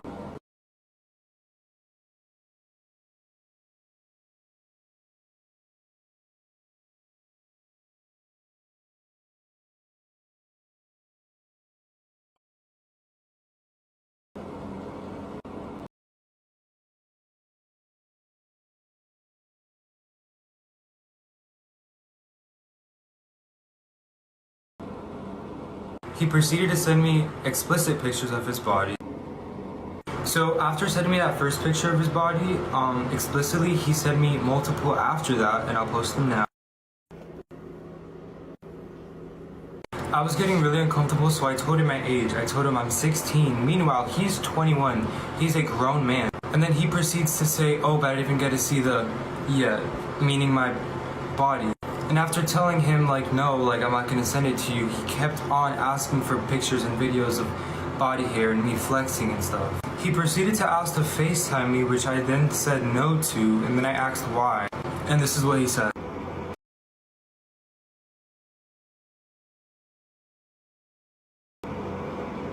It's sad to say that I can't even look up my biggest influence the same again. I've heard multiple stories about him doing this to people, but you never believe it until it happens to you. So now I'm a big believer of what James Charles does to other people, and it sucks because he has so much going for him, and he does this to himself. This became very public very quickly, and later that day, James put out a text apology for the accusations. Since this is such an important part of the story, I do want to read this out in full, James's response to Isaiah's video. James says, "There's a video going around about me on TikTok and Twitter of a guy calling me a groomer, and I want to address it right away. The accusation that I have groomed this person is completely false. Last week, I came across someone on my Instagram Explore page, saw he followed me, and added him on Snapchat. The next morning, I woke up to several snaps from this person being excited I added him back, saying he loved me, and also lewd photos of himself in the shower." Ugh, this is so gross. This is so disgusting. I'm really having trouble with this. This is awful. I asked how old he was right away, and he told me he was 18, so I started flirting back. In the excitement of meeting someone I thought could be potentially great, I didn't ask for a copy of his ID or passport. It's now clear, based on the video he uploaded, he was taking photos of me with another device and had an ulterior motive from the beginning. Talk about victim blaming. Ugh. Later in the day, he said a few things that made me question the validity of his original age answer, and when I asked him to confirm his age once again, he admitted he was 16. I told him I was really uncomfortable and apologized for flirting, but he insisted on continuing talking, saying it could be our little secret. He's a fan of mine and would never tell anyone. I told him I wasn't okay with this. He started getting upset, and at this point, I unfriended him. We haven't spoken since. I'm not victim blaming him or victimizing myself either, simply sharing what happened, and what happened was not okay. After false allegations like this in the past, I would never knowingly engage with anyone underage and put my life on the line for a few Snapchats. Because of situations like this, instead of taking someone's word for it, I now will ask the CID or passport of every guy I have a conversation with. Commentary channel Paige Christie had the most liked response to this tweet by James. This is what Paige said. At some point, you have to take the responsibility as the adult. And there's a reason why that is the most liked tweet, because she's absolutely right. Isaiah was contacted by Business Insider, aka Kat Tenbarge. Kat asked him about James's explanation tweet, and Isaiah said that James had lied in his tweet. He said, quote, "I never told him I was 18. In my TikTok bio, it says I'm 16. I didn't record me saying it, just like he doesn't have proof of me supposedly saying I'm 18. One thing I don't think James was thinking about, because he was just thinking about himself in this moment and defending himself and trying to blame Isaiah, being a whole child, for their interaction.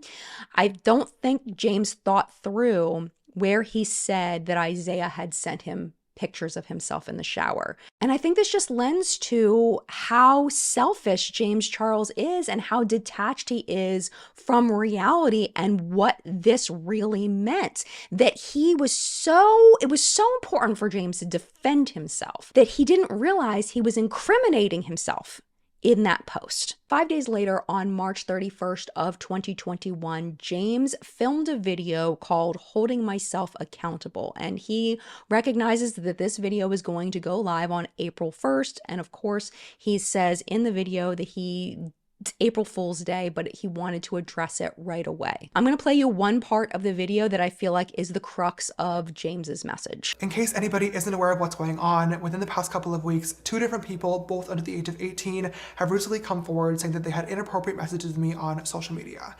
One of them being from last year and one of them being from more recent. In both of these cases, I added these people on Snapchat, asked how old they were right away, was told that they were 18, believed them, engaged in a flirty conversation, and then later on found out that they were actually 16. I just want to jump in really quickly and comment on this, because James, of course, never says the names of the boys that he messaged for obvious reasons.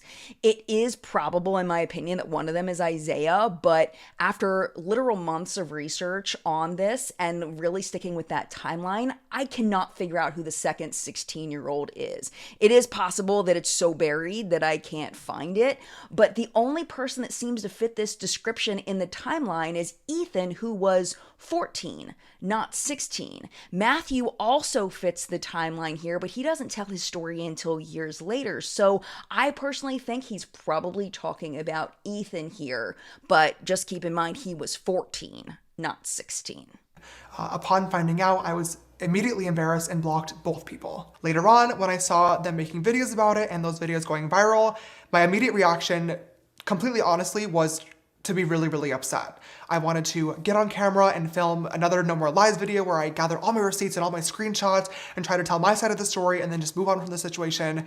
And now, looking back, that was so stupid, because as I did more research on these topics and self-reflected, I realized that the receipts and the screenshots and the specific details of the interaction really don't matter, because I f***ed up. And I needed to take accountability for my actions and, most importantly, apologize to the people that were affected by them.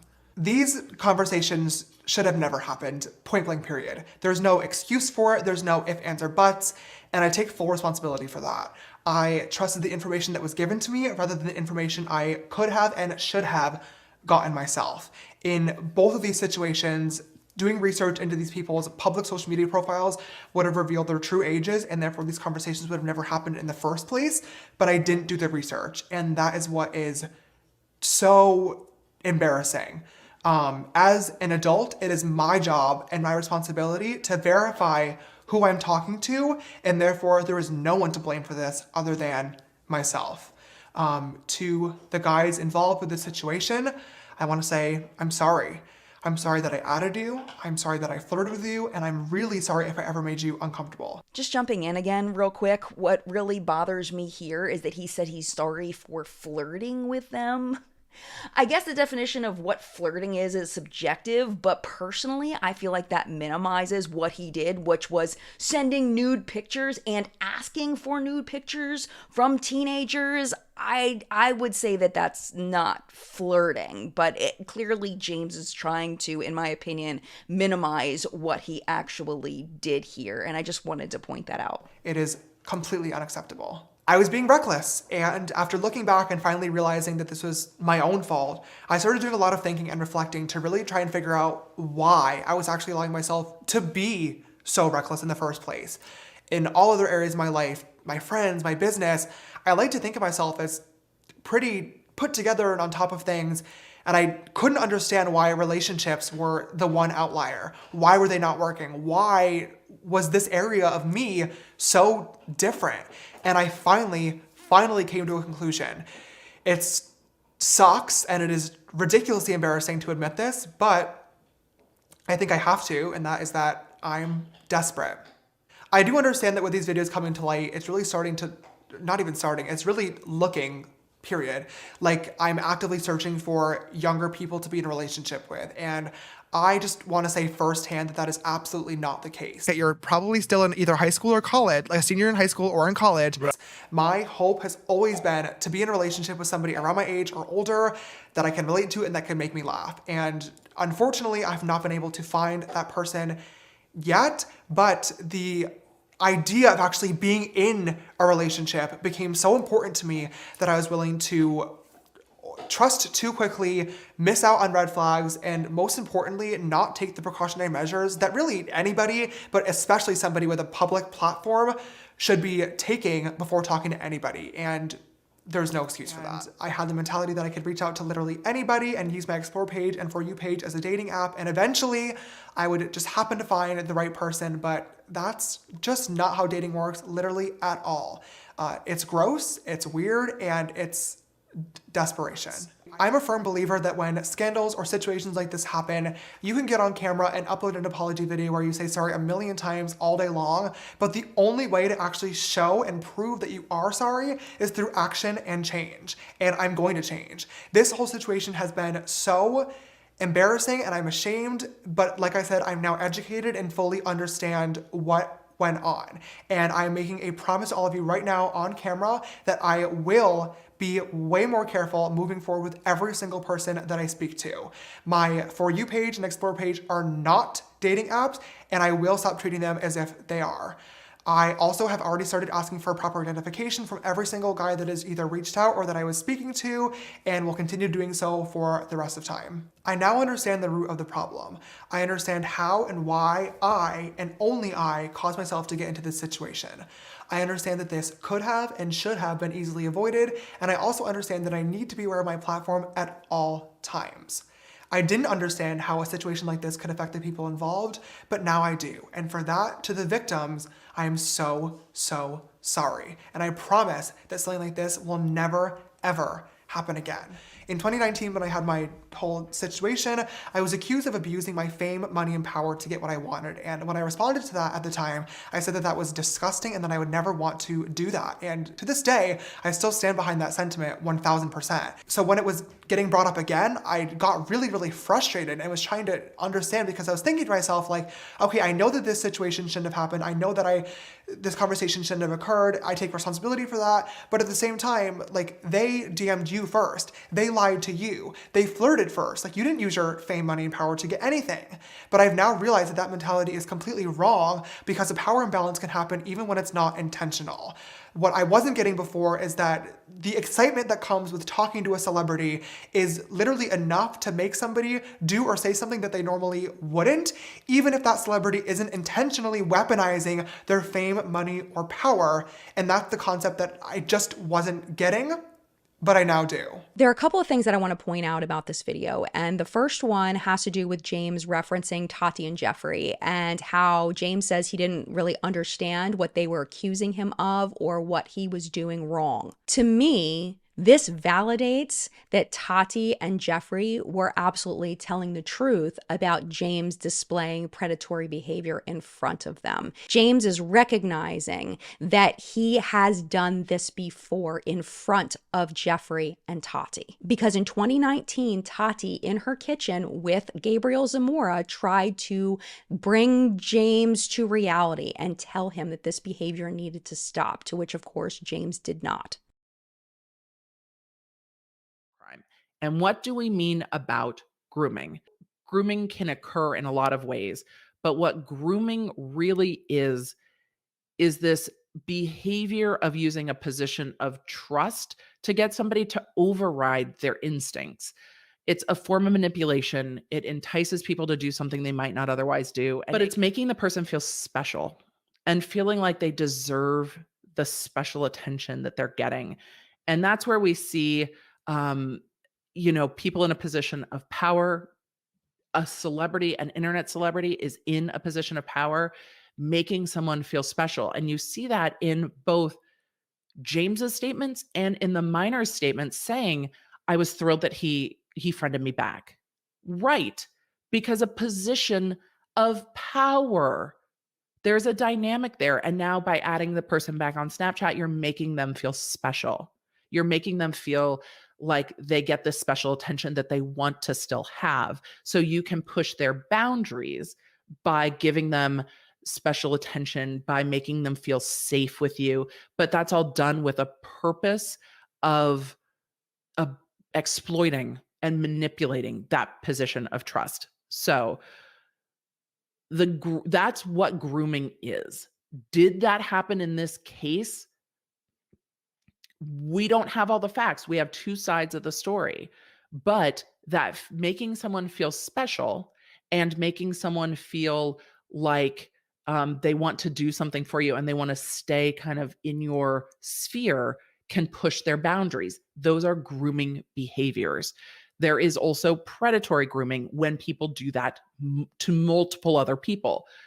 In this case, there are allegations of that this is a way of behaving. And then there's the big faux pas of the whole thing, the I'm desperate thing. And I think the motivation for this, and again, this is just my opinion, I think the motivation for this was to gain sympathy from people who have been lonely in their past, people who may be lonely now, who are looking for love, and maybe understand that feeling of desperation, of really wanting to be with somebody. And it is a manipulation. Because the problem with this is that even though people might be able to relate to that feeling, how many of those people are dealing with that feeling by sending naked pictures to minors? Probably not very many, hopefully none. As far as his admittance of understanding the social hierarchy and the power imbalance, I feel like this is probably a realization moment for him, but it also shows this pattern of behavior. The pattern of behavior where James thinks he knows more than the people around him and doesn't listen. They tell him to stop. They warn him. They say, this is bad. Don't do this. And James is like, whatever, and just keeps doing it. And the thing is, he does it without regard for who he's hurting. He's only thinking about himself. He's right here, just here, and he won't listen to anybody. And the last point I want to bring up about this is that even though James seems to be taking responsibility for his actions, he's really not, because he keeps bringing up that the boys told him that they were 18. And again, irrelevant, still his responsibility, shouldn't have been brought up at all. James then calls the boys victims, and I do believe that this is correct, and I do believe that this is the correct wording that he should have used. But I do think that this whole part in the video is really truly about him giving his fans a narrative that they can run with. Well, the boys lied to him, so it's not James's fault. They manipulated him. They were clout chasers. They decided that they wanted to be to trick James so that they could then expose him. All of that is irrelevant, but that's the narrative he's feeding his audience so that they can justify continuing to follow him. And it worked very well. I hate bringing her up again because I really am not a fan of this creator, but she makes points and she's the only one that makes these points. So I cannot avoid it. We need to bring Blair White back because Blair uploaded a video about a week later, a little less than a week later, and it was called James Charles is a Predator and the Excuses Are Getting Old. And I think what Blair says here is really important. It is really not that hard to not sext minors. It's just not. If it was that hard, everyone would be falling into that. But most people don't have this just like long history and like rap sheet of like minors they've been involved with. James does. Like if it was a one-time occurrence, I think you have a right for the world to forgive you. Like, oh, someone lied to him about their age. But then you have boy after boy after boy after boy. And oh, this one has his age in his bio, 16 the entire time. And James doesn't care. It's just a mess. At this point where there's smoke, there is most definitely fire. At this point, there is definitely a pattern, and James is a predator, in my opinion. And it's so crazy because people have fallen from grace for so much less. And I was thinking about this before I filmed because if you guys recall a video I did last summer about Jeffree Star, I'll link it in the description if you haven't seen it, I guess. You probably have. Where I talked about a FaceTime call I had with Jeffree where he definitely revealed a very damning receipt on James Charles allegedly, let's just say, violating someone. Okay, that is the receipt. And Jeffree had teased this receipt that he had, and people were very upset about it, and I was upset about it too. I don't think you should just dangle that in front of people like it's tea or drama or something. But that doesn't change the fact that it was a receipt. And after I did that video, I had influencer after influencer after influencer in my DM saying, yeah, you know, we've known this about James for so long. Like, here's this other incident that I know about and this other incident. And like, yeah, this is a problem. And it's just this big open secret that's been an open secret for so long. And yet he just keeps skating on by. The internet often is incapable of holding two thoughts in their head at one time. So because they didn't like the messenger, or because the messenger had a messy past, or the messenger, you know, did controversial things, that suddenly invalidated the message. But why can't more than one thing be true at once? Why can't Jeffree Star be a bad person and be a jerk and be a crappy person and also not be wrong when he calls James a predator? James Charles is that creep. I don't know how much more evidence people need. He's always hanging out with teenagers and TikToks, etc. He is consistently getting caught in 4K messaging inappropriate things to young boys, and yet half of y'all will still come up with exhibit A, B, C, and D why it's really not that bad, or this is why it's okay. Like, shut the f up. There is literally no reason for a man in his 20s to be consistently hanging out with and sucking underage people. There's just not. We have someone who has admitted to being attracted to young boys on camera, and that same person who has been caught seeing young boys on camera. It doesn't get any more cut and dry. And so the fact that y'all are trying to shove nuance into this is a little bit bewildering to me. Blair's point here is so important because the reason why James was able to continue and escalate to this point is because Jeffree accused him publicly of all of these things, of being a predator, of being a danger to society, and had no receipts. He showed no receipts. So people thought that James Charles was safe. They thought that he was okay. They thought Jeffree was lying and that it wasn't real when it absolutely was real. What Jeffree did and what Tati did by trying to expose James to get him to stop his behavior actually had the opposite effect in escalating him and giving him the confidence in showing the public and making the public believe that it was all lies. That's how we got here. What it comes down to, though, is I can understand why they did what they did. They saw James doing creepy things. They saw it. If you've ever gone to the police about something, then you know that the police require either direct evidence that a crime was committed or a victim coming forward. And they didn't have that. And that was why they felt like this was their only recourse to stop him. What they didn't count on was that James would invalidate everything that they had said, because they didn't have those receipts to back it up. People like Jeffrey, Tati, and Blair came forward with what they knew, but because they couldn't prove it, they got fried for it. Hello, editing Jen back again. I do want to pause for a significant amount of time here because I do feel like I left out some really important details when I filmed, and I want to make sure that they're in here because there are a lot of other people who accuse James of being inappropriate with them. And the media put out the number 15 victims. There were so many media outlets that said that there were 15 accusers. I want to make sure that we establish that this number did include Gage Gomez, who was the guy from Coachella, and Sam Cooke, who became known as the waiter from Seattle, and we called him the busboy from Bellevue because that was actually who he was. That was in part 3 of this series, and both of those men were 19 at the time. But it also included the false allegations of Zara Larson, who said that James was flirting with her straight boyfriend, but then she retracted that to a much smaller audience when she realized that there was never an actual conversation between her boyfriend and James. It also included 2 British influencers who had admitted that James flirted with them in person, and that as soon as James found out they were straight, he broke it off. This one really upsets me in that it also includes the story of a 15-year-old boy who later came out to say that he faked all of the text messages that he put online, as well as a Twitter user named Lilac Grove who wrote a story about James assaulting her friend and then said later that she posted it as a social experiment to see how quickly someone would believe a false assault story with no evidence. And I think you can see the problem here in that the exaggerations and the outright lies weaken the stories of the possible real victims. And in remembering the story and going over it all over again, it is so important to know what really happened and not exaggerate claims against James for sensationalism or to make him look bad, because I don't personally like the guy.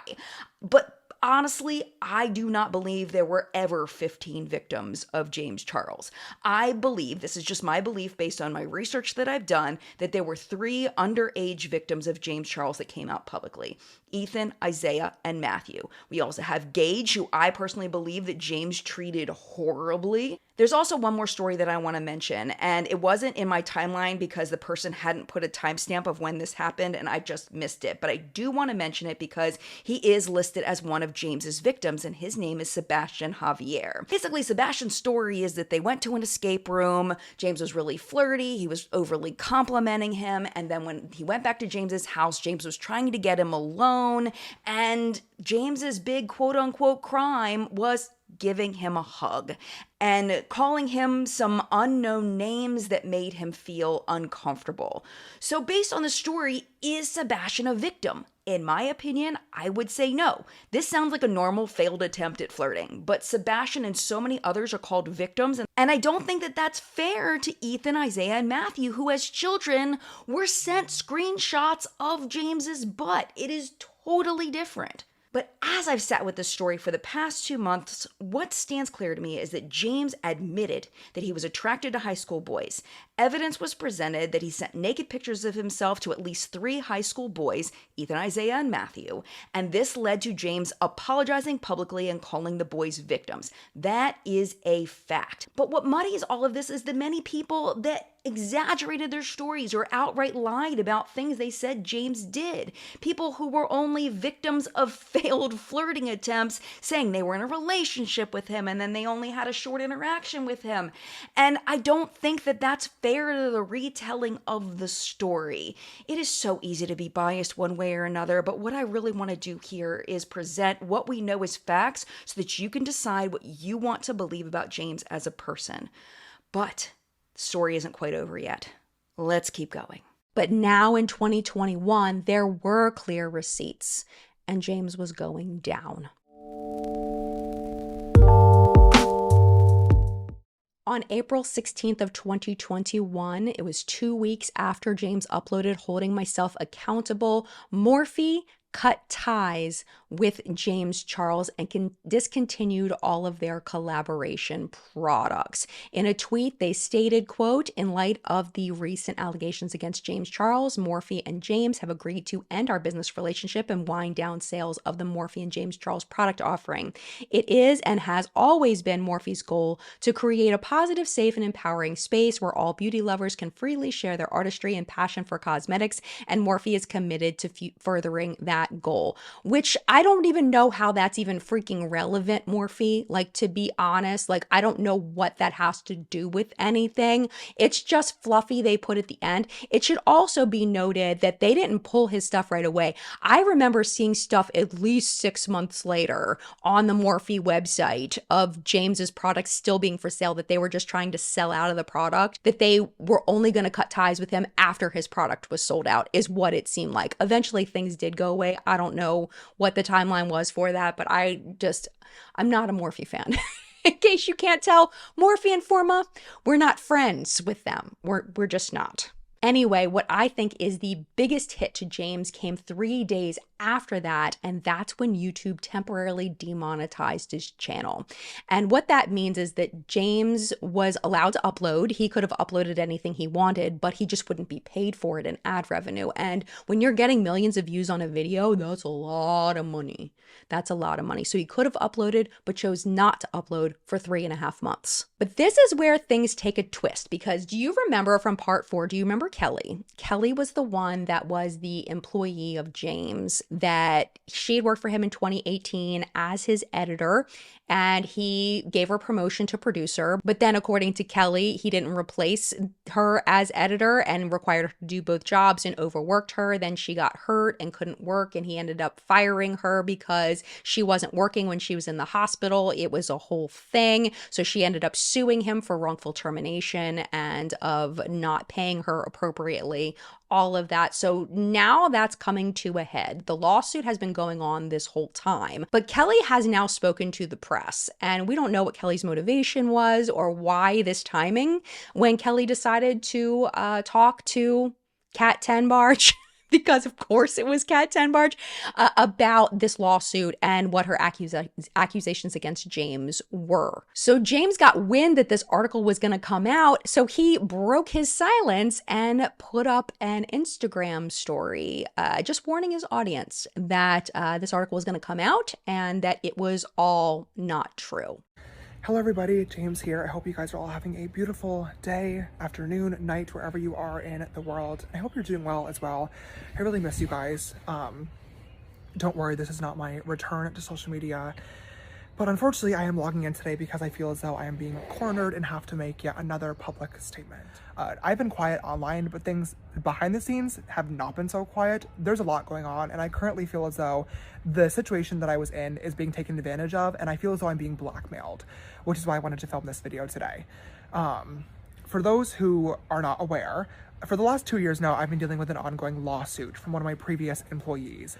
Basically, when I was 18, I moved to LA. I was living in my downtown apartment, as you guys know, and my YouTube channel was just starting to take off. I was filming and editing 3 videos a week by myself for my channel, and I really just wanted help, so I hired an editor. This person worked for me and then was later promoted to my producer, which means she was no longer editing. She was helping me film videos and was like my right-hand person for a salary of $72,000 a year.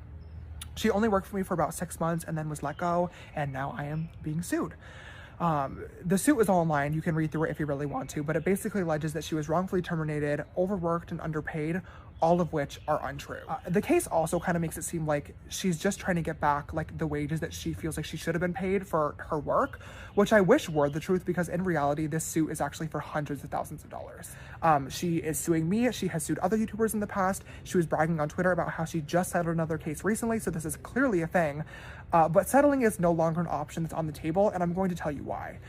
This past week, I was reached out to for comment about a news article that is coming soon, and I learned that she is talking to the press about this lawsuit and what it was like to work for me as an employee. However, she's adding a ton of absolutely ridiculous, absurd, untrue, defamatory, just the the craziest claims you could ever imagine. And in my opinion, it's an attempt to pressure me into making a much, much higher settlement offer. Once again, I'm talking hundreds of thousands of dollars. The problem though, and why I'm making this video today, is because until that happens one day, we're dealing with the court of public opinion, which is a very, very different situation. And it's a court that is not on my side right now, which is just frustrating because like I mentioned earlier, I feel as though this is all just to pressure me. There has been 2 years of timed opportunity to speak about any of this stuff. But now it's happening, and now we're going to the press, and now we're doing this back and forth. It feels so wrong to me. I wanted to make this video today to give anybody who may care and any of my followers some sort of background, some sort of explanation, some sort of insight into what's actually happening behind the scenes, because it's crazy. And I don't want this article to come out and just blindside people, because it is going to come out. And when it does, I know that it's going to be bad. And I totally understand that people are going to think whatever they want to, regardless of what I say, regardless of what receipts, screenshots, legal documents that I pull.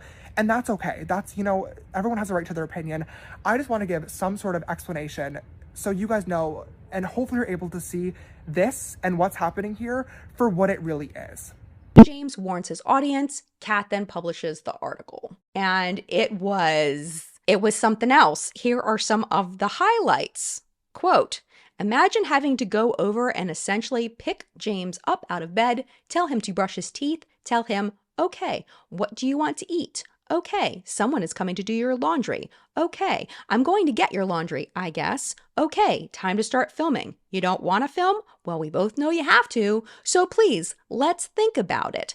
And according to the article, apparently James used to walk around the house naked, and that made her very uncomfortable. He used to call her names like bitch, which I can see, you know, it's might have been slang, but she didn't like it. I don't know if she told him she didn't like it, but she says she didn't like that. And she also says that he texted her once, quote, Kelly, I might need your help shaving my butt.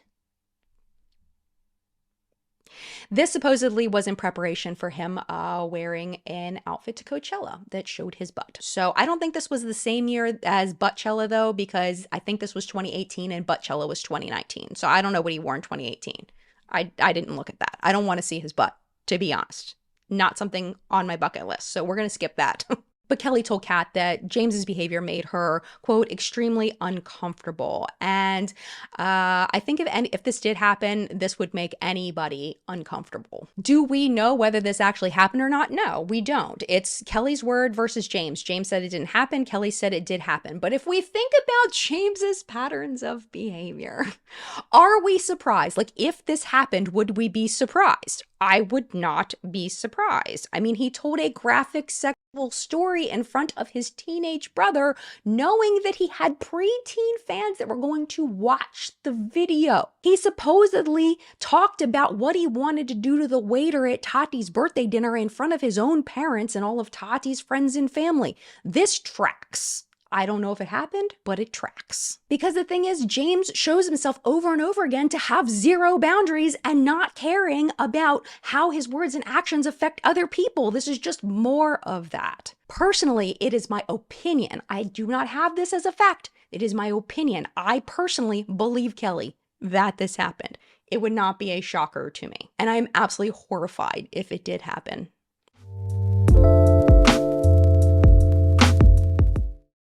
I would love to tell you that this is the end of James Charles's career, but it is absolutely not. James returned to his YouTube channel on July 2nd of 2021 with a 30-minute video called An Open Conversation. And in that video, he puts on his makeup and he talks about different things, and he says putting on his makeup calms him, so that's what he's going to do. And he stresses that he realizes that it was his responsibility to know the age of the people he was messaging. He talks about how he needs to be held accountable for the things that he did do, but also, of course, but also he really should be able to defend himself if things didn't happen. So he doesn't really get specific on which is which, but that's what he says. I do feel like this video really backtracks on when he said that he had victims. I think he's going against that now. I don't think that he believes that he has victims. or he doesn't want you to think that he has victims. The whole tone is, yes, I'm taking accountability, but yes, I'm also a victim. And the thing is, his fans believed him. They forgave him. They said, yes, queen. It was just... Oh, it's so frustrating. In the timeline, about a month later, Tati uploads her first video back to YouTube, and it is called A Year Later. And she talks about how leaving the internet wasn't really the fault of my sister and breaking my silence and all of that. That really wasn't what kept her away for so long. It was actually litigation happening with her supplement company, Halo Beauty. When asked about the previous drama by Entertainment Tonight, Jeffree said that he hadn't seen James or Tati in probably 2 years now. Where does your relationship stand with Tati Westbrook right now? Oh, okay. Zero. Zero. No Yeah, relationship. No relationship. James Charles. Zero. Zero. So I haven't seen either of them in probably 2 years now. Yeah. And that's probably been the best for you mentally? I think so. Yeah. On November 5th, Tati announced that she was closing Tati Beauty, her makeup line, due to the litigation with Halo Beauty and Clark Swanson. The Kelly Rockline lawsuit ended. We don't know why. I don't have access to be able to look at exactly what happened. What we can see is that the docket seemed to be moving along until April 2021, until there was a long pause. And then in December, Kelly herself filed a request for dismissal. There was an appeal filed, and then that was dismissed. And the last date on the docket is January 12th of 2022. So that's all we know about that. On December 31st of 2022, Jeffree tweeted about escaping the Illuminati in 2021. I wish I was kidding. It's on the screen. It's real. And that he was going to expose everything in 2020, but the Hollywood elite tried to ruin his entire career. These tweets are wild. On April 10th of 2023, Jeffree went on another podcast and said that James belonged in jail. First thing that comes to mind is Cell Block 8 prison. This person should be behind bars. You can zoom in on the eyes. There's no soul in that fucking body. It's so sociopathic and creepy. When you hear about people selling their soul. Oh, didn't the Illuminati come for you? They tried. I think they got a few of my old friends because they don't look like there's anyone in there. I want to like knock on their heads, but it might shatter all the fucking plastic. That's terrifying. But James was not in jail. James was launching his makeup line Painted around that same time. And if you're curious why he didn't go to jail, like why didn't James go to jail? I will reference Emily D. Baker, who I will link her video down below for you, where she goes into detail about why she doesn't think that James went to jail. And part of it is that she feels like that the law has not evolved with the internet. And the way that things are written, it would be really difficult to get a lawyer to pick up the case because we've discussed this before, that the law here in the US, sometimes it's just not fair. It's just not right. And just because something isn't against the law doesn't mean it's not wrong. It's just that the law needs to be updated. And until the law is updated, it just doesn't seem like that anybody that took James to court for this would actually end up in consequences for James. Part of it is that James never specifically asks to see any of the boys' body parts. He asks to see things like their body hair and them flexing their muscles and stuff like that, but he never asks to see the parts, and that makes a big difference according to Emily. Is grooming specifically illegal? No. No. Grooming is the behavior that leads up to the actions that can then become illegal. If minors send photos, explicit photos, it can be CP, and the receiver can get in trouble. Just James sending non-genitalia photos to the minor. What is that? Is that a crime? James talking to the minor. What is that? Is that a crime? Sending suggestive texts to a minor in California, maybe could fall into the misdemeanor annoying a child category. Maybe. But it's a misdemeanor. Nobody's going to jail, right? No, maybe we'll be on probation. Maybe we'll have some limitations. The offender registration becomes the big deal there. Now, people are advocating for changes to the laws with regard to things like sexting and with regard to sexting with minors. But not every state, most in fact, don't have sexting laws.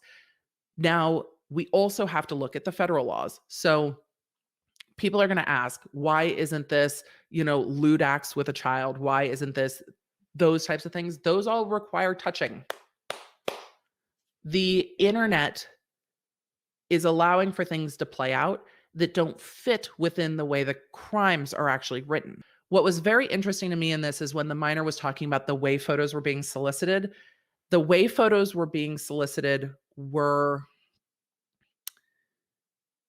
vague enough to where a police officer or prosecutor would look at it and go, that's going to be tough. Because unless, and we have not seen this could exist. We have not seen it from what's been shared. The photos were, I want to see you flex, or the requests were, I want to see you flex. I want to see you look sexy. I want to see your body hair. But is that requesting a particular body part? It's a lot easier if somebody says, send me a picture of your genitalia. That becomes much like, send me that dick. That becomes a much easier case for a prosecutor to go, oh, you're soliciting explicit images of a minor. Cool. Crime. Easy to spot. Like it's dancing around it. And the fact that it's dancing around it is hard for me, because the fact that there's dancing around it, I'm like, what's the intent there? Are we choosing to dance around it so we don't get in trouble? Is that what's happening? Or is it really that that's what you want to see? The dancing around it is hard for me. Now we're in more recent times, and you may remember this. It wasn't that long ago. There was an article that was published called James Charles Would Like to Be Uncanceled, Please. And the outrage with this article was so well deserved. So well deserved. It was such a puff piece. It was in Cosmopolitan. It was the most horrible article. It will be linked down below in case you would like to mentally roast it. But just so you know, you may get very angry reading this, because no, James Charles cannot be uncanceled. But the thing is he's not canceled. He is thriving. This is despite Jeffree coming out again in September of 2023, calling James a monster. This is a tricky conversation, so let me word this the right way. I got cocky and thought that I could expose someone else's trauma and story to X out someone else. That person did not want me to. Therefore, this person is still free. And to see this person still out there, they're not thriving like they used to be at all. It's just interesting. But the industry does have demonic snakes. Yeah. He's the biggest piece of shit in the beauty industry. Wow, And he really? allegedly has done a lot of horrible things. He admitted to talking to minors. He is a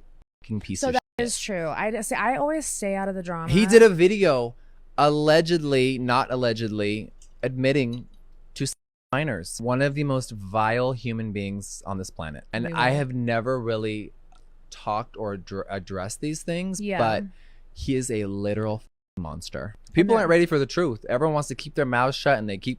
Why? Right. If someone is bad, let people know. Yeah. No, You I have agree. A-list celebrities literally using this shit. Yes, Kim Kardashian, we're talking to you. You're using his makeup? Absolutely. You'll have to tell me who it is later so I can steer clear of that human. Oh, his name is James Charles. Remember Matthew Lawrence? Yeah, this is in the timeline when Matthew uploads his video about what happened to him back in 2020. There was a bit of buzz surrounding this when Matthew put out his video, but nothing really happened consequence-wise for James. His fans excused it as old news, that this happened back in 2020. It's 2023. You know, we're so far beyond this. It's like, oh my gosh, it's horrible. So that brings us to 2024, and the sad news that James is more popular than ever. He has close to 24 million followers on YouTube, and you see I'm crying about this, 20 million on Instagram and almost 39 million followers on TikTok. He has recently, his newest thing is calling people fatty. That's what he does all the time now, apparently. I don't know all the time. I've seen a few clips of him calling people fatty. Here's one of them. Why am I on TikTok? Get off your feed. Block me then, fatty. Not my problem. Your feed is giving you what you want to see. So you can say whatever you want, pretend you don't like me, but we both know why you're watching. Okay, we both know. Let's be for real. Yeah, okay, fatty. And you know what? Because I can lose weight, but ugly is to the bone. You know what? Exactly the point. You are ugly to the core. And the thing is he's being reinforced for this behavior because literally every single comment next to this post are things like, you ate with that and you're so funny and slay. People are cool with this, which it's just a difference of opinion of what's appropriate, what's not appropriate. But yeah, there's definitely a large group of people that are totally fine with this behavior. This is why we should be careful of who we watch as influencers and who we give our power to. Do you really want him calling someone a fatty influencing these young people? That sentence alone could trigger so many people. And who knows what that person did after they commented that and received that as a comment back. Y'all, I'm just kidding. James was really funny for that. If you fell for this, don't believe everything you see on the internet. I honestly kind of love James for that because he's humanizing literally his audience and influencers all together. If you can't take a comment like that back after commenting something like that, then get off the internet because you're too sensitive to be on here. Go James, because that was funny. Apparently, it appears, it's possible that he may still be sending nudes to strangers. I don't know the age of the strangers, but apparently there are nudes out there because on August 15th of 2024, between this video and part 3, like recent history, some nudes were leaked that were never confirmed to be James Charles, but they look like James Charles. I'm not going to show you. But they were all over my Twitter feed. And oh my gosh, for like 2 days, people would not shut up about these nudes. It was horrible and disgusting. And the emojis that went along with it were so appropriate. It's like, I don't want to see this. But it seems, possibly, apparently, that James is still sending nude photos out across the internet. So my friends, we have spent a lot of time here talking about James Charles. And the story is concluding, because we're at the end of the timeline. And my conclusion of all of this, of all 5 parts, is that James will always be a selfish, conceited asshole. He always has been. His career was built on a lie, and he will continue to be a selfish, conceited asshole until he is held accountable by the vast majority of people, meaning that people stop watching. And I don't think that's going to happen. I genuinely don't. Unfortunately, being a selfish, conceited asshole is not necessarily a bad quality in today's social media sphere. I mean, people much more value his confidence and his humor and the makeup skills that he has developed. I will give him credit. I do feel like his makeup skills have improved significantly, and he does show talent in that area, and people value that more than his character and who he is as a person. And I also do think that there is some joy in his fans, that stuffy commentators like me are unable to cancel him. But I want to remind you that that wasn't the point of this video. We talked about it in the beginning of part 1. My goal was not to cancel James Charles because I am not arrogant enough to think that I can. I absolutely can't. There's no way. My goal of this whole series was just to tell you the story, to give you all of the information, to start from the beginning, work all the way through who James has presented himself to be, and let you make the decision what you think and what you want to do. We know that he built his career on a lie. We know he grew it through social climbing. We know that he continued over and over and over again to treat people like garbage. He's proved over and over again that he doesn't care about the impact his behavior has on other people, that he's so arrogant, that he believes he knows more than people around him that have more expertise and knowledge than he does. And he DM'd naked pictures of himself to minors, and he is thriving. So I guess what we've learned is from my favorite musical, once again, that nice is different than good. James may seem nice to some people, but he's not a good person. In reality, we can't control James Charles. We can't control what his fans do. All we can control is ourselves. And in that, I have a call to action for you. And what I would love is if in the comment section down below, I want you to leave the names of creators that you love, that you feel like are good people, putting out good content. And after that, I want you to read the comments and I want you to pick a few people. Pick some of those people that other people are recommending, and I want you to go check out their channels and see if they're people that you would love to. I wish there was a happier ending for James Charles, but there can be a happier ending for the good people if we choose it, if we choose to curate our feed with the good and not people like James. All we can control is ourself and our choices, but when we work together to make a good choice for the greater good and lift up people who are good people, we can make an impact. Let's make a conscious effort to search out the good on YouTube and across other platforms to support and lift up people who are the people who are making this world a better place.